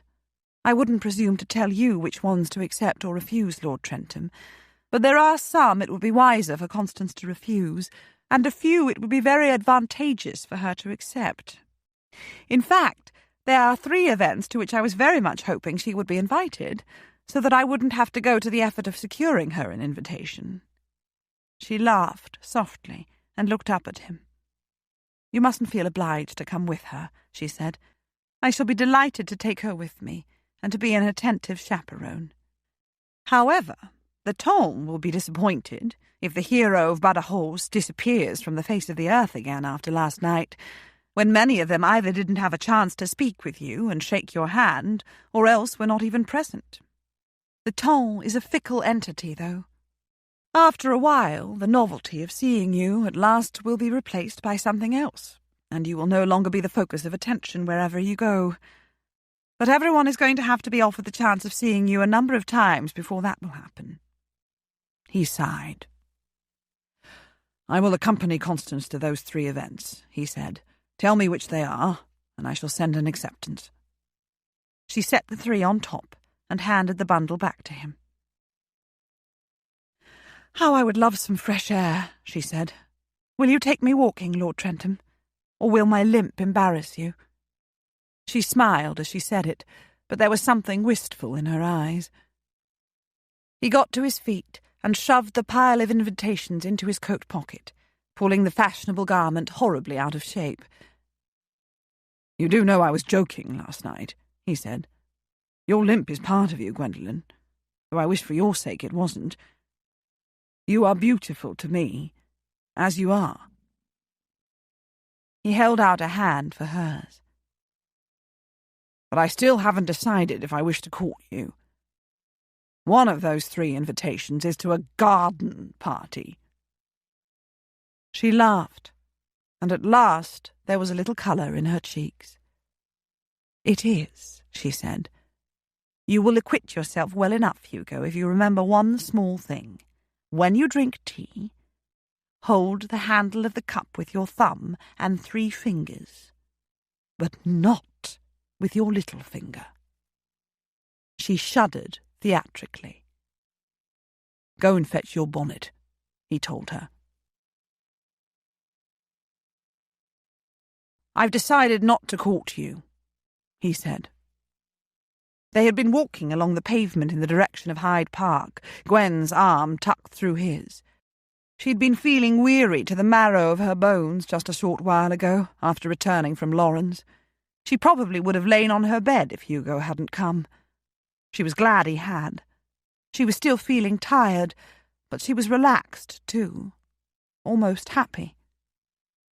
They hadn't been talking. It had seemed unnecessary to do so. She had been feeling safe. "Oh?" she said. "Why, this time?" "I'm too important for you," he said. "I'm the hero of Balogh." She smiled. It was the first time he had spoken voluntarily about that episode in his life, and he had made a joke of it. "Alas," she said, "it is too true. But I draw consolation from the fact that you are too important for anyone. You must marry someone, however. You are a lusty man, but far too important to frequent—" Oh dear, she was not made for this kind of banter. "Brothels?" he said. "Well," she said, "you are too important, and if you must marry, then it follows you must also court the lady of your choice."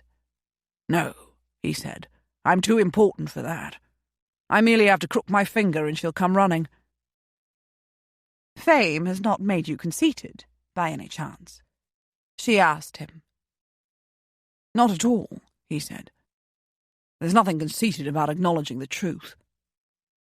She laughed softly. and when she looked up at him, she saw what might be a smile lurking about the corner of his lips. He had been trying to make her laugh. "Do you plan," she asked, "to crook your finger at me?"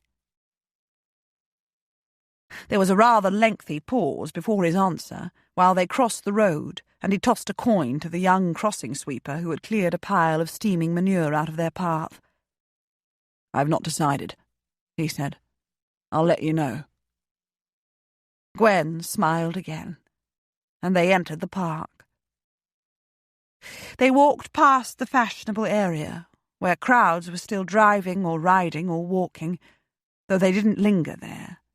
Even so, their arrival was noticed with far more interest than she alone would have drawn, Gwen thought, and numerous people called out to them, or even stopped for a brief exchange of greetings. Both of them were delighted to see the Duke of Stanbrook riding with Viscount Ponsonby. The Duke invited them to take tea with him the following afternoon. Constance Eames waved cheerfully from Mr. Hines Baruch some distance away.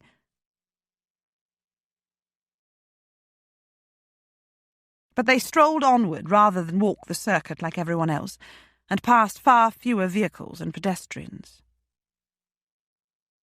"Tell me about your stepmother," she said. "Fiona?"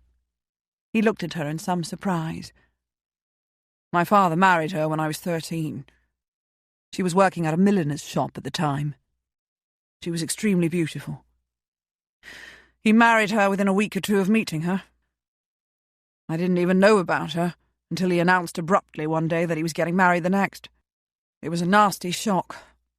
I suppose most lads, even 13-year-olds, imagine that their widowed fathers loved their mothers so dearly that they could never again even look at another woman with desire. I was fully prepared to hate her." "And did, forever after?" she said, nodding to a trio of gentlemen who passed them and tipped their hats to her and glanced at Hugo in open awe. He seemed unaware of their existence. "I like to think I would have recovered some common sense," he said. "I'd had my father to myself most of my life, and I adored him, but I was 13, and already knew that my life didn't revolve about him. But it was soon obvious that she was horribly bored. It was obvious why she had married him, of course. I suppose there's nothing too terribly wrong in marrying a man for his money. It's done all the time. And I don't think she was ever unfaithful, though she would have been with me a few years later, if I'd allowed it. I went off to war instead." "That was your reason for going?" She looked up at him, her eyes wide. "The funny thing was," he said, "that I could never bear to kill even the smallest, ugliest creature. I was forever carrying spiders and earwigs out of the house to set them on the doorstep.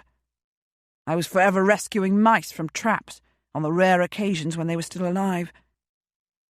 I was forever bringing home birds with broken wings and stray dogs and cats. For a while my cousins used to annoy me by calling me the gentle giant. And I ended up killing men." Much was explained, Gwen thought.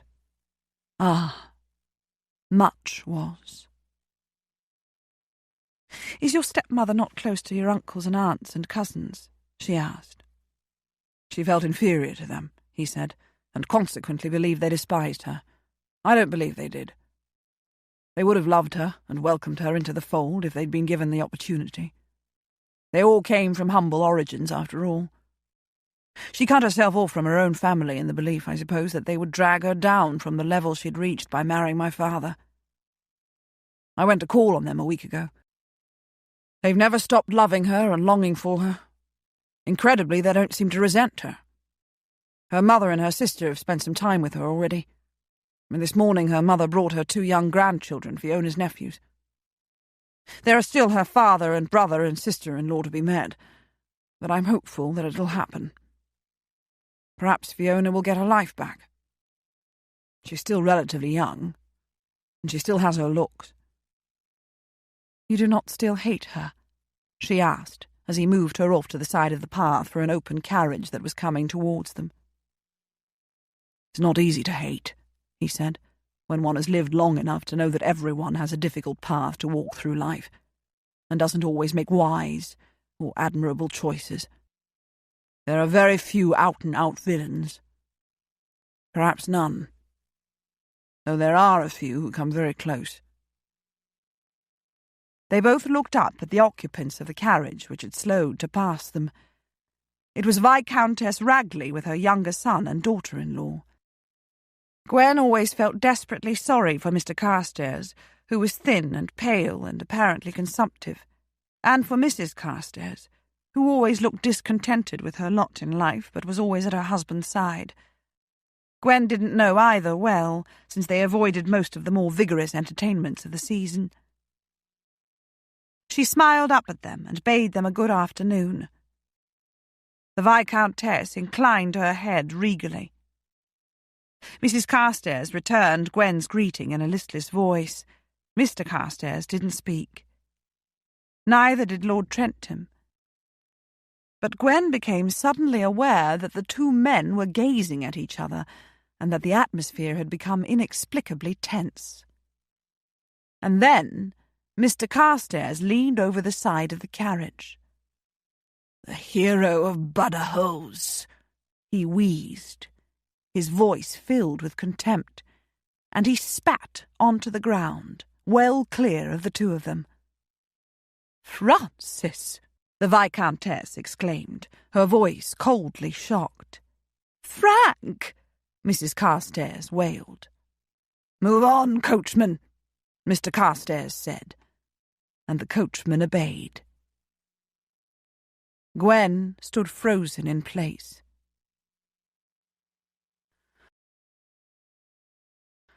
"The last time I saw him," Lord Trentham said, "he spat directly at me." She turned her head sharply and looked into his face. "Mr. Carstairs was the lieutenant you told me about?" she asked. "The one who wanted you to abort the attack on the fortress?" "He was not expected to live," he said. "He obviously had massive internal injuries as well as plenty of outer ones. He was coughing blood, and a lot of it. He was sent home to die. But somehow he lived." "Oh, Hugo," she said. "His life is ruined," he said. "That's obvious. It must be doubly difficult for him now to know that I'm here, and that I'm being greeted as a great hero. He is as great a hero, if that word applies to either of us. He wanted to abort the charge, but he followed when I led onward." "Oh, Hugo," she said again, and for a moment she rested the side of the bonnet against his sleeve. He didn't move them back onto the path, but instead led her across an expanse of grass toward a line of ancient trees, and among them along a far narrower path that was quite deserted. "I'm sorry you were exposed to that," he said. "I shall escort you home if you wish, and stay away from you in future. You may take Constance to the garden party, and those other two places if you'll be so good, or not if you choose. You've already done a great deal for her out of the kindness of your heart." "Does this mean," she asked him, "that you will never crook your finger at me?" He turned his head and looked down at her, as grim a soldier as she'd ever seen. "It means that," he said. "That is a pity," she said. "I had been beginning to think that I might, just might, look favourably upon your courtship, though admittedly pride might prevent me from going running toward a crooked finger." "I cannot ever expose you to anything like that again," he said. "I must be protected from life, then," she said. "It can't be done, Hugo." "I know nothing whatsoever about courtship," he told her after a brief silence. "I haven't read the manual." "You dance with the woman in question," she said. "Or, if it is a waltz and you're afraid of tripping all over your feet or treading all over hers, then you stroll outdoors with her and listen to her pour out all her deepest, darkest secrets without either looking bored or passing judgment. And then you kiss her, and make her feel somehow forgiven. You call on her when she's feeling weary to the bone and take her walking. You make sure to lead her along a shady, deserted path so that you may kiss her. "A kiss each day?" he asked. "That's a requirement?" "Whenever possible," she said. "It takes ingenuity on some days." "I can be ingenious," he said. "I don't doubt it," she told him. They strolled slowly onward. "Gwendolen," he said, "I may seem like a big, tough fellow. I'm not sure I am." "Oh," she said softly, "I'm quite sure you are not, Hugo. Not in all the ways that matter, anyway. I'm not tough, either. Or a tease," she thought. At least she didn't think she was a tease. She desperately needed to think. She was still very tired. She had slept only in restless fits and starts last night, and today there had been the painfully emotional afternoon with Lauren, and now this. "A kiss a day," he said, "but not necessarily as a signal of courtship on either of our parts. A kiss merely because conditions are favourable, and we wish to get physical." "It sounds like a good enough reason," she said, laughing. "Kiss me then, Hugo, and rescue today from seeming somehow dismal."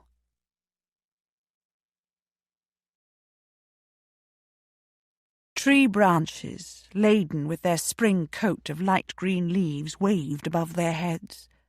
The air was fragrant with the smell of them. A chorus of invisible birds was busy with their mysterious, sweet-sounding communications. In the distance, a dog barked, and a child shrieked with laughter. He turned her back to a tree trunk and leaned his body against hers. His fingers pushed past the sides of her bonnet into her hair while his palms cupped her cheeks. His eyes, gazing into her own in the shade of the trees, were very dark. "Every day," he said. "It's a heady thought." "Yes," she smiled. "Beddings, every night," he said. "Several times a night. And often during the day, too. It would be the natural result of courtship." "Yes," she said. "If I were courting you," he said. "Yes," she said, "and if I looked upon that courtship with favour." "Gwendolen," he murmured. "Hugo." And his lips touched hers, brushed them lightly, and drew back. "The next time," he said, "if there is a next time, I want you naked."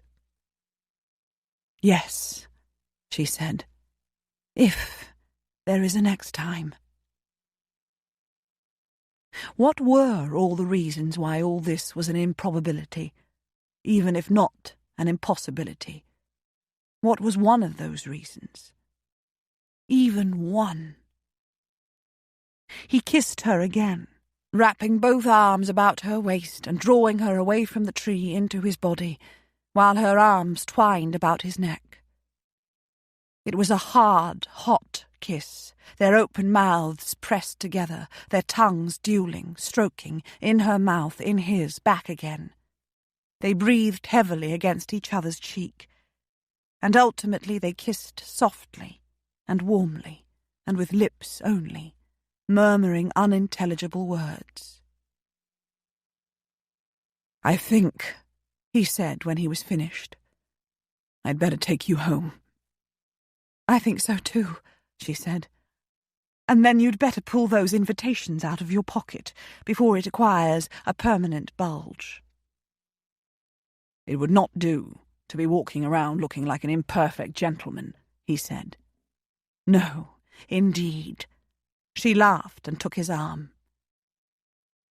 And she recklessly upgraded her chances of a future with him all the way from improbable to possible, though not yet to probable.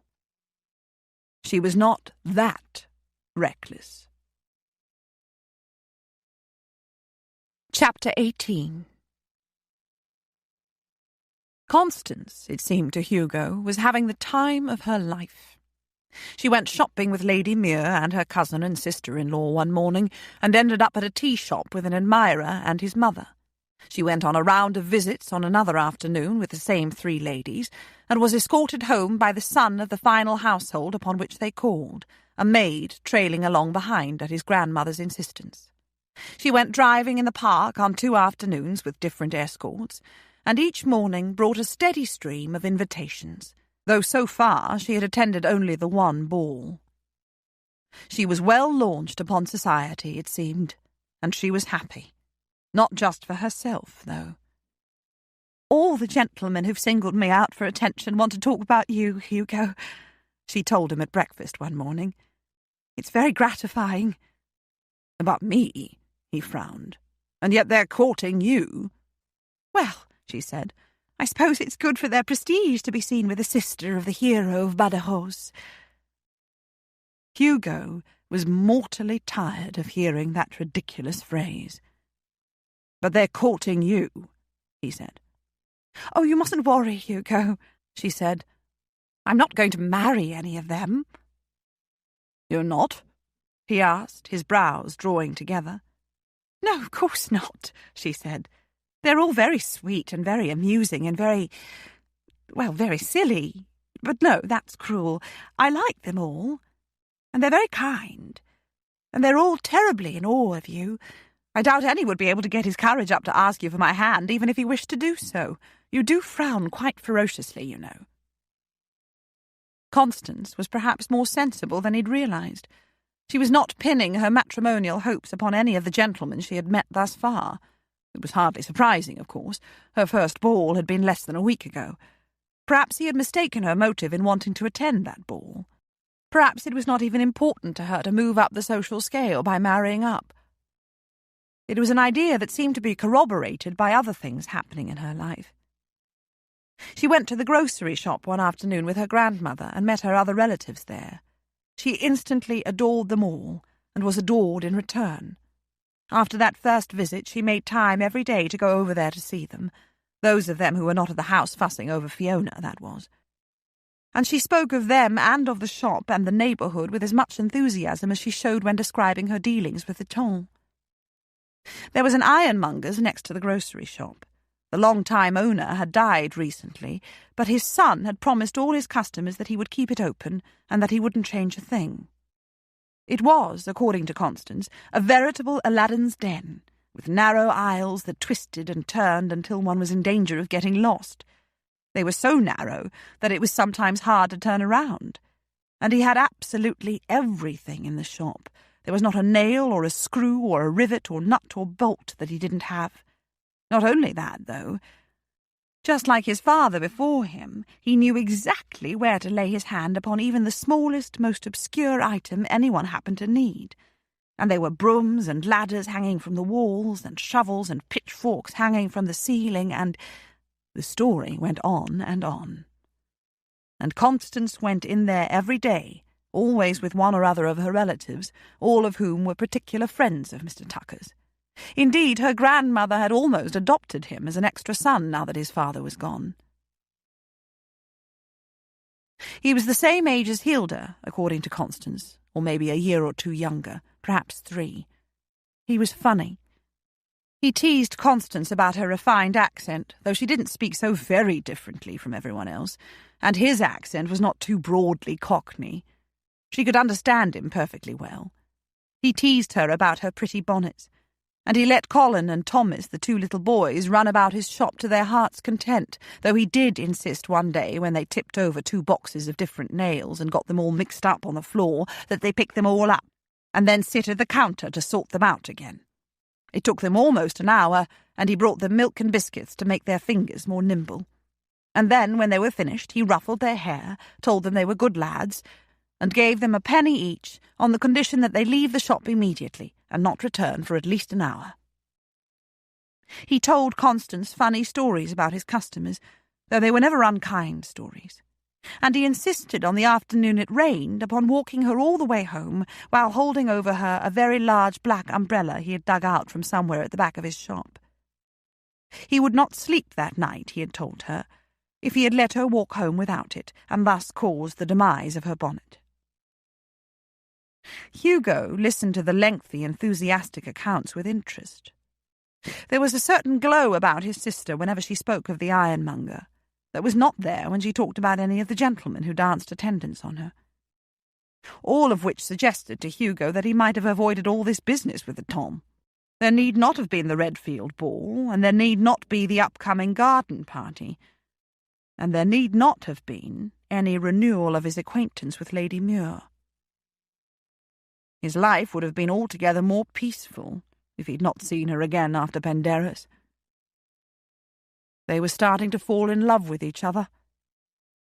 No, actually, they were more than just starting. And it was mutual. He'd even begun to think it was all possible between them. So had she. But romance didn't last forever.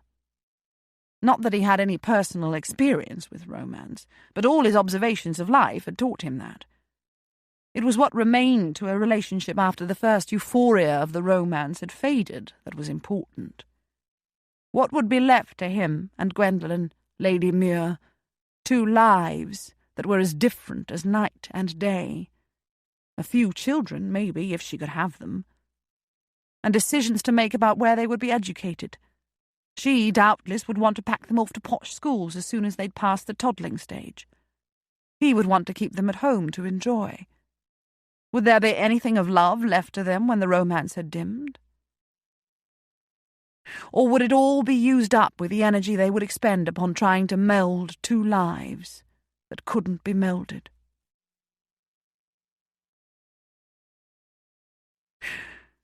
What happens to love when the romance is gone, George?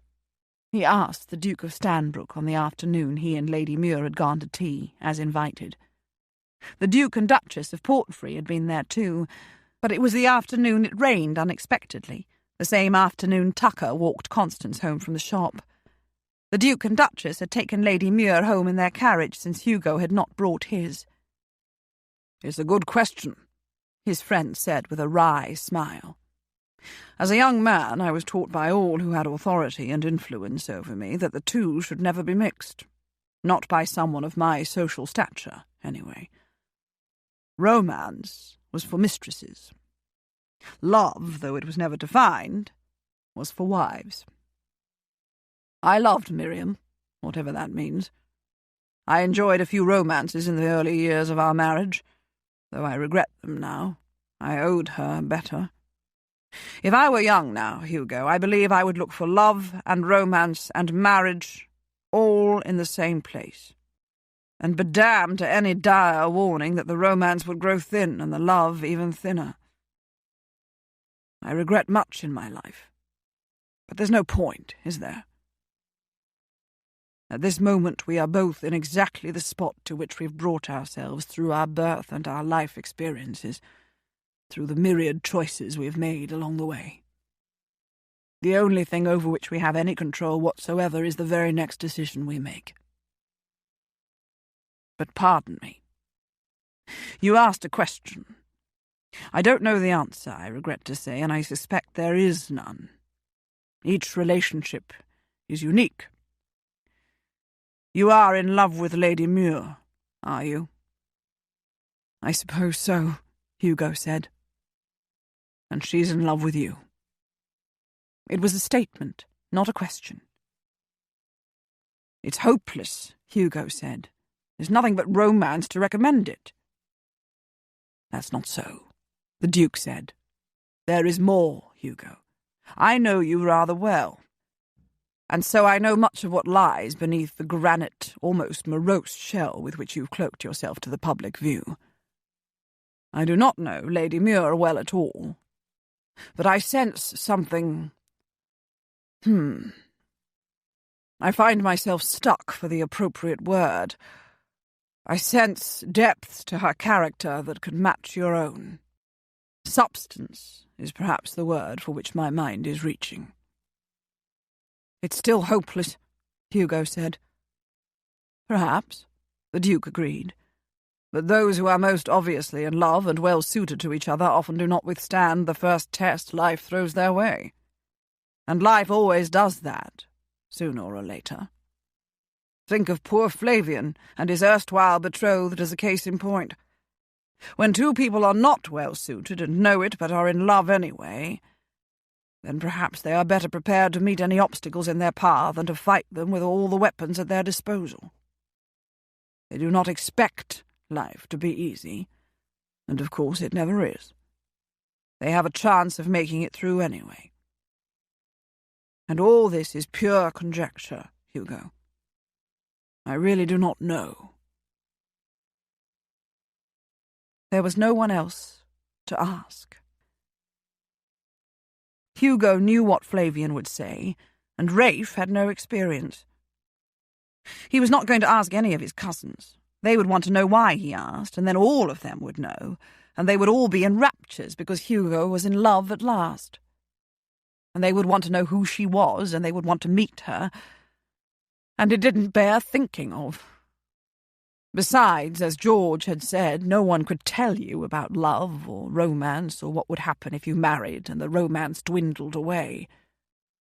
You could only find out for yourself, or not find out. You could face the challenge, or you could turn away from it. You could be a hero or a coward. You could be a wise man or a fool, a cautious man or a reckless one. Were there any answers to anything in life? Life was a bit like walking a thin, swaying, fraying tightrope over a deep chasm with jagged rocks and a few wild animals waiting at the bottom. It was that dangerous. And that exciting. Oh...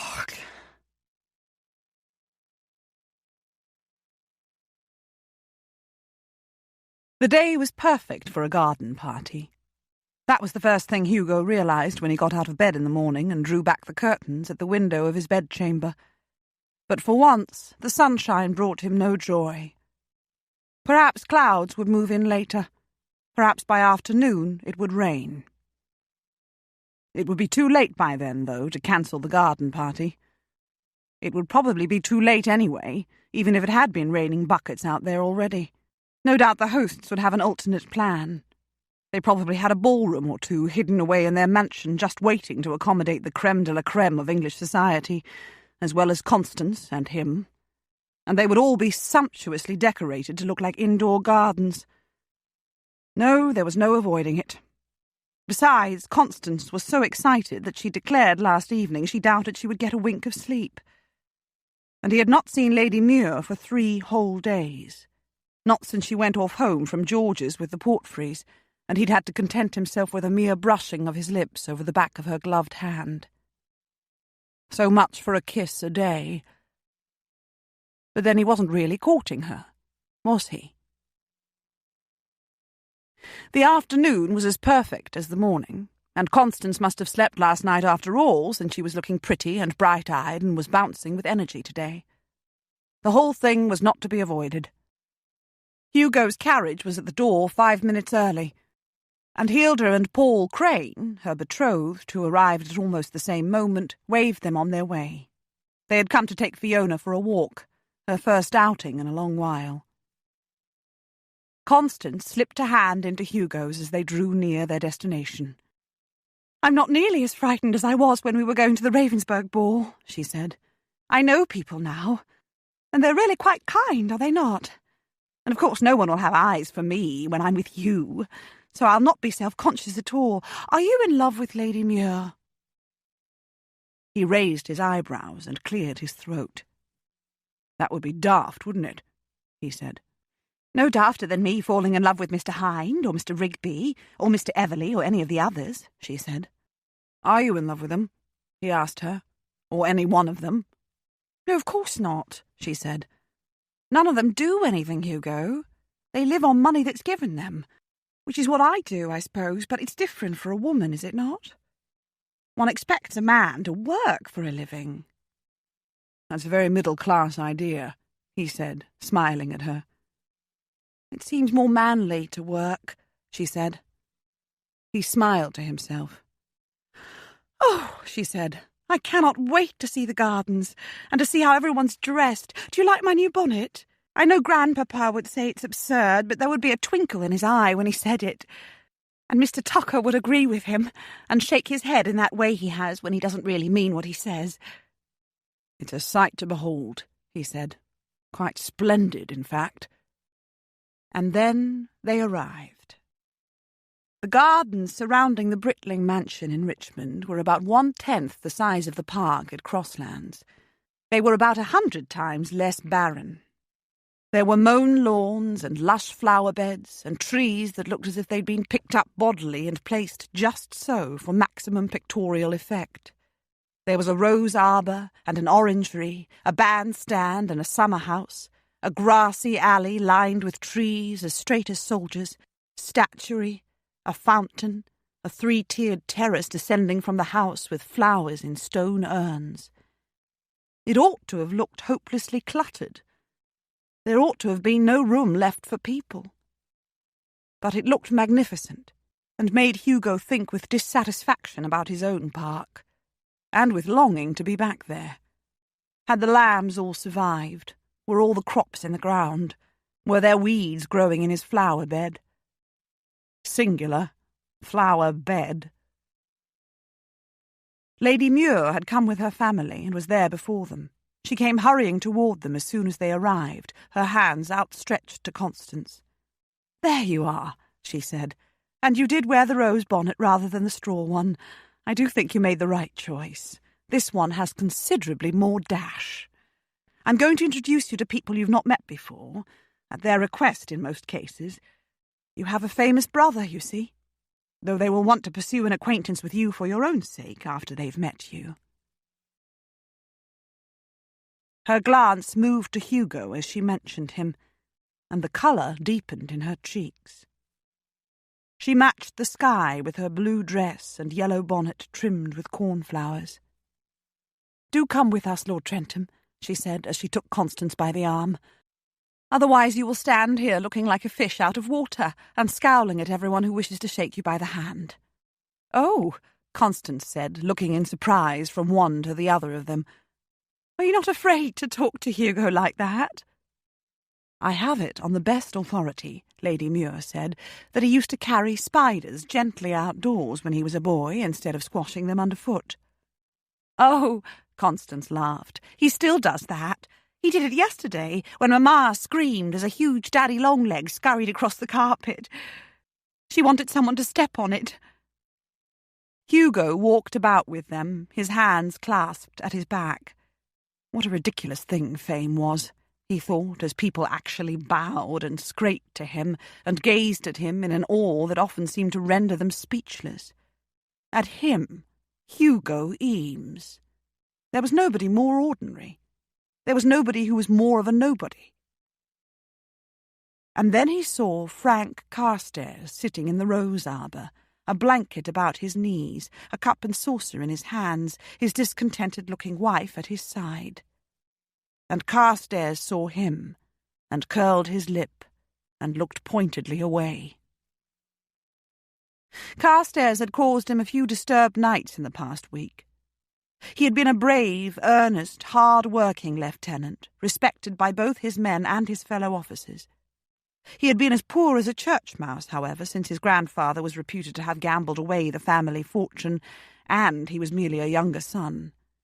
Hence his need to win his promotion rather than purchase it. Constance was soon borne away by a group of young persons of both genders. They were going to walk down to the river, which could be reached along a private path lined invitingly with flowers and trees. "The river is at least 1/4 mile away," Lady Muir said to Hugo. "I think I'll remain here. My ankle was a little swollen yesterday, and I had to keep my foot up. I sometimes forget that I'm not quite normal." "Now I know," Hugo said, "what it is about you that's been bothering me. You're abnormal. All is explained." She laughed. "I'm going to sit in the summer house," she said, "but you mustn't feel obliged to keep me company." He offered her his arm. They sat and talked for almost an hour, though they were not alone all that time. A number of her cousins came and went. Rafe put in a brief appearance. The Duke and Duchess of Bewcastle and the Marquis and Marchioness of Hallmere stopped by for an introduction. The Marchioness was Bewcastle's sister, and Bewcastle was Ravensburg's neighbour in the country. It was all very dizzying trying to sort out who was who in the ton. "How do you remember who is who?" Hugo asked, when he and Lady Muir were alone again. She laughed. "The same way you remember who is who in your world, I suppose," she said. "I've had a lifetime of practice. I'm hungry and thirsty. Shall we go up to the terrace?" Hugo really did not want to go there, even though the idea of having some tea was tempting. Carstairs had moved from the rose arbour and was sitting on the second terrace not far from the food tables. However, staying here wasn't an option either, he suddenly realised. Grayson, Viscount Muir, had appeared as if from nowhere, and was on his way toward them, though he'd been stopped for the moment by a large matron beneath what appeared to be an even larger hat. Hugo got to his feet and offered his arm. "I shall try to remember," he said, "to extend my little finger when I hold my teacup." "Ah," she said, "you are an apt pupil. I'm proud of you." And she laughed up at him as they crossed the lawn in the direction of the terraces. "Gwen!" a voice called imperiously as they reached the foot of the lowest terrace. She turned with eyebrows raised. "Gwen!" Grayson said again. He was standing a short distance away, but far enough that he had to raise his voice slightly and make his words far from private. "I will do myself the honour of walking with you or escorting you to your brother's side. I am surprised he will allow you to let that fellow hang on your sleeve. I will certainly not do so." They were surrounded suddenly by a little pool of silence, a pool that included a number of listening guests. She had paled, Hugo saw. "Thank you, Jason," she said, her voice steady but slightly breathless, "but I choose my own companions."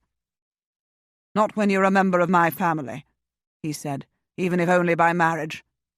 I have the honour of my late cousin, your husband, to uphold, as well as the name of Grayson, which you still bear.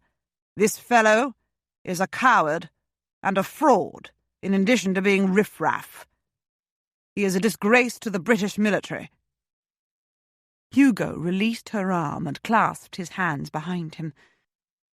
He set his feet apart and held himself erect and silent as he gazed directly at his adversary, very aware that the pool of silence surrounding them had become more the size of a lake. "Oh, I say," someone said, and was immediately shushed. "What nonsense you speak," Lady Muir said. "How dare you, Jason? How dare you?" "Ask him how he survived the forlorn hope without a scratch," Grayson said, "when almost 300 men died, and the few who didn't were grievously wounded. Ask him. Not that he would answer truthfully. This is the truth. Captain Ames led from behind. Well behind. He sent his men on the way to their deaths, and followed only after they'd made the breach that allowed the rest of the forces through. And then he ran up and claimed the victory.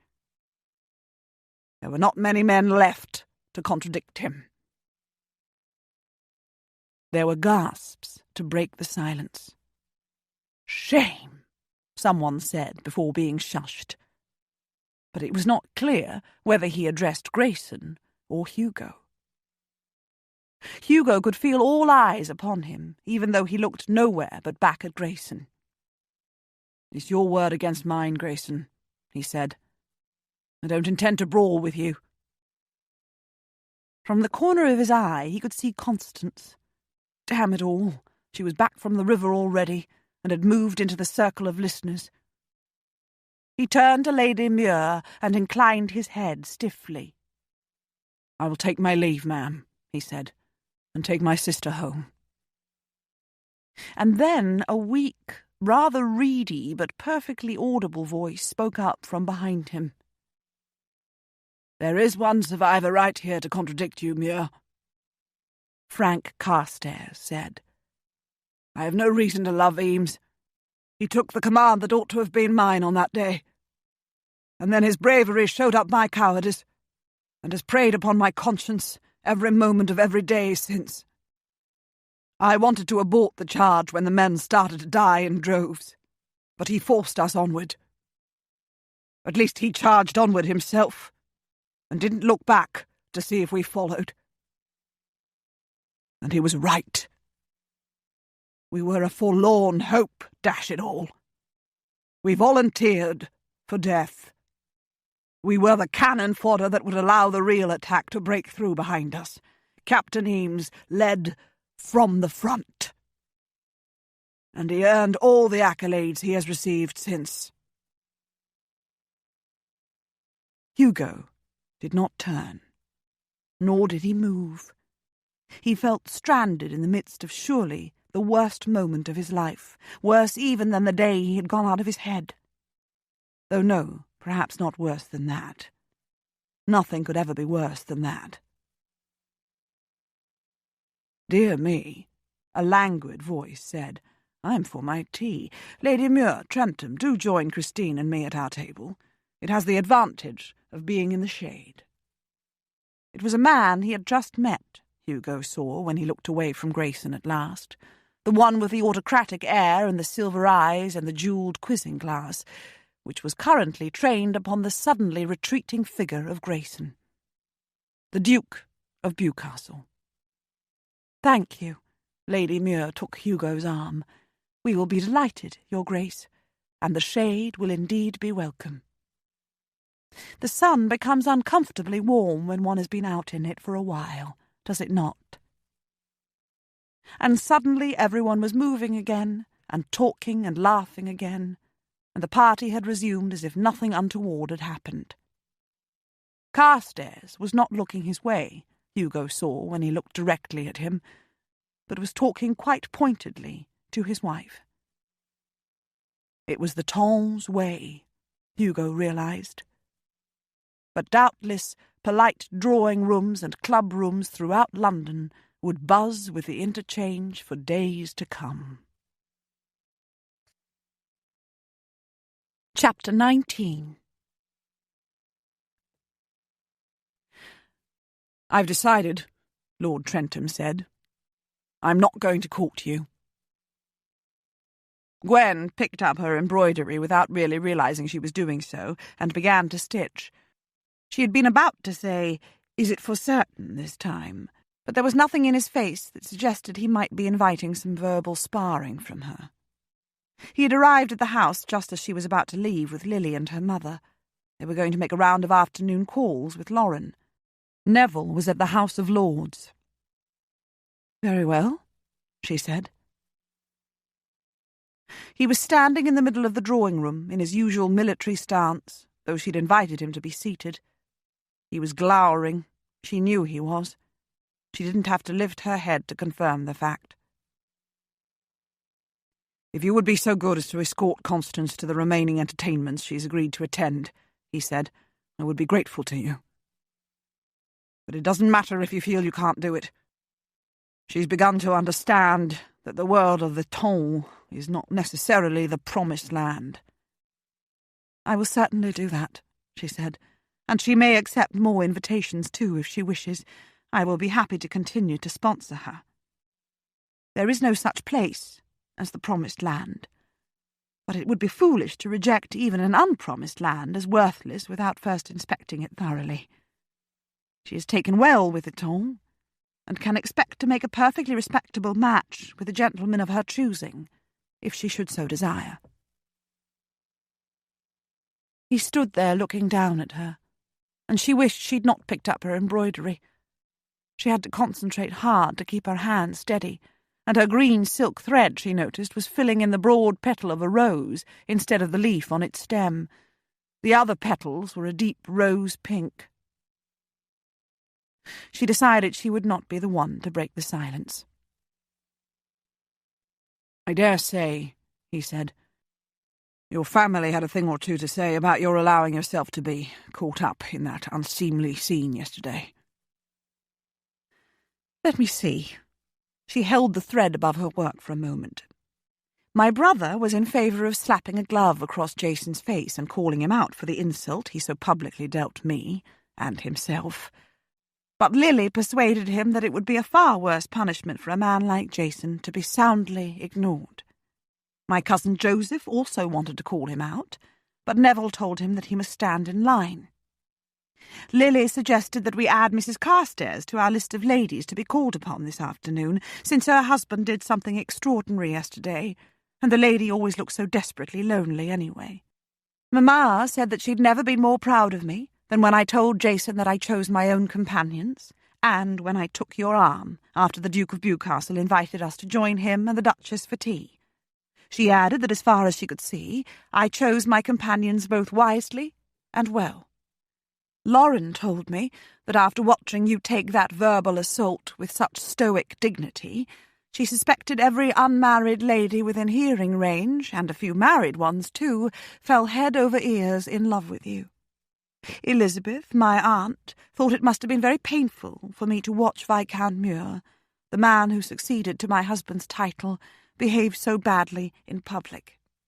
At the same time, she thought I must be proud of how my chosen companion conducted himself with such dignity and restraint. She considers you a true British hero.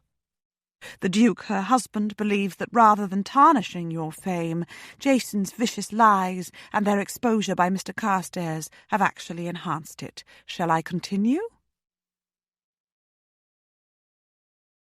She attacked her embroidery with renewed vigour. "Your name will be on lips all across London today," he said. "It will be coupled with mine. I'm sorry about it, but it won't happen again. I shall stay in town a while longer for Constance's sake, but I will remain in my own proper milieu, and among my own people. Society gossip, I've heard, soon dies down, and there's nothing new to feed it." "Yes," she said, "you're quite right about that." "Your mother will be relieved," he said, "despite what she said to you yesterday. So will the rest of your family." She had finished embroidering the green rose petal. She didn't finish it off. It would be easier to unpick later if she didn't. She threaded her needle through the linen cloth and set it aside. "I suppose that somewhere in the world," she said, "there is someone else with as great a sense of inferiority as you possess, Lord Trentham, though it must surely be impossible that there is anyone with a greater sense." "I don't feel inferior," he said, "only different and realistic about it." "Poppycock," she said inelegantly.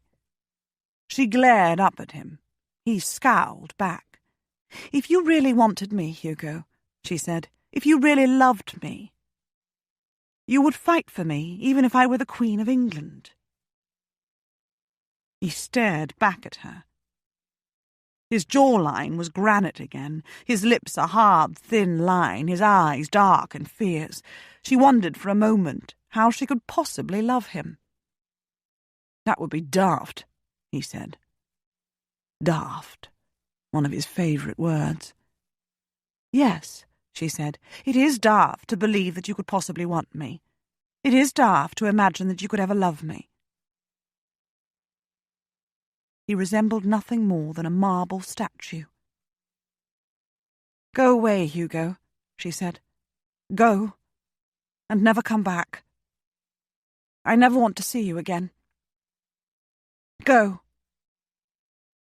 He went, as far as the door. He stood with his hand on the knob, his back to her. She glared at his back, buoyed by hatred and determination. But he must go soon. He must go now. Please let him go now. He did not go. He lowered his hand from the knob and turned to face her. "Let me show you what I mean," he said. She looked back at him, uncomprehending. Her hands were all pins and needles, she realized. She must have been clasping them too tightly. "This has all been a one-way thing," he said, "right from the start. At Penderys you were in your own world, even if you did feel awkward at landing there uninvited. At Newbury Abbey you were in your own world and among your own family, not a single one of whom, I noticed, was without a title. Here, you've been right in the centre of your world, in this house, on the fashionable circuit in Hyde Park, at the Redfield House ball, at the garden party yesterday. I'm the one, each time, who's been expected to step into a world that's not my own and prove myself worthy of it, so that I can aspire to your hand. I have done that. Repeatedly. And you criticize me for not feeling at home in it." "For feeling inferior," she said. "For feeling different," he insisted. "Does there not seem something a bit unfair about it all?" "Unfair?" She sighed. Perhaps he was right. She just wanted him to go and be done with it. He was going to go eventually anyway, and might as well be now. Her heart would be no less broken a week from now, or a month. "Come to my world," he said. "I've been to your house and met your sister and your stepmother," she reminded him. He looked steadily at her without any relaxing of his expression. "Come to my world," he said again. "How?" She frowned at him. "If you want me, Gwendolen," he said, "if you imagine that you love me, and you think you can spend your life with me, come to my world. You'll find that wanting, even loving, is not enough." Her eyes wavered, and she looked down at her hands. She stretched her fingers in an effort to rid them of the pins and needles. It was true. He had been the one to do all the adapting so far, and he had done well, except that he was uncomfortable and unsure of himself and unhappy in a world that was not his own. She would not ask how again. She didn't know how. Probably he didn't either. "Very well," she said, looking up again, glaring at him defiantly, almost with dislike. She didn't want her comfortable world to be rocked more than it already had been by meeting and loving him. Their eyes continued to do battle for a few silent moments. Then he bowed abruptly to her, and his hand came to rest on the knob of the door again. "You'll be hearing from me," he said. And he was gone. While Gwen and Lily had been on Bond Street this morning, they had met Lord Murlock and had stood talking with him for a while before he offered to take them to a nearby tea shop for refreshments. Lily had been unable to accept. She had promised her children that she would be home in time for an early luncheon before they all went to the Tower of London with Neville. But Gwen had accepted. She had also accepted an invitation to share his box at the theatre this evening with his 4 other guests. She was still going to go. She was going to do her best to fall in love with him. Oh, how absolutely absurd, as if one could fall in love at will, and how unfair to Lord Murlock if she were to flirt with him as a sort of balm to her own heartbreak, without any regard whatsoever for his feelings. She would go as his guest, and she would smile and be amiable, just that, and no more. How she wished she had not taken that walk along the pebbled beach after her quarrel with Vera, and how she wished that, having done so, she had chosen to return by the same route, or that she'd climbed the slope with greater care, or that Hugo had not chosen that morning to go down onto the beach himself, and then to sit up on that ledge, just waiting for her to come along and sprain her ankle. But such wishes were as pointless as wishing the sun had not risen this morning, or that she had not been born. Actually, she would hate not to have been born. Oh, Hugo, she thought, as she picked up her embroidery again and looked in despair at the lovely silky green petal of her pink rose. Oh, Hugo.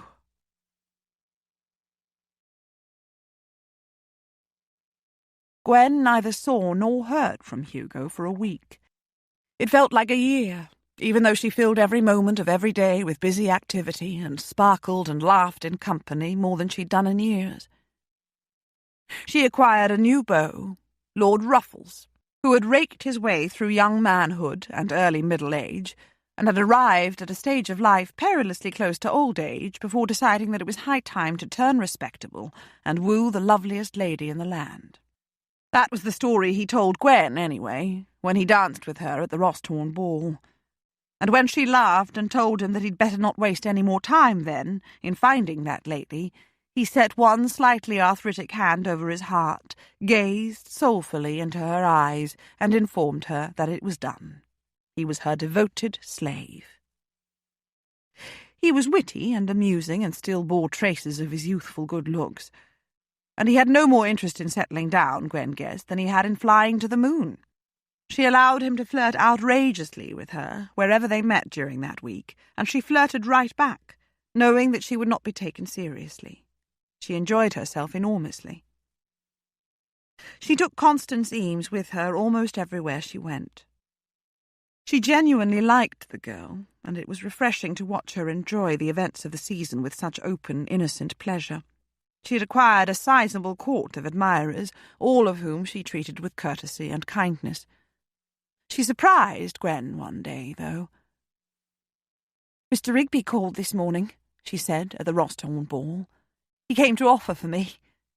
"And?" Gwen looked at her with interest and fanned her face against the heat of the ballroom. "Oh, I refused him," Constance said, as if it were a foregone conclusion.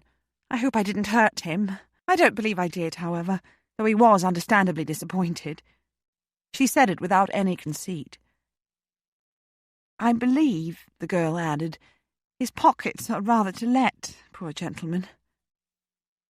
"He would have been a very good match for you, nevertheless," Gwen said. "His grandfather on his mother's side was a viscount. He's handsome and personable. He would have treated you well, I believe.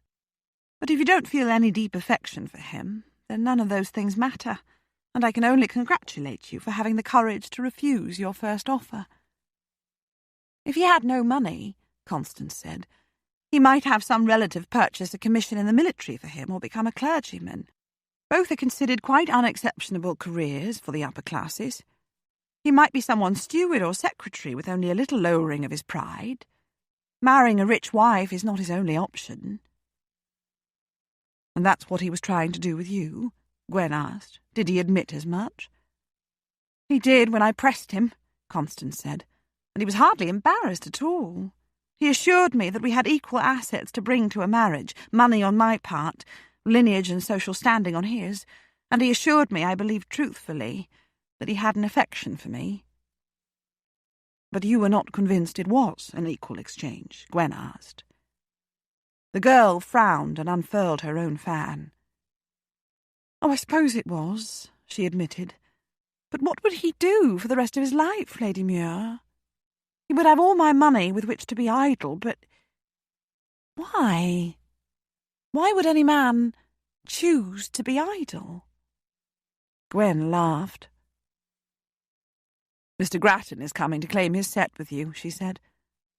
The girl smiled brightly at her approaching partner. She had not mentioned Hugo. She didn't mention him all week, and Gwen didn't ask. "You will be hearing from me," he had said the last time she saw him. And she had expected to hear the next day, or the day after.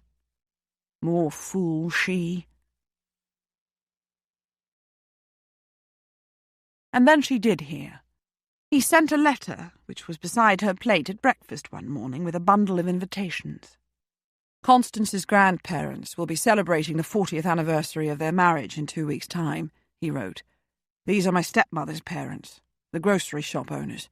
A cousin on my father's side and his wife will be celebrating their 20th a few days later.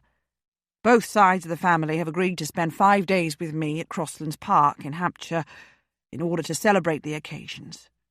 If you would care to join us, you may travel in the carriage with my stepmother and sister." There was no opening greeting, no personal message, no specific dates given, and no assurance at the end that he was her very obedient servant, or any such courtesy, just his signature, boldly scrawled, but without any affectation. It was perfectly legible. Trentham. Gwen smiled ruefully down at the single sheet of paper. "Come to my world." "Is it a joke you're able to share, Gwen?" Neville asked from his place at the head of the table. "I've been invited to a 5-day house party in the country in the middle of the season," she said. "Oh, how lovely," Lily said. "Whose?" "Lord Trentham's," she said. "It is in celebration of 2 wedding anniversaries, one on his father's side of the family and one on his stepmother's. Both families will be there, at Crosslands Park in Hampshire, that is. And me, if I care to go." They all looked at her in silent inquiry for a few moments as she folded the note carefully and set it back beside her plate. "He wishes to introduce you to his family," Lily said. "That is significant, Gwen. He is serious about you." "But it is a little strange," Gwen's mother said, "that he is invited only, Gwen. Is he about to renew his addresses to you, Gwen?" "On the contrary," she said. "When he came here last week, it was to inform me that he had decided not to court me. He was horribly embarrassed by that scene at the Britling garden party, you know, and feared that he'd embarrassed me too." "Yet he's invited you to a house party," her mother said, "and you are to be the only guest who is not a member of his family or his sisters. And why would he come here to tell you that he was not going to court you?" "I invited him to court me," Gwen said with a sigh, "when he came to Newbury Abbey." "There!" Lily exclaimed. "I've been right all along. Admit it, Neville. Gwen and Lord Trentham are head over heels in love with each other." "Who are Mrs. Eames's people?" Gwen's mother asked. "They're small shopkeepers," Gwen said with a rueful smile. "His own people are successful businessmen. So is he. He's also a farmer on a small scale. His head, I believe, is with his businesses, but his heart is firmly with his lambs and chicks and other livestock, and with his crops and garden." "And so," Neville said, "having courted you for the first part of the season, Trentham is now inviting you to court him for the second part, is he, Gwen? It makes some sense. You ought to know what it is you would be marrying into if you were to wed him." "There's no question of my marrying him," she said. "Is there not?" he said. "Then you will refuse his invitation. Why subject yourself to the company of shopkeepers and businessmen, after all, if there's no serious purpose to it?" "Gwen must not be pushed, Neville," her mother surprised her by saying. "Clearly she has tender feelings for Lord Trentham, just as he has for her. But theirs would be no easy or ordinary match for either of them. He has acquitted himself well at tongue gatherings, especially during that sordid episode at the garden party, for which he was in no way to blame. But he has never looked quite comfortable, despite all his well-deserved fame. Gwen does not yet know how comfortable she would be in a gathering of his people, especially one that is destined to last for 5 days. How clever of him to think of that! Only the most hopeless romantic would be foolish enough to believe that a marriage concerns no one except the 2 people involved. It concerns a great deal beyond that, not least their families and the society with which they are accustomed to mingle." "You're quite right, Mother," Lily said, gazing along the table at Neville. "But even so, it is the 2 people concerned who matter most. I dare not think what my life would be now if Neville hadn't fought for me when I believed a workable marriage between us was an impossibility." "There's no question of marriage between Lord Trentham and me," Gwen said again. Which was a ridiculous thing to say, of course. Why else had he invited her? "If you want me, Gwendolen, if you imagine that you love me and think you can spend your life with me, come to my world. You will find that wanting, even loving, is not enough." And why was she thinking of accepting?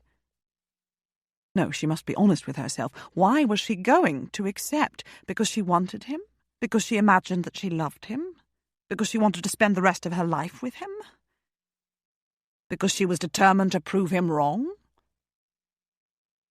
She didn't imagine that she loved him. "Then do not go," Neville said. "Oh, I'm going," she said. Neville shook his head and half smiled. Lily clasped her hands to her bosom and beamed with delight. Gwen's mother reached out and patted her hand, though she made no additional comment. "I'm taking Sylvie and Leo to the park this morning while Neville is at the house," Lily said. "Come with us. I can take the baby too, if you do. You can do all the running after balls. It seems they will never learn how to catch them," she laughed. "Of course I'll come," Gwen said, getting to her feet. "Perhaps they can't catch, poor things, because their mother can't throw. Aunt Gwen to the rescue."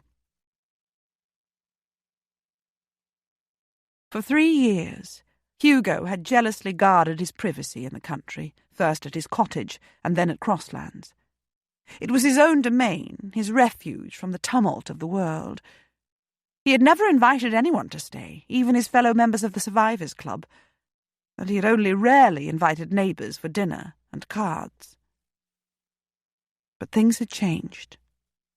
Actually, everything had changed. "Come to my world," he had said to Gwendolen. And suddenly he had ached with the need to give her the chance to do just that.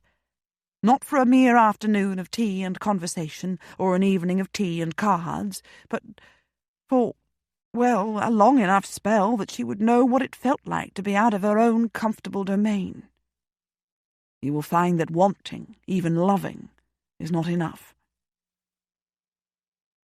And he felt the desperate hope, the need, to be proved wrong. He could and would mingle with her world whenever it was necessary to do so, provided he could keep the reins of his business in his own hands and retreat to the country for several months of each year. But could she mingle with his world? More important, would she? Or, like Fiona, would she ignore them if they were to marry? Pretend they didn't exist? He wouldn't be able to bear that. His family was important to him, despite the fact that he'd neglected them for years. He'd rediscovered them lately, and he wasn't going to let them go again. Or marry a wife who would ignore them. And he had discovered Fiona's family, and like them, even though they were not related to him in any way, they were Constance's family, though. He had known about the upcoming anniversaries for a while, and he'd been toying with the idea of inviting both families to Crosslands for a short time during the summer. It couldn't be for long. These were working people who couldn't afford to take lengthy holidays. But why not invite everyone to Crosslands for the actual anniversaries? Why wait until summer? The possibility popped into his mind during the week following his last visit to Gwendolen. When he had told her she would hear from him, he had not known what she would hear, and when he'd invited her to come to his world, he had not known quite how it was to be done. But then he had known, and everything had worked out wonderfully well. Despite the short notice, everyone was able to make arrangements to be away from their work for a week, and everyone was excited at the prospect of seeing his large country estate and being together there and celebrating 2 such grand events. The only thing that remained to be seen was whether Gwendolen would be able to leave London in the midst of all the activities of the season, and whether she would wish to, and whether she would. It didn't matter anyway, he told himself. He wanted to go for the sake of his family. It was time that he opened the whole of his life to them. And Crosslands, and all he had there, were a large and significant part of his life. If Gwendolen couldn't come, or wouldn't, then that would be the end of it. He wouldn't try to see her again, and he would put the pieces of his heart back together and move forward with his life. If she did come, on the other hand... But he wouldn't think beyond that. He had told her that wanting, even loving, would not be enough for them. He wasn't sure he believed that. But he didn't not believe it either. And then he had a brief note from her, accepting his invitation. His house, he remembered then, was like a barn. Although it was fully furnished, he'd only ever used 3 rooms of it. The others were permanently shut up and covered in dust sheets. His servants could easily manage those 3 rooms and cater to his needs when he was there, but they would be quite overwhelmed by a house party. His stables and carriage house were well managed by a groom and his young helper. They would need more help, though, when a whole cavalcade of carriages and their attendant horses descended upon Crosslands. His park was barren, his flower garden bare soil. Was there enough bed linen? Were there enough towels, enough dishes and cutlery? Where would all the extra food come from, and who was going to cook it all? But Hugo was not his father's son for nothing. He advertised for a butler and chose with care from the 7 applicants. After that, everything was taken out of his hands, and he was made to understand that any interference on his part was neither necessary nor welcome. His new butler was a man after Hugo's own heart. Even so, he went into the country several days before his guests were due to arrive. He wanted to see what his house looked like without the dust sheets. He wanted to see what the gardeners the butler had hired had done with the park on such short notice. He wanted to make sure that the guest chamber with the best view had been assigned to Gwendolen. Everything looked quite respectable, he was relieved and impressed to find, and the butler had turned into a tyrant of efficiency who demanded hard work and perfection of everyone and got both, as well as total devotion, even from the staff members who'd been with Hugo for longer than a year and might have resented the newcomer. The day when everyone was to arrive was fine, though not sunny, and everyone made good time. But that was to be expected of people who were up at dawn every day to work instead of sleeping off the excesses of the night before until noon. Hugo greeted everyone as they came and turned them over to the care of his housekeeper. And at last he saw his own carriage approaching the house and felt an uncomfortable lurching of his stomach. What if she had decided, after all, not to come? What if she had so not enjoyed the company of Fiona and Constance and Philip Germain, his uncle on his mother's side, that she would insist upon returning to town without further ado? No, she wouldn't do that. She had the manners of a perfect lady. The carriage drew to a halt before the house, and he opened the door and set down the steps. Fiona came first, looking far less wan than Hugo had expected. Indeed, she looked considerably younger than she had when he first arrived in London. Then came Gwendolen, dressed in varying shades of blue, and succeeding in looking as fresh as if she'd just stepped out of her boudoir. She looked into his eyes as she set her gloved hand in his. "Lord Trentham," she said. "Lady Muir." She descended the steps. He always forgot about her limp when he was not with her. She didn't smile. Neither did she glower. And then Constance was out of the carriage, helped by his uncle, and was demanding to know if everyone else had arrived and where everyone was. "We'll all be gathering in the drawing-room for tea in half an hour or less," Hugo said. "Fiona and Connie, the housekeeper will show you to your rooms. You too, Philip." He shook his uncle warmly by the hand. And then he turned back to Gwendolen and extended an arm to her. "Allow me to show you to your room," he said. "I merit special treatment?" She raised her eyebrows as she took his arm. "Yes," he said. His heart was beating in his chest like a drum. Chapter 20. Gwen had not known what to expect of Crosslands Park. It must be large, though, she'd concluded, if it was to house a sizable number of his family members for almost a week, in addition to her. It was large, even if not quite on the scale of Newbury Abbey or Penderys Hall. The grey stone house was square and Georgian in design. It wasn't very old. The park surrounding it was square too and must cover several acres.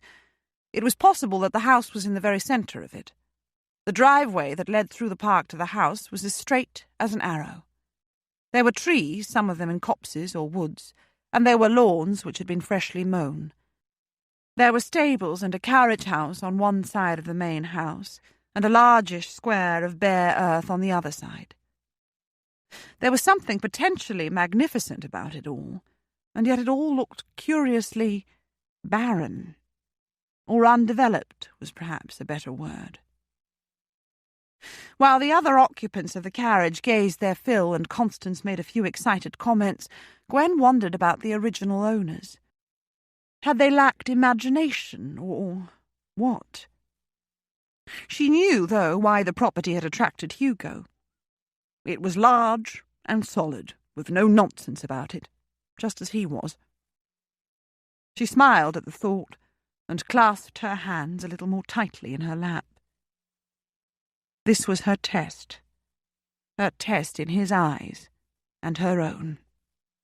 Come to my world.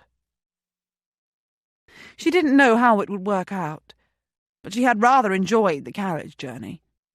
Constance, who amazingly had never left London before, was exuberant in her enjoyment of the countryside and every inn and toll booth at which they stopped. Her mother was quiet but reasonably cheerful. Mr. Germain made interesting conversation. He worked for a tea company and had travelled extensively in the Far East. He was Hugo's uncle, though he couldn't be his senior by many years. What was it going to be like spending several days here? How different would he be in his own world and surrounded by his own people? How well would they receive her? Would she be seen as an outsider? Would she be resented? Would she feel like an outsider? Lily had sat up late with her the night before she left, and she had told Gwen of the struggle she had gone through to transform herself from the wild, illiterate, vagabond daughter of an infantry sergeant, wandering about the world in the train of an army at war, to an English lady under the supervision of Elizabeth, who had still been single at that time. There was only one way to make it possible, she'd said at one point. I had to want to do it. Not because I needed to prove anything to anybody, not because I felt I owed Elizabeth anything, though I did, not to win Neville back. I didn't even want to do that after I discovered that we were not legally married after all. He was from an alien world, and I wanted none of it. No, it was only possible, Gwen, because I wanted it for myself. Everything else flowed from that. People, especially some religious people, would have us believe that it's wrong, even a sin, to love oneself. It's not. It is the basic, essential love. If you do not love yourself, you can't possibly love anyone else, not fully and truly. Gwen had known of Lily's transformation, of course, and of her ultimate remarriage to Neville. She had not known the inner details of Lily's struggles. She had listened, enthralled, and she had realized why Lily had chosen that particular evening to share her story. She had been telling Gwen that of course it was possible to adjust to a world different from the one in which one had been familiar all one's life, but that there was only one reason that could make the change bearable or worth making.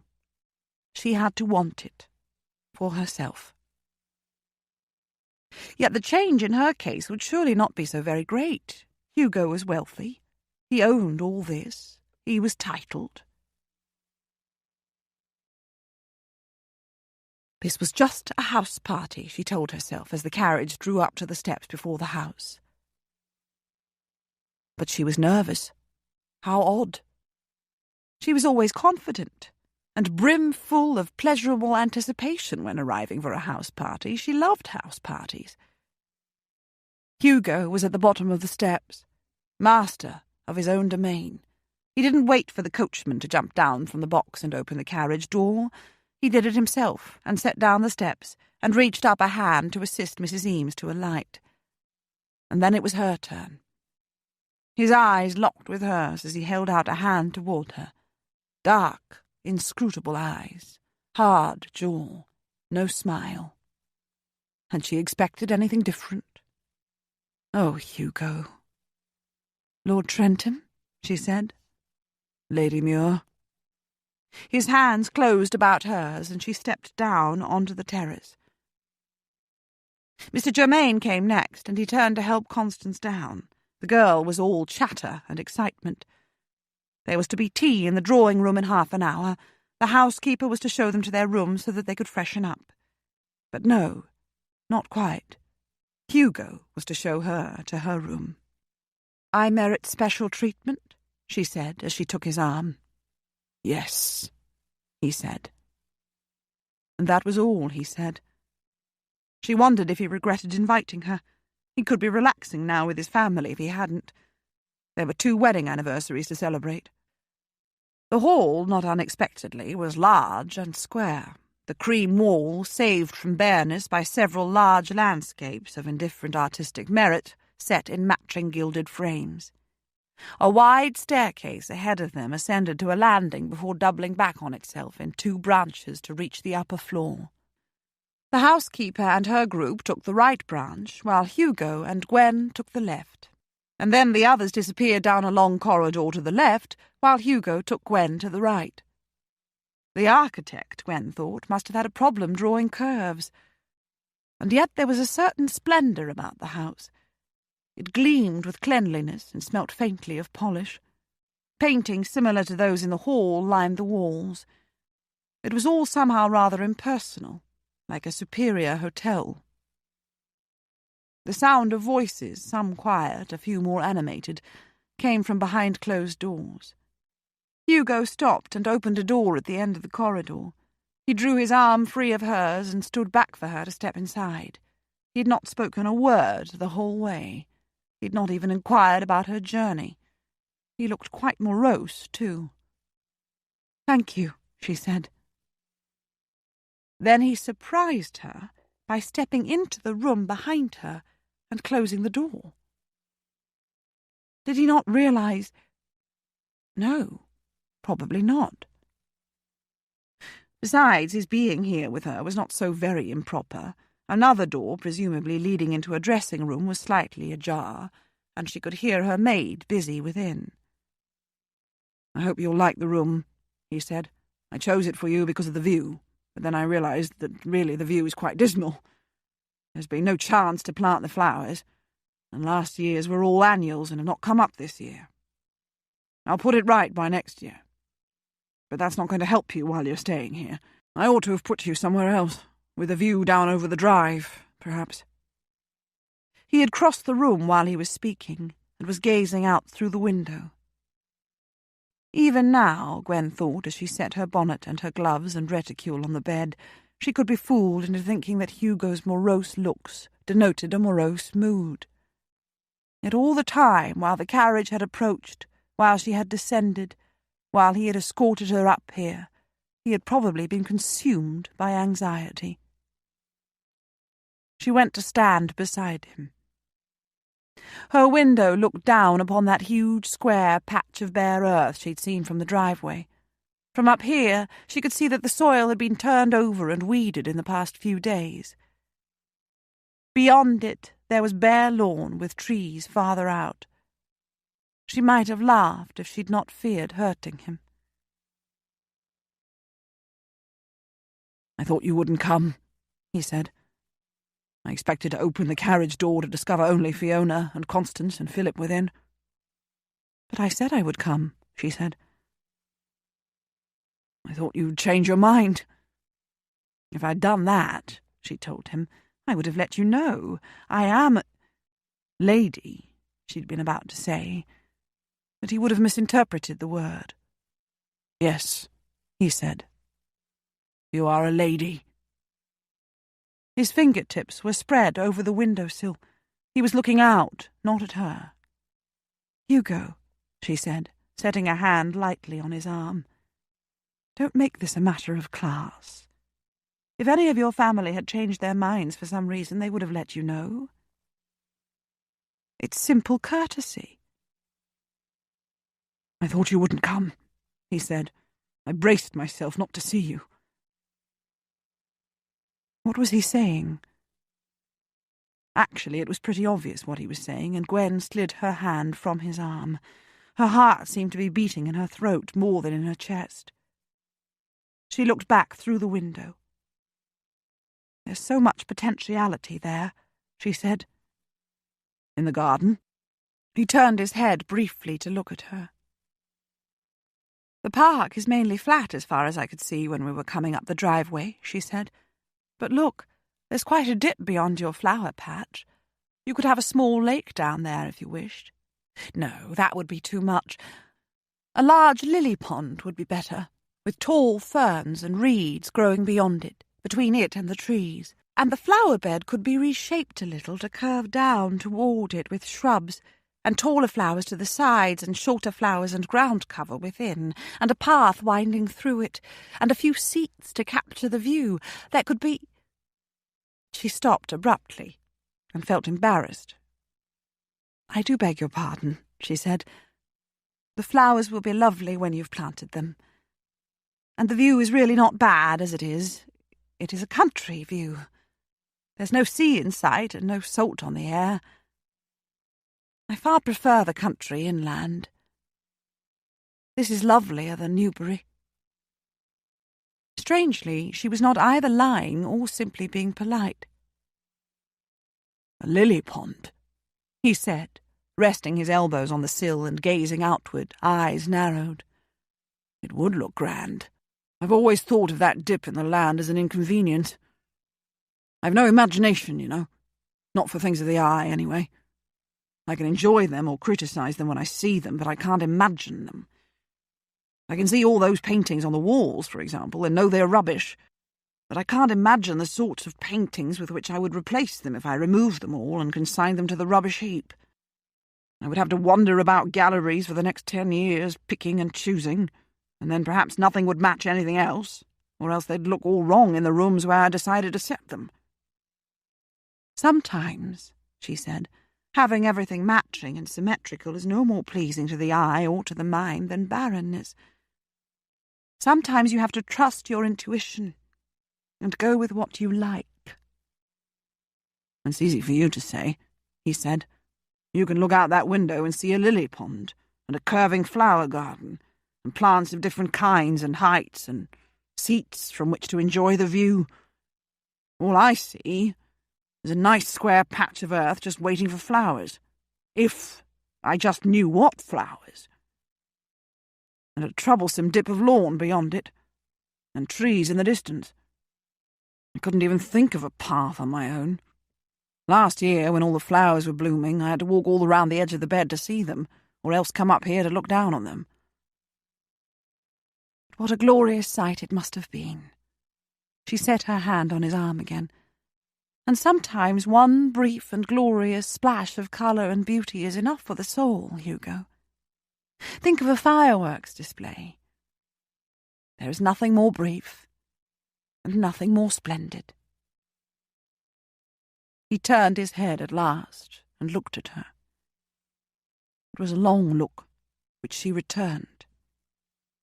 She couldn't read his eyes. "Welcome to my home, Gwendolen," he said softly at last. She swallowed and blinked several times. She smiled at him. And wondrously, miraculously, he smiled back.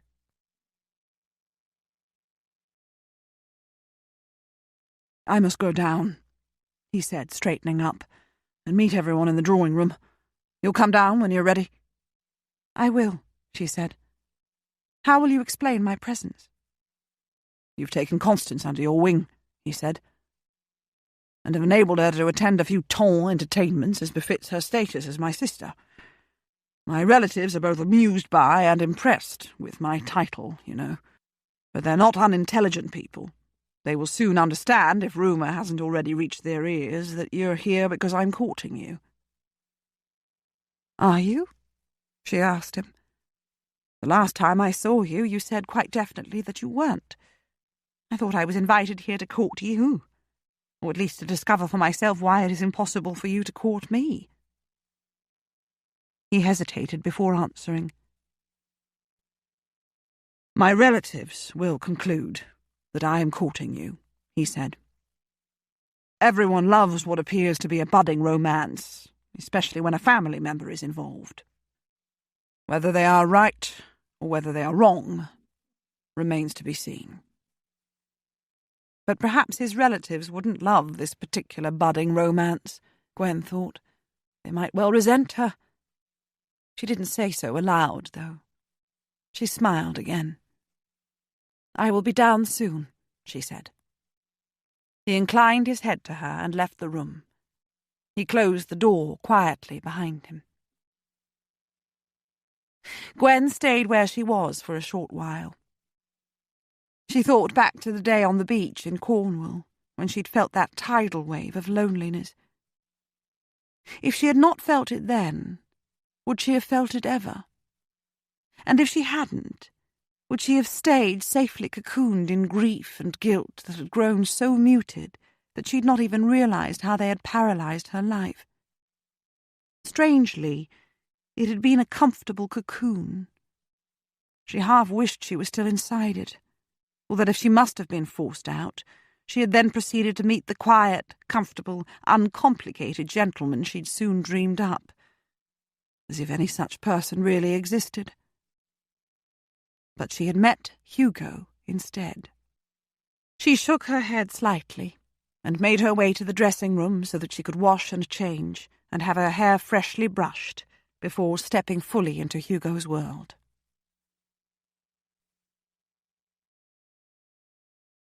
Fiona's parents were feeling somewhat overwhelmed, Hugo soon realized, and sat in a sort of huddle with their own family members. Even Fiona's in-laws must seem like grand persons to them, and he knew they looked upon him in some awe. Too late, he realized he should have instructed his ever-resourceful butler to find someone to look after the two boys during the house party. They were sitting on a sofa with their parents, the younger squashed between the two of them, the elder on the other side of his father. Hugo's own relatives were boisterous, as they usually were in company with one another. But perhaps there was a little self-consciousness added today, as they were in a strange place, and there were other people present who were virtual strangers. Fiona sat by the fireplace with Philip. Her mother was gazing wistfully at her. Constance was flitting about from group to group, her arm through Gwendolyn's. She was introducing her to everyone as the lady who had presented her to the ton, the lady who was her sponsor. It was Hugo who ought to be making the introductions, but he was happy that Constance was doing it for him, and unwittingly making it seem that indeed Gwendolen had been invited for her sake. Ned Tucker stood behind the seated group of his friends from the grocery shop and looked good-humouredly about him. Hugo had wanted to invite him just to discover what, if anything, existed between him and Constance, and her grandmother had made it easy for him. When he had gone to the grocery shop to issue the invitation, Tucker had been with them, and Constance's grandmother had laid a hand on his sleeve and told Hugo he was like one of the family. Hugo had promptly included him in the invitation. And Hugo, observing the groups around him, realized that he was part of the scene too. He was standing there in the midst of it all, like a soldier on parade. He wished he had some social graces. He should have learned more while he was at Penderra's. But he had never needed social graces to mingle with his family. He had never known a moment of self-consciousness or self-doubt when he was growing up among them, and he didn't need social graces to mingle with Fiona's family. He merely needed to show them that he was human, that in reality he was no different from them despite his title and wealth. Or perhaps that was what social graces were. There was Gwendolen, Constance's arm still through hers, talking with Tucker, and all three of them laughed as Hugo watched them. Gwendolen didn't have her nose in the air, as she had with him on occasion, and Tucker was not bobbing his head and tugging at his forelock. Hilda and Paul Crane got up from their seats and joined them, and then they were all laughing. Hugo had the feeling he might be scowling. How was he to bring these separate groups together, make a relaxed house party out of it. Really, it had been a mad idea. He was rescued by the arrival of the tea tray and another, larger one bearing all kinds of sumptuous-looking goodies. He turned to his stepmother. "Will you be so good as to pour, Fiona?" he asked. "Of course, Hugo," she said. And it struck him that she was enjoying herself as a person of importance to everyone in the room, since as his stepmother she was in a sense his hostess. It hadn't occurred to him that he would need one, but of course he did. Someone had to pour the tea and sit at the foot of his dining table and stand at his side to greet the guests from the neighbourhood when they arrived for the anniversary parties in a few days' time. "Thank you," he said, and he took it upon himself to circulate among his guests, distributing plates and napkins before he carried around the plate of goodies and persuaded everyone to take one or two. Meanwhile, cousin Theodora Palmer, recently married to a prosperous banker, carried a cup of tea to everyone as Fiona poured, and her sister-in-law, Bernardine Eames, cousin Bradley's wife, crossed the room and spoke to the little boys. Her own children, she told them, together with some of their cousins, were having tea in a lovely big room up in the attic, and after they had finished, their nurses were going to take them out to play. Perhaps Colin and Thomas would care to go with them. Thomas half hid behind his father's sleeve and peeked out with one eye. Colin's face lit up with eagerness, and he looked to his father for permission. "We don't have holidays often, do we?" Hugo heard Bernardine saying to Mavis and Harold. "Neither do our children. We might as well all enjoy this one to the full while we may. There are 2 nurses, both thoroughly trustworthy. The children obey them and adore them. Your boys will be quite safe with them." "I'm sure they will," Mavis said. "We don't have a nurse. We like to keep our children with us."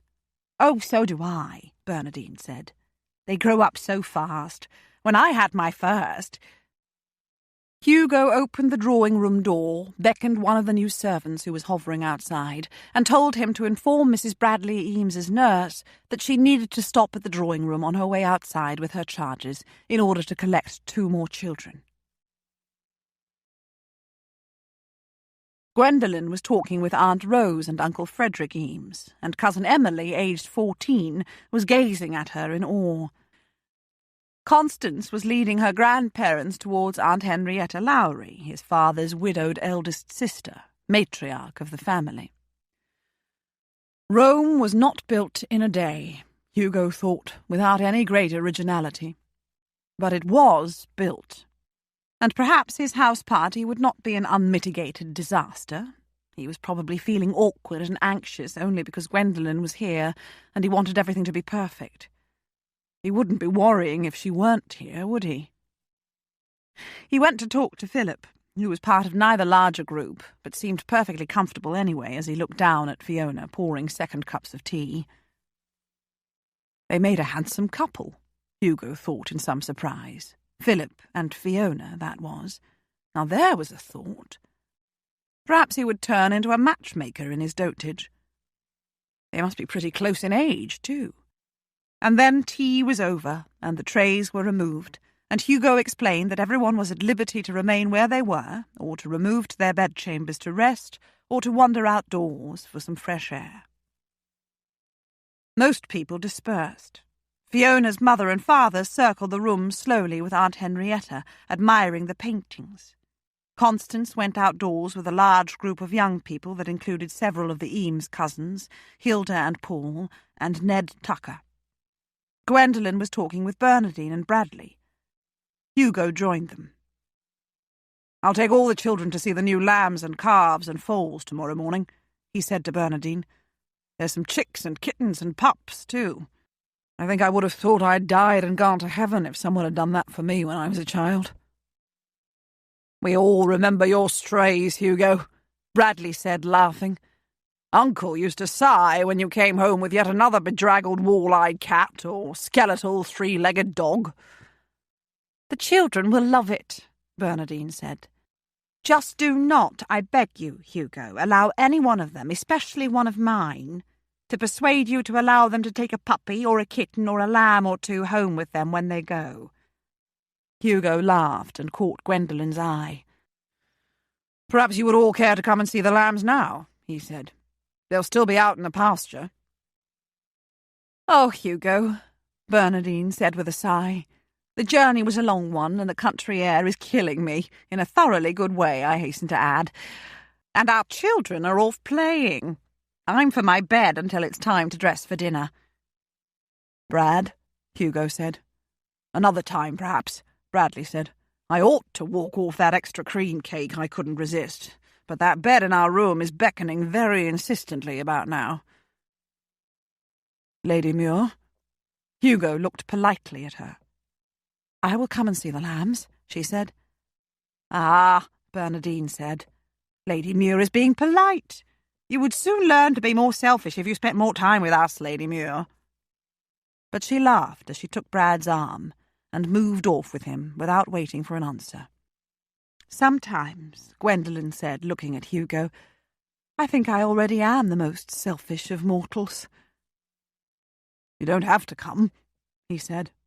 "Don't start." She laughed and took the arm he had not yet even offered her. Chapter 21.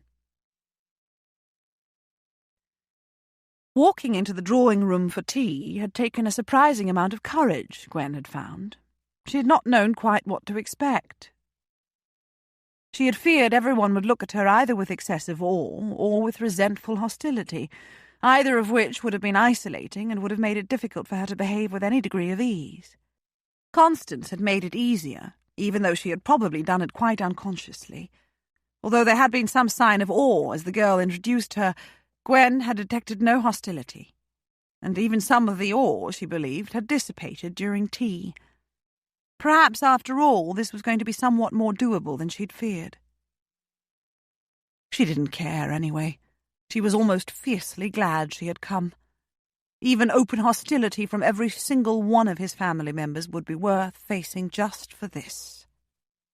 This was the sight of Hugo feeding a lamb, the smallest of the flock. Its mother had died giving birth to it, and the sheep to whom it had been given, though it had lost its own lamb, was not always willing to let it suck. Today was one of those days, and so there was Hugo, sitting cross-legged in the pasture, the lamb half on his lap, and sucking greedily from a bottle with some sort of nipple attached to it. He was talking to it. Gwen could hear his voice, though she couldn't distinguish the exact words. She stood against the outside of the fence, her arm leaning along the top of it, watching them, though she believed he had forgotten all about her. There was such tenderness in his voice and in his whole manner that she could have wept. He had not forgotten, though. Even as she thought it, he looked up and smiled at her. No, it wasn't just a smile. It was more of a boyish grin. "I'm so sorry," he said. "I ought to have taken you back to the house first." "Don't start," she said again. And he laughed and returned his attention to the lamb, which was finally showing signs of having had enough. "Or I ought to have had someone else do the feeding," he said a short while later as he let himself out of the meadow. "There are a few labourers. I'd better not offer my arm. I must smell of sheep."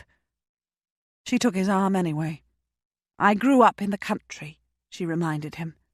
He did smell faintly of sheep, and he was still wearing the very smart clothes he had worn for tea. He didn't take the path that led directly from the boundary of the park to the stables. Instead, he led her about part of the perimeter of the park, where there were more trees. They were widely enough spaced, though, that it was easy enough to walk among them. "I can understand," she said, "why you shut yourself up here in the country a number of years ago and wanted nothing more to do with the outside world." "Can you?" he said. "It can't be done indefinitely, though. My father's dying dragged me out again. On the whole, I'm not sorry." "Neither am I," she said. He turned his head to look at her, but didn't comment. "I realised something," he said, "when I was feeding that lamb and you were standing there so patiently, watching. I keep my sheep for their wool, not their meat. I keep my cows for their milk and cheese, not for their meat. I keep chickens for their eggs. I felt very virtuous about it all. But I eat meat. I concur in the killing of other unknown animals so that I may be fed. And almost all creatures prey upon others for food. It is all very cruel. One could dwell upon it and become massively gloomy. But that's the way life is. It's a continual balance of opposites. There are hatred and violence, for example, and there are kindness and gentleness. And sometimes violence is necessary. I try to imagine Bonaparte having been allowed to reach our shores with his armies, overrunning our cities and towns and countryside, pillaging for food and other pleasures, attacking my family and yours, attacking you. If any of that had happened, I could never have stood by in the name of sanctity of human life and the tenderness of my conscience. "You've forgiven yourself, then?" she asked. He had stopped walking and was standing with his back against a tree, his arms folded across his chest. "It's funny, isn't it?" he said. "Carstairs has lived with guilt all these years, even though he spoke up for retreat at the time and a saving of at least some of the men's lives. And even though he was badly wounded in the attack and has suffered the consequences ever since. He feels guilt because he believes his instinct was cowardly and my actions were right. He hates me, but he believes I was right." "You were right," she said. "You've always known that." He shook his head slowly. "I don't believe there's right or wrong," he said. "There's only doing what one must do, under given circumstances, and living with the consequences, and weaving every experience, good and bad, into the fabric of one's life so that ultimately one can see the pattern of it all, and accept the lessons life has taught. We were never expected to achieve perfection in one lifetime, Gwendolen. Religious people would say that is what heaven is for. I think that would be a shame. It's too easy and too lazy. I'd prefer to think that perhaps we're given a second chance, and a third, and a 33rd, to get everything right." "Reincarnation?" she said. "Is that what it's called?" He dropped his arms to his side and looked at her. "I wonder if I would meet the same woman in each life, and discover each time that there was a problem. And would the solution that came to mind be foolhardy or brave, to be resisted or embraced, wrong or right? You see what I mean?" She stepped forward and stood against him, spread her hands over his chest and rested her forehead between them. She felt his heartbeat and his warmth, and inhaled the strangely enticing smells of cologne and man and sheep. "Oh, Hugo," she said. The fingers of one hand caressed her neck. "Yes," he said softly, "I have forgiven myself for being alive." "I love you," she said into the fabric of his neckcloth. For a moment, she was horrified. Had she really spoken aloud? He didn't reply, but he bent his head and kissed her softly and briefly in the hollow between her shoulder and neck. And so the words had been spoken aloud, by her at least, and it really didn't matter. He must know anyway, just as she knew that he loved her. Did she know that? Of course she did. He had just said so in other words. I wonder if I would meet the same woman in each life. Love might not be enough. He had said as much in London when he had come to tell her he wasn't going to court her. And then again, it might be. Perhaps love was everything.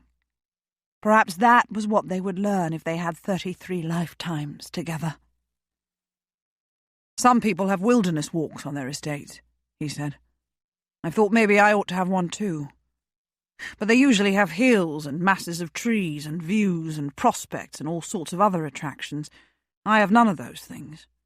A wilderness walk here would be just that. A walk through the wilderness. It would be silly. Daft? She said, lifting her head and looking up at him. He tipped his head to one side. That's not a very elegant word for a lady to use, he said. She laughed. A definite path meandering through the woods would be pleasant, she said. And there's room here for more trees, perhaps some rhododendrons or other flowering trees or bushes. Perhaps a few flowers that would grow well in the shade and not be too gaudy. Bluebells in the spring, for example. Daffodils. There could be some seats, especially in places where there is something to look out upon. I noticed a few moments ago that I could see the spire of the church in the village. I dare say further along we'll see the house. There could be a little summer pavilion. Somewhere to sit even when it's raining. Somewhere to be quiet and relax. Or read. It is what Crosslands is all about, after all, and why you were attracted to it. It's not a place that is spectacular for its picturesque beauty and its prospects, but just a plain statement of something good, of the peace and joy that come with the ordinary, perhaps. He was gazing down into her eyes. It wouldn't need fountains and statues and topiary gardens and rose arbours and boating lakes and alleys and mazes and Lord knows what else, he said. The park, I mean. She shook her head. It could do with a few delicate touches here and there, she said, but not much. It's lovely as it is. Got a bit on the barren side, he said. Just a bit. And the house, he said. The paintings need to go. She smiled at him. Was the house fully furnished when you purchased it? It was, he said. It was built by a man who, like my father, made his money in trade. He built it with all the best materials and furnished it with all the best furniture, and never actually lived in it. He left it to his son when he died. But his son didn't want it. He went off to America to make his own fortune, I suppose, and left the house for an agent to sell. Sad, she thought. Just as I went off to war and left my own father, he said. But you came back, she reminded him, and saw him before he died. You were able to assure him that you would take over from him and care for his business and his wife and daughter. And I've just realised something else, he said. It would have broken his heart if I'd been killed. So I am glad for his sake I didn't die. And for my sake, she said. He framed her face with his great hands and held it tilted up to his. I'm not sure I'm much of a gift, he said. What do you think of my family and Connie's? They are people, she said. Strangers who will become acquaintances, even perhaps friends, during the coming days. They're not so very different from me, Hugo. And perhaps they will find that I'm not so very different from them. I look forward to getting to know them all. A diplomatic answer, he said. And perhaps a little naive, his expression seemed to say. Perhaps it was. Her life was as different as it could possibly be from that of Mavis Rowland's, for example. But that didn't mean they couldn't enjoy each other's company, find common ground upon which to converse. Or was that a naive belief? A truthful answer, she said. What about Mr. Tucker? What about him? He asked. He's not a relative, she said. Is there something between Constance and him? I think there may be, he said. He owns the ironmonger's shop next to her grandparents' grocery. He's sensible and intelligent and amiable. I like him, she said. Constance is going to have a wide variety of choices, is she not? The thing is, he said, that she thinks your boys, the ones you introduced to her at balls and parties, are sweet, to use her word, but a bit silly. They don't do anything with their lives." "Oh dear," she laughed. "She's told you that too, has she?" "But she's enormously grateful to you," he said. "And even if she marries Tucker, or someone else, not of the tong, she will always remember what it felt like to dance at a tom ball and to stroll in the garden of an aristocrat. And she will remember that she might have married one of their number, but chose love and happiness instead." "And she couldn't find either with a gentleman?" she asked him.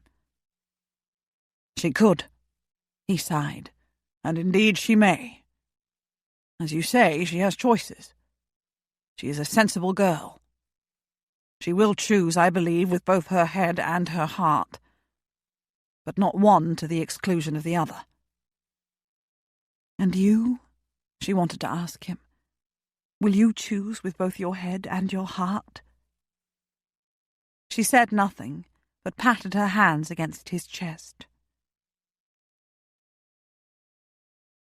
"I'm going to have to take you back to the house soon," he said. "If you're to have any sort of rest before dinner. Why are we wasting our time talking?" She gazed into his eyes. He bent his head and kissed her open-mouthed. She slid her hands to his shoulders and gripped them tightly. A wave of intense yearning, both physical and emotional, washed over her. This was his home. This was where he would spend much of the rest of his life. Would she be here with him? Or would this prove to be just a week-long episode and nothing else? Not even a week, in fact. He lifted his head and brushed his nose across hers. "Shall I tell you my deepest, darkest dream?" he asked her. "Is it suitable for the ears of a lady?" she asked in return. "Not in any way whatsoever," he said. "Then tell me." "I want to have you in my bedchamber, in my own house," he said, "on my bed. I want to unclothe you a stitch at a time and love every inch of you and make love to you over and over again until we are both too exhausted to do it any more. I want to sleep with you then until we have our energy back and start all over again." "Oh dear," she said. "That really is unsuitable for my ears. I feel quite weak at the knees." "I'm going to do it too," he said. "One of these days. We are going to do it. Not yet, though. Not in the house, anyway. Not while I have guests. It wouldn't be proper.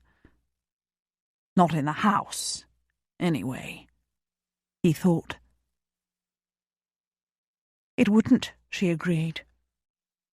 "And Hugo, I can't have children." Now why had she had to introduce reality into fantasy? "You don't know that," he said. "I didn't conceive in that cove at Penderys," she said. "I mounted you once," he said, "and I wasn't even trying." "But what if—" He kissed her again, and took his time about it too. She slid her arms about his neck. "That is the excitement of life," he said when he was finished. "The not knowing. It's often best not to know. We don't know that we will ever actually make love all night on my bed at the house here, do we? But we can dream about it. And I think it will happen. There will come the time, Gwendolen, when you will be drenched with my seed. And I think at least one of them will take root. And if it doesn't, at least we'll have fun trying." She felt breathless again, and considerably weaker about the knees, and she could hear the sound of children's voices approaching from a distance. Typically of children, they all appeared to be talking, or rather yelling, at once. "Explorers," he said, "heading this way." "Yes," she said, and took a step back from him. He offered his arm, and she took it. And the world was the same place, and forever different.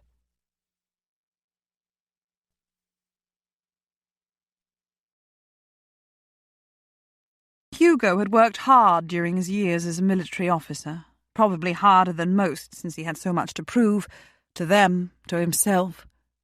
He had worked hard during the previous few weeks, learning the businesses again, taking the reins of control into his own hands, making it all his own. Yet it seemed to him during the course of the stay in the country that he had never worked harder than he did now. Being sociable was hard work. Being sociable when one had all the responsibility of being host was infinitely harder.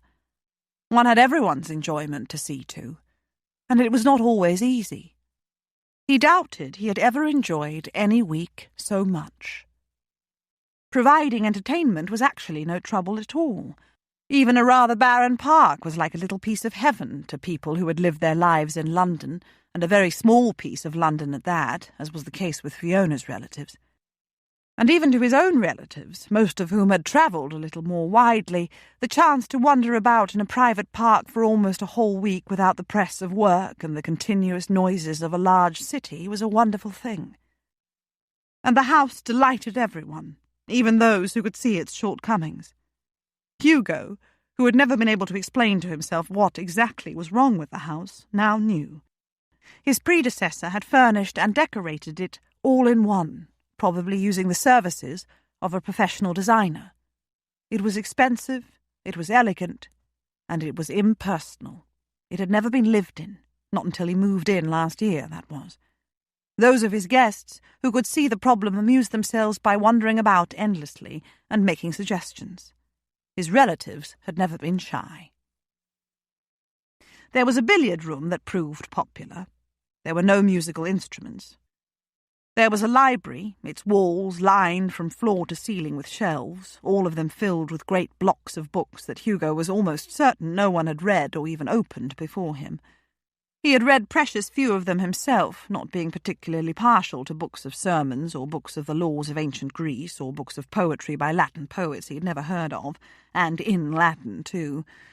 But even those books amused some of his relatives, and all the children loved the moving stairs and darted up and down them and stood together to push them to different locations and made imaginary carriages and hot air balloons out of them, and even a tower from which to screech for rescue from any prince who happened to be passing below.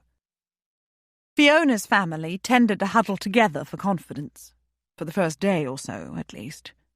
But with Hugo's help, Mavis and Harold discovered common ground with the other young parents among his cousins, and Hilda and Paul were soon drawn into the company of those of the cousins who were not married or who didn't yet have children.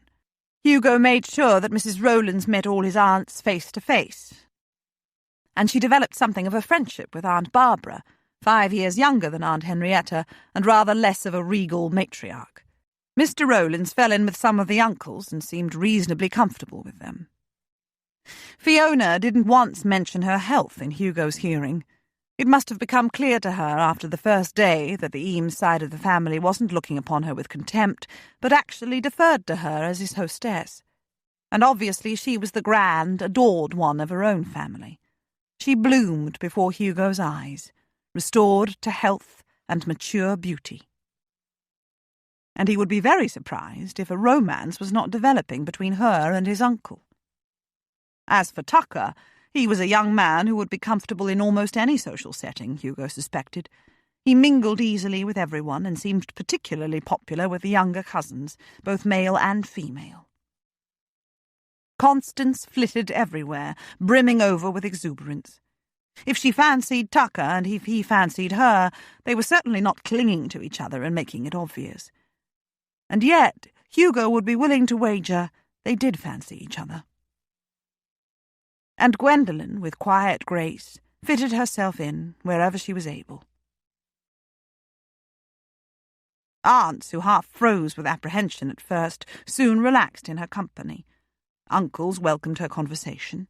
Cousins soon included her in their invitations to walk or play billiards. Little girls climbed on her lap to admire her dresses, though she dressed with deliberate simplicity during those few days, Hugo suspected. Constance chatted to her and linked arms with her, and she made the deliberate effort to get to know Mrs. Rowlands, who regarded her with almost open terror at first. Hugo found them one morning at the end of an upstairs corridor, their arms linked, discussing one of the paintings. "We've just spent a pleasant half-hour," Gwendolen explained, going up one side of the corridor and down the other, looking at all the paintings and deciding which one is our particular favourite. "I think the one with the cows drinking from the pond is mine." "Oh," Mrs. Rowlands said, "mine is the one with the village street with the little girl and the puppy yapping at her heels. Begging your pardon, my lady. It looks like heaven, don't it, that village? Not that I would want to live in it, mind. Not really. I would miss my shop and all the people." "That's the wonder of paintings," Hugo said. "They offer a window into a world that entices us even if we wouldn't want to step into it if we could." "How fortunate you are, Hugo," Mrs. Rowlands said with a sigh, "to be able to gaze at these paintings every day of your life. When you're in the country, anyway." "I am fortunate," he said, gazing at Gwendolen. And he was. How could he have foreseen any of this, even just a few months ago? He had gone down to Penderys knowing that his year of mourning was at an end, and with it his life in the country as a semi-recluse. He had hoped his friends could offer some advice on how he might find a woman to marry, someone who would suit him without interfering too much with his life, or in any way ruffling his emotions. Instead, he had met Gwendolen. And later he had gone to London to wrest Constance away from the evil clutches of Fiona and find her a husband as soon as possible, even if it meant his having to marry a woman chosen in haste. And he had found Fiona to be not quite the villain he remembered from his youth, and Constance with firm ideas of her own about what she wanted beyond the doors of her house. And he had proposed marriage to Gwendolen, and been rejected, and invited to court her instead. The rest was all a little dizzying, and was proof enough that it wasn't always a good idea to try to plan one's future. He could never have predicted this. His house, without all the dust covers, looked very different. It was elegant, but without heart. Yet somehow his visitors made the place cheerful and livable, and he knew that he would spend the next several years adding the heart that was missing. His park looked bare, but full of potential, and really not too bad as it was. With a lily pond and a curved flower bed and some paths and seats, and with a wilderness walk with more trees and seats and a pavilion, it would be transformed. And perhaps he would plant some tall elms or limes on either side of the driveway.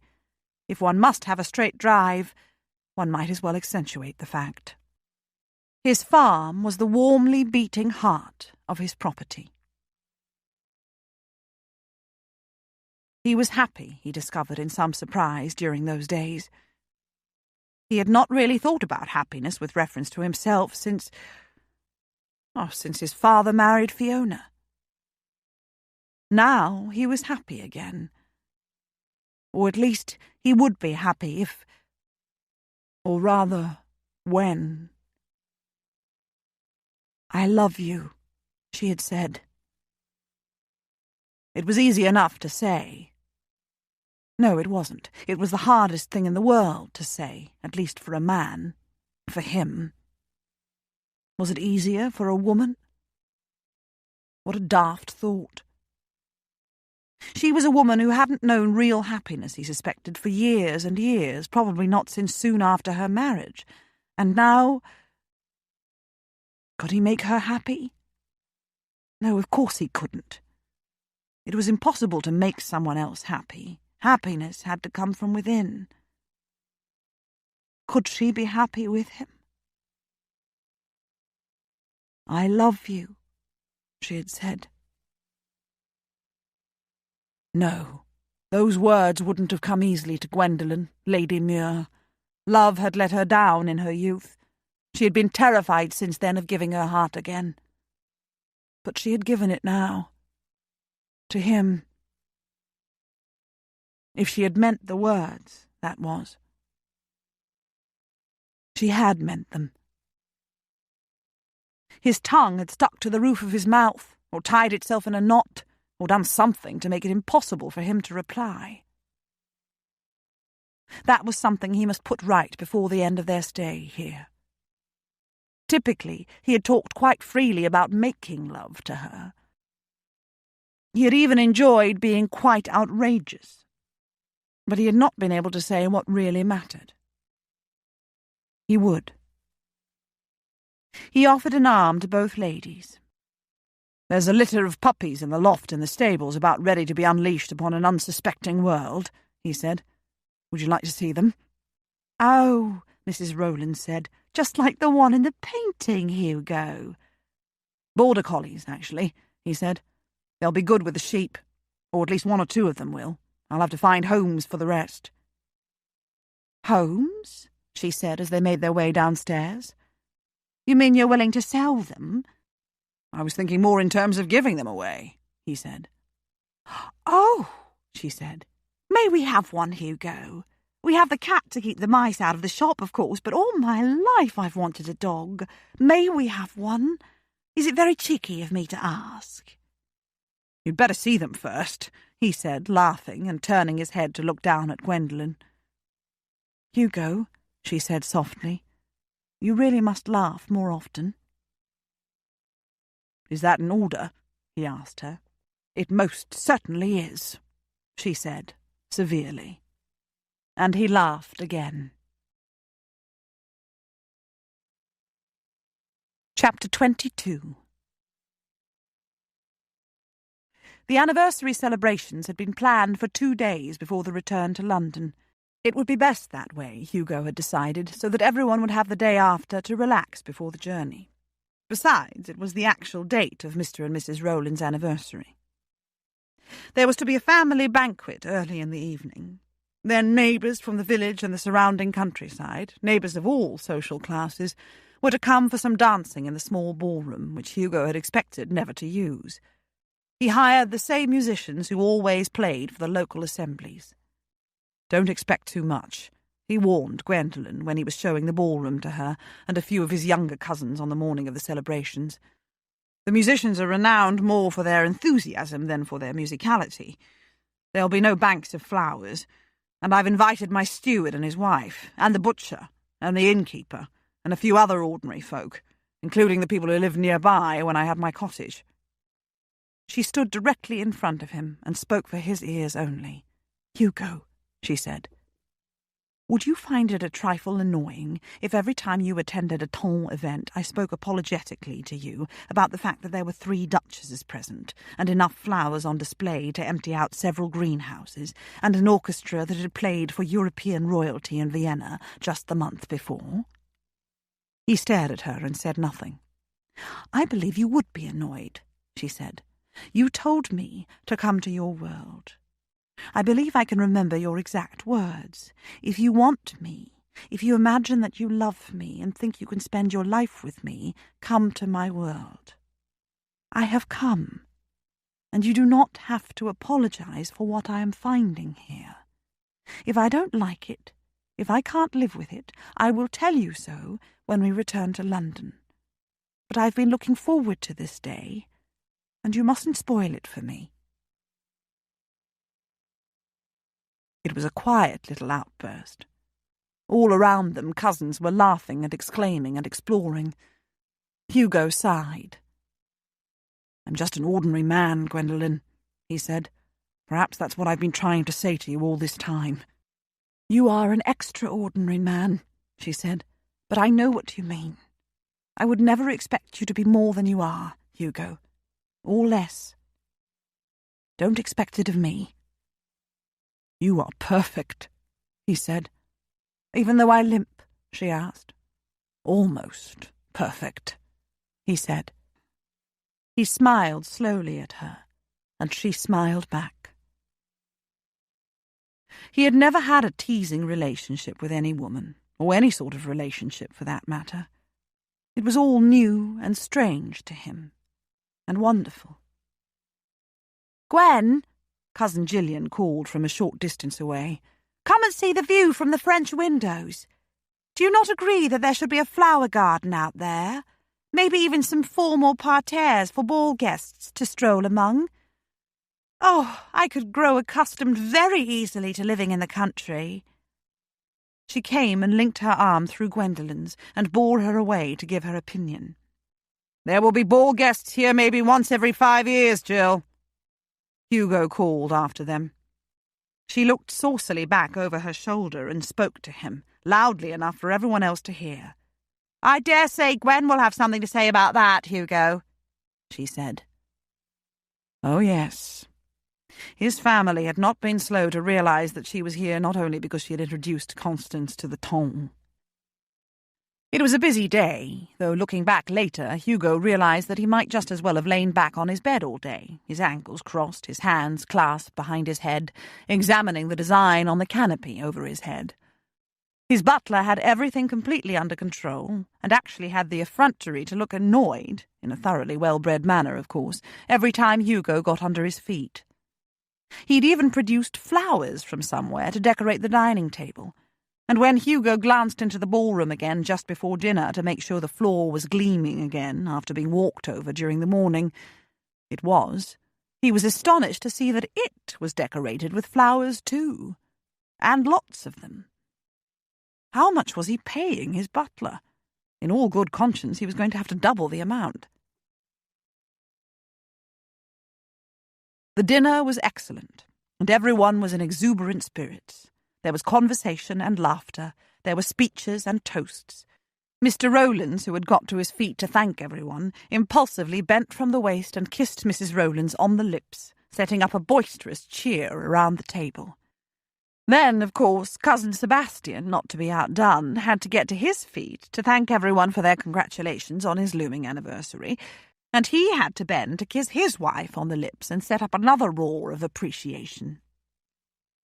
Hugo wondered fleetingly if any ton dinner would include such raucous displays, and put the thought firmly from his mind. Gwendolen was leaning forward in her chair and clapping her hands and smiling warmly at Sebastian and Olga.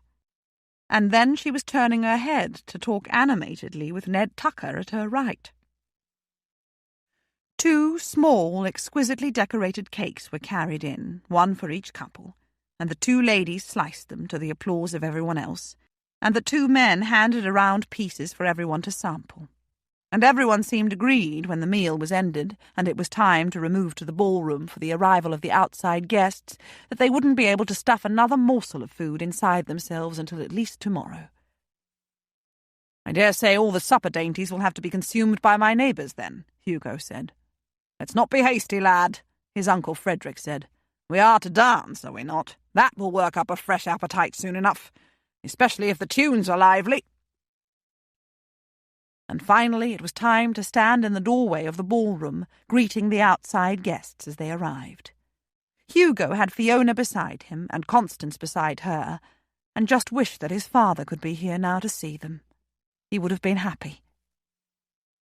He glanced about the ballroom, seeing all the familiar faces, knowing that he had done the right thing in bringing everyone here for a few days, the right thing for them, and definitely the right thing for himself. Maybe there would always be a little darkness in his soul when he remembered the brutality of war. He would far prefer to nurture life than to take it. But as he had explained to Gwendolen in different words, life was not made up of neat blacks and whites, but of a vast whirlwind of varying shades of grey. He would no longer beat himself to a pulp over what he had done. Perhaps in doing it he had averted a greater evil. And perhaps not. Who was to know? He could only continue his journey through life, hoping that along with experience he was picking up some wisdom. If there was some darkness in his soul, then there was also a considerable amount of light. One bright ray of it was at the far side of the ballroom, dressed prettily but simply in a pale lemon silky gown with scalloped hem and short puffed sleeves and modest neckline, and a simple gold chain as her only ornament. Gwendolen. She was talking with Ned Tucker and Philip Germain, and looking back at him with a smile on her face. He winked at her.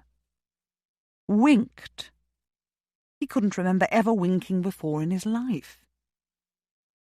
But his steward was entering the ballroom with his wife, and the vicar and his wife and son and daughter were coming behind them.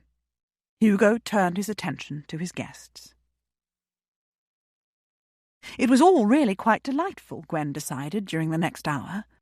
She paused to examine the thought, but there was no condescension in it. People were people, and these people were enjoying the occasion with unabashed pleasure. There was none of the restraint and polite ennui one encountered all too often with the ton, so many of whose members seemed to believe that it was either naive or vulgar to enjoy anything with too great an exuberance. The orchestra made up in enthusiasm what it lacked in skill. Most of the sets were vigorous country dances. Gwen danced them all, having assured the few people who were bold enough to ask that her limp didn't deter her from dancing, and in no time at all she was flushed and laughing. Mrs. Lowry, Hugo's aunt Henrietta, drew her aside between the second and third sets and asked her without preamble if she was going to marry Hugo. "I was asked once and said no," Gwen told her, "but that was quite a while ago, and if I were to be asked again, I might give a different answer." Mrs. Lowry nodded. "His father was my favourite brother," she said, "and Hugo has always been my favourite nephew, even though I didn't set eyes on him for years. He never ought to have gone away, but he did, and he suffered, and now he's back, just as tender-hearted as ever, it seems to me. I don't want to see his heart broken." Gwen smiled at her. "Me neither," she said.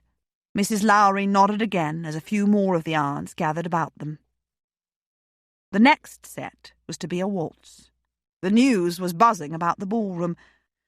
Some of Hugo's neighbours had requested it, and he had given the order to the orchestra leader, and now there was a chorus of laughter from those same neighbours, who were all loudly urging Hugo to dance it. He, interestingly enough, was laughing too, and then holding up both hands, palm out. For a moment, as she watched him, something caught at the edges of Gwen's mind, but it refused to come into focus, and she let it go.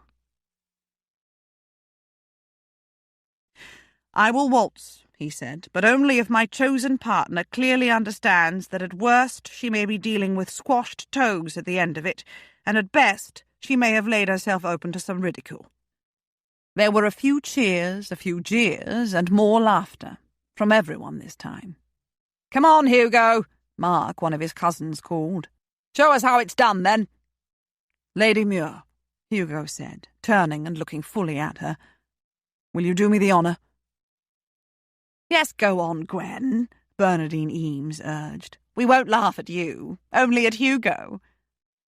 Gwen stepped forward and walked toward him as he walked towards her. They met in the middle of the gleaming dance floor, smiling at each other. "Are my eyes deceiving me?" he asked her when they met. "Is no one else stepping onto the floor with us?"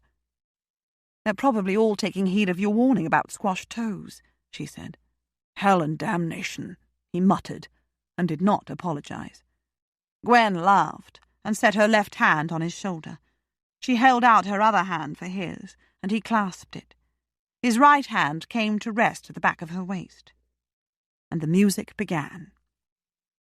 It took a few moments for him to get his feet under him, and the sound of the music into his ears, and the rhythm of the dance into his body, but then he accomplished all three, and danced off about the floor with her, holding her firmly at the waist, so that it felt as if her feet floated over the floor, and there was no discomfort from the fact that her legs were not of equal length. There was applause from all his family and guests gathered about the perimeter of the room, a few loud comments, a little laughter, one piercing whistle. Gwen smiled up into his face, and he smiled back. "Don't encourage me to relax," he said. "That is when disaster will strike." She laughed, and suddenly felt a great welling of happiness. It was at least equal to that tidal wave of loneliness she had felt on the beach below Penderys just before she met Hugo. "I like your world, Hugo," she said. "I love it." "It's not really so very different from your own, is it?" he said. She shook her head. It was not so very different. It was different enough, of course, that moving back and forth between them would not always be easy. if that was what was going to happen. But she was too happy for speculation at this precise moment. "Ah," he said, and she looked around to see that others were taking the floor and starting to waltz, and the focus of attention was no longer exclusively on them. He twirled her about a corner of the floor and tightened his hand against the back of her waist. They were not touching, but they were definitely closer than they ought to be. Ought to be? According to whom? "Hugo," she said, looking up into his eyes, his lovely, dark, intense, smiling eyes. And she forgot what she'd been about to say. They danced in silence for several minutes. Gwen was very consciously aware that they were among the very happiest minutes of her life. And then, before the music ended, he bent his head to murmur in her ear. "You noticed," he said, "that there's a loft at the far end of the stables, where the puppies are." "I noticed," she said. "I climbed right up there with Mrs. Rowlands, did I not, when she chose her puppy?" "I can't have you in my bed here," he said, "while I have family and guests in my house. But after everyone has gone home and to bed, I'm going to take you out there. None of the grooms sleep there. I cleaned the loft and spread fresh straw this morning and took out blankets and pillows. I'm going to make love to you for what remains of the night." "Indeed," she said. "Unless you say no," he said. She ought to. Just as she ought to have down in that cove at Penderra's.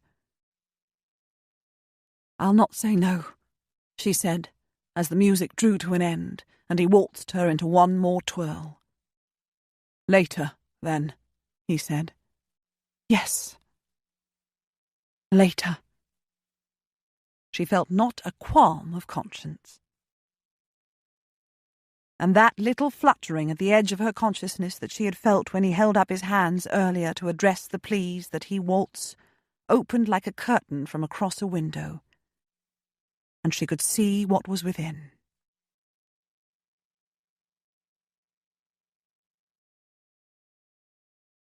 Gwen didn't want the evening to end, and yet she did. There was a magnificence to a tombe ball that she would always enjoy, but there was a warmth to this one that made it at least equally enjoyable.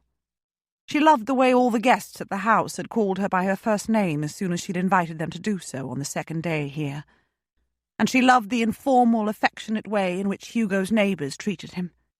He was an angel in disguise, the butcher's wife told Gwen at one point in the evening, forever mending chair legs or clearing blockages in chimneys or sawing off tree branches that were in danger of falling on a roof if the wind ever blew hard enough, or working over a garden for someone who was getting too elderly to do it without a great deal of painful effort. "And him, Lord Trentham," the woman said. "You could have knocked us all over with a feather when we found that out last year, my lady. But he still went on doing it, just as if he was any ordinary man. Not that many ordinary men would do what he does, mind you, but you know what I mean." Gwen did. And at last the evening came to an end, and all the outside guests drove off or walked in the direction of the village, lanterns held aloft and swaying in the breeze. It seemed forever after that before the last of the house guests drifted off to bed, though it was only a little after midnight, Gwen discovered when she reached her own room. But of course, all these people worked for a living, and even when they were on holiday they didn't stray far from their early mornings and early nights. Gwen dismissed her maid for the night and changed into different clothes. She set her cloak on the bed, the red one she'd been wearing when she sprained her ankle, and she sat on the edge of the bed, waiting. Waiting for her lover, she thought, closing her eyes and clasping her hands in her lap. She wasn't even going to start considering whether this was right or wrong, whether she ought or ought not. She was going to spend the rest of the night with her lover, and that was that. And finally there was a light tap on the door, and the handle turned quietly. He too had changed, Gwen saw, as she got to her feet and flung her cloak about her shoulders and blew out the candles and left the room to join him in the long, dark corridor. He was holding a single candle in a holder. He took her hand and bent to kiss her on the lips. They didn't speak as they passed along the corridor and down the stairs and across the hall. He handed her the candle while he drew back the bolts on the door and opened it. Then he took the candle back, blew it out, and set it down on a table close to the door. It would be unnecessary outside.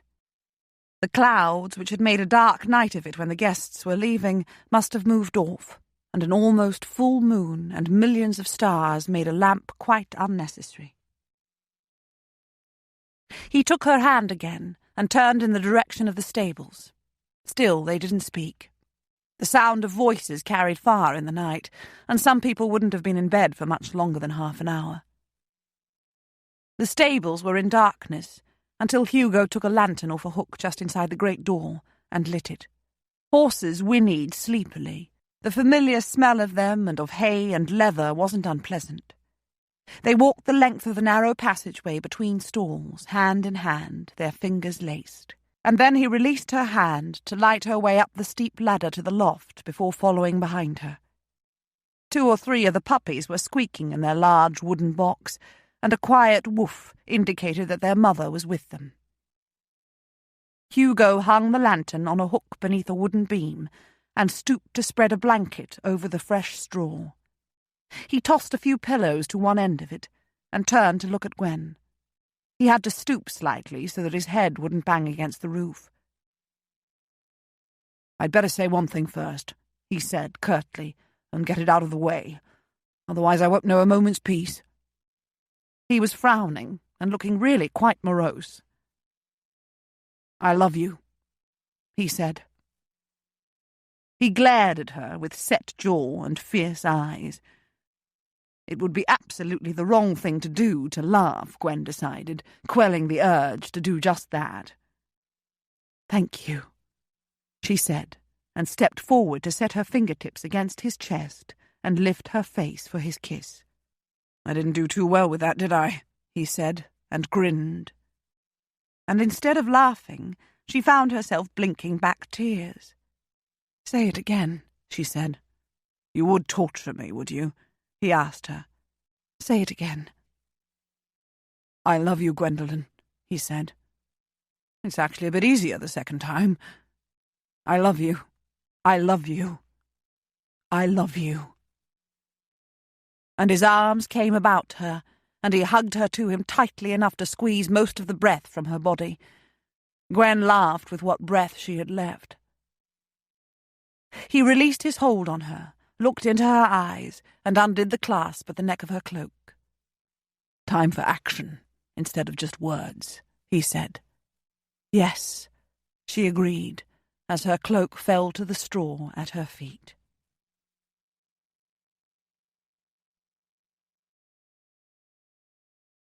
Only one thing had kept their love-making in the cove at Penderys from being perfect in Hugo's memory. He had had his hands all over her on that occasion, and he had ridden her deep and long, but he had not had her naked. He had not known her flesh to flesh, as a man ought to know the woman he loved. No, in the biblical sense, that was. Tonight they would both be naked, and they would know each other with no barrier, no artifice, no mask. "No," he murmured when she would have helped him undress her. No. He would not be deprived of this. And there was no real hurry. It must be at least 1 o'clock already, and the grooms would be here by 6. But that still left plenty of time for a few good lovings and maybe a little sleep in between. He had never slept with a woman. He wanted to sleep with Gwendolen almost as much as he wanted to have sex with her. Well, maybe not quite as much. He unclothed her slowly, her dress, her shift. She was wearing no stays, and on down her body until only her silk stockings remained. He stood back to look at her in the lamplight. She was beautifully, perfectly shaped. She had a woman's body rather than a girl's, a woman's body to match his man's body. He ran his hands down lightly over her breasts and into her waist and over the flare of her hips. She shivered, though not with cold, he guessed. I'm a little self-conscious, she said. I've never done this before. Without clothes, I mean. What? What the devil sort of man had Muir been? You are wearing clothes, he said. You still have your stockings on. She smiled. Come, he said, taking her hand. Lie down on the blanket. I'll take off my own clothes and then cover you with my body, and so restore your modesty. Oh, Hugo, she said, laughing softly. She lay down, and he went down on his knees to draw off her stockings one at a time. He kissed the insides of her thighs, her knees, her calves, her ankles, the arch of her feet as he went.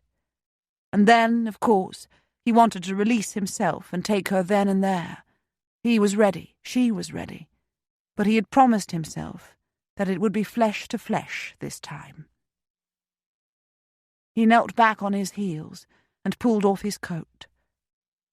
Do you want me to help? She asked. Another time, he said. Not now. She watched him, just as she had watched at the beach when he peeled off his wet drawers. I'm a great big brute, I'm afraid, he said when he was naked. I wish I could be more elegant for you. She looked into his eyes as he knelt between her legs again and spread his knees beneath her thighs. There cannot be any other man as modest as you, Hugo, she said. I wouldn't change a thing about your appearance. You are perfectly beautiful. He laughed softly as he leaned over her, his hands bracing himself on either side of her shoulders, and lowered himself so that he could feel her breasts slightly brushing his chest. Even when I scowl, he said. Even then, she said, lifting her hands to cup the sides of his neck. Your scowl doesn't deceive me for a moment. Not for a single moment. He kissed her softly, while his loins burned with an urgent heat. I wanted this to be perfect, he said against her lips, this first loving tonight. I wanted to play endlessly before taking you to the heights of ecstasy and leaping off into the void with you. She laughed again. I think we can dispense with the play, she said, and save it for another time. Can we? He asked. Are you sure? She pressed her lips to his and lifted her bosom to press against his chest and twined her legs about his hips, and he forgot the word play even existed. He found her and plunged into her. And if he had feared that she was not fully ready for him, he was soon disabused. She was hot and slick, and her inner muscles clenched about him and invited him deeper. He withdrew and plunged again, and established a rhythm that would bring them to climax within moments. The haste didn't matter. This was not about stamina or prowess, and memory came flooding back. Not a memory that had ever been put into words, but one he had felt at the centre of his heart. That Gwendolen was the only woman in his life with whom having sex was subordinate to making love. She was the only woman with whom sex had ever been a shared thing, and not just something for his own physical ease and pleasure. He slowed his rhythm for a moment, raised his head and gazed down into her eyes. She looked back, her own half closed. She looked almost in pain. Her teeth closed about her bottom lip. Gwendolen, he said. Hugo. My love. Yes. He wondered briefly if either of them would remember the words, saying nothing and saying everything. He lowered his forehead to her shoulder and drove them both to the edge of the pinnacle and over it, in a glorious descent to nothingness. To everything. He heard her cry out. He heard himself cry out. He heard a puppy squeak and then suckle. And he sighed aloud against her neck and allowed himself the brief luxury of relaxing all his weight down onto her hot, damp, exquisitely lovely body. She sighed, too, but not in protest. It was a sigh of perfect fulfillment, perfect contentment. He was sure of it. He moved off her, reached out for the other blanket he'd brought this morning, or yesterday morning, he supposed it was, and spread it over them. He lifted her head onto his arm and rested his cheek against the top of her head. "When I have more energy," he said, "I'm going to offer to make an honest woman of you. And when you have more energy, you're going to say yes." "Am I?" she asked. "With a thank you very much, sir?" "Yes will be sufficient," he said, and promptly dozed off. Chapter 24. It was raining on the morning of their wedding day, quite heavily.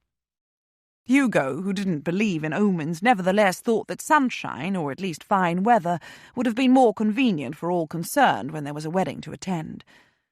But when the sun did come out just as he was leaving the house, and the roads and pavements began almost instantly to dry, he thought that perhaps he did believe in omens just a little bit after all. He had asked Flavian to be his best man, hoping as he did so that he was not about to offend at least half a dozen cousins.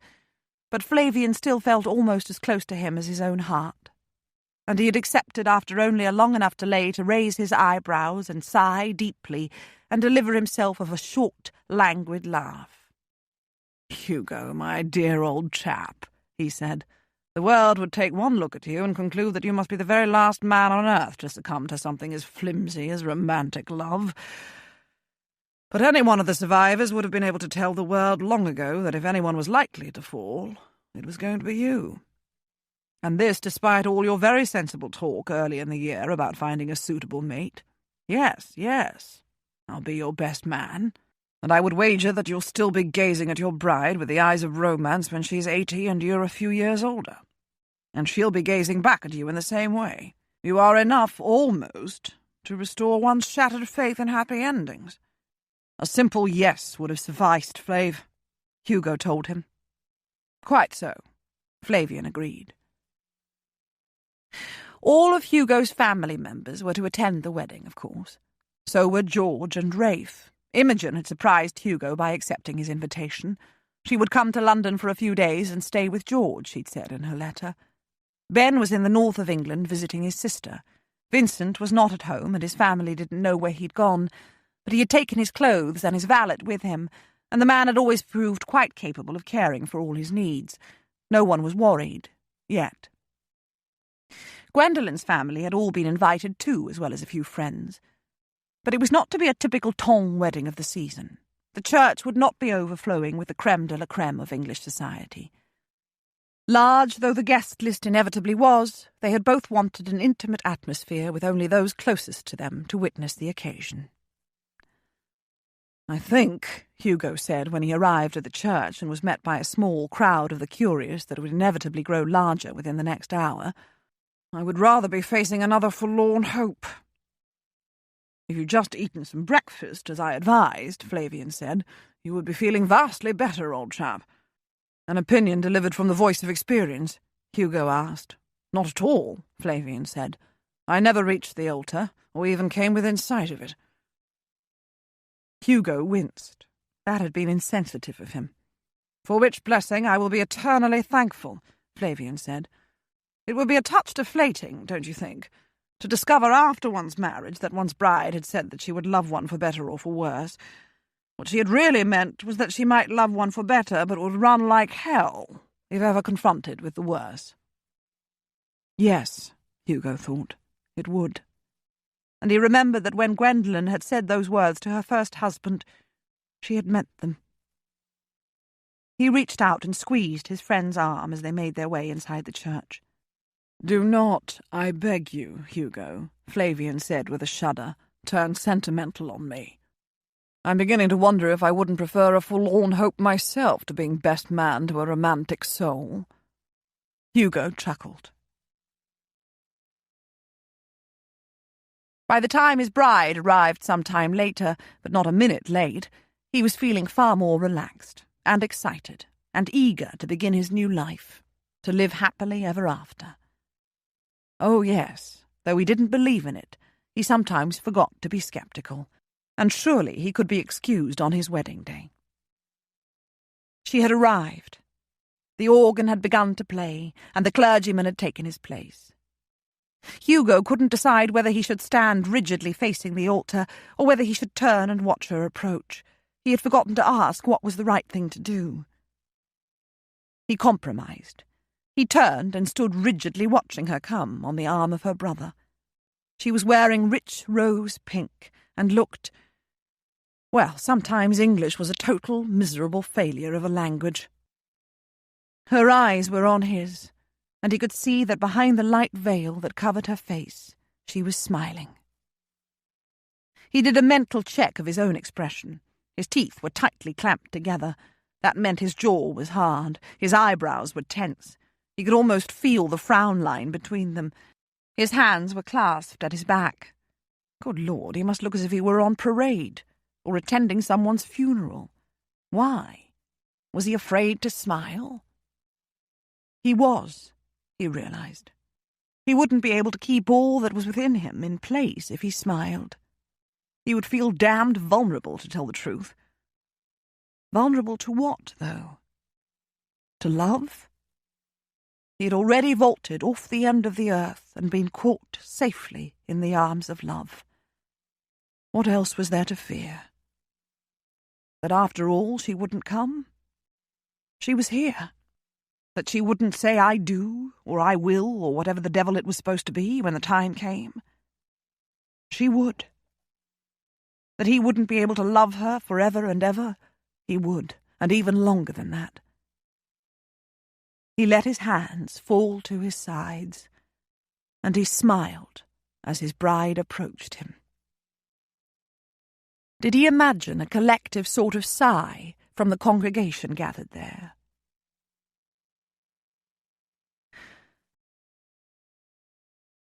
How strange a thing life was, Gwen thought. If she'd not read that letter of her mother's aloud to Vera that day in early March, and Vera had not lashed out at her, if she had not gone walking along that rocky beach and stopped to stare out at the distant sea, she might not even have realized how deeply lonely she was.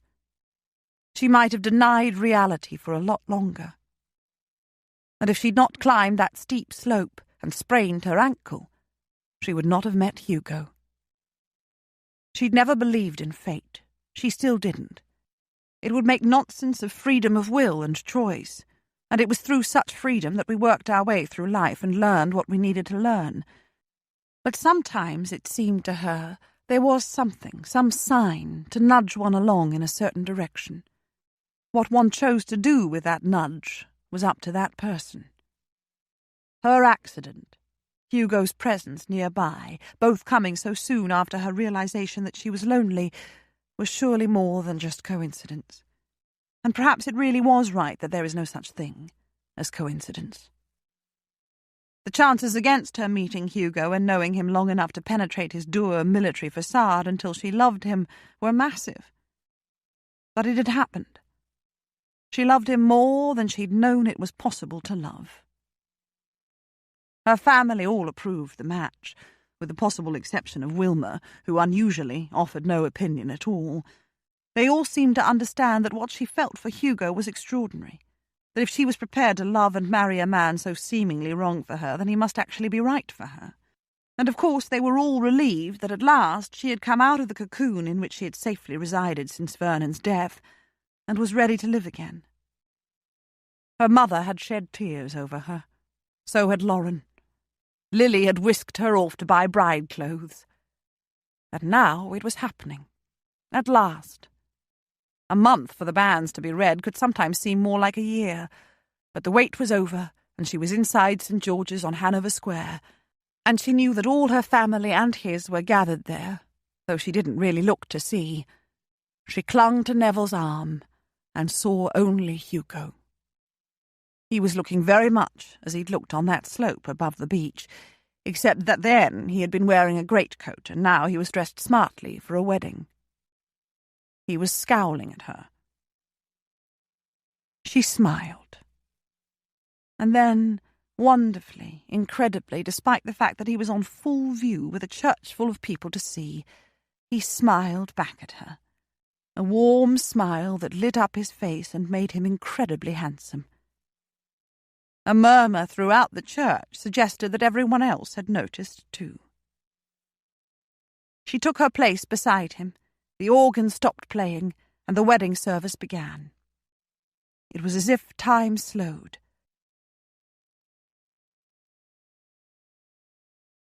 She listened to every word, heard every response, including her own, felt the smooth coldness of the gold as her ring slid onto the finger, sticking for just a moment at her knuckle before he eased it over. And then, far too soon, but oh, at last, the nuptial service was over, and they were man and wife, and no man was to put them asunder. He squeezed her hand and smiled at her, looking almost like a little boy brimming over with excitement, and raised her veil and arranged it over the brim of her bonnet. She gazed back at him. Her husband. Her husband. And then the rest of the service proceeded, and the register was signed, and they were leaving the church, smiling now to either side of them to make eye contact with as many of their relatives and friends as they could. Her arm was drawn through his, and their hands were clasped tightly. Sunshine greeted them beyond the doors of the church, and a hearty cheer from the small crowd gathered outside. Hugo looked down at her. "Well, wife," he said. "Well, husband."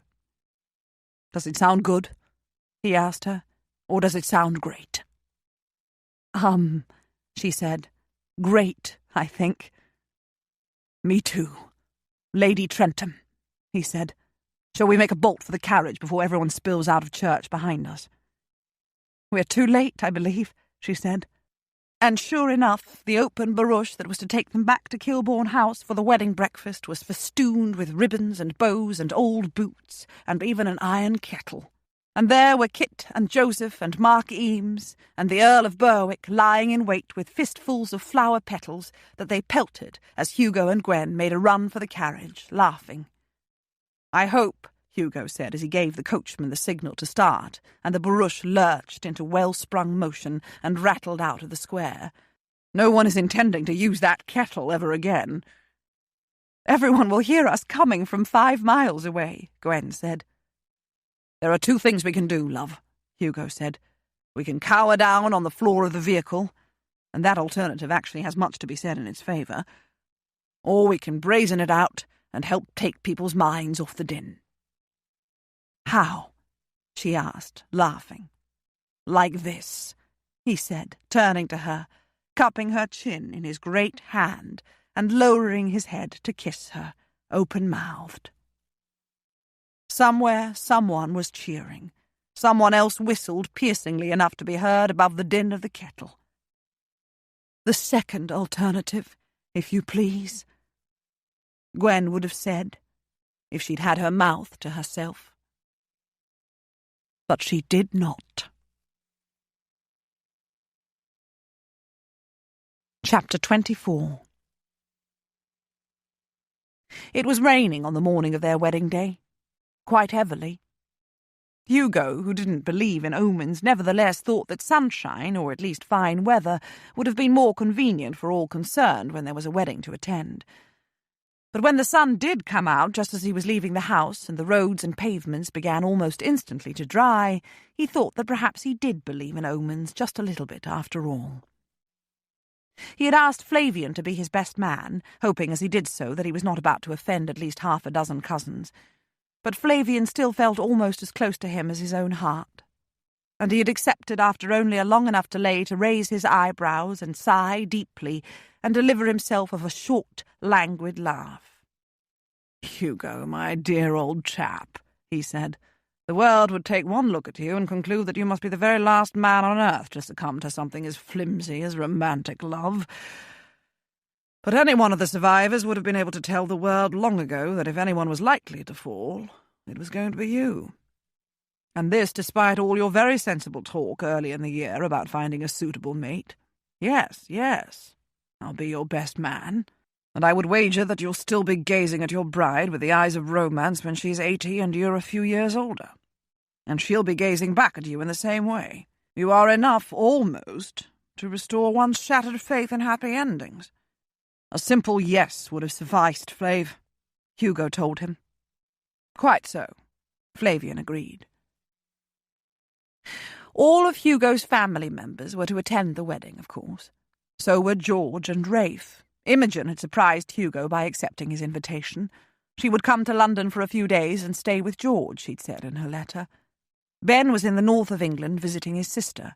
Vincent was not at home, and his family didn't know where he'd gone, but he had taken his clothes and his valet with him, and the man had always proved quite capable of caring for all his needs.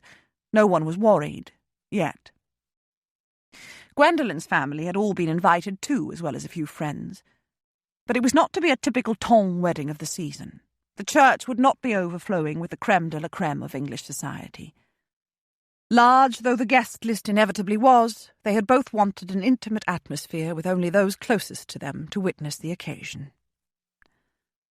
"I think," Hugo said when he arrived at the church and was met by a small crowd of the curious that would inevitably grow larger within the next hour, "I would rather be facing another forlorn hope." "If you'd just eaten some breakfast, as I advised," Flavian said, "you would be feeling vastly better, old chap." "An opinion delivered from the voice of experience?" Hugo asked. "Not at all," Flavian said. "I never reached the altar, or even came within sight of it."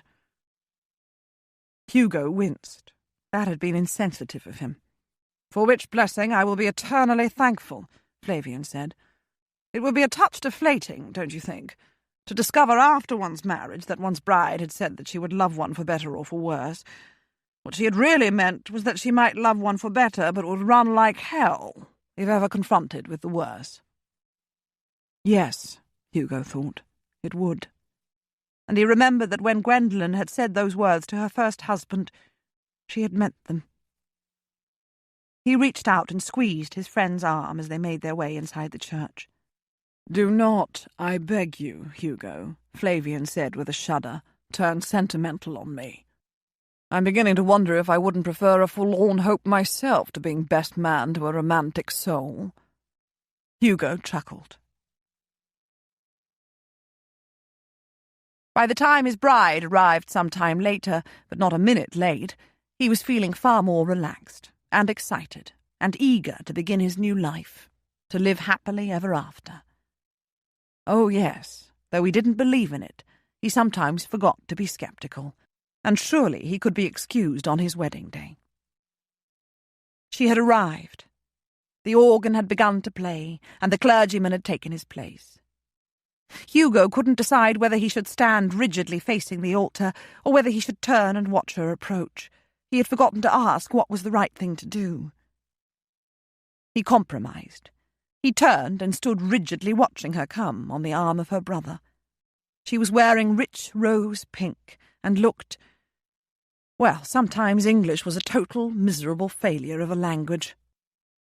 Her eyes were on his, and he could see that behind the light veil that covered her face, she was smiling. He did a mental check of his own expression. His teeth were tightly clamped together. That meant his jaw was hard. His eyebrows were tense. He could almost feel the frown line between them. His hands were clasped at his back. Good Lord, he must look as if he were on parade, or attending someone's funeral. Why? Was he afraid to smile? He was, he realized. He wouldn't be able to keep all that was within him in place if he smiled. He would feel damned vulnerable, to tell the truth. Vulnerable to what, though? To love? He had already vaulted off the end of the earth and been caught safely in the arms of love. What else was there to fear? That after all she wouldn't come? She was here. That she wouldn't say I do, or I will, or whatever the devil it was supposed to be when the time came? She would. That he wouldn't be able to love her forever and ever? He would, and even longer than that. He let his hands fall to his sides, and he smiled as his bride approached him. Did he imagine a collective sort of sigh from the congregation gathered there?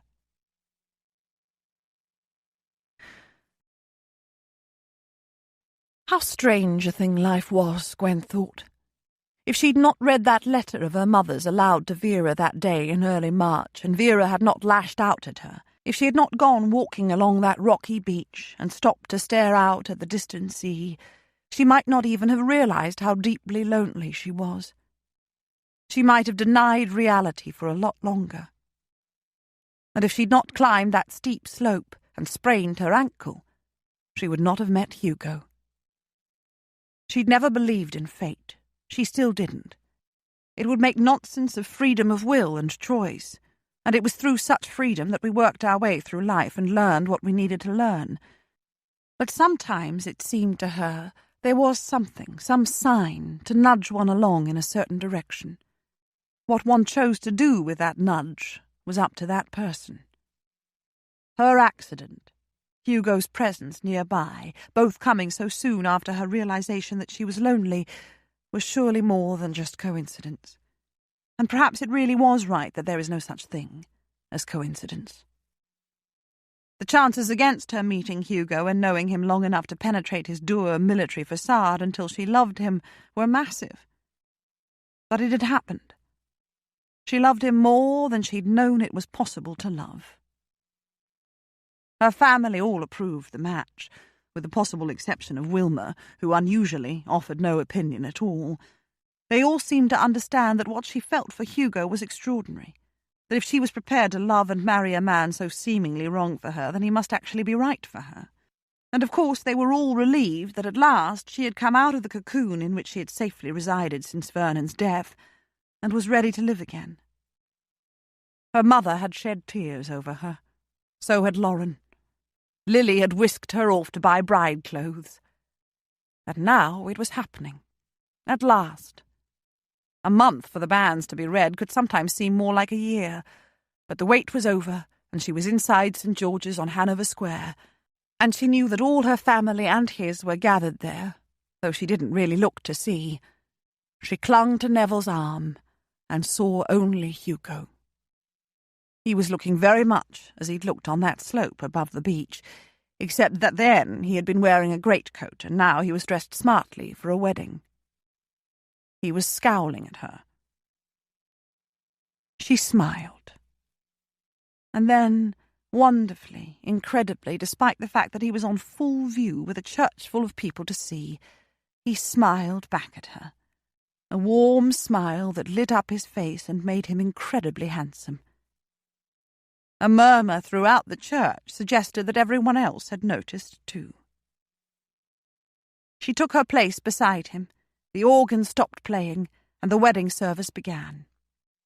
It was as if time slowed.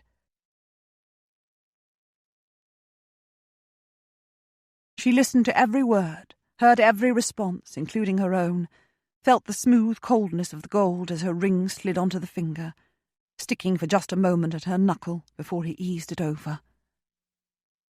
And then, far too soon, but oh, at last, the nuptial service was over, and they were man and wife, and no man was to put them asunder. He squeezed her hand and smiled at her, looking almost like a little boy brimming over with excitement, and raised her veil and arranged it over the brim of her bonnet. She gazed back at him. Her husband. Her husband. And then the rest of the service proceeded, and the register was signed, and they were leaving the church, smiling now to either side of them to make eye contact with as many of their relatives and friends as they could. Her arm was drawn through his, and their hands were clasped tightly. Sunshine greeted them beyond the doors of the church, and a hearty cheer from the small crowd gathered outside. Hugo looked down at her.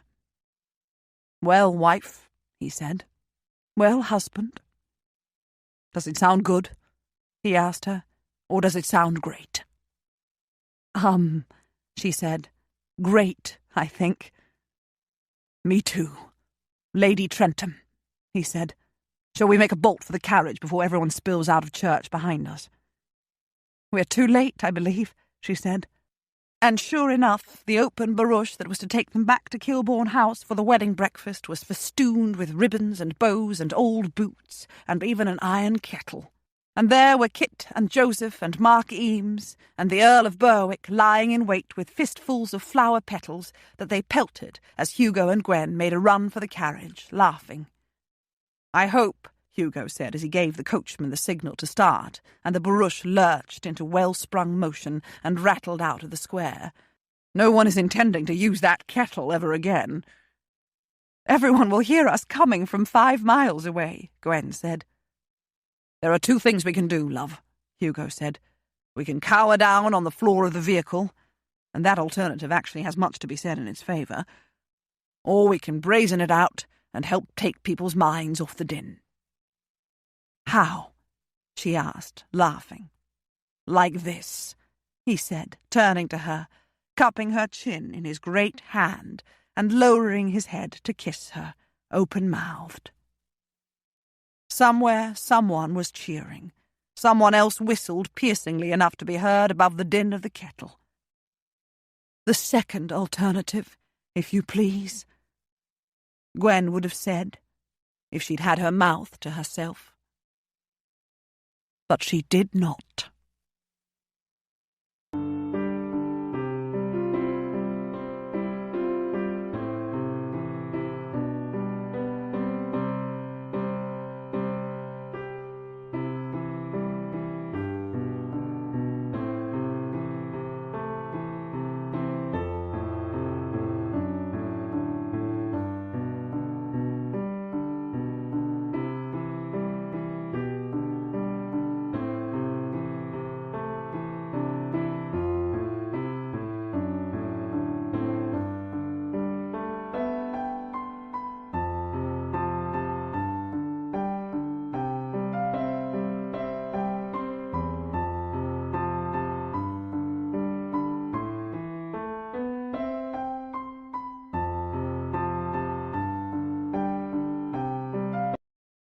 The End.